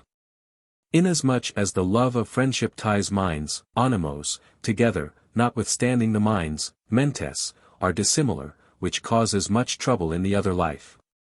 It was said, moreover, that the love of friendship regards nothing but the delights of life, which draw away the thoughts from the delights and blessednesses of the other life, and is such that when riches and their consequent delights cease, it is then dissolved and becomes none, and is followed by contempt, whatever the love may have been previously. Whereas if there was anything good and right in a particular friend, or rather an associate or companion, that was to be loved, and to be loved the same whether the other party were a companion or not, thus for the sake of the good itself. Though he should know its genuine quality and not suffer himself to be blinded by it. Friendship, it was said, is of civil life, but not the love of friendship. 4525. Concerning magical arts which are abused. I was shown the quality of certain magical arts which are most absurd. They were like those of a harlequin. The performers move and twist their loins and feet in various ways, then their bodies and arms, clasping their hands together they put them upon their heads, and then turn themselves to all quarters. They observe that certain things in the world of spirits correspond to these gestures, so that other evil spirits are present, each kind in their own quarters, and some with staves. These harlequins act out the grossest absurdities. They throw themselves down, they roll themselves over, they make themselves scarcely visible. While some exercise magical arts by means of a breathing which they exhale, at the same time fixing their thoughts upon some subject, as the blood, for instance, or the animal spirits, or anything else. Observing what effect such things have upon the affections, and these affections, though poisonous and magical, they inspire into others, whose capacity goes no farther than to be affected by whatever they suppose to be good. Adlerheim. 4526. Others are acted upon, and act, through ideas, and attach themselves in various modes to ideas. These different modes were enumerated by a certain one to the number of 40. 4527. Those who are in the hell of magicians, before they are conveyed thither, and also while there, are instructed by experience that these arts are perfectly powerless, and that they are in fact mere delusions. For, though they at first practice these arts upon each other, and by them torment one another, yet it finally comes to that they lose all power and prompting to do harm towards each other in this way. 4528. There are very many of the magical class in the other life. They appear in front to the left for a long distance, on a plain below, and it was said, that their number was great, consisting as much of those who had been skilled in magic arts in the world, as of those who had not. That is, of those who had lived a life of evil, and were carried away with the delight and study of knowing everything. This study or this cupidity is turned into magic, so that, those in whom it reigns, desire nothing more ardently than to addict themselves to magical things, as Adlerheim. 4529. It was shown them in many ways, that they could be moved by others like puppets, marionettes. They, even, appeared to themselves like puppets, and were moved in like manner as to their bodies, arms, hands, feet, as if, by means of little hanging strings or threads, pulled by the hand. The whole, the plain in front, was in fact turned into such magical spirits. The beholders wondered and were indignant, and proclaimed the power of the Lord. 4530. Of what quality they are with man who cherish hatred towards anyone. There was a certain female who inwardly cherished such a hatred towards her parents at home that she thought of taking them off by poison. And as she imagined that I was willing to marry her, and deceived herself with the fantasy of being married to the man of her choice. She was at length, upon finding herself disappointed, seized with such a hatred that she thought of murdering me, had it been possible. Sarah Hesselia. She having died not long after, and before the faculty of speaking with spirits was opened with me, it happened that I was impelled to put an end to my life with a knife, and this impulse so grew upon me that I was forced to hide the knife in my desk, and thus to remove it out of my sight. I have now discovered that that woman was the spirit who prompted the impulse, she having become excited as often as I saw the knife, and, from the enmity which she had conceived against me, having held the object fixedly in my mind. From this it may appear that men may be unconsciously infested by the dead, who have cherished hatred towards them. 4531. Concerning the universal genius of spirits. Even the very worst internal spirits have the faculty of understanding truth, so as to apprehend it perfectly, and they know into what state they are everywhere remitted, at which I wondered. They had the most clear perception when they were conversed with respecting evil, amounting even to strong mental confirmation, ad confirmationem animi eti mentis, but yet they were the same after that state as before.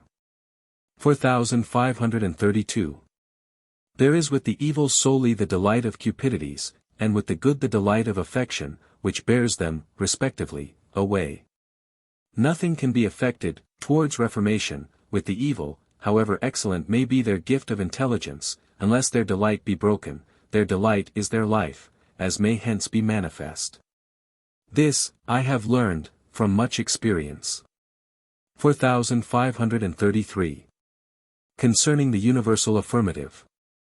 It is solely a universal affirmative with which man is imbued as to truths by the Lord, as that the Word is the Word, that the Lord is the Lord, that providence is in the most singular things. When one is in this principle, although he is but obscurely aware of its existence, innumerable affirmatives are insinuated by the Lord. 4534. The contrary is the case with those who are in contrary affirmatives, or those of the false, that is, in the principles and persuasions of the false, or in a doubting negative, still more those who are positively in the negative respecting truths. This, I have learned, from much experience. 4535. True affirmatives may be confirmed even by many fallacies, but this is of little account, for they are easily dispelled. Hence it is that various forms of worship are of scarcely any importance provided there be charity in all. 4536. The affirmatives of childhood are either confirmed by one thing after another even to adult age, and the persons are regenerated, or they decrease, in strength of assurance, and become by slow degrees doubting affirmatives, and finally negatives. 4537. Concerning the Holy Spirit and intellectual gifts. It was often perceived and said that the more anyone thinks himself to be the Holy Spirit, the more he loses or destroys of his intellectual endowments, for it is the love of self which destroys. This is still more the case with those who think themselves to have been gods from eternity. The same thing was evinced in the case of certain most deceitful spirits, in the highest elevation, who possess an intellectual gift beyond others. They can see that they are unhappy, and say that they owe this to their own life, and many other things which are true. But still they remain of the same quality, as was shown by an intuition into the eye where the intellectual endowment manifests itself. So far as the love of self creeps in, so far is the let there obscured, and a dark cloud succeeds, to the perishing of intellectual principles. 4538. Concerning things magical. There are also other magical arts in which spirits are adapts in the other life that have been acquired by some in the world. To wit, those which are effected by entering into the ideas of others, and into the delights of others, holding the mind fixed in them, and thus impelling to actuality. A certain one was such while he lived on the earth's sphere, and he showed by such things how spirits of that class excite. 4539. Such spirits can also reason respecting the truths of faith, saying that they know that this and that is true, as also that what is true, in itself, is false to the evil, and vice versa. But still they are infernal, because they have contracted to themselves a delight in magical things, and were enabled, from their practicing these arts, to commit adultery, just as others by the same means could take the lives of their fellow creatures. This delight remains and drags them down to hell. 4540.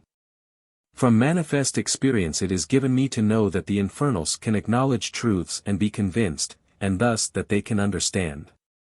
And they then appear as if easily capable of being reformed, but because the filthy delight of their life follows them, they are, when left to themselves, the worst of the infernals, and like irrational beasts.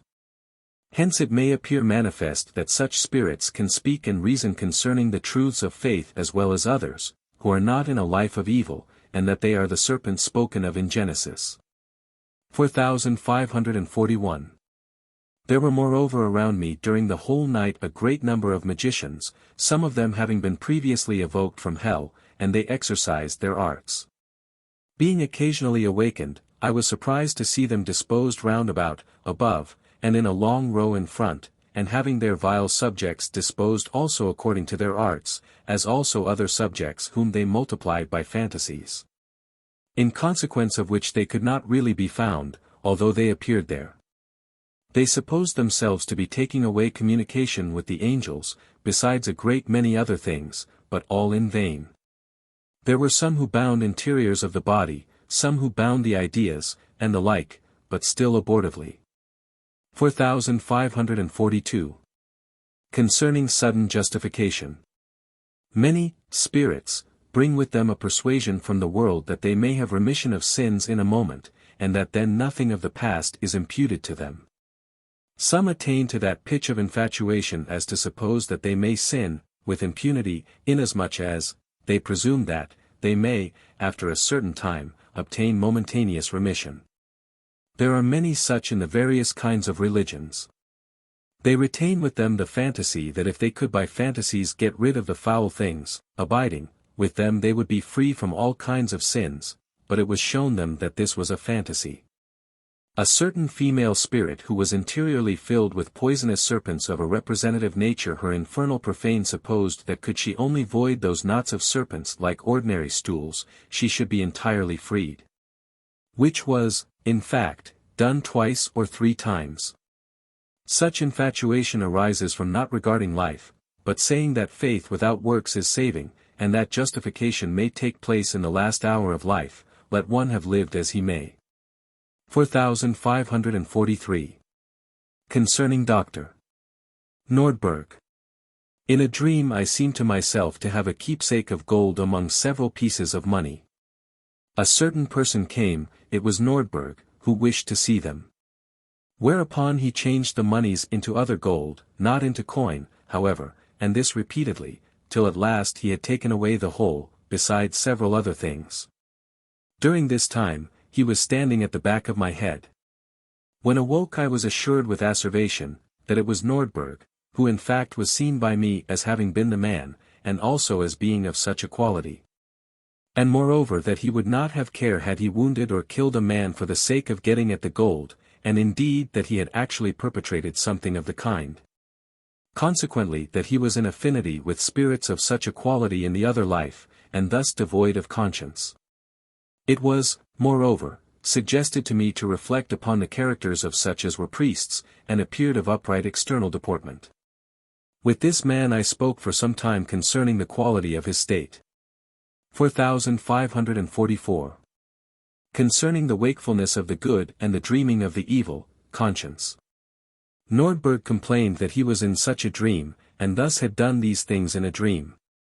But it was said to him that the evil, or those without conscience, are in such a kind of sleep, because their interiors cannot be any more awakened. When external things are taken away, then their internal have no more light, thus no more wakefulness. The case is otherwise with those who have had conscience, and have thus been inwardly different.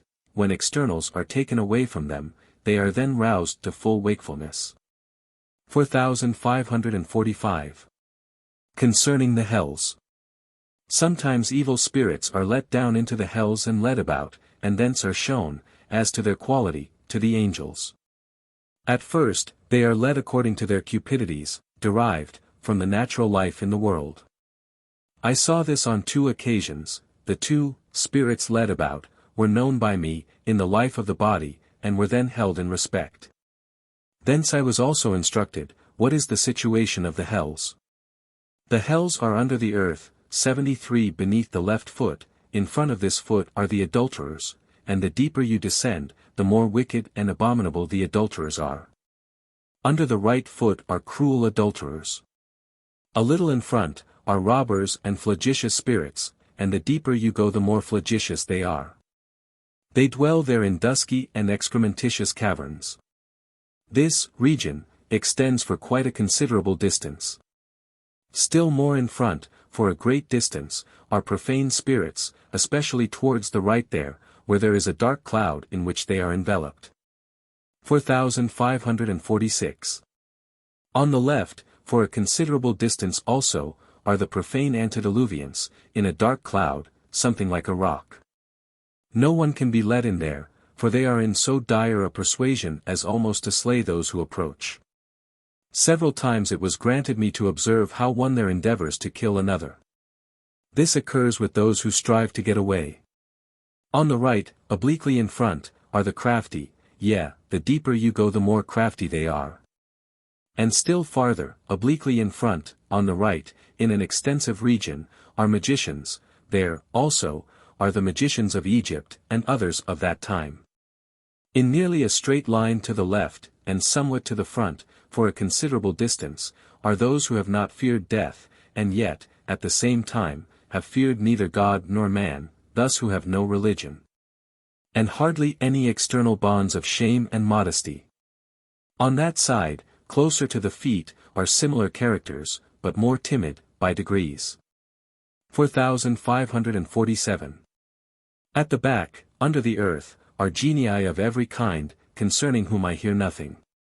And when anyone is led in there, he does not see anyone, but how they are distinguished, it is not granted to know. On the right, a little in front, are the brothels of the lascivious. And, there, are the voluptuous, who are in excrementitious hells. Under the cauda 74 are also excrementitious hells. There, the hells of the genii commence. 4548. Concerning those who live without use, for an object, and concerning their hell. Diseases. There are some who live not for any use, but for themselves, they have no regard for the public welfare, still less do they find any pleasure in the discharge of public offices. But they act under constraint, so that they may have the appearance of so doing, and that they may be in office. Moreover, all their enjoyment is in company, in eating and drinking, and in being honored. When they enter into the other life, they cannot be received into heaven, because heaven is a kingdom of uses. And everyone receives enjoyment and happiness in proportion to the quantity and quality of the use which he acquired for himself during his life in the body. These are in a hell deep down under the buttocks, and correspond to obstructions of the cerebrum, along the union of the suture in the top of the cerebrum. I was obstructed for a whole night by them, and perceived what came thence. And I was as if I should die, unless liberated by the Lord. Of such a character are very many at this day. In a word, everyone receives joy and happiness in the other life according to use, its quality and quantity. For the kingdom of the Lord is a kingdom of uses, since neither heaven nor the angels can inflow into those who are averse to all use in behalf of civil society, the country, the church and the Lord. Since, in civil affairs in the commonwealth, no one is tolerated unless he performs some use, must not this be much more the case in the Lord's kingdom? 4549. That from the Lord is nothing but good. Certain spirits infused the notion that the Lord does evil to the evil, because when the evil are excited, as it were from providence, to the commission of evil, they are punished, as has many times been observed. But I replied to them, that this only occurs for the reason that they stand in an opposite state and situation to those in heaven to whom the Lord does good. For the hells are antagonistic to the societies in heaven, and when the Lord does good to the latter, grants them better states and places them in a happier situation, then those who are antagonistic to them are tormented and aroused.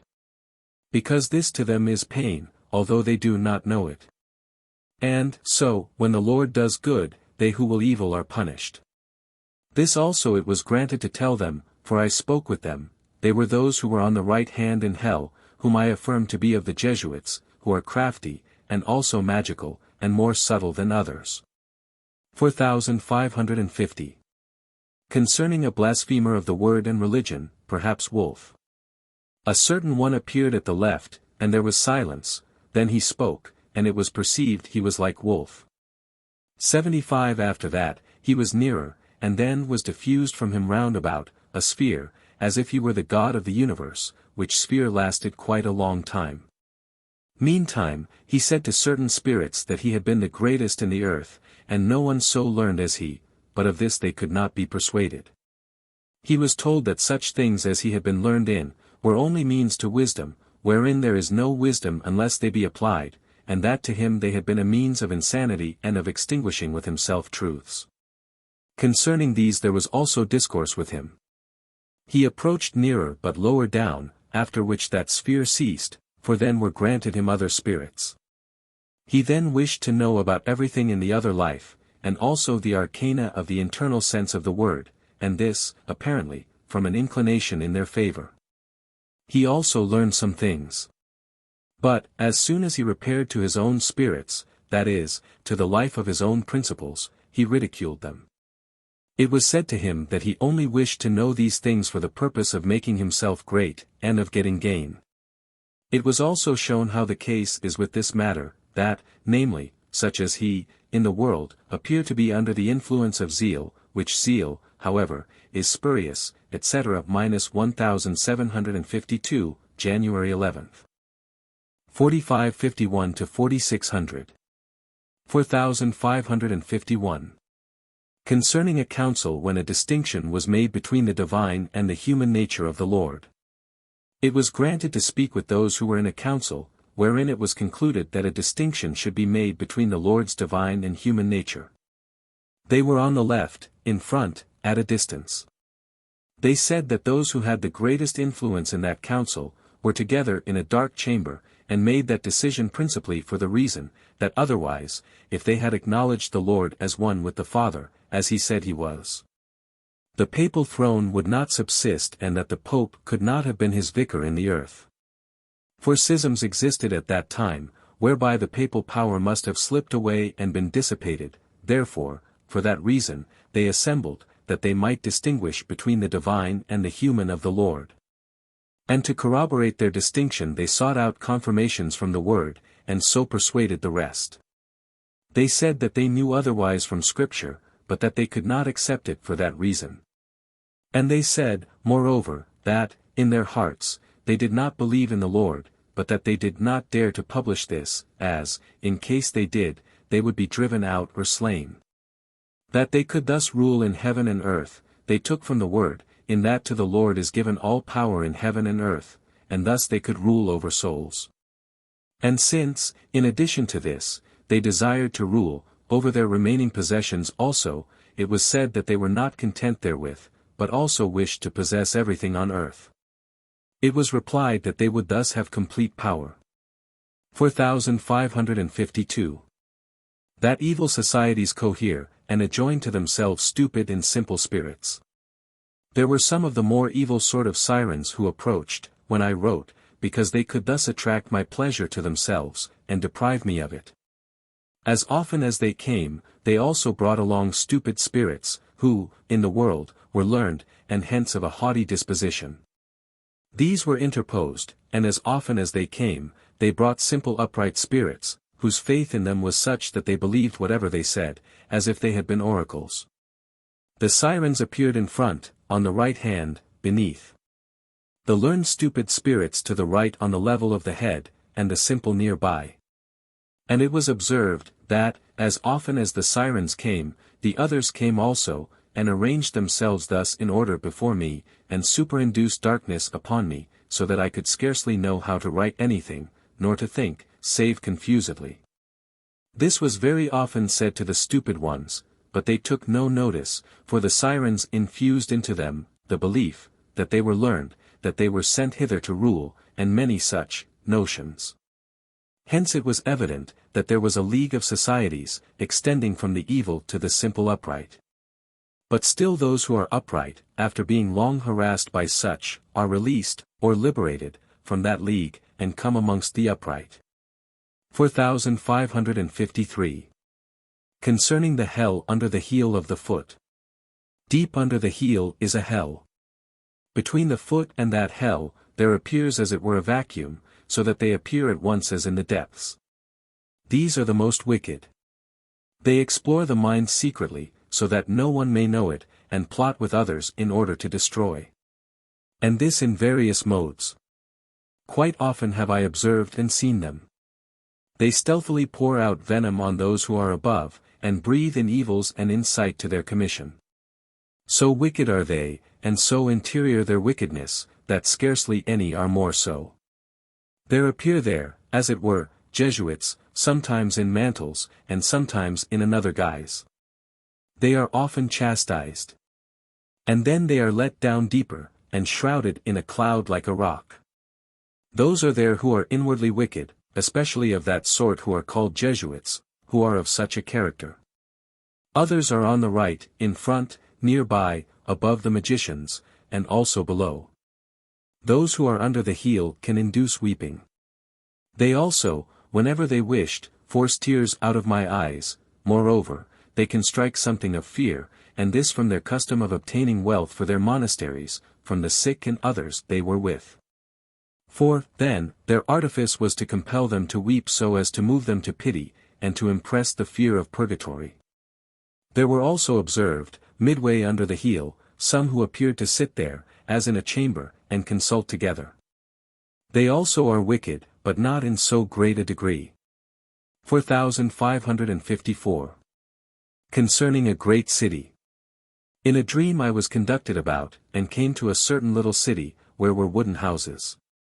And, inasmuch as it seemed to me that I had wandered from the house where I was, a boy was appointed who led me to a great city, where I seemed to stop, and was led along by the boy through a region continuously inhabited, and this for a long while. In this journey I saw many people and the buildings which they had there, and at length I came to a city, which, seen without, was vast. In front, also, it was situated upon hills and mountains, and, on the side, was so great that it could not be described. Then I awaked, and it was said that, in such cities, spirits are together and cohabit. And that more marvelous sights may there be seen than can in any way be described. 4556. 76 There were afterwards with me, when I was in the city in a wakeful state, some evil spirits, but they saw nothing else but monsters and serpents. So that evil spirits, in a city where the good are unable to see them, but, instead of them, they see things of such a kind as they, the evil, are, because there the light of heaven is. 4557. Therefore, those who come thither, and are not in heavenly light, or in external sight from the light of heaven, that is, in the good of charity and in love to the Lord, can see nothing there. Those who are a little in that light see obscurely. They who are not in it at all see nothing, or even monsters instead of those things that are there. 4558. Hypocrites who hurt the flesh of the gums of the teeth. Pain seized upon the flesh of the gums of the left side, so that they became swollen. I thence perceived that hypocrites were present, and it was discovered that it was Diderot, who was such a hypocrite, that, while he spoke in a courteous and friendly manner with others, he yet mocked them in his heart. Thence, also, he could be in the company of the good for some time. Moreover, he was such that his delight was to produce sorrow and pain in others, and this continually. 4559. I also perceived a pressure and pain, on the head, in the skull, just above the part those teeth were below. This also was from thence, for hypocrites inflict pain on the very bones of the skull. 4560. Concerning the evil who have placed merit in works. Deep under those who cut wood, of whom, I have spoken, before, in a certain hell, are those who have placed merit in works. I thought about Bezaleel, who made those things which belonged to the ark. A certain one was let out thence, I spoke with him. He said that he had done many good things, and obtains nothing in the other life, but that he is in hell among similar spirits, where he suffers harsh things. And I perceived in each particular of his thought, that if he only, to some extent, thought well, or spoke well, and still more if he did well, he wished to be rewarded. So that, a regard for recompense was in each particular. It was granted to ask him what reward he wished, seeing that he was of such a character. He said that he wished to be in heaven, and there preside over others. It was granted to tell him that he could not be among the good, because he would thus inspire them, from himself with a similar characteristic to his own, and so do evil to those who thought nothing of such a kind. For they, the good, know that nothing is from merit, but everything from grace and mercy, thus he would injure them, and, besides, he would never be content. His constant thought would be that he wished to be rewarded, and that whatever he might obtain would not correspond with his merit, thus he would aspire to lordship over all, and wish to be God, even above God. Wherefore, it cannot happen otherwise than that he is among such as were in a similar insane affection. He insisted that he had done many good works. But he was told that it was for his own sake, and that he had his reward during the life of the body, in that he was then placed over others, and exercised dominion over others, and so had his delight. And that he had never thought about another life. And, furthermore, it was granted to say that certain simple ones believe something similar from the word because it is there said that their reward is in the other life, and that very many of them are in heaven. This, however, is because they are such that they are contented with few things in the Lord, and neither aspire to higher things, nor to dominion. But that it is otherwise with those who are not contented with a few things, and who wish to rule over others, they are never contented, which is the reason they are kept so remote from heaven. These can never have charity towards the neighbor, and wish as well to him as to themselves, still less so delight therein as to benefit others rather than themselves, which all the angels do. 4561. Concerning those who are in natural good and in no spiritual good. There was a certain one whom I supposed to be a good Christian, because he was in natural good. He likewise performed his work diligently, and was also accomplished, and at the same time exceedingly ingenious, in his craft, but I observed that if he had been able, to determine the matter, he would not be such a one. Thence I was led into the thought that his good was from no internal obligation, but only from nature and external pleasure. The quality of such people in the other life was also told and shown to me, that, namely, they are in the greatest pollution and uncleanness, and are expressly kept away from the good. For they have done good from no religious motive, thus from no internal bond, still less from any conscience. Wherefore, in the other life, they are seduced by the evil, and adhere to them. For the evil obtain ascendancy over them, and, through them, catch the simple good, and acquire to themselves a sphere, so that they may exercise rule. The evil direct that sphere to themselves by every artifice of domineering, and those, in natural good, are the ones to whom they apply themselves, and thus work many evils. The good, however, employ no craft, but simply say that it is not good. And they do not add artifice or inspire desires and pleasures, like the evil, and, because those, first mentioned, have no internal bond, therefore the good which flows in, flows through, and, in the ultimate, is taken possession of by the evil. Hence arise pollutions. They are, also, withheld from the company of the good, because an external sphere of apparent good, inspired by the evil, operates. 4562. Concerning fortune. Influx. Very often have I spoken with spirits and angels concerning fortune, which, in the world, appears as if accidental, because, men, do not know whence it is, and because everything of fortune appears as if accidental. Because, moreover, man attributes it to himself and his own prudence, to which, also, he bends it, and attributes nothing to the divine. Very often there had happened to me such an experience as appears as if it were of fortune, as, for instance, trifling misfortunes, and it was afterwards shown, by angels, that they happened because spirits of such a kind, as bring about misfortune, were present. And also because their sphere prevailed against the sphere which was from heaven, thus from the divine. It was shown to the life.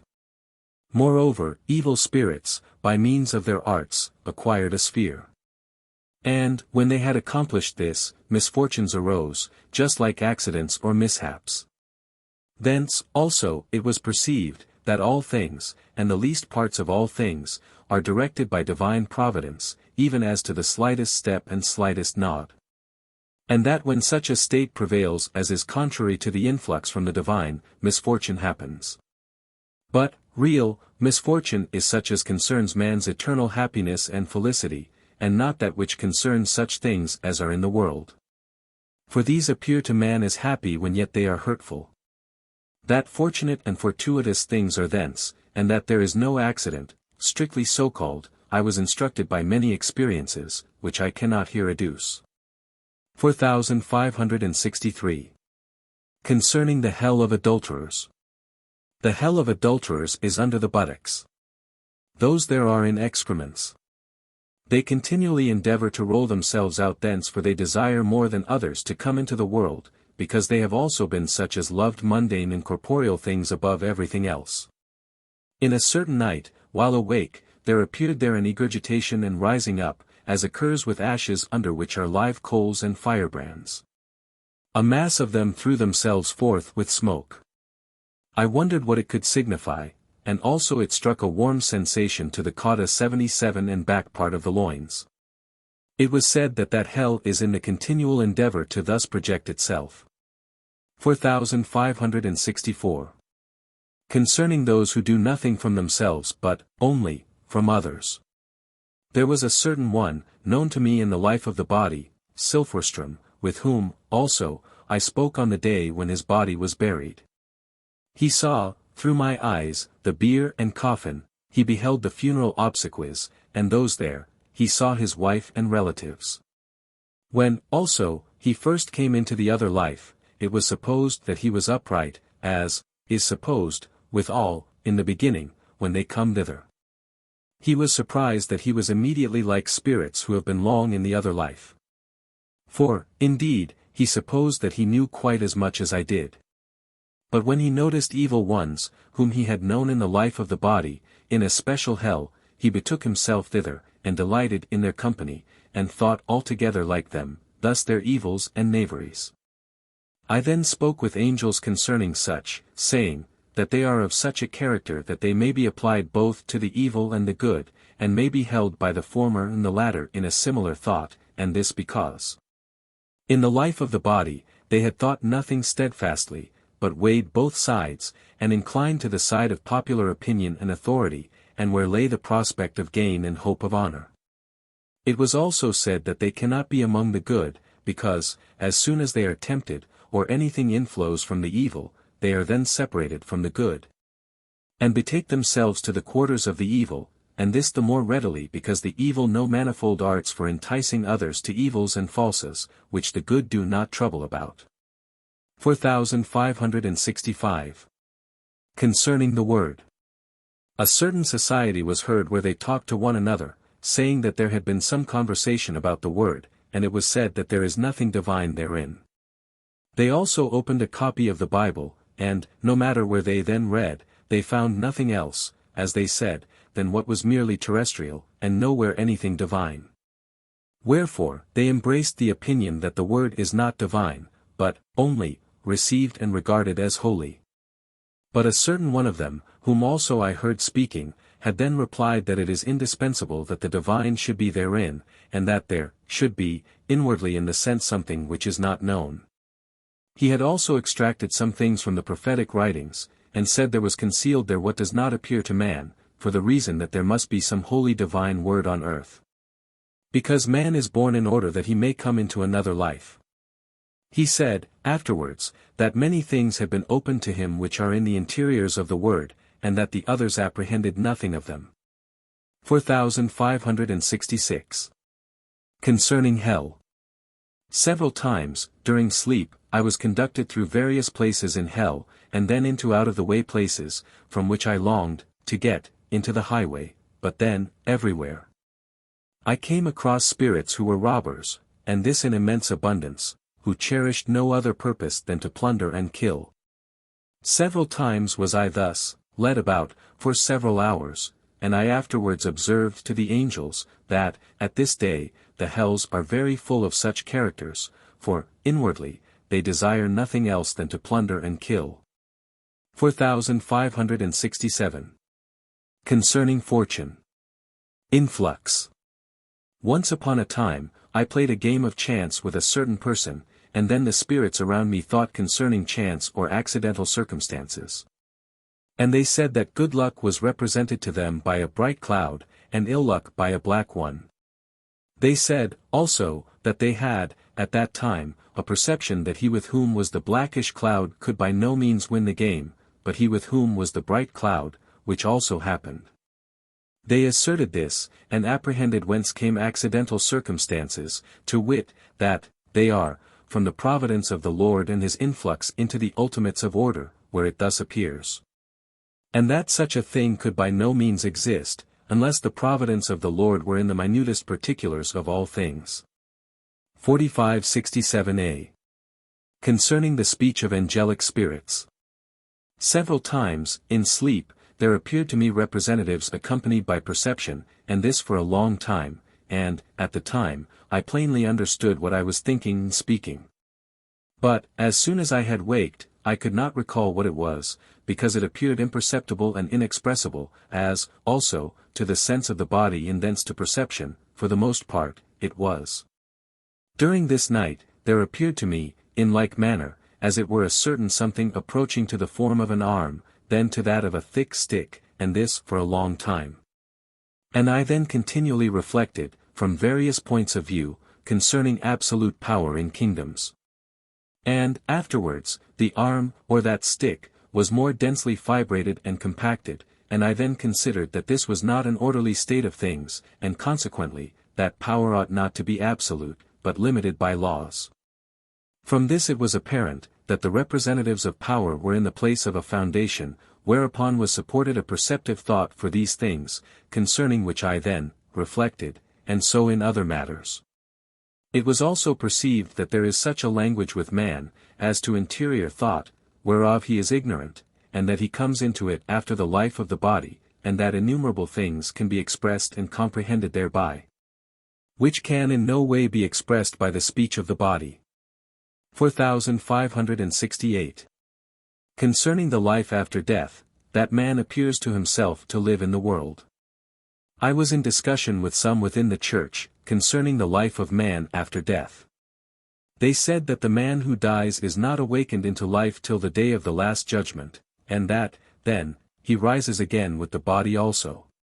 But I, as often, replied to them that the day of the last judgment to anyone is immediately when he dies, and that, then, he comes into another life, and, there, plainly appears to himself in a body just as in the world. But that, there, his body is not visible to the eyes of the body in the world, just as the body in the world is not visible to the eyes of that body there. But they of the church here in the world, wholly denied this, and also scoffed at it, being unaware that I knew this from experience itself. They said they believed that resurrection is only granted when one is at the same time in the body. And that the soul has a body they were utterly unwilling to know at all, not even that the soul has any form, still less that the soul is a spirit in human form after the life of the body. From this, I clearly saw that they had no idea at all concerning the soul, that it is anything, nor concerning the spirit, nor concerning the internal man, and that, to them, it appeared wholly paradoxical, yea, impossible, that man, in the other life, like the angels and spirits, who appeared to many, concerning whom, we read, in the Word, appears in the human form. Hence, I was also able to infer that few within the church believe in a resurrection. I have also often spoken about this matter with spirits, and they marveled that the man of the church is at this day of such a character, and especially that they wholly reject the truth that man appears like a man in the other life. And similarly all spirits and angels to each other, and that they mutually see each other much more clearly than in the world, mutually hear each other, converse together, yea, touch each other. So that they are in a body, and also in a world, but in another, which is not visible to the eyes of men living in the earthly body, just as the world of men is invisible to the eyes of spirits and angels. 4569. Concerning freedom. In order that I might know that man's life consists in freedom, because freedom is of affection, I was once on a time brought into coercion, to wit, into such a state that I could not act from freedom, but, only, from coercion. This was insinuated in the thought. Then the angels said that I have no life, for they are able to see the quantity and quality of the life that is with man. Hence it was plain to me, that life consists in freedom, and, that, in proportion to the deficiency of life is the amount of coercion, consequently, that man cannot receive the new life, that is, be regenerated, except in freedom, in order. That is, that it, the new life, may be of his own affection, and of an affection akin to that, which is not possible unless the evils which constitute an opposite freedom are removed. 4570. Lice which frequent buildings. There are some who have been theologians, and have believed that religion is nothing but a political power in the world, which they devoted themselves to, on the supposition that when they died they would die altogether. And also that theological matters in the world are of use to such as they were, for persuading, and, likewise, for ruling over, others. 4571. Concerning diseases, concerning those who induce fevers and the like. It was shown me, by living experience, that there are mediate spirits, who are in the deep, directly beneath the spinal marrow, and that, when there is granted them the means of ascending, or communicating their sphere, thus when that hell is opened somewhat, they infuse a feverish heat. This was shown me by living experience for an entire day. I was as it were feverish, in such a heat, and it was then given me to know that it was infused from a lower region, and from those who are there. That heat is purely corporeal, yet from a vital origin, but it is separated from the interior vital heat, and it was given me to know, that, with men who are in fevers, such spirits are present, for the sick man summons those who infuse heat. Such spirits rush where their sphere is. Nothing is effected with man except by means of spirits. Thence is his life, therefore, whatever is suited and unsuited to his life. As soon as such spirits are driven away, the fever ceases. But all and every one of the things happen according to order, and all things proceed according thereto. Therefore several fevers have also stated alternations, for all things must be arranged within those periods, so that the man may be able to remain in safety. And if, as before said, it is expedient for him, he dies of these things.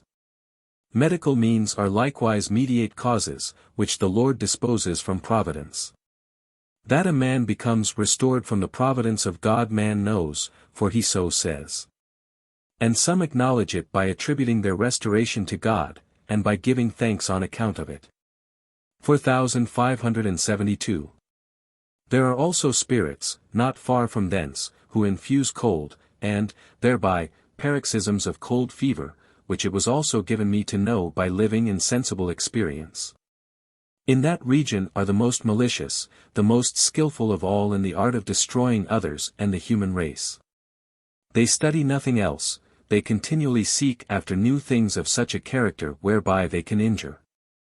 And they put them into act amongst themselves, so that they may know, for they can induce infirmities. They can effect such things as disturb the mind, and deprive man of his external vitality, hence he is as if inclined to fall, just as in sickness, when he begins to come near them, etc.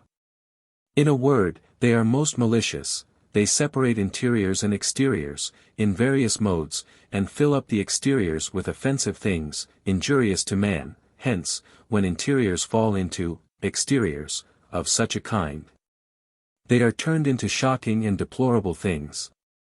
For, if the recipient forms are perverted, whatever falls therein is perverted also. In such a manner, also, are interiors disunited from exteriors, and, when this is done, man is no longer of a sound mind, as, also, is the case in fevers. Their operation is principally into the stomach, and also into the biles, both of the pancreas and the liver, and, from thence, arise such effects, as have been described, and also vomitings, whereto they excite an endeavor. They are indescribably obstinate, they never desist unless they are driven away. There are in hell very hot places, which it was also granted me to feel, for the sake of knowing, where are, such as induce fevers. They know almost everything. And from those places they throw forth that impure and merely corporeal heat, separate from vitality. For, in the other life, evil spirits know how to transfer such things skillfully, and they likewise know by what shifts they can determine them into the body. Such spirits are of the most pernicious character, so obstinate as never to desist unless driven away by the Lord, and when they are driven away, immediately the febrile heat ceases. Wherefore, they also speak truly who have been sick when they ascribe their recovery of health to God, and give thanks to him, although very many do this only from a custom derived from infancy, and, when left to themselves, ascribe it to nature. 4573. Concerning the hells of the sirens. Of what nature sirens are has been described several times already. They are exceedingly malicious, and have acquired, in the world, the art of simulating goods, as though they were angels. Wherefore, in externals, they emit from themselves affections of good, and thence insinuate themselves among simple spirits, who are related to the exteriors of man's thoughts or his natural things. Thus, they keep themselves in the world of spirits, and can with difficulty be driven out thence. For such things elevate evil spirits from hell for quite a long time, and they thereby enter into men's thoughts, and wholly lead them, so that, because they are internal, they are the worst of those who beset man. And men cannot at all be defended from them, save by the Lord. They act most persistently, and do not fear anything, they rely on their arts. They also know how to insinuate themselves by labyrinthine gyres, from whence they speak, sometimes in such a manner, that they are heard elsewhere than where they are, 7, 8 and so are sought after in vain. This was given me to know from many living experiences. They belong to two genera. Some have for an end to rule over man, and every society whatever to which they can come, by thus besieging and leading the thoughts. These are the most harassing kind. The other genus is similar, but has not such a frenzy for ruling. They take away all freedom from those who wish to think well, and grant freedom to those who will wickedly. For these are the ones who exercise thought there. They are most obscene, they are sorceresses, they are against everything good and true. Whence such a crew comes has been already said. Their hells were in front, at a distance towards the left, they who wish to rule are somewhat to the right there, in different caverns. But I saw that their hells were changed, and transferred to the back on the left, very deep down, from whence they can by no means burst forth any more, and infest spirits and men. They are there under a dense cloud, through which their artifices cannot penetrate. They entered there in crowds of 50 and 100 each, more or less. This continued for many hours. On the upper side, the hell there is like a maw with gullets which are extendable. As soon as they arrived, the hell, stretched the maw by bending and forming it in labyrinths, whereinto they let themselves go, and it engulfed them, and thus thrust them deep under the disreputable earth there. From whence they are unable to come forth. This appeared to me on the 5th and 6th of August, 1752. They likewise form, as it were, serpentine coils, wherein they place themselves, and then they cannot be removed by others, except by means of similar coils. Such is the case in the other life. 4574. Concerning the hells of those who are evil within and good without. The tongue. There are those, who, in the world, appeared externally good, gentle and obliging. But their delight, which they concealed within, was that they might injure the neighbor in every possible manner. Such are not distinguished from others, as, for example, los che. 79 such, in the other life, also hold themselves on high a long time, on account of their being externally gentle and good. They do this with the simple, who do not go very deeply into things. For, thus, they raise themselves up through a way to the right, where are such as have been similar, and they especially desire that such may injure each other. They sit there, to the right, at a side place, and their delight in such things. Such spirits are sent to the hell in that region. They are swallowed up by the 1,000. Some are precipitated thither, and this through many vicissitudes, others forever following. They are malignant genii. Those who are raised up by these, are of such a character, also. While they think those things which are of faith, for they have thought and believed in something of the kind, they compel others, into whom they are operating, to put the tongue between the teeth in order that they may bite it. And so cut it off very many times. It was granted me to experience this attempt of his, and of such like ones, so that I might know of what quality they are. They are such, as would have rejoiced, if they could, thus, have effected it, that they had destroyed me utterly, for, without a tongue, I should be deprived of the faculty of eating, and also of speaking, thus, of associating with men. Hence it is, that their greatest desire is the desire of such things, hence, also, their delight is augmented according to the magnitude of the injury they are able to inflict. I have now seen, for 2 days, many thousands thus swallowed down into their new hell. 4575.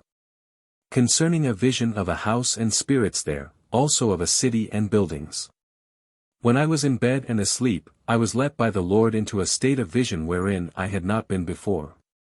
I was in a wakeful vision, for I was continually thinking that, although in the body in the world, I was in the other life among spirits.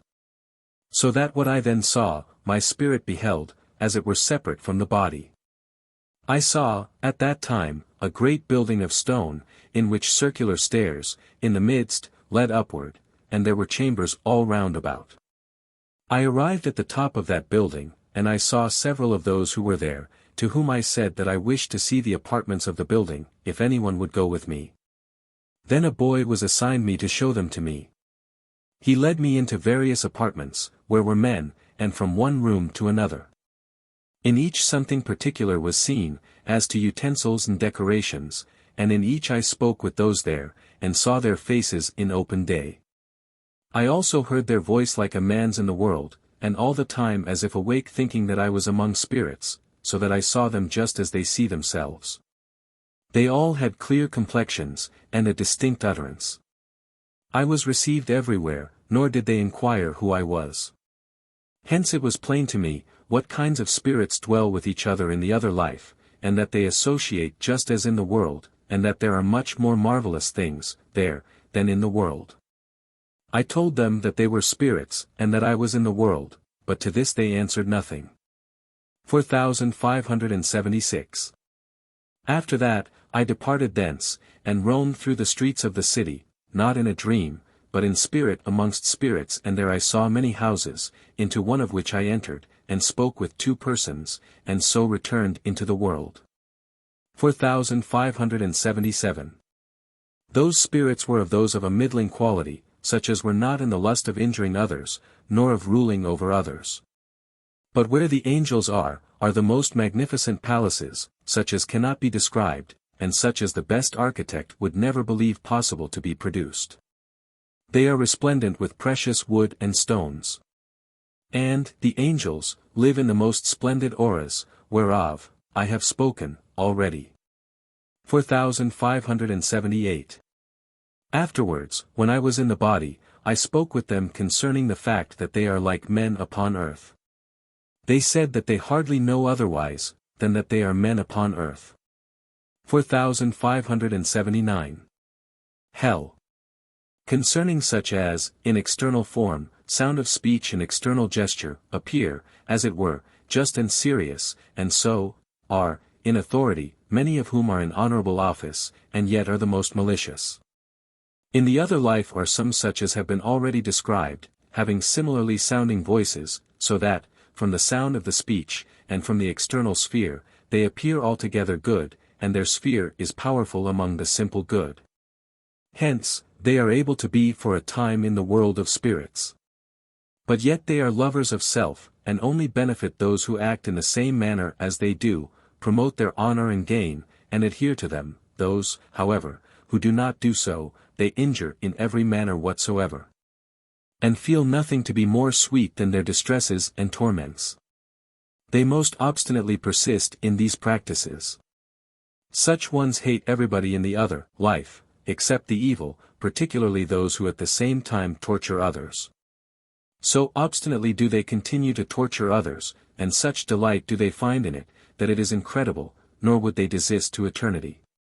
At length, I saw that such spirits are thrust down into a hell, on the left-hand side there, at a distance, and are there let down very deep, some of them exceedingly deep, yet, in order that they may not farther indulge the hope of emerging thence. They are in a very dense cloud there. 4580. Concerning the hells of, those of, the male sex who are like the sirens, who are of the female. There are some of the male sex, who talk sincerely and as it were truly, and have also acquired from practice and disposition the ability to appear so, and are also believed to be of such a character, and quite persuade others that they are such.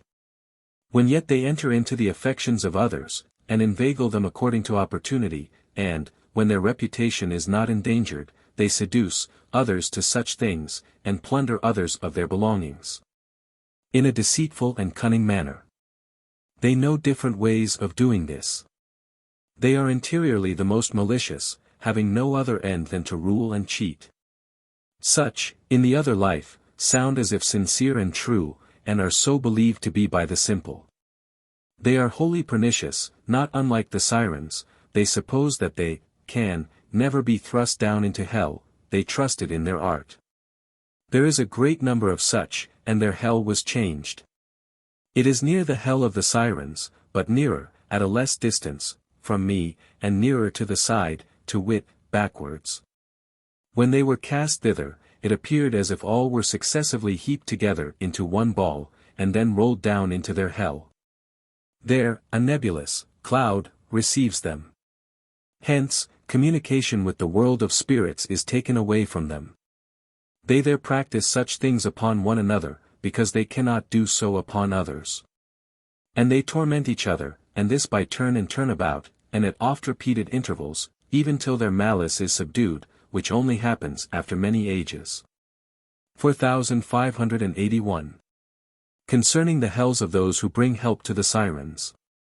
It was not, at first, known to me that there was a hell from which were sent forth those who bore aid to the sirens, and favored them, and also disclosed many things. It was now revealed to me, it is quite at the back, at a great distance. As soon as the sirens arrived from afar, then was one immediately led out, from that hell, high above, and he communicated with the sirens. They who were in that hell were also successively cast into another hell, also behind the back, but nearer the back. They were swallowed up as soon as they reached thither, and those who were in the latter hell were also swallowed up. This still continues. They are genii. 4582. Concerning the hell of those who, from inmost deceit, wish and labor to inflict harm on man, in such a manner that, exteriorly, they appear honest and sincere and friendly. There are some of such a character that, in interaction, they appear friendly and sincere, but still their delight is to inflict harm, not only on friends, but also on neighbors and other acquaintances. They study this, they secretly contrive it. And they take precautions, that not anything about it should become known. One of them, the brewer who lived opposite my house, appeared quite high above. He also induced an attempt to bite the tongue. The hell of such, or the like, is on the left side, a little distance backward. They themselves did not dare to do such things, but it was their delight to assist that one who was above, so that he might contrive them. I saw that there appeared as it were a ladder, whereby he might ascend, and the bystanders assisted that one above, with their arts. They then posted themselves in a place near their hell, and, by their presence there, kept him on high. But the mouth of another hell was opened, and into it were successively cast all who came to that place, so that their hell is changed also. They are genii. So much delight attaches to doing evil, that, even though they see before themselves the mouth of another hell, and know that they can never emerge thence, yet, nevertheless, the delight of evil so carries them along, that they do not refrain. For the delight of doing evil is their life. Similar is the case with certain other hells. 4583. Concerning a most malicious one, who was deceitful under a guise of innocence. His hell. Once on a time, most filthy things were poured forth and very powerfully, so that the sphere was filled with such things. The spirits around me did not know whence they came. But it was revealed that it was from one of such as seemed to themselves to ascend by ladders, at the back. For he was suddenly drawn by a great veil behind, and appeared beneath, looking just like an infant, by which was signified, that it was innocence he put on in order to produce such abominations. He was then immediately raised up aloft, and shown to the angels, as to what quality of devil he was, and of what quality he had been in the life of the body. And he was then rejected to the back, as far off as the hells there extend themselves, so that he might be removed from the view of heaven to the remotest hell there. 4584. Concerning the hells. When anyone from the hells appears, it is at once known from which one they are. Those from different hells appear distinct. Some appear with a dreadful face, some black and some like monsters of various kinds, in a word, the forms are innumerable. And, what is wonderful, all in hell, how many soever they may be, when viewed in the ordinary light of heaven, appear like each other, and also speak alike, so that you would believe them to be one and the same person, when yet they are innumerable. As I proved with the two kinds of sirens, everyone speaks and acts like the others. And I saw that there were thousands upon thousands, every one of whom was like the others. 4585. Concerning diseases. All the infernals induce diseases, but with a difference according to the part to which they are attached, so that they may act from the opposite, to wit, in opposition to those in heaven. To whom the parts of the body correspond, for there are opposites to every society in heaven. For, as angels or angelic societies preserve in connection and soundness all things in man, so infernals, from the opposite side, divide them. But it is only permitted them to inflow into the cupidities and falsities pertaining to man, not into man's organs. Only when man falls into disease, then they inflow also into those organs, in man where the disease is. For nothing ever exists with man, save by a cause from the spiritual world. Man supposes that such things exist in him, and that there is nothing outside him that acts. When, yet, every natural has its cause from a spiritual, otherwise it would be without a cause, but, still, this does not interfere with the fact that they can be, and also ought to be, cured, or made sound, by natural means. The Lord's providence then concurs with such means, and thus, also, man is kept the longer away from faith concerning a providence in the minutest particulars. For, if he should believe this, and afterwards deny it, he would profane a sacred truth, which is itself a most dreadful hell. 4586. That such things derive their cause from the spiritual world, it was given me to know through much experience, which occurred that never anything might be left in doubt. Such spirits were often, and for a long time, attached to me, and they induced torments and pains, yea, even diseases. They were shown as to where they were, and of what quality they were.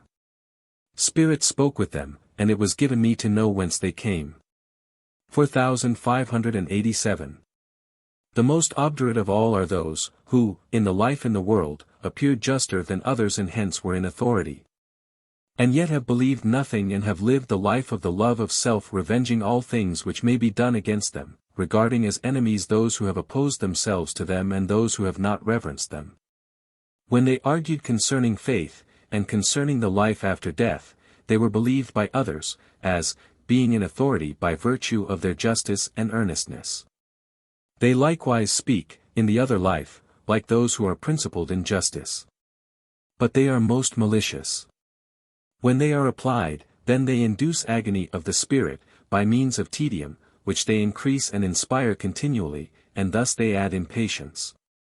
Which begets the greatest suffering and induces such weakness of body that, the man, can scarce raise himself from bed.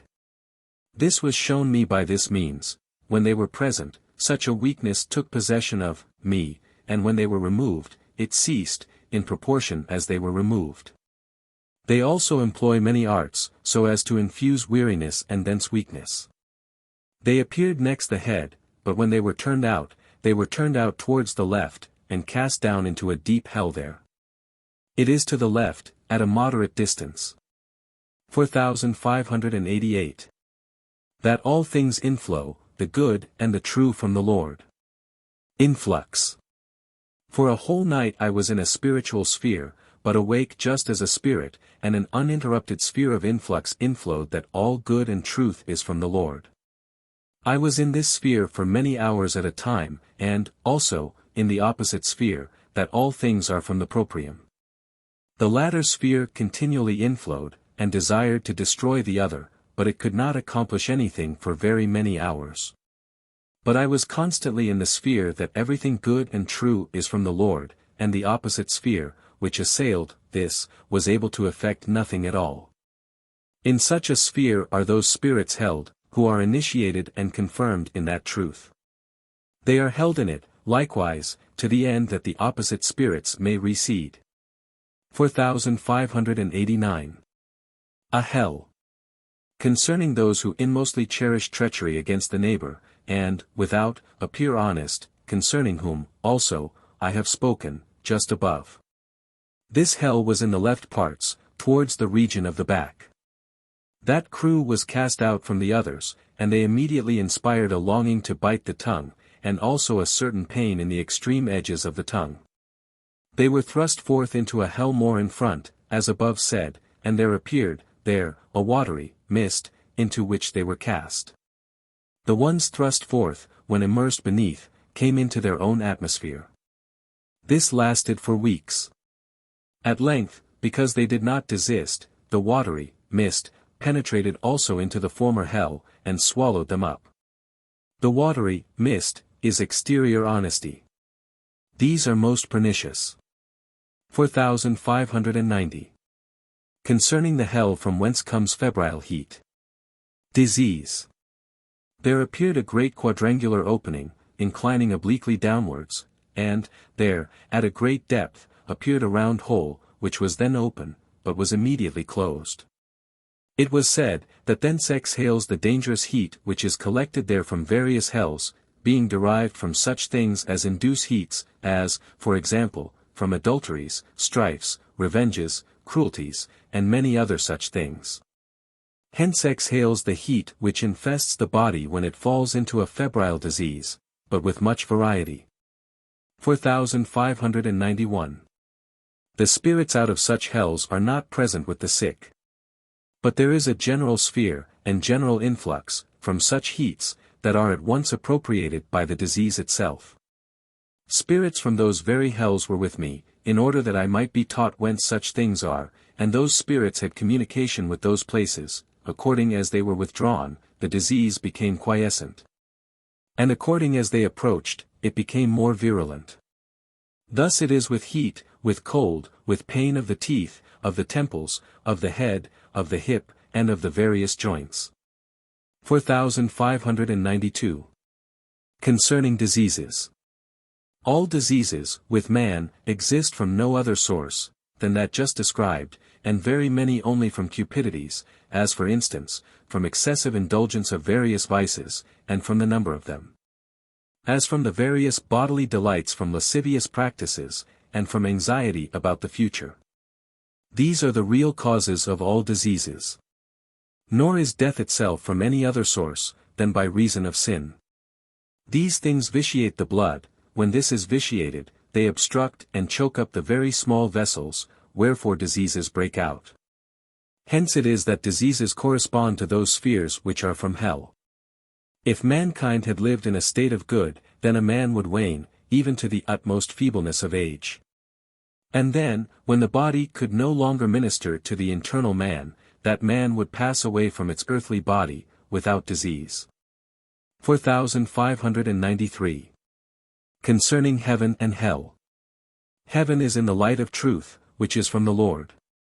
Thoughts concerning the Lord are thence, and angels are those who receive the Lord in such a manner that they are delighted in the happiness of all, and earnestly desire it, and have their own happiness therein. Such is the communion of felicities throughout the universal heaven.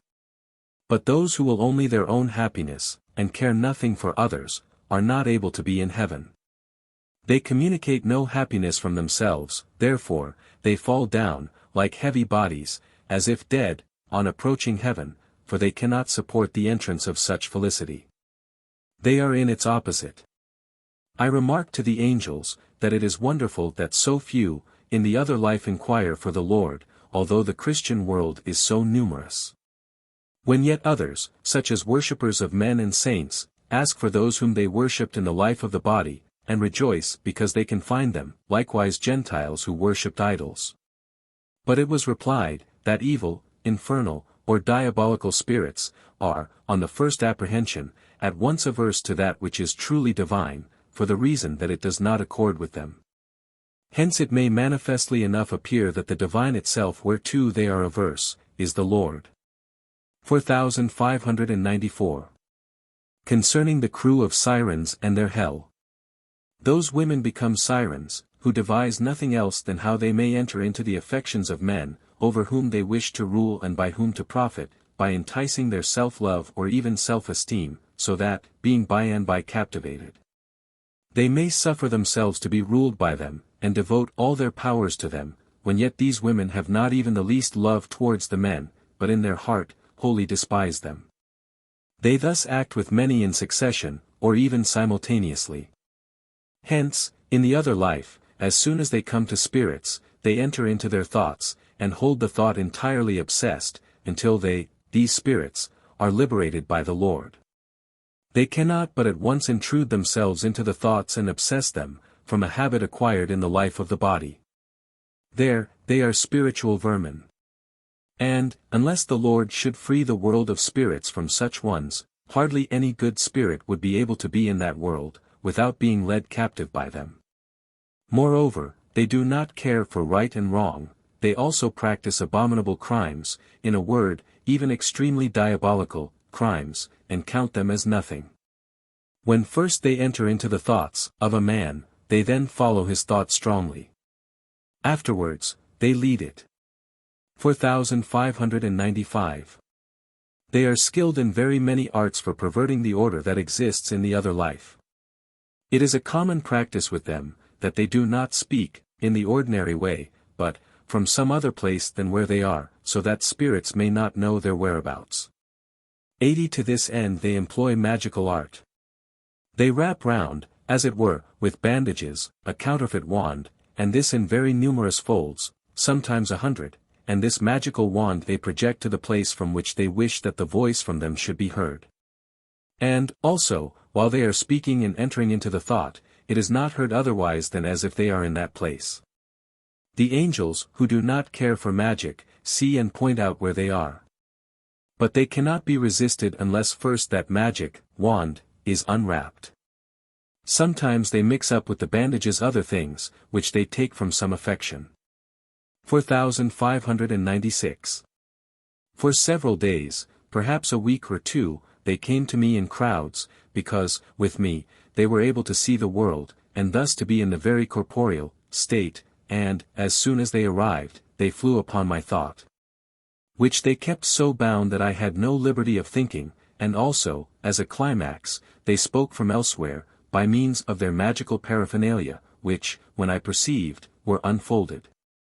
And, so, they were descried where they were, and sent thence into a hell, which is at the right, somewhat to the back, and not far off. In that hell, since they are not able thus to obsess others, and to act in unison, thus to be accomplices, they there mutually assail each other in a similar way. Many associate themselves against many. And those who overcome treat the others miserably, without any mercy.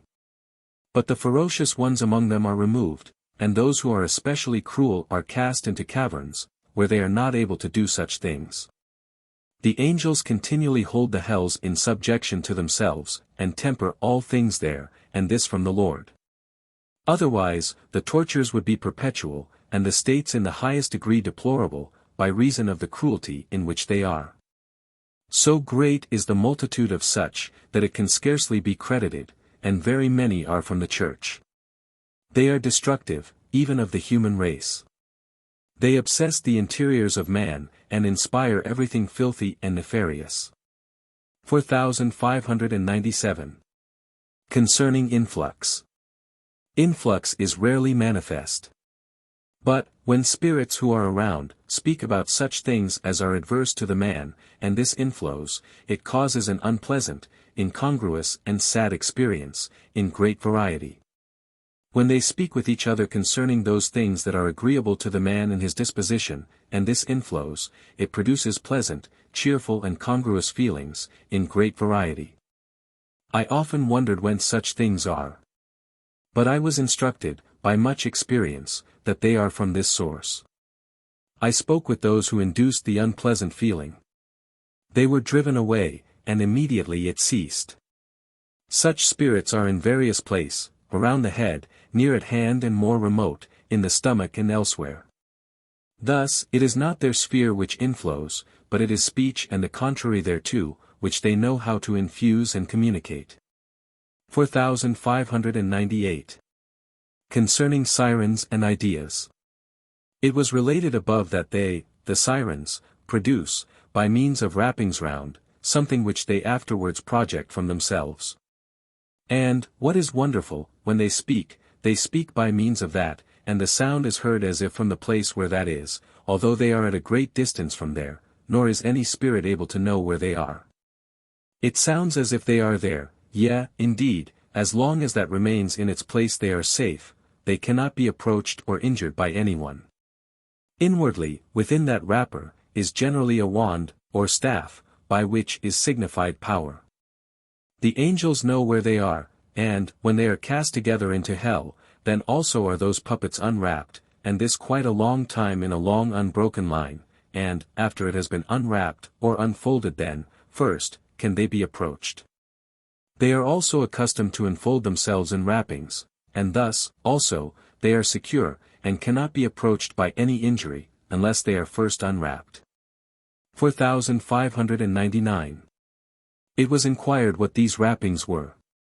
They are their ideas, which are variously shaped by them, and are wrapped around in this way, and, when their ideas are thus wrapped up, they themselves are, for anyone's mind or thought consists of ideas. Hence they transport themselves, as it were, into such a puppet, and, when they speak from any quarter, the sound is heard only from that place, where the puppet is, in all respects as though they were there themselves. Hence it is clear, that the ideas of man's thoughts, which are from his affections, are real, because they can thus be transferred. That magic is from the magical hell. Unless the ideas were real, such a thing could never happen. There are those who wrap up other things than wands. Nay, certain of them wrap up any spirits who allow it. Some wrap up obscene things, but such characters are rejected altogether. 4600. They came for many days, and were led down into their hell. At first, into the upper part, then to the side, and afterwards below. They live there in a deplorable condition. For they are no longer able to wander about in the way just described, or to practice their abominable arts against their companions, but are held in check. For there are angels who are set over the hells, through whom the Lord rules them and restrains them according to ends. 4601 to 4650. 4601. When the sirens arrive, they constantly mutter something, and, at the same time, they observe whether the muttering becomes fixed anywhere. They at once note that there must be spirits in that place, where the sound becomes fixed, and, forthwith, by means of their execrable arts, they thrust themselves into their thoughts, and thus bind them. At first, they openly follow their thoughts, then they attempt to lead, and thus they obsess them. The spirits are then in a deplorable state, without the freedom of thinking, and, unless liberated by the Lord, they would spiritually perish. For they, the sirens, do not desist from their arts before they enter openly into the thoughts. This it was granted me to know from much experience, and I wondered how it could happen. But it was unavoidable, nor could they be expelled thence, because not approached, as was said, except by the Lord. When they have occupied the thought, then, in order that anyone who is not willing to follow them, may be without power to think except in agreement with them and also from them, they have certain cowbells into which they compel the spirit to speak. And this continuously, until he falls down as if hardly master of his own mind. In this manner they make the spirit to die, as it were, for they are most vicious. 4602. Concerning influx. That there is an influx from the spiritual world into the natural world, and that the natural world subsists thence, as it had come into existence, is at this day utterly unknown, because it is not known what the spiritual is. And because, men, are not willing to know anything else than the natural, and, therefore, they, and especially the learned, deny it, i.e., the spiritual. Wherefore, it cannot be known that there is influx thence, and that thence is the life of the thought and of the will. 4603. Man was created according to the type of each world, his interiors after the type of the spiritual world, and his exteriors after the type of the natural world, to the end that they might be conjoined in him. Hence it is, that his natural world, or microcosm, cannot continuously live, save by means of an influx from the spiritual world, and that there is, with everyone, a continual endeavor that each of these worlds may be conjoined, with the other, in him. 4604. Concerning influx. It is according to all appearance that the external senses of the body, as for instance sight and hearing, inflow into the thought, and there call forth ideas. For it appears as if objects first stir the external senses, and thus the internal, and speech likewise.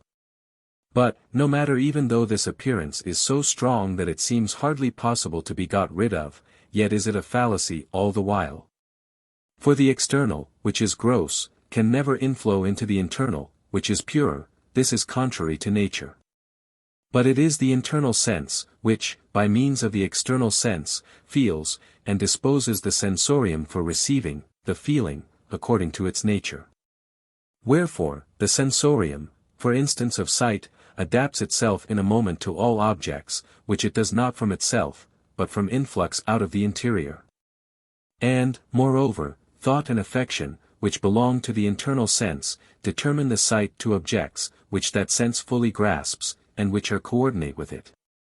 Other objects, i.e., those not coordinate, or on the same level with the sensorium involved, transcend it and do not appear.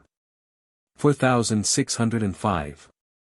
Moreover, the externals of man, in like manner with his internals, are directed by the Lord. The direction of the Lord is in first principles and in ultimates, hence flow mediates, in their order. That ultimates are directed, equally with first principles, may be evident from very many things, concerning which, see, where I have spoken concerning fortune. 4606. There was often discussion amongst the spirits concerning that appearance. I heard, and it was constantly decided, by the angels, that influx by no means takes place from externals to internals, but from internals to externals, and that it would be contrary to order, and thus contrary to nature. For the exterior to inflow into the interior, but vice versa. I also saw a certain one, who had fallen down from a certain heavenly society, for the reason that he believed, according to the appearance, reciprocal influx to exist. From these things it is apparent, how much we are ignorant of, and how much appearance dictates, as it were, that is different to the truth itself, so that fallacies carry us away. 4607. Influx. Man was created after the entire image of the macrocosm, after the image of heaven, and after the image of the world. His internal is after the image of heaven, his external after the image of the world.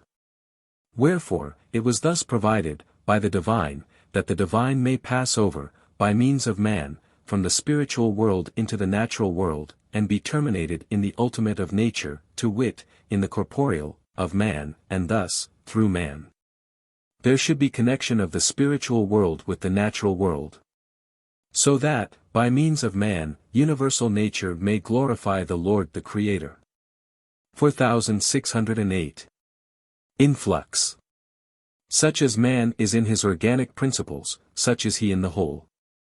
For the whole is continuous from those principles just as are the fibrillae, which flow forth from his principles and spread themselves throughout the whole body.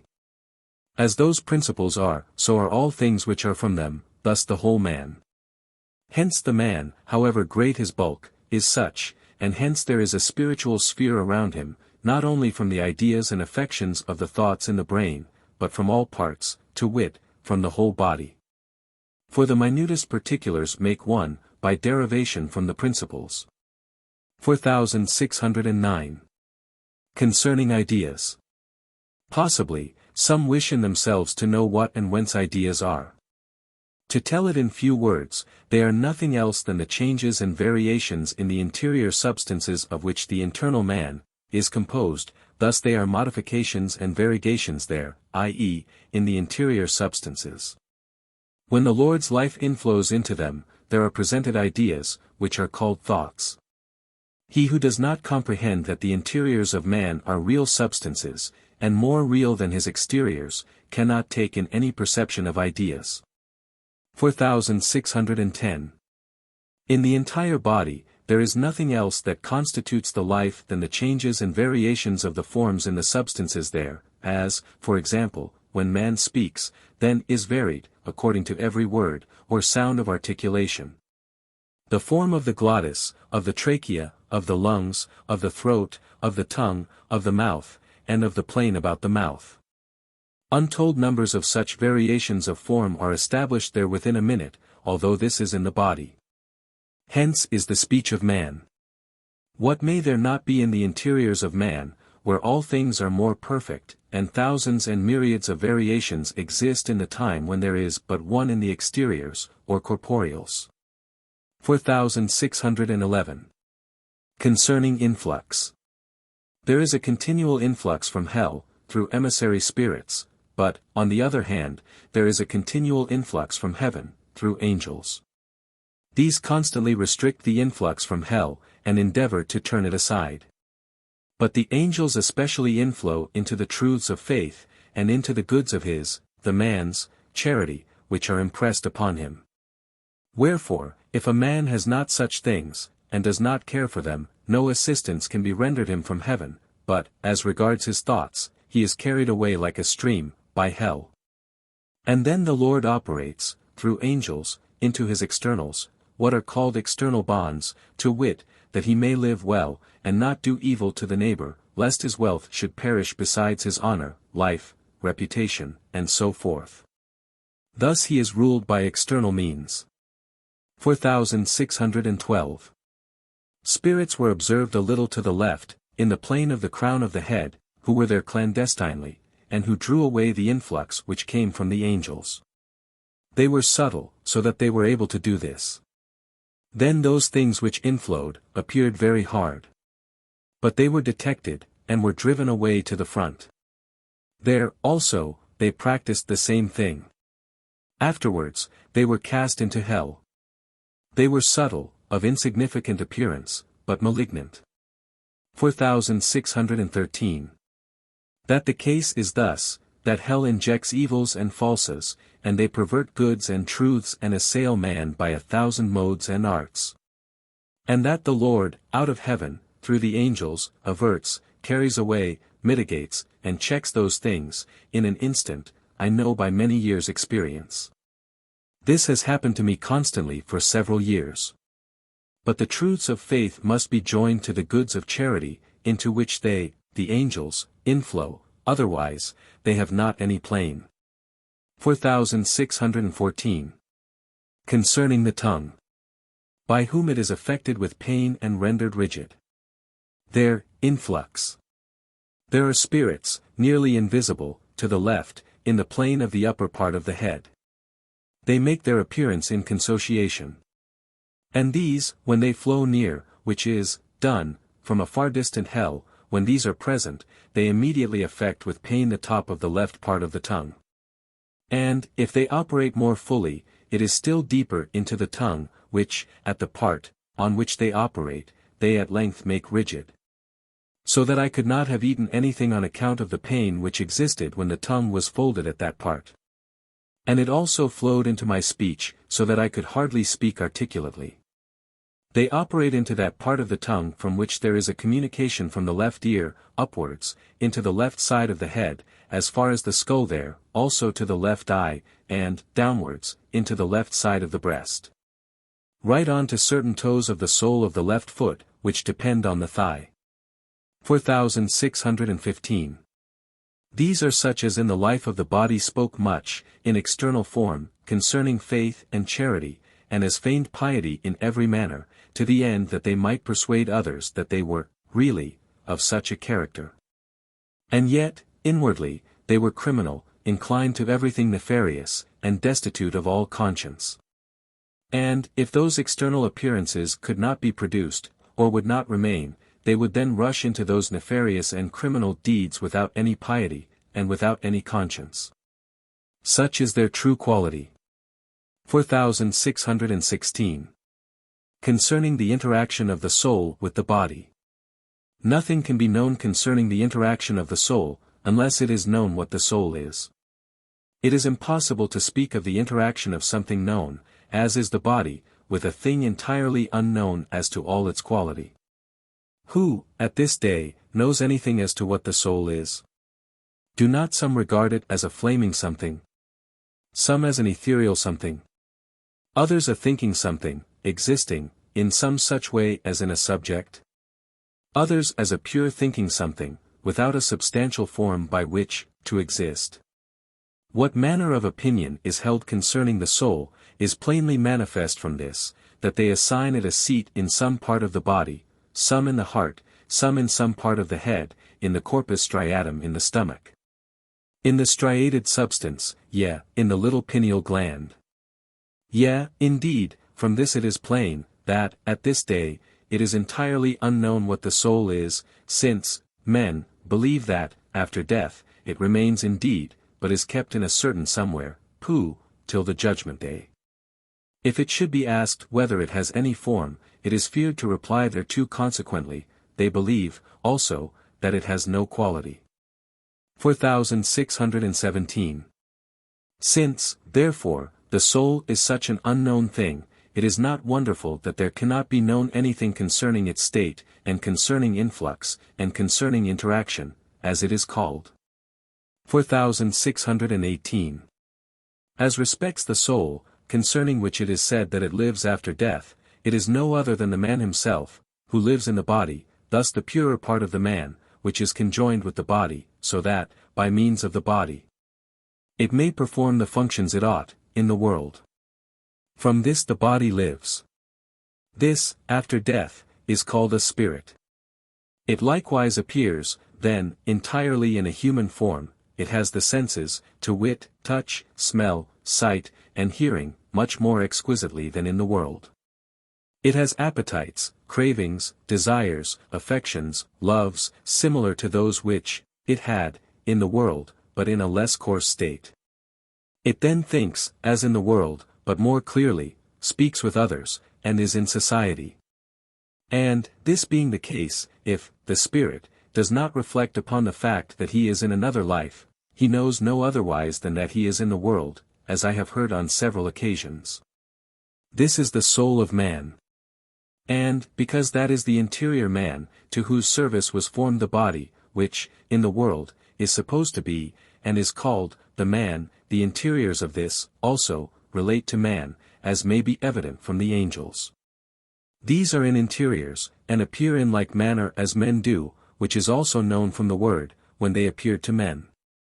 Thence at least, it is evident, that the angelic form is the human form. The reason that souls appear in the human form, is, because the universal heaven does not conspire to another form, and because, in heaven, the case is such, that the universal heaven acts into the least particulars there, and the least particulars into the universal heaven. Hence it can never be otherwise than that everyone there, whether angel or spirit, is in the form of a man. From these things it is now plain what the soul is. And, inasmuch as, respecting the quality of the soul, and what it is, man is entirely ignorant in his thought, it is preferable that it should not be named soul, but, instead thereof, spirit, since this is the soul of man which lives after death. Or, if you prefer, instead of spirit, let it be called the interior man, for it is the man himself which lives. That the matter is so circumstanced, I ought to know thoroughly, from an 8 to 9 years almost constant association with spirits and angels. 4619. Influx. From the Lord, through heaven, inflows all the good of love to God, because he wishes to conjoin man to himself out of love or mercy. And, it inflows, by means of the good of love towards the neighbor, wherein he is present, because himself is in that love, to wit, love, towards every man. He inflows into the truths of faith, by means of those goods. For all those things are called truths which teach what love is and how it ought to be exercised toward the neighbor, and which confirm these things, consequently, which cause man to be in charity, and thus again, which constitute his eternal salvation. 4620. When angels inflow with man, they inflow into his goods, as far as possible, and, by the goods, into truths, namely, those which man had impressed on himself and convinced himself of. Thus they restrain him from falses, and protect him from evils. When they inflow into his goods, they also inflow into the truths, and when into the truths, they also inflow into the goods, for they are conjoined. The case is thus, they inflow into such things as are with man, for they are unable to call forth others, and, when into the truths, then into the affection of truth, and the reverse. Especially do they call forth truths by means of affection. See number 5893, AC. 4621. Evil spirits, inflow, into the affections of evil and into falses, in a word, into the man's, cravings and appetites, and into his persuasions and principles of the false, and thus they hold him captive. 4622. If man does not possess truths of faith proceeding from the goods of charity, angels cannot inflow, because they have no plane. But they inflow, then, by means of spirits, into his externals, into his regard for others, proceeding from fear, on account of honors and on account of gain, lest he lose his reputation, and into his fear of the law and his life. Thus they hold him in external honorable conduct. This is the plane into which heaven inflows at this day, but this plane is nothing in the other life. Man is there in a spiritual world, and, therefore, in the sphere of his interiors. He is, there, such as he was inwardly, not as he was outwardly. Externals are there removed. It is thus plain of what quality a devil was, or of what quality an angel was, in the world. 4623. Concerning the hell, there they worship each other. There is a hell, at a medium distance on the left side, where appears an opening, and, therein, certain ones from that hell. They there mutually compel one another to worship each other as gods. He who is superior exacts this, and those who are inferior yield it, and thus, in turn. Occasionally, some have come thence into the world of spirits, and when they would do evil to anyone, they suggest that they should make supplication, and then they would be liberated, but such are cast out with the greatest abhorrence. And punished. For, in the other life, it is sacrilege to make supplication to anyone in order that he may not do evil, because this is, to pray, to the devil. The Lord alone ought to be worshipped. 4624. Concerning sirens. Sirens are distinguished according to the hells with which they have established conjunction, for all sirens conjoin themselves with hells. Among the sirens, are those who do nothing else, when they flow near, than fix upon certain sonorous words, which they compel spirits to speak, and this for a long time. They thus, as it were, mortify the spirit. 4625. Concerning the hells in kind. Those who are sent forth, from the hells, into the world of spirits, appear there in a constant place, at a constant distance, and in a constant altitude. By this they are recognized, what kind they are, and whence they come. 4626. When any hell is opened, or when any devil from thence appears, he appears deformed according to the quality of the hell. Some, instead of a face, have only a hairiness or beard, some appear only as a bundle of teeth, some very humpbacked, some, as it were, beasts, in various attitudes and gestures. Thence, also, they are recognized. 4627. Influx, light, lux, the sensual man. He who does not know about the interiors of man, can never know of what nature is the communication of the soul with the body, and this the less, since people have no idea at all of the soul, and know nothing at all of its quality. Consequently, it is so entirely unknown that it cannot even be defined, save as being the intellectual and thinking faculty, but of what quality this is unknown, whether it is like a something ethereal, or flaming, or vapory. Or like a very diminutive living something, as reigning in a hypothetical world of its own, or something else.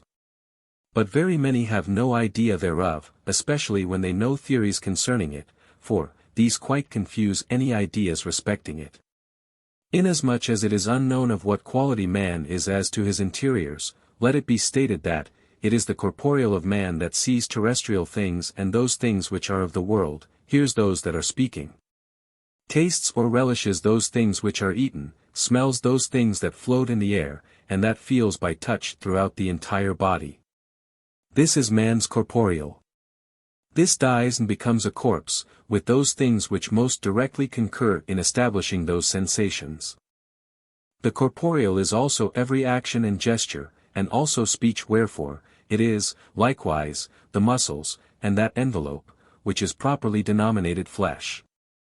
The interiors of man, which do not die, succeed one another in the following order. There is the sensual, there is the natural, there is the spiritual natural, these are of the external of man. Afterward there is the celestial of the spiritual, the celestial, and the inmost, which, because it immediately receives the good and truth which proceed from the Lord, is destitute of a name, these are of the internal of man. The medium between the external and internal man is called the spiritual of the celestial. All these do really exist in man, and succeed each other, and, with every individual, one of them has dominion. They are, also, distinct from each other. This may be evident, also, from the fact, that, in universal nature, there are perpetual compositions and derivations, so also in man. This is also evident from the heavens, which are similarly divided, and also from the hells, and man is either a heaven in the least form, or he is a hell in the least form. For the universal heaven must consist in the general of such images of itself in particular, otherwise, the particulars do not square with the general. For the general is nothing of itself, but it is made, it becomes, and so it is called, a general, from its parts, as far as they are likenesses of itself. Every division of man's interiors has a distinct light, lumen, and a distinct heat, from the others. The sensual has comparatively a gross light, lumen. And it was granted me, by much experience, to discriminate this light, lumen, from the interior lights, lumen.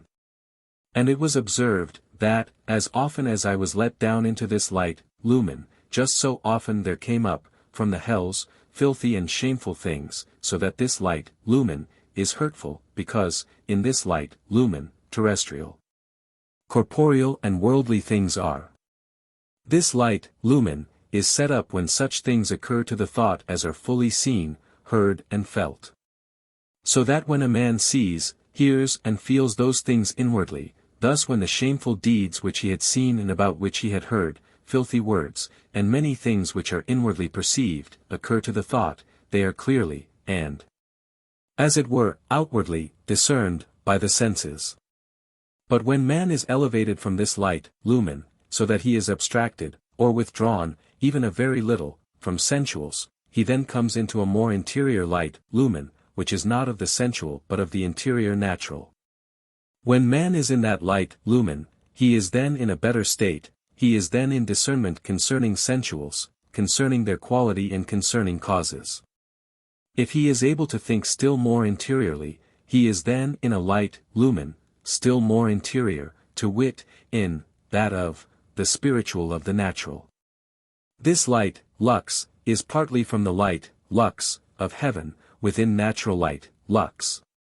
The ancient philosophers among the Gentiles knew this, and said, as appears by the things in their books, that, if the mind were withdrawn from sensuals, it would come into superior light, lux, and blessedness. It ought to be thoroughly known and considered, that all the understanding, and hence the thought, of man, is from the light, lux, which inflows. For, as the sight of the eye beholds objects which are without itself, by means of the light of the world thrown upon them, so that it may constantly behold the objects, without, not within, itself, so, and in such an order, are interiors in externals.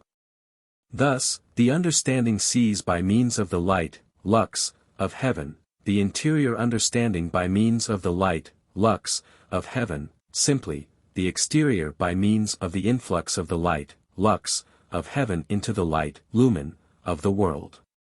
Everything intellectual is thence, for the intellectual is the internal visual faculty, or understanding is internal sight. Hence it, i.e.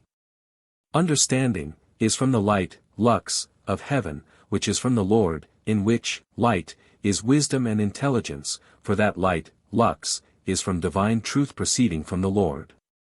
Hence, from light, lux, exists thought, discernment, reflection, attention, prudence, rational analysis, and the faculty of judging, distinguishing and choosing. All those things exist from light, lux, because they are of the internal sight.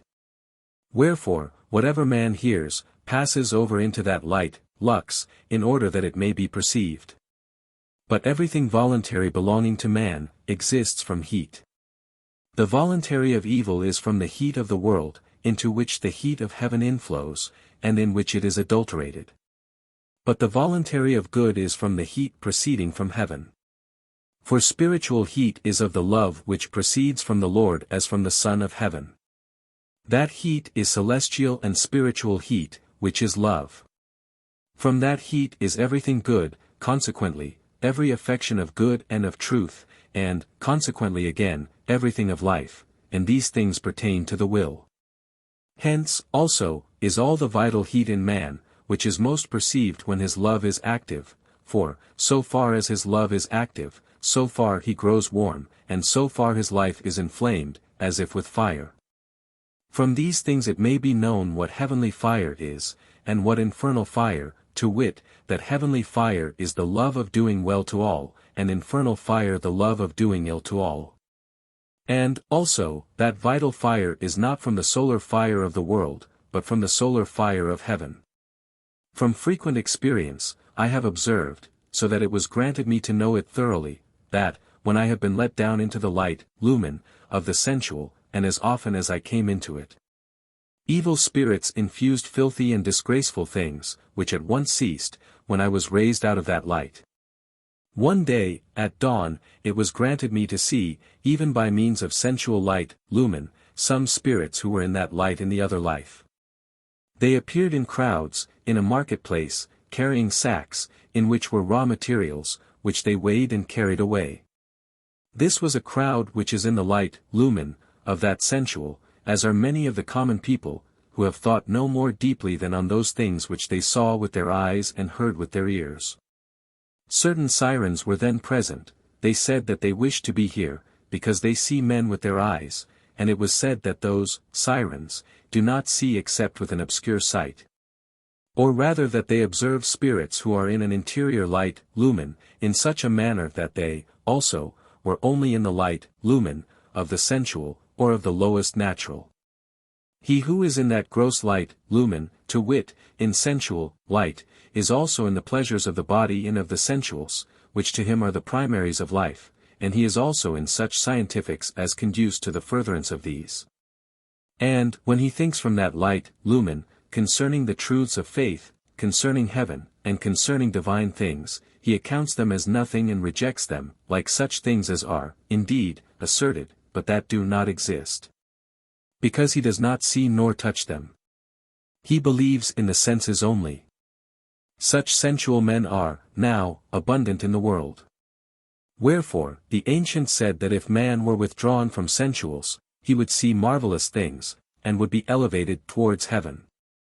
Wherefore, while man is being regenerated, the truths of faith and the goods of charity are insinuated, by the Lord, into those things which belong to sensual light, lumen, and heat. They are, then, kept in connection with the interiors.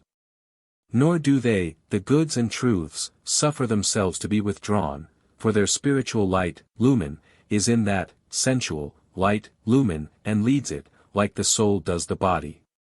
That there is such a sensual light, lumen, is because all who are in the world of spirits from hell, are in such a light, lumen, and, when anyone is in such light, he is in company with the infernal crew there. 4628. Concerning the soul.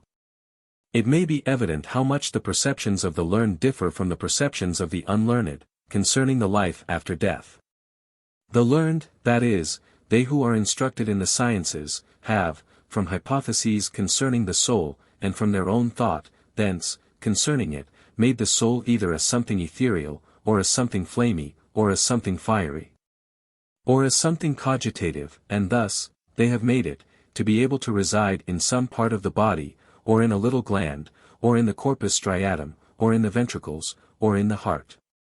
Hence they have taken up an idea concerning the soul, from which idea they can never acquire for themselves a faith that it is going to live after death, but a notion that it will be dissipated. And this they confirm with themselves, by their science. The unlearned who are in good, however, care for nothing of this sort, but say they are going to live after death, for they exercise no thought touching the soul. Into this thought, that they are going to live after death, not entangled and defiled by such ideas, is secretly insinuated, the truth, that they are going to live there with a body like the angels. For into such perception, there is such an influx. But into the perception of the learned there is the influx, that the soul, because of such a nature, can by no means live after death. And, if it should live, that it would be again in the material body. That the learned are of such a nature, is because they learn the sciences for the sake of a reputation for learning, in order that they may be promoted to honors and so to gain. But not that they may grow wise by means of the sciences, for the sciences are means of becoming wise. But, to those who thus learn them they are the means of becoming insane. And when they, i.e., such learned men, are exalted to honors, they live sensually, wholly like others.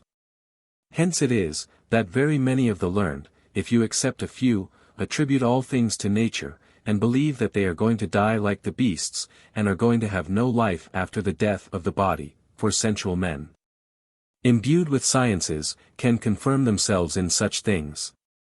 For they apply fallacies, to their confirmation. 4629. Concerning influx. The influx into the universal heaven is from the divine human of the Lord. Hence, inasmuch as the divine human is there the all in all, the universal heaven represents a man, and, to all the societies there, the most minute particulars with man, correspond. The universal heaven in general, and the Lord in particular, inflows into every single angel, hence his human form. And, since he is in heaven, he is in the most splendid and beautiful form, so that, if you saw, you would be amazed, and say that such beauty surpasses all belief, and he has such a human form, because the Lord inflows, in particular, into everyone. And heaven in general into everyone, and everyone reciprocally into heaven.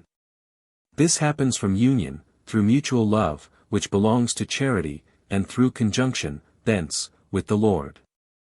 Hence it may be clearly apparent, that the human of the Lord is divine. And, in respect to that by virtue of which he is the Lord, and as to his being the Lord, he is divine even as to the human. And that he put on the human in order that he might make it like the human of Jehovah was previously, to wit, such that when he passed through heaven, he should be a divine man, still more so is he, now. The influx thence is into every man. For his interiors are formed according to the image of heaven, his exteriors according to correspondence. Wherefore, the interiors of man are heaven in the least form.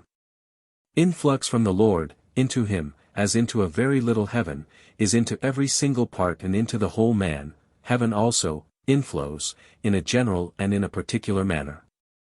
Hence, now, it is, that evil spirits and genii, because they do not correspond, appear, in the light, lux, of heaven, as monsters, some so dreadful that they cannot be described, some manifesting the forms of brute animals, and so forth. 4629a. Concerning influx. Those who are in sensual light, lumen, can very rarely, if ever, be in good and truth, or have for their end good and truth, consequently, not their country nor justice, but only themselves, their own profit and their own honor. In sensual light, lumen, are all those adulterers who have taken pleasure in adulteries. These reject all things of faith and charity, yet also such things as are wont to introduce to any interior light, lux. In such light, lumen, also, are the voluptuous, and in such light, lumen, the avaricious, likewise, are. I was let into that light, lumen, and, as often as I came into it, there inflowed evil and falsity. Abominable things against the Lord, against heaven, and against good and truth, and impure and foul things, especially the lascivious things of adulteries. The reason is, because spirits of such a character, are in that light, lumen. And then, when a man is in it, they inflow, and there are few, only, who have suffered themselves to be regenerated, even as far as the sensual, or exterior natural, degree. As soon as I was withdrawn from that light, lumen, into the light, lumen, of the interior natural, which occurred at a time when very many foul things presented themselves, then was I removed from them. And I came into thought and faith concerning good and truth. But man is, to a great extent, in sensual light, lumen. Those, however, who are in the light, lumen, of the interior natural, alternately with the former, and who are evil, are led by interior evil spirits. Those who are deceitful, approach still more interiorly, and the whole natural is infected, for thoughts are conducted from their sensuals towards interiors, where are goods and truths, and these they cast out or profane. Amongst the vile crew, are very many who have never elevated the thoughts above sensuals, and these are they who fear neither God nor men. They regard murders, adulteries, and such things, as of no account.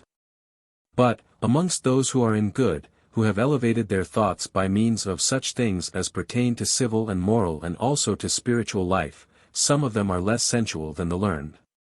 They perceive interiorly, which the learned do not do. 4630. Influx. The correspondence of all the organs, members, and viscera, has been treated of at the end of chapters 27 to 42 of Genesis, in Arcana Coelestia, to the end that it may thence be known that there is influx from the spiritual world. Not only into the interior man in general, but also into his separate parts, even to the corporeals. For the influx is into the functions and uses of the corporeals, and since into them, it is also into their forms, for uses and their forms make a one, just as the principal and the instrumental. For these two must be together in order that anything may be effected, and when anything is effected, they both make one cause. Thus, when influx from the spiritual world into the use of an organ takes place, it takes place into the organ itself.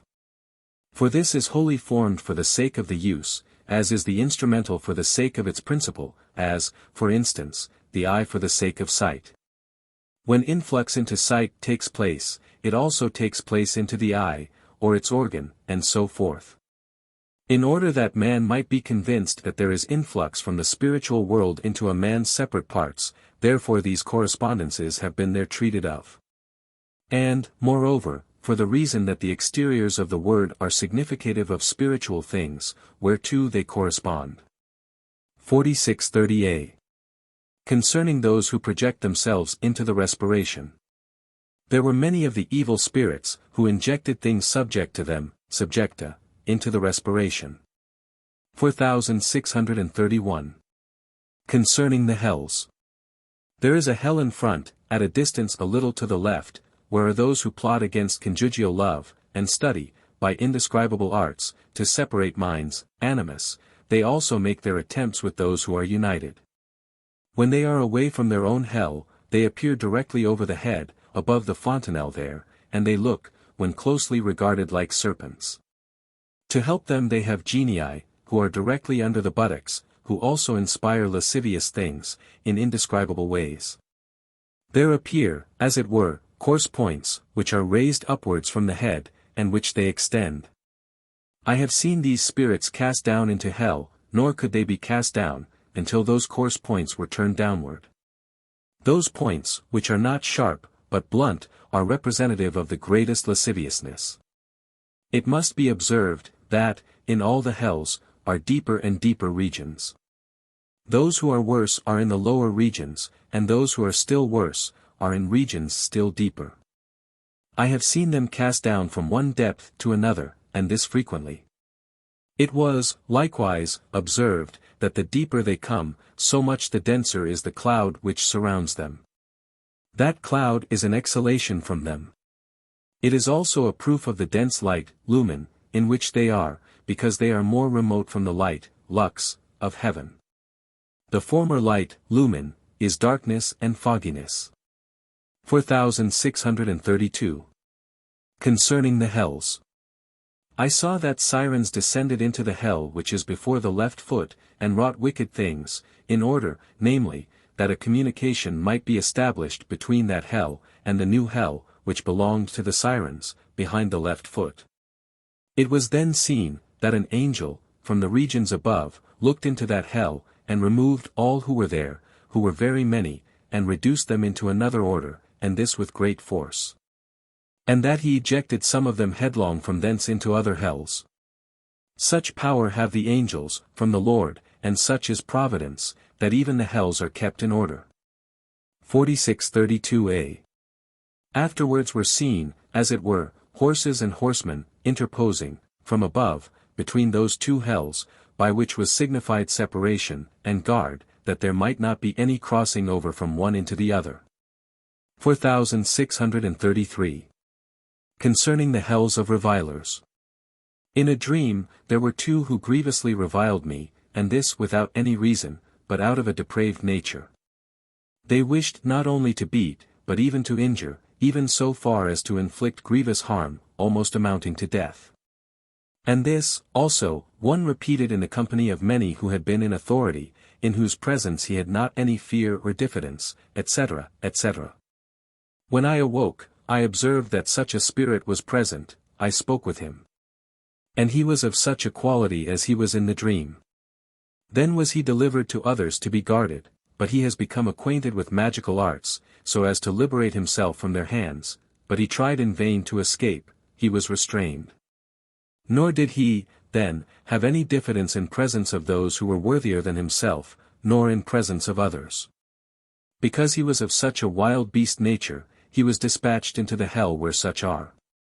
The hell of such was in front, before the left foot, at a considerable distance, so that he seemed to be outside the other hells. Thither was he sent, and, in that part is the hell of such ones. For such characters fear neither God nor men, and desire to do evil to everyone, and regard murder as a trifling matter. 4634. Afterwards, others came and behaved abusively without any cause. But they were not of so fierce a disposition as to wish to beat, and inflict harm on the body, but they reviled with words, thus esteeming another as vile, whom they could treat contemptuously with words. They were youthful ones, who have not yet learned the moral and civil life and, being convicted that they were such, they were also remitted forwards, to some distance before the left foot, where also there were such characters. Thus it was not a hell, because not in the deep but above. There, they complained that they were reviled by those there, and that, those, there would hear nothing. But it was said to them that, those, there could not be restrained, until they, the complainers, had laid aside that wild beast nature, or it should be removed by means of such revilings from others. And that they would remain there a long time, according to their longer or shorter life in those things, and according to the principles embraced, that such things were allowable and almost heroic. 4635. Concerning the sirens. It was observed that sirens are of manifold kinds, for, when they passed to their hell, some passed by beneath, some above, some through the province of the stomach, some through the province of the soles of the foot, some through other provinces. And some are imperceptible, who are above, but all those are thrust down into hell, through openings, which I have seen, below and above, and those of them, in their hell, who wished to extricate themselves thence, were thrust down more deeply. In a word, the sirens are the most pernicious of all. They make a league with various hells. They intermix in all evil, and think of nothing else than how they may obsess the interiors. They at once inject themselves thither, and first follow the thought of another, and next lead it. In this way, they take away all freedom of thinking well and truly, thus, they all take away spiritual life. Such are in immense number, at this day, from Europe. 4636. Concerning the hell of those who are opposed to the inmost of heavenly love. There are those who are opposed to those who are in the province of the womb, in heaven, in which province are those who are in the inmost of heavenly love. When those appear in the world of spirits, they are a little in front, above, quite high. And they are in such wickedness, that they induce their respiration on others so that they may possess them. Their hell is in front, a little to the left, deep down. Their operation is directed towards the womb. 4637. Concerning the infernals. Those who appear to lie down, are more obdurate than others, and are with difficulty driven away. Such were with me on several occasions, and could only be ejected after a lapse of time. The Lord can, indeed, cast them forth in a moment. But, inasmuch as it is according to order that contumacy should hold out, therefore that happened. Very many such were the most grievous adulterers. 4638. Concerning the hell of those who plot against conjugal love.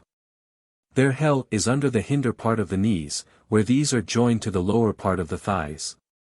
They plot so maliciously, and also cunningly, against conjugal love, as can scarcely be told. Their operation penetrates towards the heart. Those who are so malicious, were driven somewhat backwards, and deeply, into the hell there, where they were shut up so that they may not be able to injure anybody any more.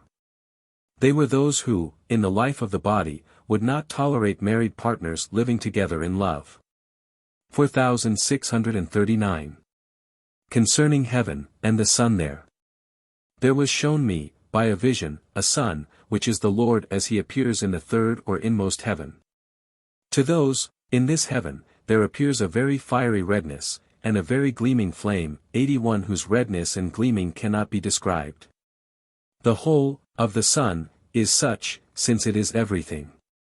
When it verges towards noon, then that very fiery flaming, color, forms a great zone, and in the middle is obscurity, when towards evening, the flaming, color, first begins to be less red, then less, and afterwards to become as it were white, and at length, so that it is a cloudy white. And then it is the first evening state. When it has so appeared, then, that quasi-lucidity begins to advance towards the right there, in the direction of the moon, and to add itself to the moon. From this the moon begins to gather luster, and then it becomes morning, in the spiritual heaven. There, also, the splendor of the moon diminishes by degrees, and then morning thus begins in the inmost heaven, and so forth.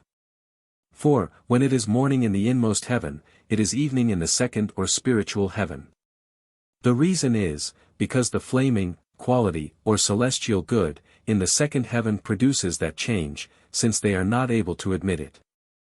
There are such general changes of state, and they are changes of state as to wisdom, and, in the second heaven, as to intelligence. To these alternations correspond the alternations of the times of day in the world. There, states appear as the times of day from the appearance of the daily gyration of the sun. But, in themselves, they are states, in heaven they are states, because it is wisdom and intelligence which are varied, and because the sun, there, does not gyrate as in the world. But, the equivalent of, its absence becomes apparent by a diminution of the flaming redness. In the heavens are things which eye has not seen, nor ear heard, wherefore, if they were described, they would not be believed. Who would credit that there are palaces there, in which they live, of the most magnificent character, and that in them, there are utensils of every kind? But why relate such things? They would not be believed. 4640. Between the third heaven and the second there is a medium. Through the medium there is conjunction. In the third heaven, the internal is represented by Judah, the external by Joseph, the medium by Benjamin. In the second heaven, the internal is represented by Israel, the external by Jacob. In the lowest or first heaven, are spirits who are simple, to whom correspond the exteriors of man, as, for instance, the skins. 4641. Concerning the hells. At the left side, in front, are abominable and most filthy hells. Certain ones from thence, appeared there in the gates. They appeared as frightful monsters, some as corpses clothed in their shrouds, some bony as to the head.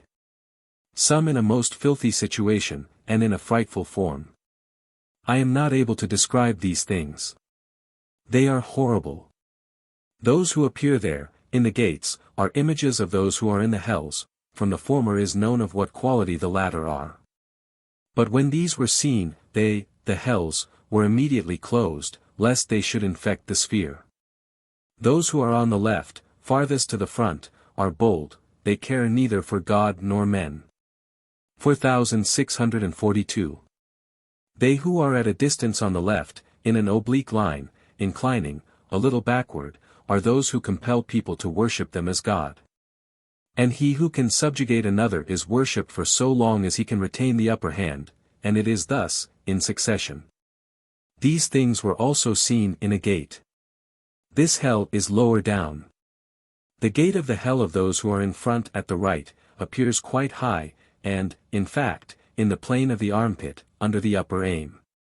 On the right hand, towards the front, are those who are in the knowledge of faith, but in an evil life, thus not in a life according to the precepts of faith. 4643. Concerning the hells.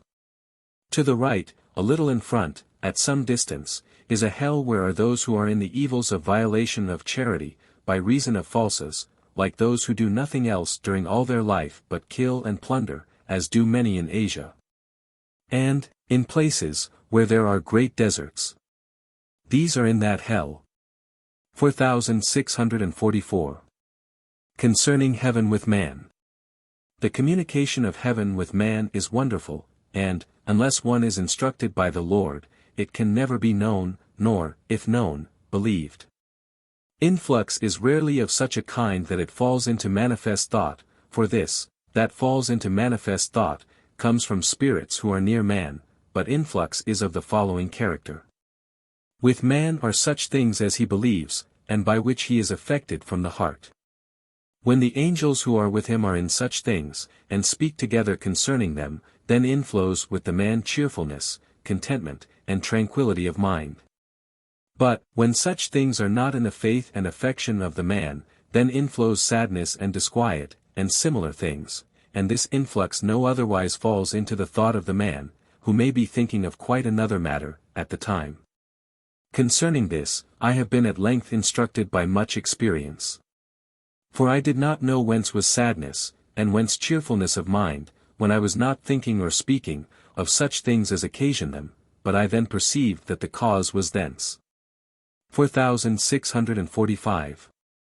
From this it may be evident, that the affection of truth and the will of good, is heaven with man.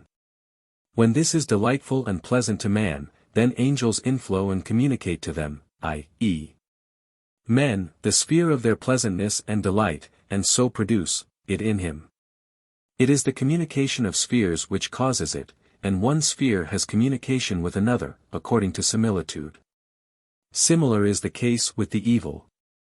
If evil spirits speak of things agreeable to the man, then, men, have pleasantness and tranquility, but, if otherwise, they have disquiet and unpleasantness. 4646. Spirits spoke together, and thence was communicated a sphere which produced that effect on me. I wondered whence it was, and, at length, it was granted me to know whence, and that it was from that cause. This has happened very often, it is in order that I may be certified that this is how the matter stands. 4647. Concerning the hells. I was conducted through a hell which was under the hell of adulterers, where were those who were in faith separated from charity and in a life of evil, thus, who were from the church. And when I was conducted through it, I was withheld from all thought, and, so, protected, lest falses from evils should be injected, and should infest me. When I was being conducted along, I felt, as it were, waters around me. This is the hell which is represented by the sea Suf. 82. When I came to another region, then I came into thoughts concerning worldly things, and heard those who were there, saying that they were in temptations. And it was granted me to comfort them.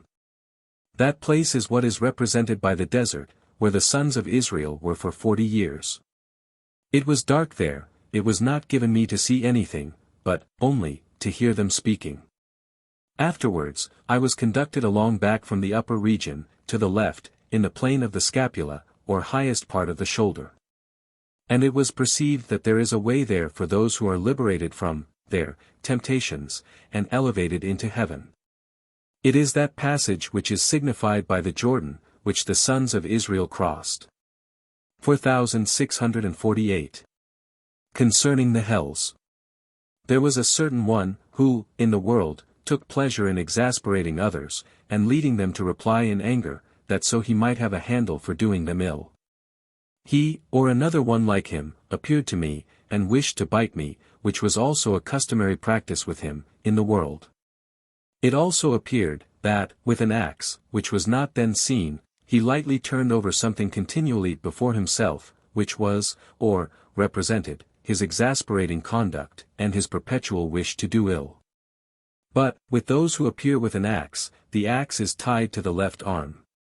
Afterwards, something else, is many times whirled round by the right arm, and by means of the neck, which is a sign that, these are the ones who, appear with an axe, and also who, appear, with knives.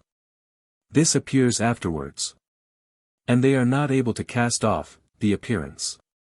So also this one. He was afterwards let down under the sole of the left foot, almost to the hell there. And it was observed, that, as often as he moved himself, a noise was heard, beneath, like the noise of punishings which comes thence, because, by many exasperating actions, and endeavours to do evil, he had opened to himself the hells which punish. And so, it happened, that when he moved himself, which representation occurs when he thinks actively concerning others, such punishings commenced there.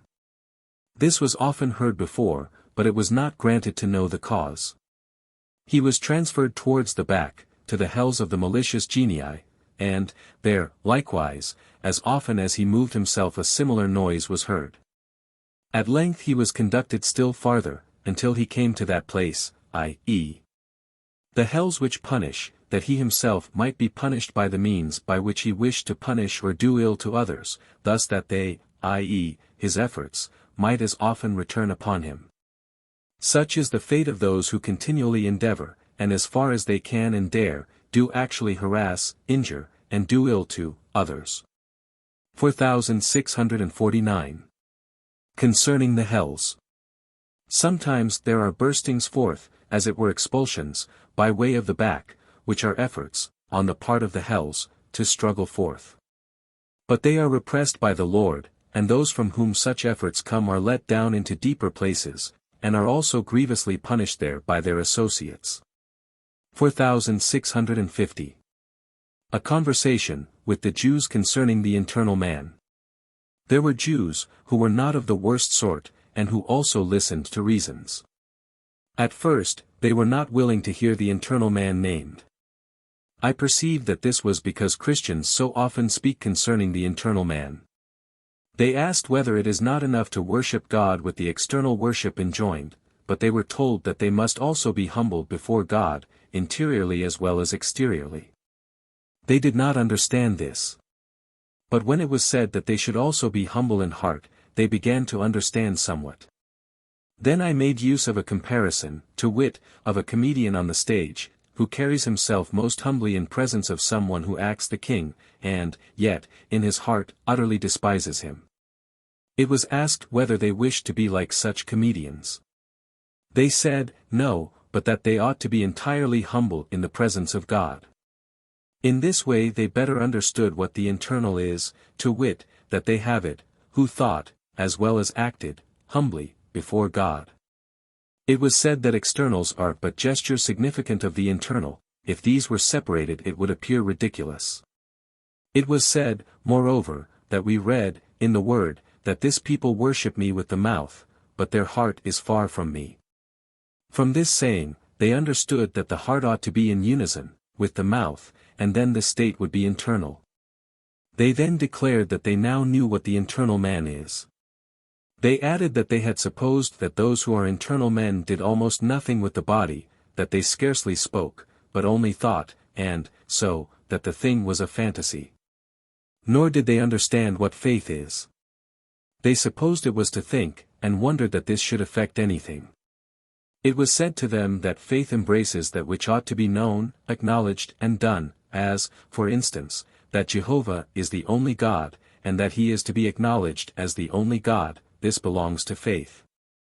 Also, that they should believe, from the word, that Messiah is to come and save, likewise, that they ought to comport themselves humbly in the presence of Jehovah. This is of faith, namely, it ought to be known, acknowledged and done.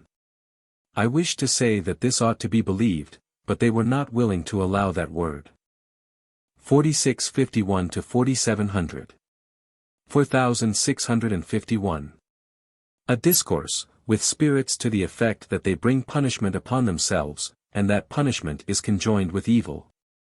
I was in conversation with certain spirits, concerning the evil of punishment, and of misfortune that happens to the evil, and I said, that they themselves bring it on themselves. They thought that it appears otherwise, and hence that it is not so, because punishers come and punish, and that they are other spirits who do this, and, therefore, that they do not bring the punishment on themselves. They were told, that if they had not done evil the punishers would not have come, but this they did not very well understand. The truth was exhibited by means of a similar case. if anyone strikes his hand against a wall where there are spikes, and so hurts his hand, whether it is the wall which occasions the hurt, or whether it is they who bring it upon themselves, it appears as if it were the wall.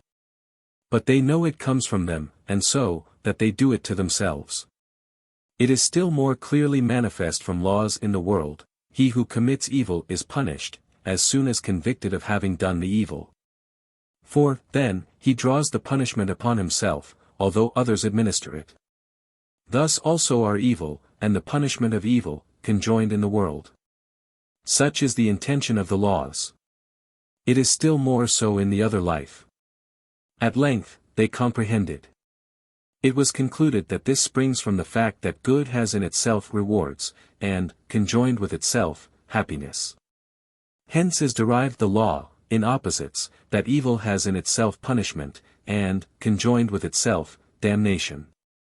In the one provision the other is provided, for opposites are similarly, but oppositely, circumstanced.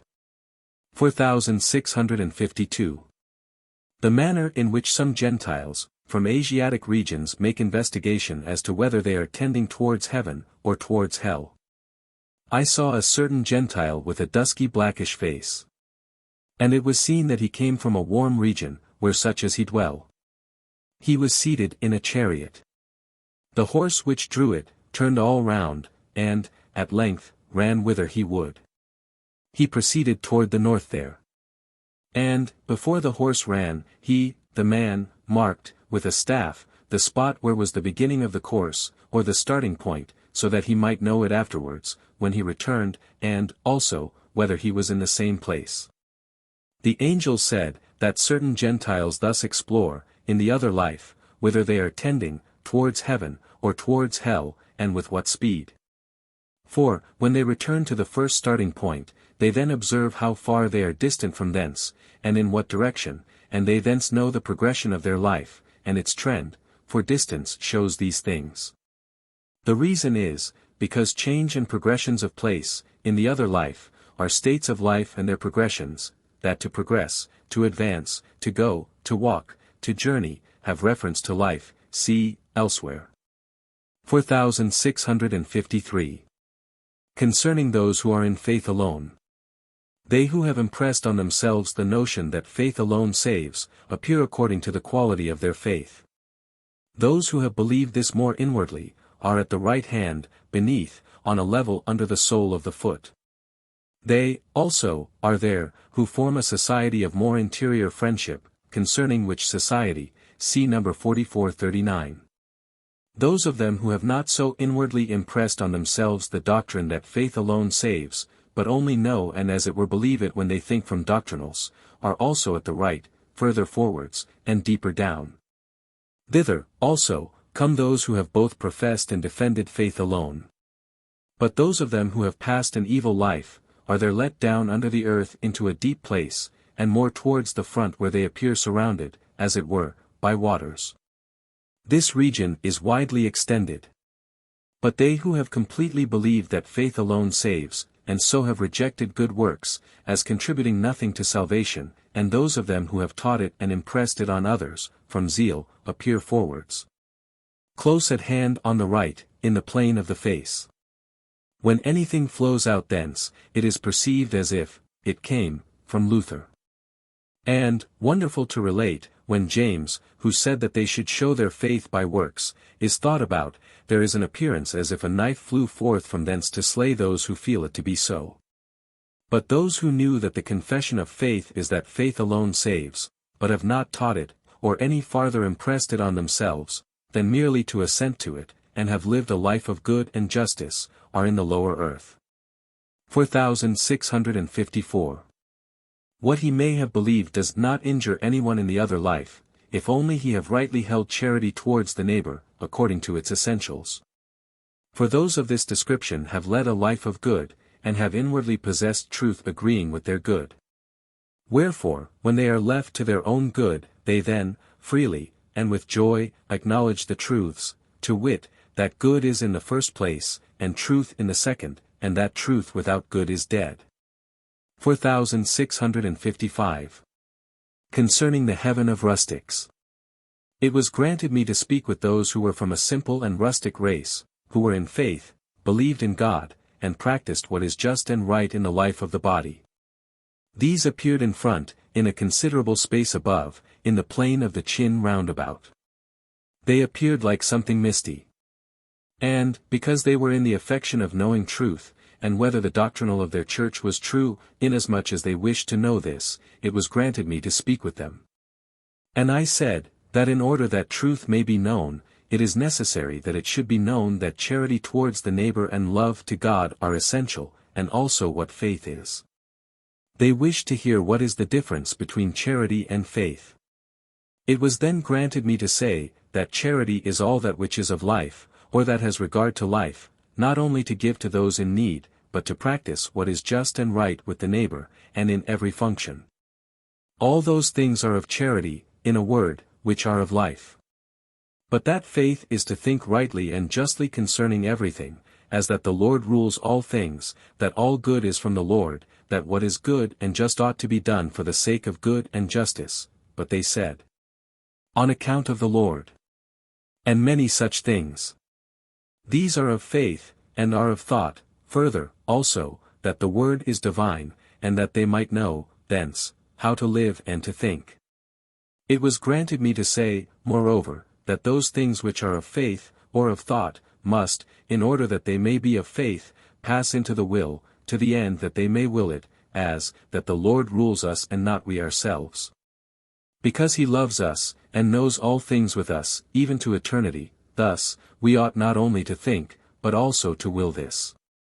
And then delight is in it, and it conveys itself into charity, when, also, it is in the whole of life, as justice and right, also, that we ought to think that a thing ought not only to be done for the sake of the Lord, but that it ought also to be willed, and doing good for the sake of ourselves as an end, ought to be held in aversion. So in all things else which are of faith, they are first of the thought, but next become of the will, and thus are within every action which is of life, therefore in charity itself, and so they make a one. There, also, often appeared above, simple upright spirits, who were often borne downwards. Their place of temptation is there. 4656. Concerning the hell of diabolical genii at the back. At the back, are infernal and diabolical genii, who are from those men who have thought evil against the neighbor, and delighted themselves therein, and, also, as often as they could without being detected, have inflicted it, secretly, by means of others. In the other life, such are at the back, deep down in vaults, they are invisible there. There was a certain one there, and he said that they were, as it were, volatile, escaping his inspection. They are there in bogs, over which, from fantasy, there appears grass, which looks to those who come to it like a meadow, but when they enter, they are immersed. 4657. Concerning hell. To the left, a little towards the front, is the hell where those are who have committed enormous crimes, which are called deeds of night, and which ought not to be disclosed. There was seen, as it were, an ocean of fire rushing thither, and enfolding them, and afterwards, rolling them along, it discharged them into an abyss. 4658. Concerning a dark infernal chamber. That chamber is forwards, on the right side, at some distance. In that place are such persons as have plotted, in kingdoms, to become powerful above others, by right or wrong, and have accounted religion as nothing, nor believed in God, but, have believed, that all things are of nature, and attributed everything to their own prudence. In that chamber they sit at quite a long table, and in a throne, above, sits a certain one who calls himself the great God, and they who sit, also acknowledge him for such. He places a certain scepter on that table. And all there hear and worship him. It was granted to see those things there, and to hear them speaking, and telling about what they were deliberating with each other, for they deliberate. But they wish that it should be unknown, because such was their disposition in the world. They said they had deliberated whether there was one God, or many, and have concluded that, at present, there are many, and that those who formerly were gods are no longer so, and that thus they succeed each other.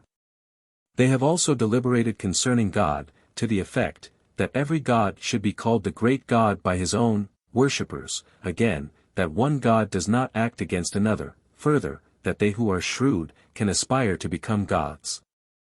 They said they had also deliberated, concerning eternity, that there are many eternities, and always an eternity where there is any God. Then they said, that the deliberators there depart and return. And that some, when they depart do not return, nor do they know whither they go, and many similar things. They are in such an insanity, for the reason that they have plotted nothing else, in the world, than to become great.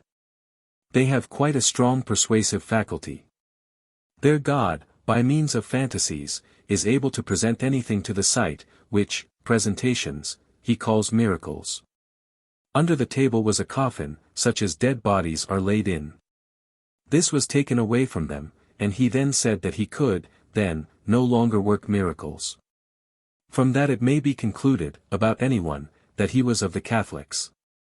They, the so-called miracles, were exposed to derision, by certain spirits, by means of fantasies, so that simple spirits might see of what quality he, the pretended God, was. In a word, they are in stupidity, but they seem to themselves the wisest of all. Afterwards, it became known whence he was, that he was from Constantinople, and that, there, he was in the post of Mufti, and that he derived that pride thence. The coffin under the table, was the likeness of Mahomet's coffin, and it was under the roof as long as he remained. He declared himself to have been able to work miracles, but afterwards, not. He was then exposed, by many, by great derision, and thus was cast into hell. He said that, previously, in the other life, he was under Mahomet, but afterwards, when he became God, that he was above him. 4659. Concerning the state of those who are in hell, in respect to those who are in heaven. When I had observed, for a considerable time, that the evil who are from the hells were most cunning, so that they appeared cleverer than others, for they could devise arts, whereby they might seduce others and persuade to falses. Together with arguments, and could defend evils and falses with such ingenuity that, at first, I supposed that they were more intelligent than the upright. Yet, that I believed this, is because I considered it to be intelligence to ingeniously persuade to falses, and mislead, as, also, it appears, but, still, I observed afterwards, that their state was wholly different. For they suffer, themselves to be misled by fantasies, so that those things which come to pass by means of fantasies, they believe to be wholly real. This was shown in 1,000 ways. Moreover, they are completely borne away by their nature, just like beasts. They act therefrom, thus, are not able to see whether anything is advantageous for them, or not. Thus, they are without reflection, without shame, without fear, but still are more malignant than beasts, for they have abused the intellectual faculty to forming that nature. Hence, it was evident, that they are anything else than intelligent. Malice is not intelligence, but that they are, as it were, insane. The reason is, because they are remitted into their evil and the false thence. And the intellectual faculty of feigning and doing anything save as their nature impels them, is taken away from them. Were it otherwise, they would then continually become worse, and would wholly lose the remaining human itself. But it is otherwise with the upright. These, because they are in truths and goods, and hence in heavenly light, are, therefore, intelligent and wise. Their wisdom cannot be described. The reason is because wisdom is to know truths and to do goods, in these, is the divine. But insanity is to will and do evils, and thence think and speak falses. Because these are in the opposite condition, and not at all in any light of heaven from truth and good, therefore, they are insane, and hardly differ from beasts, save in the circumstance, that they are more malignant than beasts are. 4660. Being of such a character, it cannot well be otherwise than that they mutually punish each other in the hells, and torture each other, for thus, comes, their fear of injuring others. They cannot be restrained save by means of fears. Nor can fear be otherwise excited than by punishments. 4661. Further concerning the hells, adulterers. In the other life, they who have been adulterers persecute marriages, they do away with them, they hardly discriminate them from adulteries. They say that the marriage state is only for the sake of training up offspring, and, moreover, that it is allowable to anyone to enjoy a wife, and this without sin. Such characters are exceedingly numerous at this day. And they are called forth from the hells into the world of spirits, and this because they are called forth by adulterers, still in the world. They are exceedingly multiplied at the present day, especially from the region where the church is. Where, by far the greatest part who are of any condition, do not believe there is anything holy in marriages, and laugh in their heart if anyone says that they are holy. They also call, such people as say they are holy, simple. Such persons, in the other life, are insane like the rest of the infernals, both those of the male and those of the female sex. I saw how numerous they were, and what their insanity was. When it was insinuated into them that a married pair were there, and that the wife was fair and young, they rushed off, pell-mell, as if insane, yea, like madmen, and wished to dissolve marriages there. Such is their character. But they were carried away, by their blind fury, to the place where was the hell in which they were. They were backwards, at a distance, because they were genii. 4662. Concerning the hells. Concerning the proud. There is a hell in front, at a distance to the right, where are those who are in the insanity that they are more than deities, and that they have subjugated heaven. When they appear, they do not appear as giants, but as giants of giants, and they see all the others below themselves, like dwarfs, or like small shrubs. When these are in hell, they are in the insane notion that heaven is under them, and that they rule all things. There were some there who did not believe such an insanity could exist, because they believed, that, since they were men, they must be receptive of something of reason, but they were not able, because in the life of the body. They have confirmed themselves against the truths of the Church, and against God. And they who had confirmed themselves against these, and despised others in comparison with themselves, and have continually been arrogant, become such, nor can they recede from their insanity, which was demonstrated by this. That those, who had doubted their insanity, labored in vain to persuade them that they were insane. Hence, also, were they instructed that the more anyone is in heart haughty towards others, that is, in self-love, the less is he in the faculty of growing wise, so that they are removed from wisdom according to the degree of their love. And that wisdom from the Lord inflows only with those who are humble, who do not despise others in comparison with themselves, who favor what is good, and love good men from the heart. 4663. Concerning the inhabitants of an earth in the universe. I was in a waking vision, and was led as to my spirit to certain spirits who were from a certain earth in the universe. And, while I was being led, there appeared to me, on the right, first, a rather bright and thick cloud, and thereafter, as it were, smoke mingled with something fiery, which ascended quite high. There was such a smoke to a considerable distance.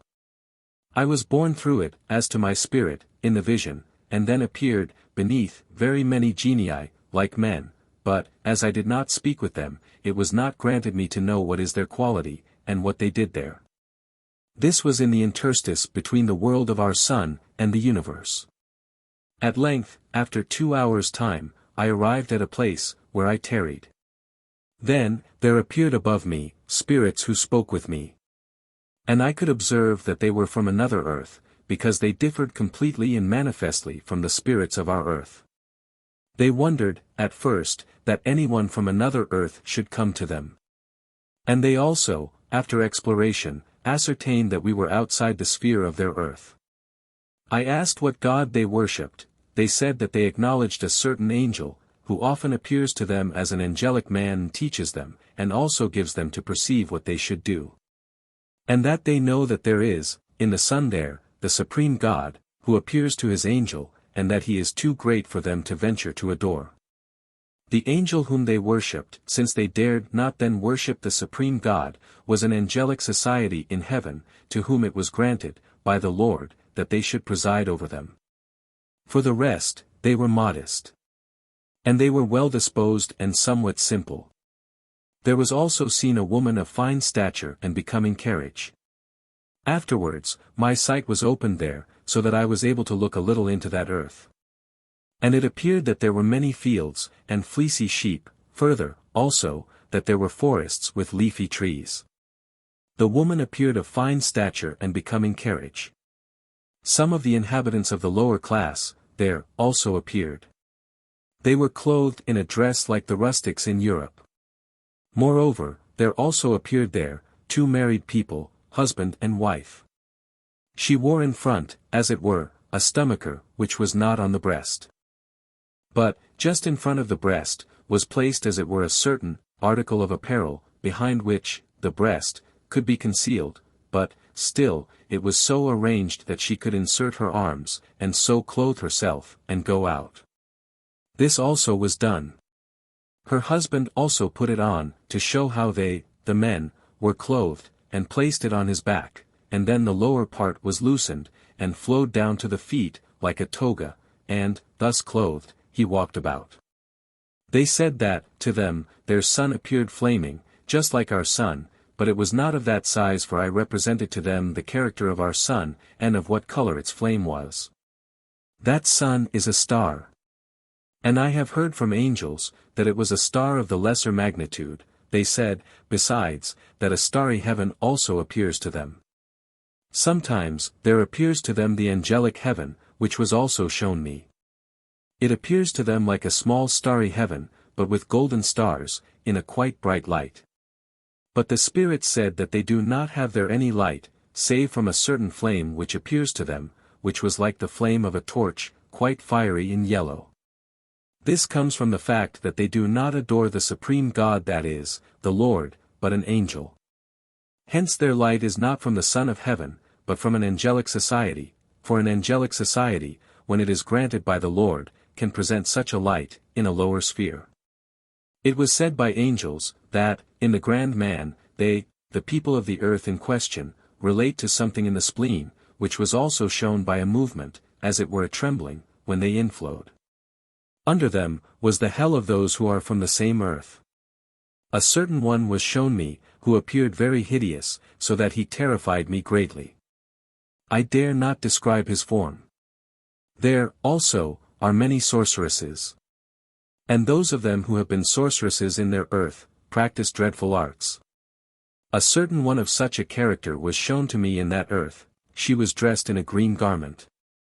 And, when she appeared, I was filled with such a disgust as is experienced, when anything loathsome appears to the sight.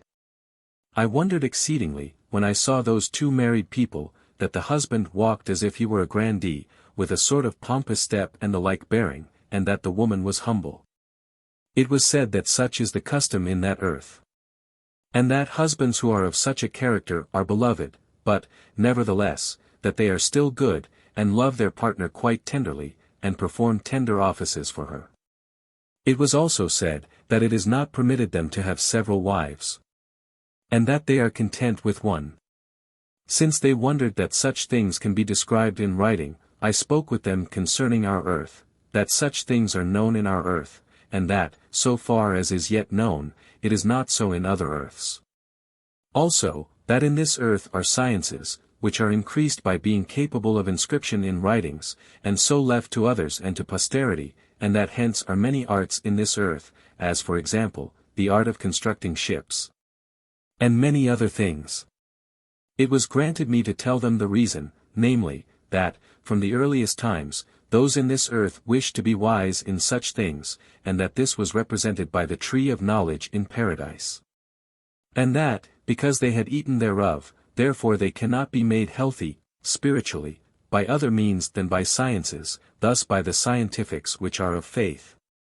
It was then told me, by the angels, that the Lord willed to be born in this earth, where divine truths are handed down by means of writings even from the earliest times, because, in this manner, the truths of faith could here be multiplied and preserved better than with others, but, with others, these truths are only learnt from parents, and so retained in the memory, and then very many things perish in the lapse of time.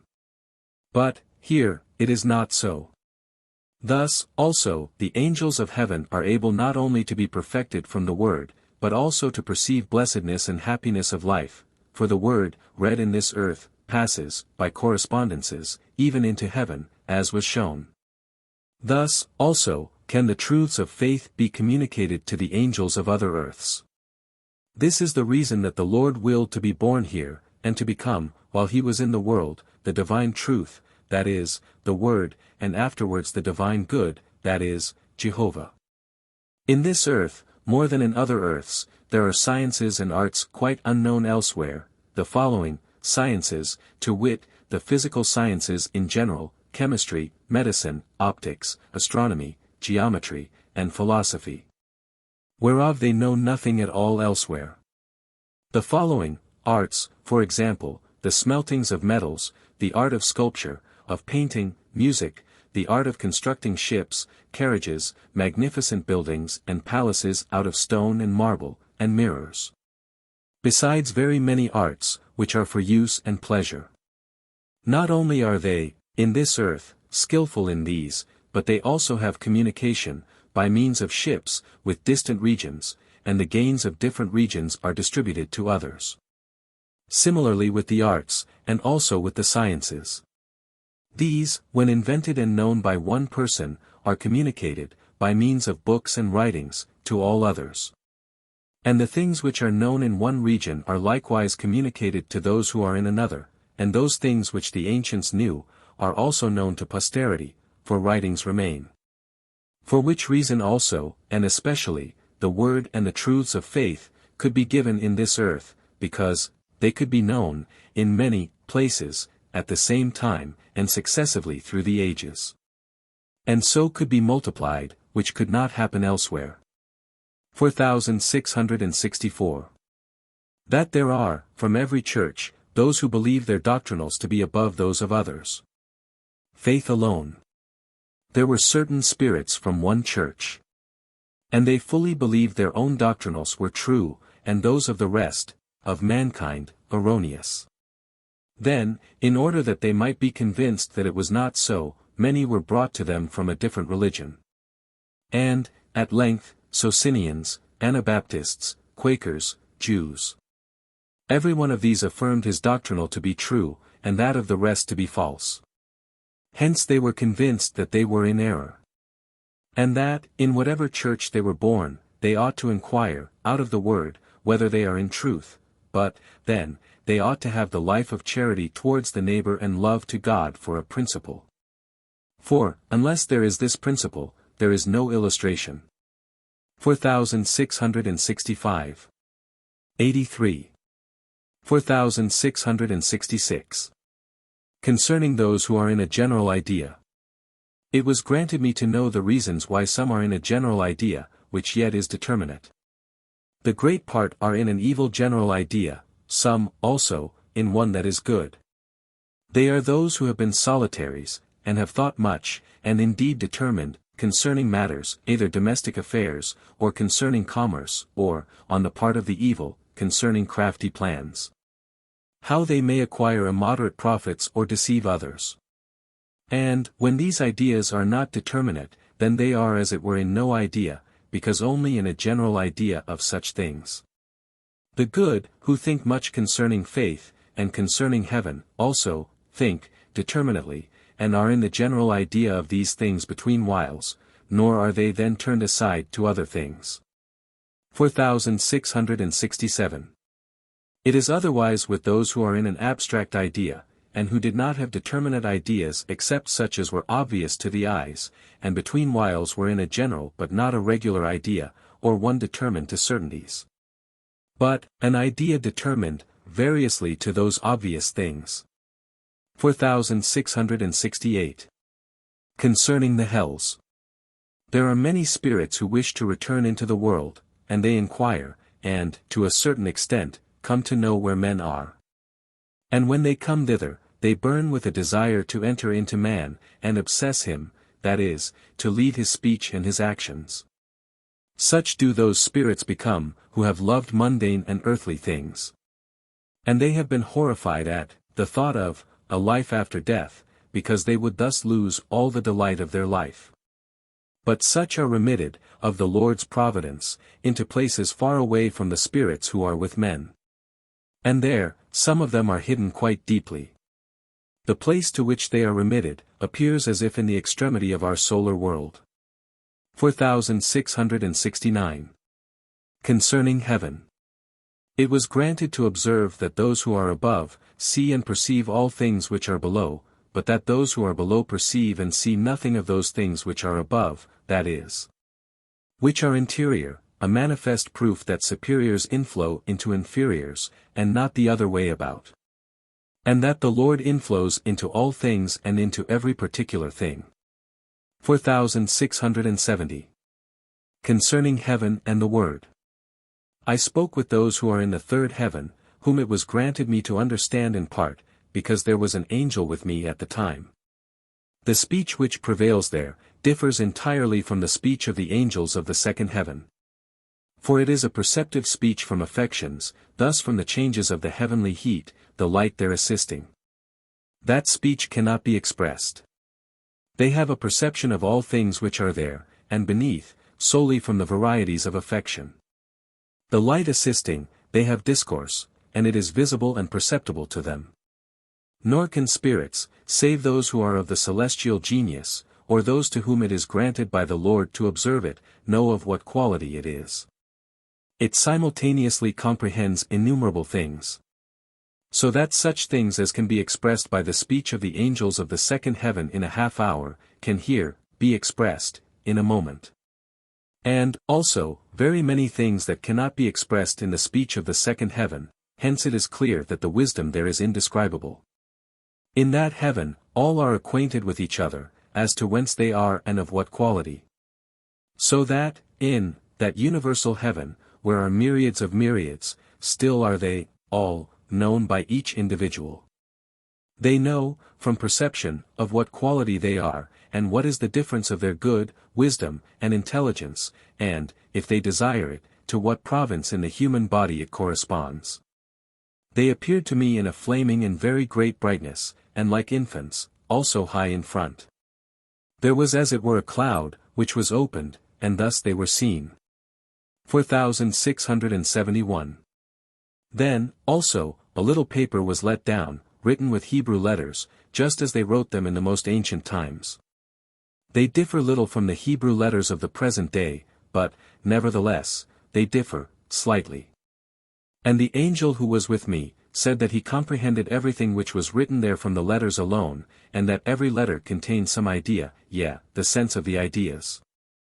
And he also taught me what, Yod, what, Aleph, and what, Hey, signified. But, what the rest, of the letters, signified, it was not permitted him to tell. He said also that all things of the word are inspired in this manner, and that the third heaven knows thence, when the word is read by man in the Hebrew text, all the divine celestial which is inspired, and that each and all the things therein treat of the Lord. Such a sense cannot be explained, because it is the celestial sense, of which not one idea can be expressed. From this it may be apparent, that the word, according to the Lord's words, is inspired as to every jot and tittle.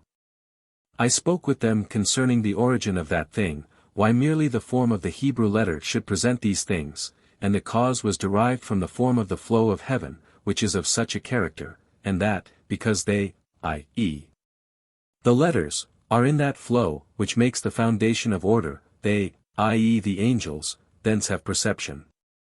4672. Concerning hell. I was led above the magical hell. And when I was above it, there appeared a great head of a serpent, hideous by reason of its black scales. The body was like a scaly fish.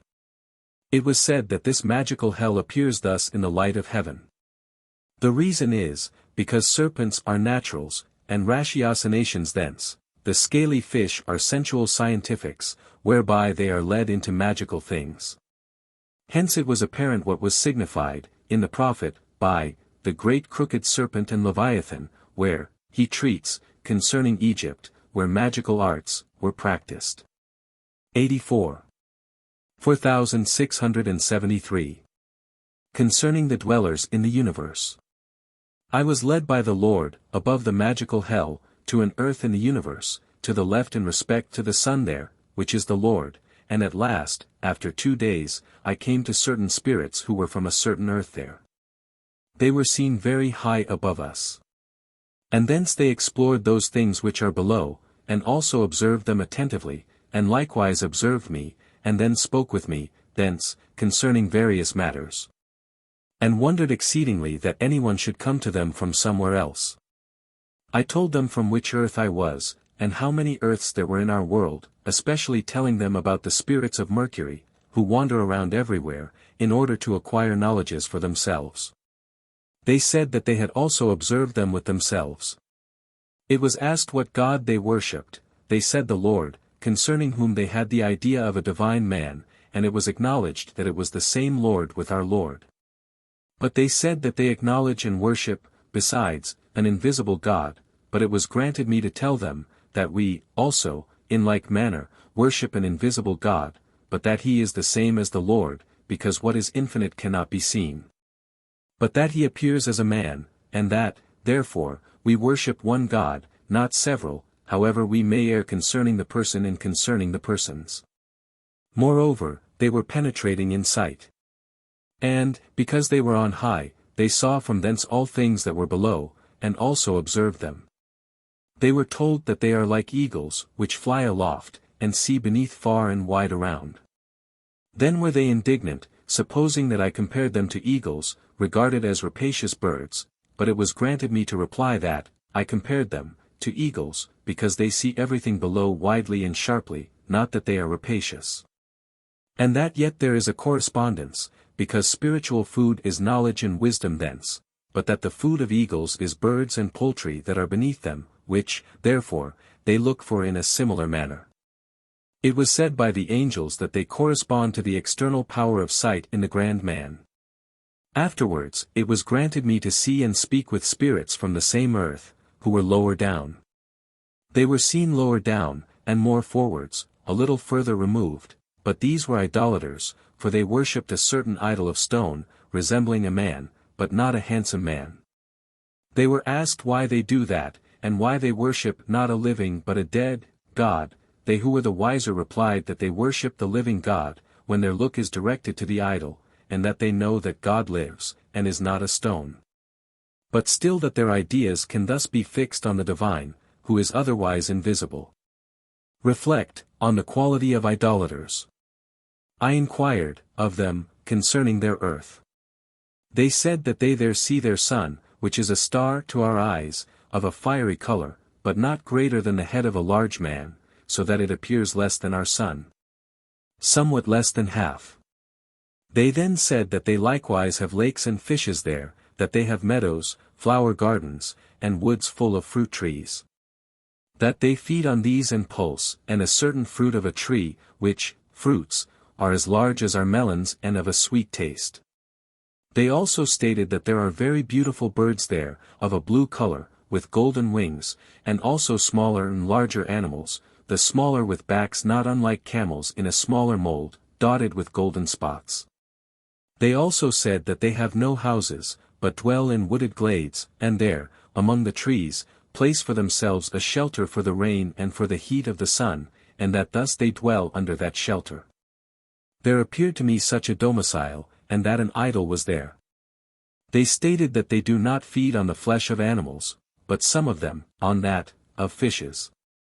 Spirits were seen, who were like themselves had been when men in their earth. They had a face similar to the men of our earth, but with the difference that their eyes and nose were small. This, in my view, deformed them, but they said that small eyes and a small nose, were, with them, a beauty. There was also seen a woman of that description, who was taller in body than the women of our earth, but with a smaller face and with similar eyes and nose. She was dressed in a toga wherein were roses of various colors. She appeared to be dressed in a garment like, we have, in our earth, made of silks of a similar kind. I inquired whence they provide themselves with such garments. They said that they gather materials of such a kind from their herbs, make them into webs, bark and 85. And that they weave them into threads, and then arrange these threads with their hands, and, so that they may be connected with others and for the sake of a better join, they moisten them with a glutinous fluid and compress them. And then they color that fabric, with the colors there, derived from herbs and other things which are there known, and thus make them into a garment. It was also shown how they make these materials into a thread. Their women do this. They sit reclining on a seat and twist these with the toes of the feet, and draw them to themselves with their hands, and thus they are worked into a thread.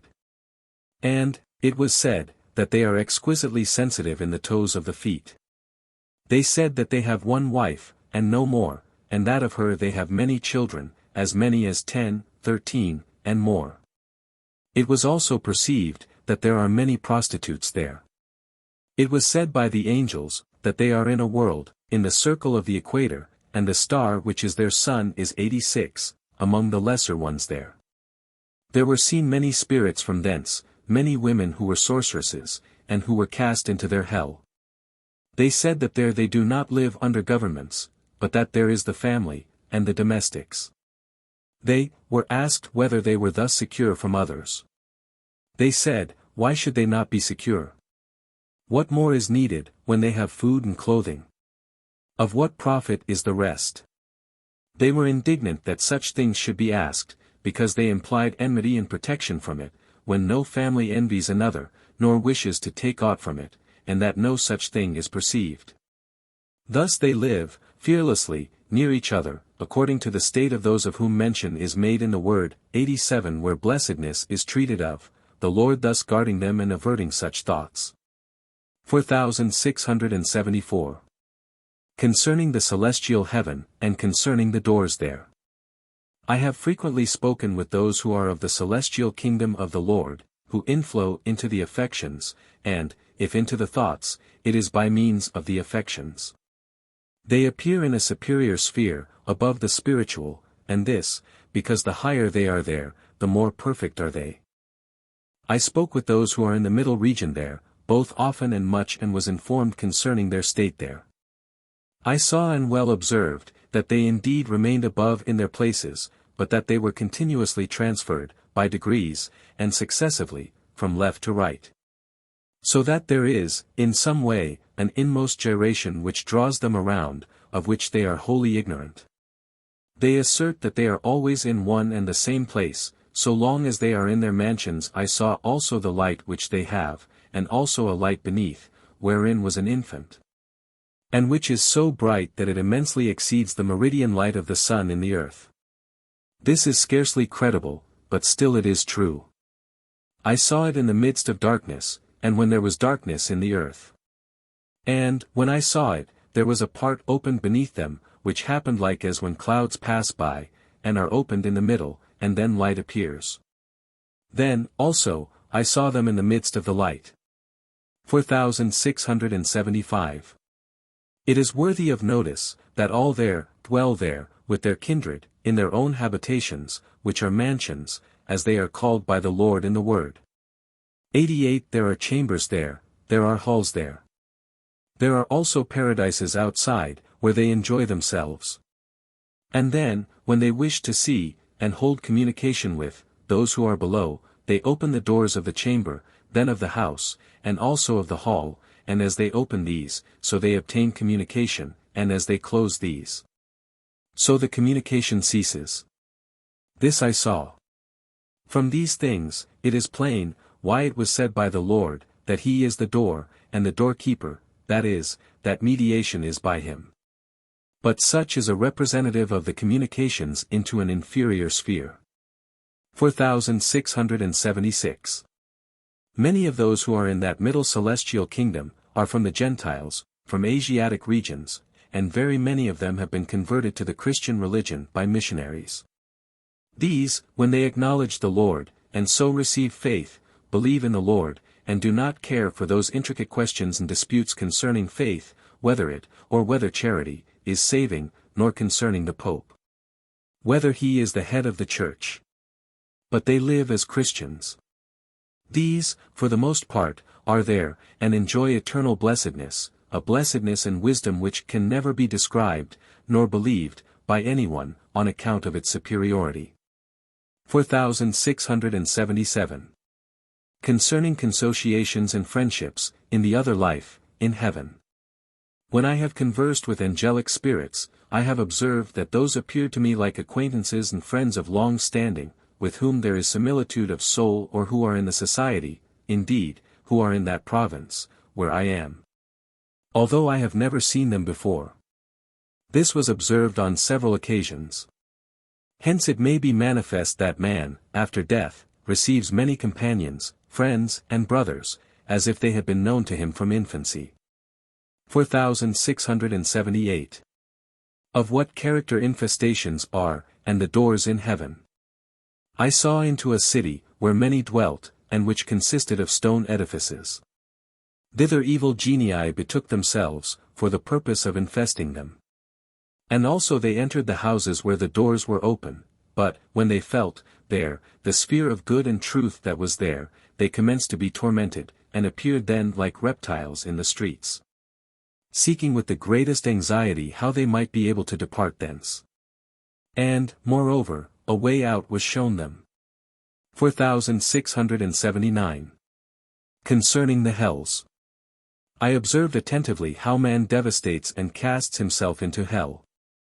There was a heavenly society which the Lord guarded, thus where the divine of the Lord was. A certain evil one, who was of the worst sort, secretly infested it, and, at length, when he was detected, it was then observed how he was more and more let down into hell. For, meanwhile, because he had been successful, he invented new cunning devices for infesting, and thus associated himself more and more with the hells, and because he was more associated with them, therefore he did the more infest that society. He supposed that he could have refrained, but he was told that he could not, because chained to the hells, and led by those which he had attached to himself. Then was he more and more surrounded with falses thence, which at first appeared like a gross mist, afterwards like waters, and thus he cast himself deeply down. He had been a judge in his time.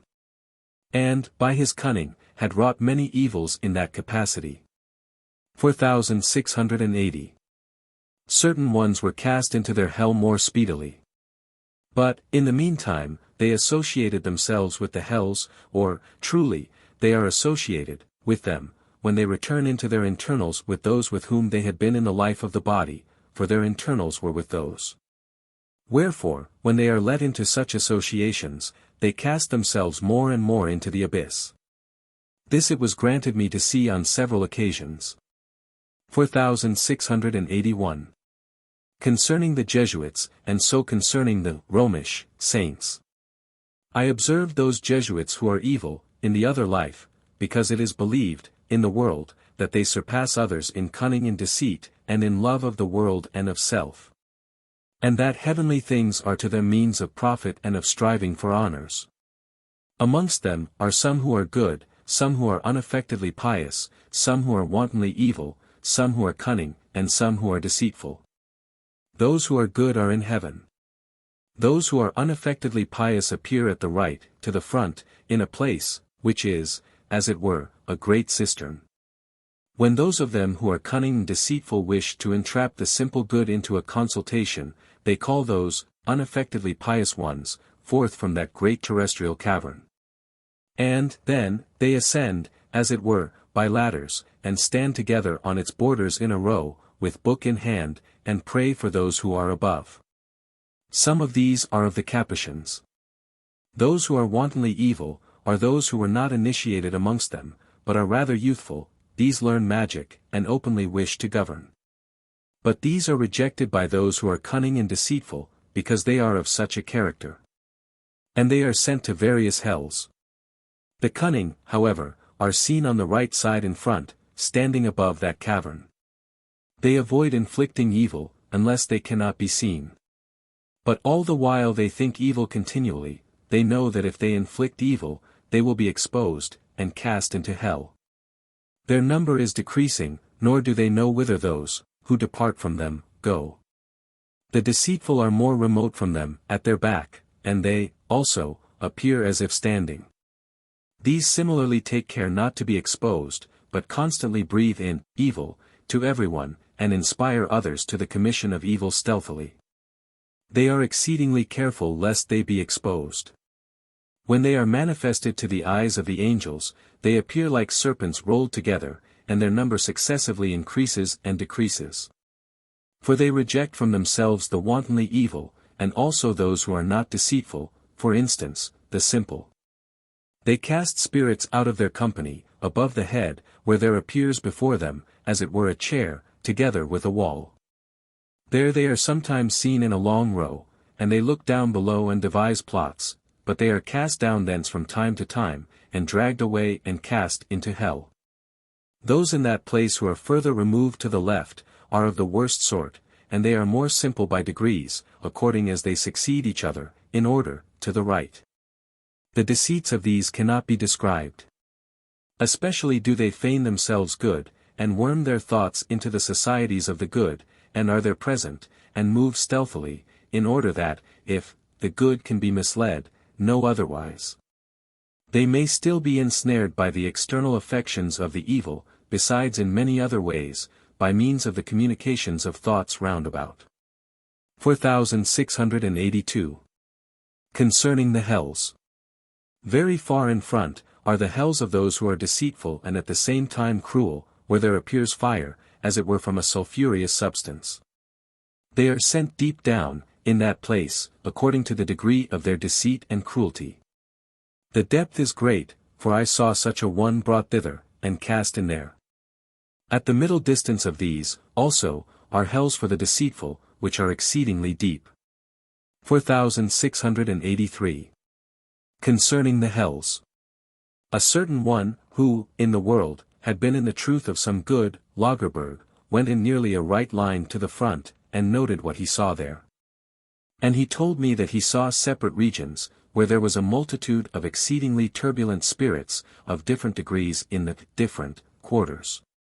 And he beheld, that, in the midst, was a something obscure, which was said to be a man, around whom they are, and it is said by the angels, that there are such things thus around every man whatever, because man is the ultimate plane.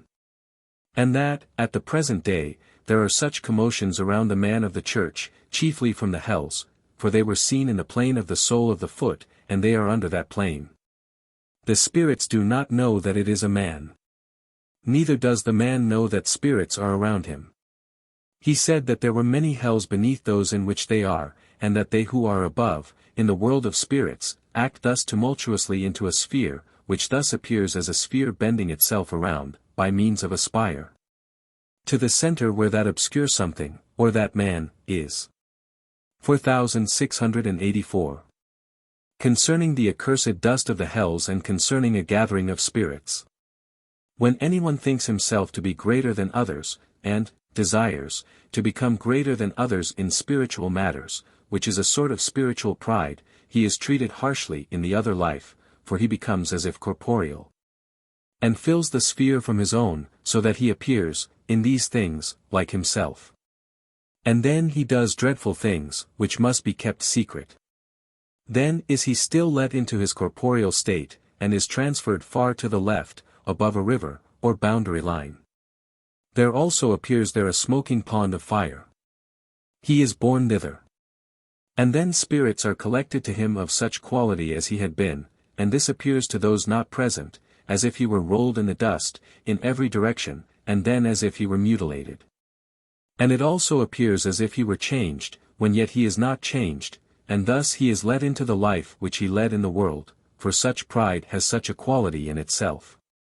There also appear, elsewhere, smoking ponds, far behind, at the back.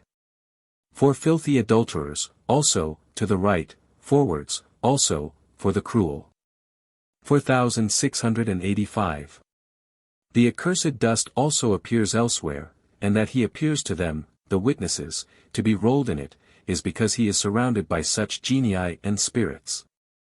Moreover, it was shown that, if such were let into any heavenly society, they would fill the whole sphere with their own consequence, so that the rest should be nothing, and whatever they might speak would turn to themselves. And they would speak concerning themselves and, not, concerning heaven and God and such things, save on account of self and of self-glory.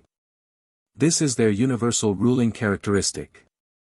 And, moreover, angels, who feel nothing for themselves more than for others, appear small and insignificant, and, so, comparatively of no account. Hence it is evident, that they could by no means be in heaven. And, also, that their presence would cause, or introduce, abominations. 4686. Concerning the hells around man. I saw how evil spirits and genii are around man according to his life. Thus, there appeared an encircling form, which existed from the influx of heaven, and, from this, there was an operation into the spirits and genii around man. That form was active, like a vortex, as if it revolved.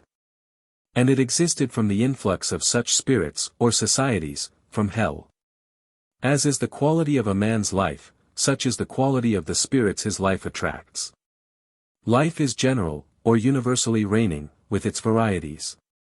The man who has not yet become actually evil, appears above the earth there, this was seen towards the front, but as it were veiled, as if by an exceedingly dense, opaque membrane. He appears veiled in this manner, when he is above. Below, he appears like some obscure, inanimate thing. This appears to the angels, but not to the spirits who are there, who see no such thing.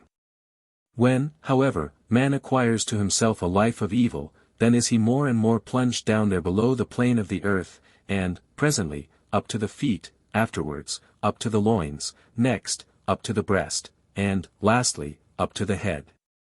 And, then, he is in hell, and he cannot be elevated thence, because he is then in adult and old age, and no longer receives new truths, nor can those which are with him be bended, because they have grown hard.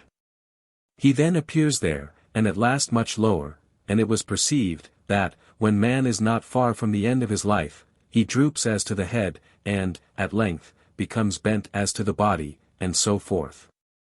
4687. After death, he comes into the society of such spirits. How it happens with him, beneath, was not seen. There are also some who are in heaven, high above the earth. It is not permitted to anyone, before death, to be with half of his body above the earth, and half below the earth.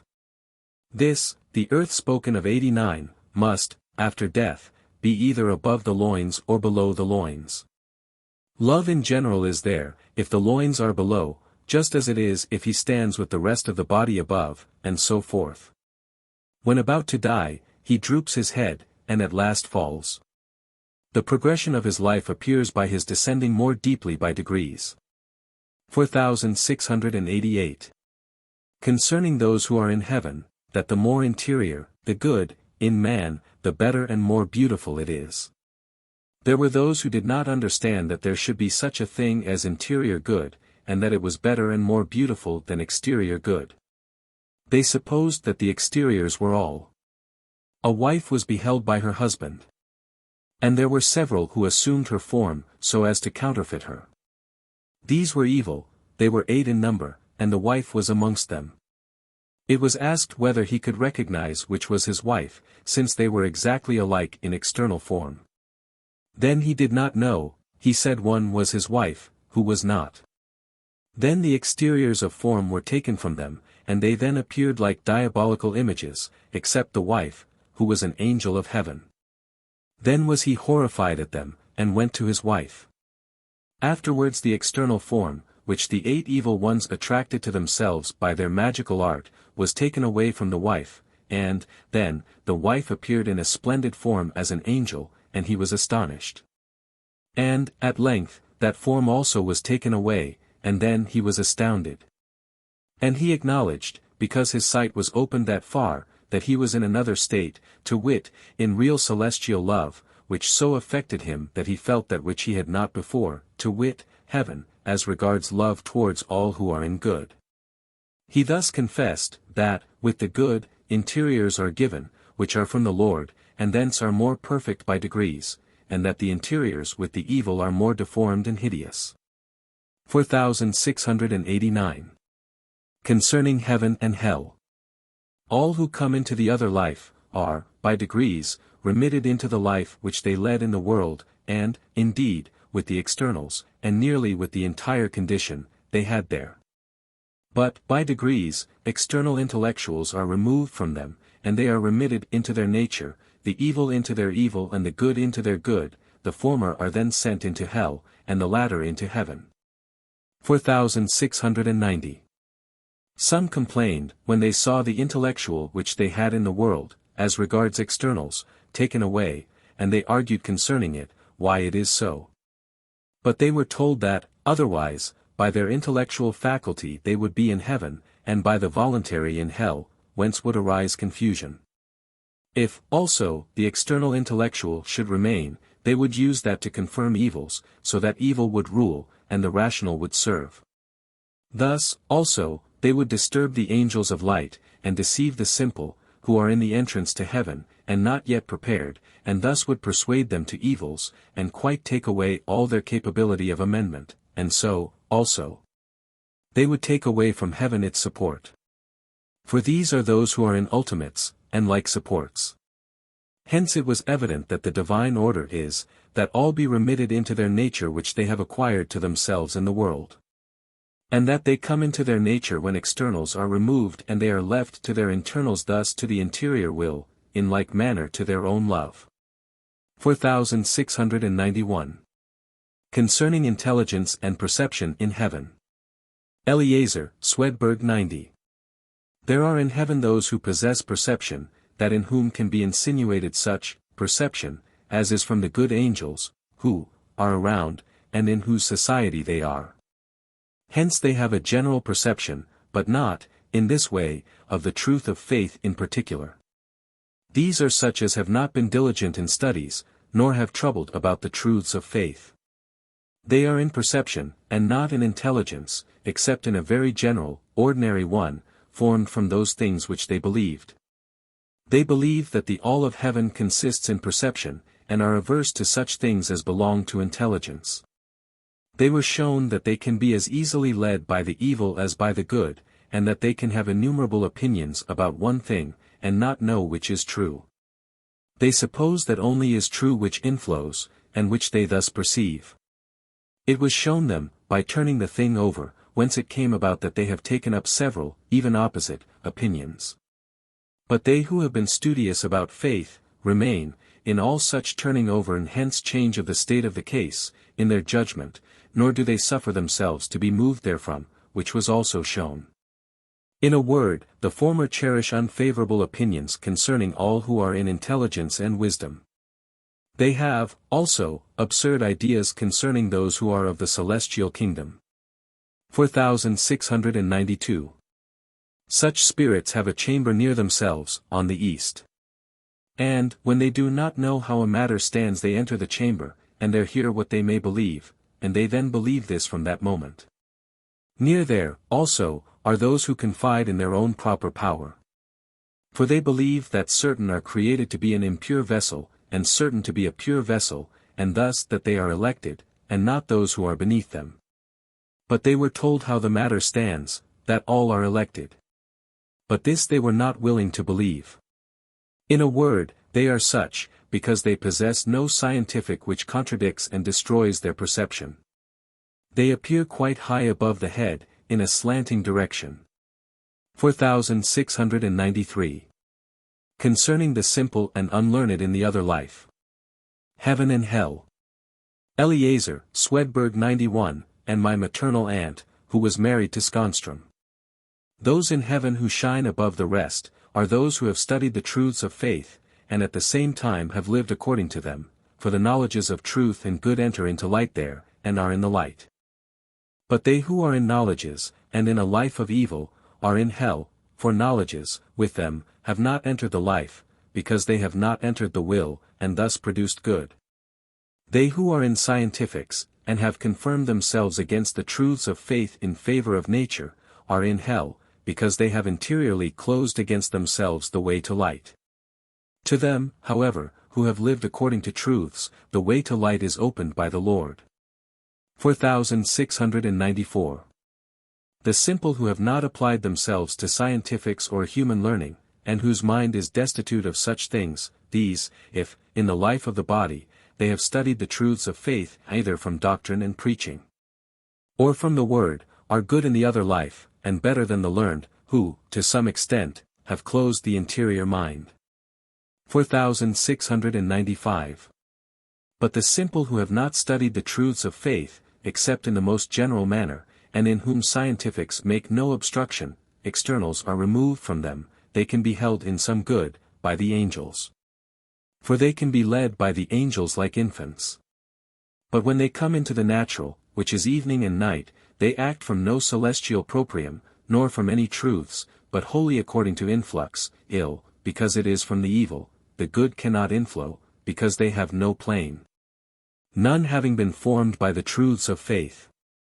4696. Such spirits were seen, and it was granted to speak with them, females as well as males.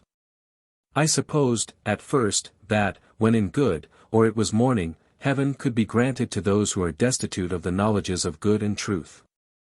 But it was shown how vacillating they were, so that they could not be led while they were in any sensual natural state, but they then laid hold of any opinions whatever, so that all things were indeterminate. When one turned himself then he changed his mind, like a revolving wheel, to the opposite, and believed this to be true. Hence it is patent, that a plane must be formed from truths of faith, or from knowledges of good and truth, both in doctrine and life, that is, by act, in the world, and that, otherwise, their state is vacillating in evil. 4697. Women were also shown, who, because they have not given heed to knowledges of truth and good from preaching, were deceived by evil women, who were also sorceresses, there. Those who have lived well, were conducted to a place where they might be amended. 4698. Afterwards, I met with someone, known to me, by sight, in the life of the body. He had given much study to such things as belonged to psychology, and also a little to what belonged to the word, but his life did not thus correspond, Bishop Ridelius. He penetrated all arcana, and perceived whether a thing was true, nor was he moved away from these, however he was turned, and in whatever society he might be. I spoke with him concerning the fact, that to imbue principles of truth is to appropriate them to oneself, and so, in the other life, retain those things which serve for a plane to the celestial angels. It is otherwise with those that had not confirmed themselves in truths. 4699. Concerning a city where faith alone was believed in. There is a city, forward, to the right, in the plane of the sole of the foot. I was transferred thither, and saw the place. The environs, there, are partly mountains, with marshes between them. There are also suburbs there. I there spoke with some. In that place, were those who have believed that faith alone saves. And, amongst them, are some, also, who have lived a good life. In that place were evil ones also, many of whom were robbers, but these were separate from the former. I spoke with them, chiefly with the good, concerning various matters. And it was said, that they, the good, dwell among the evil, in order that the city may be preserved, for the Lord is then able to be present along with heaven, and thus to provide that they may not perish. It was also said that the evil there, are, to some extent, capable of amendment. There are also simple ones, who believe in simplicity. In a word, it is a society which is a form of many, in the midst of which are the good, next the true, and, round about these, are the evil. Thus it appears to the eyes of the angels. There was also a preacher there, of whom mention has been made above, who was in very excellent intellectual light, Ridelius. 4700. Concerning those who believe that heaven is bestowed out of mercy. There was a certain one who was intelligent in the world, and also, in the other life, was in the perception of such thing as belonged to intelligence, Ridelius. He, like others, supposed that faith alone could save, even at the last, at the hour of death, no matter how the man had lived. And, consequently, that heaven is given to everyone in the other life who has such belief, thus from mercy alone, for the sake of the Son. He believed that heaven is thus granted out of mercy, and did not as yet know what heaven is, namely, that it is within, in man, in the affection of his life. Wherefore, he was conducted into heaven, where is the entrance to paradise, to the front.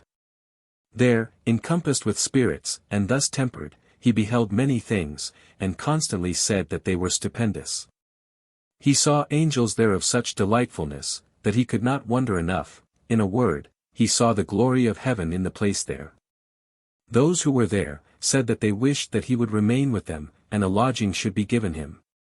He also accepted, but they admonished him, in case he were not of such a quality as themselves, that he should beware when the light and heat of heaven approached. The light of heaven approached. And, then, his sight was obscured more and more, until, at length, he could not see, and this was attended with some interior pain. He was then restored, and now saw the angels there more resplendent than before. Afterwards, the heat of heaven approached, then, he began to be distressed, and anguish penetrated towards the interiors, until he felt tortured, and next, he became like a heavy weight, and at last fell down, and he asked where he could be revived. And at last he was revived. He was then asked whether he wished to be in heaven. He said, that, he did not desire it in the least.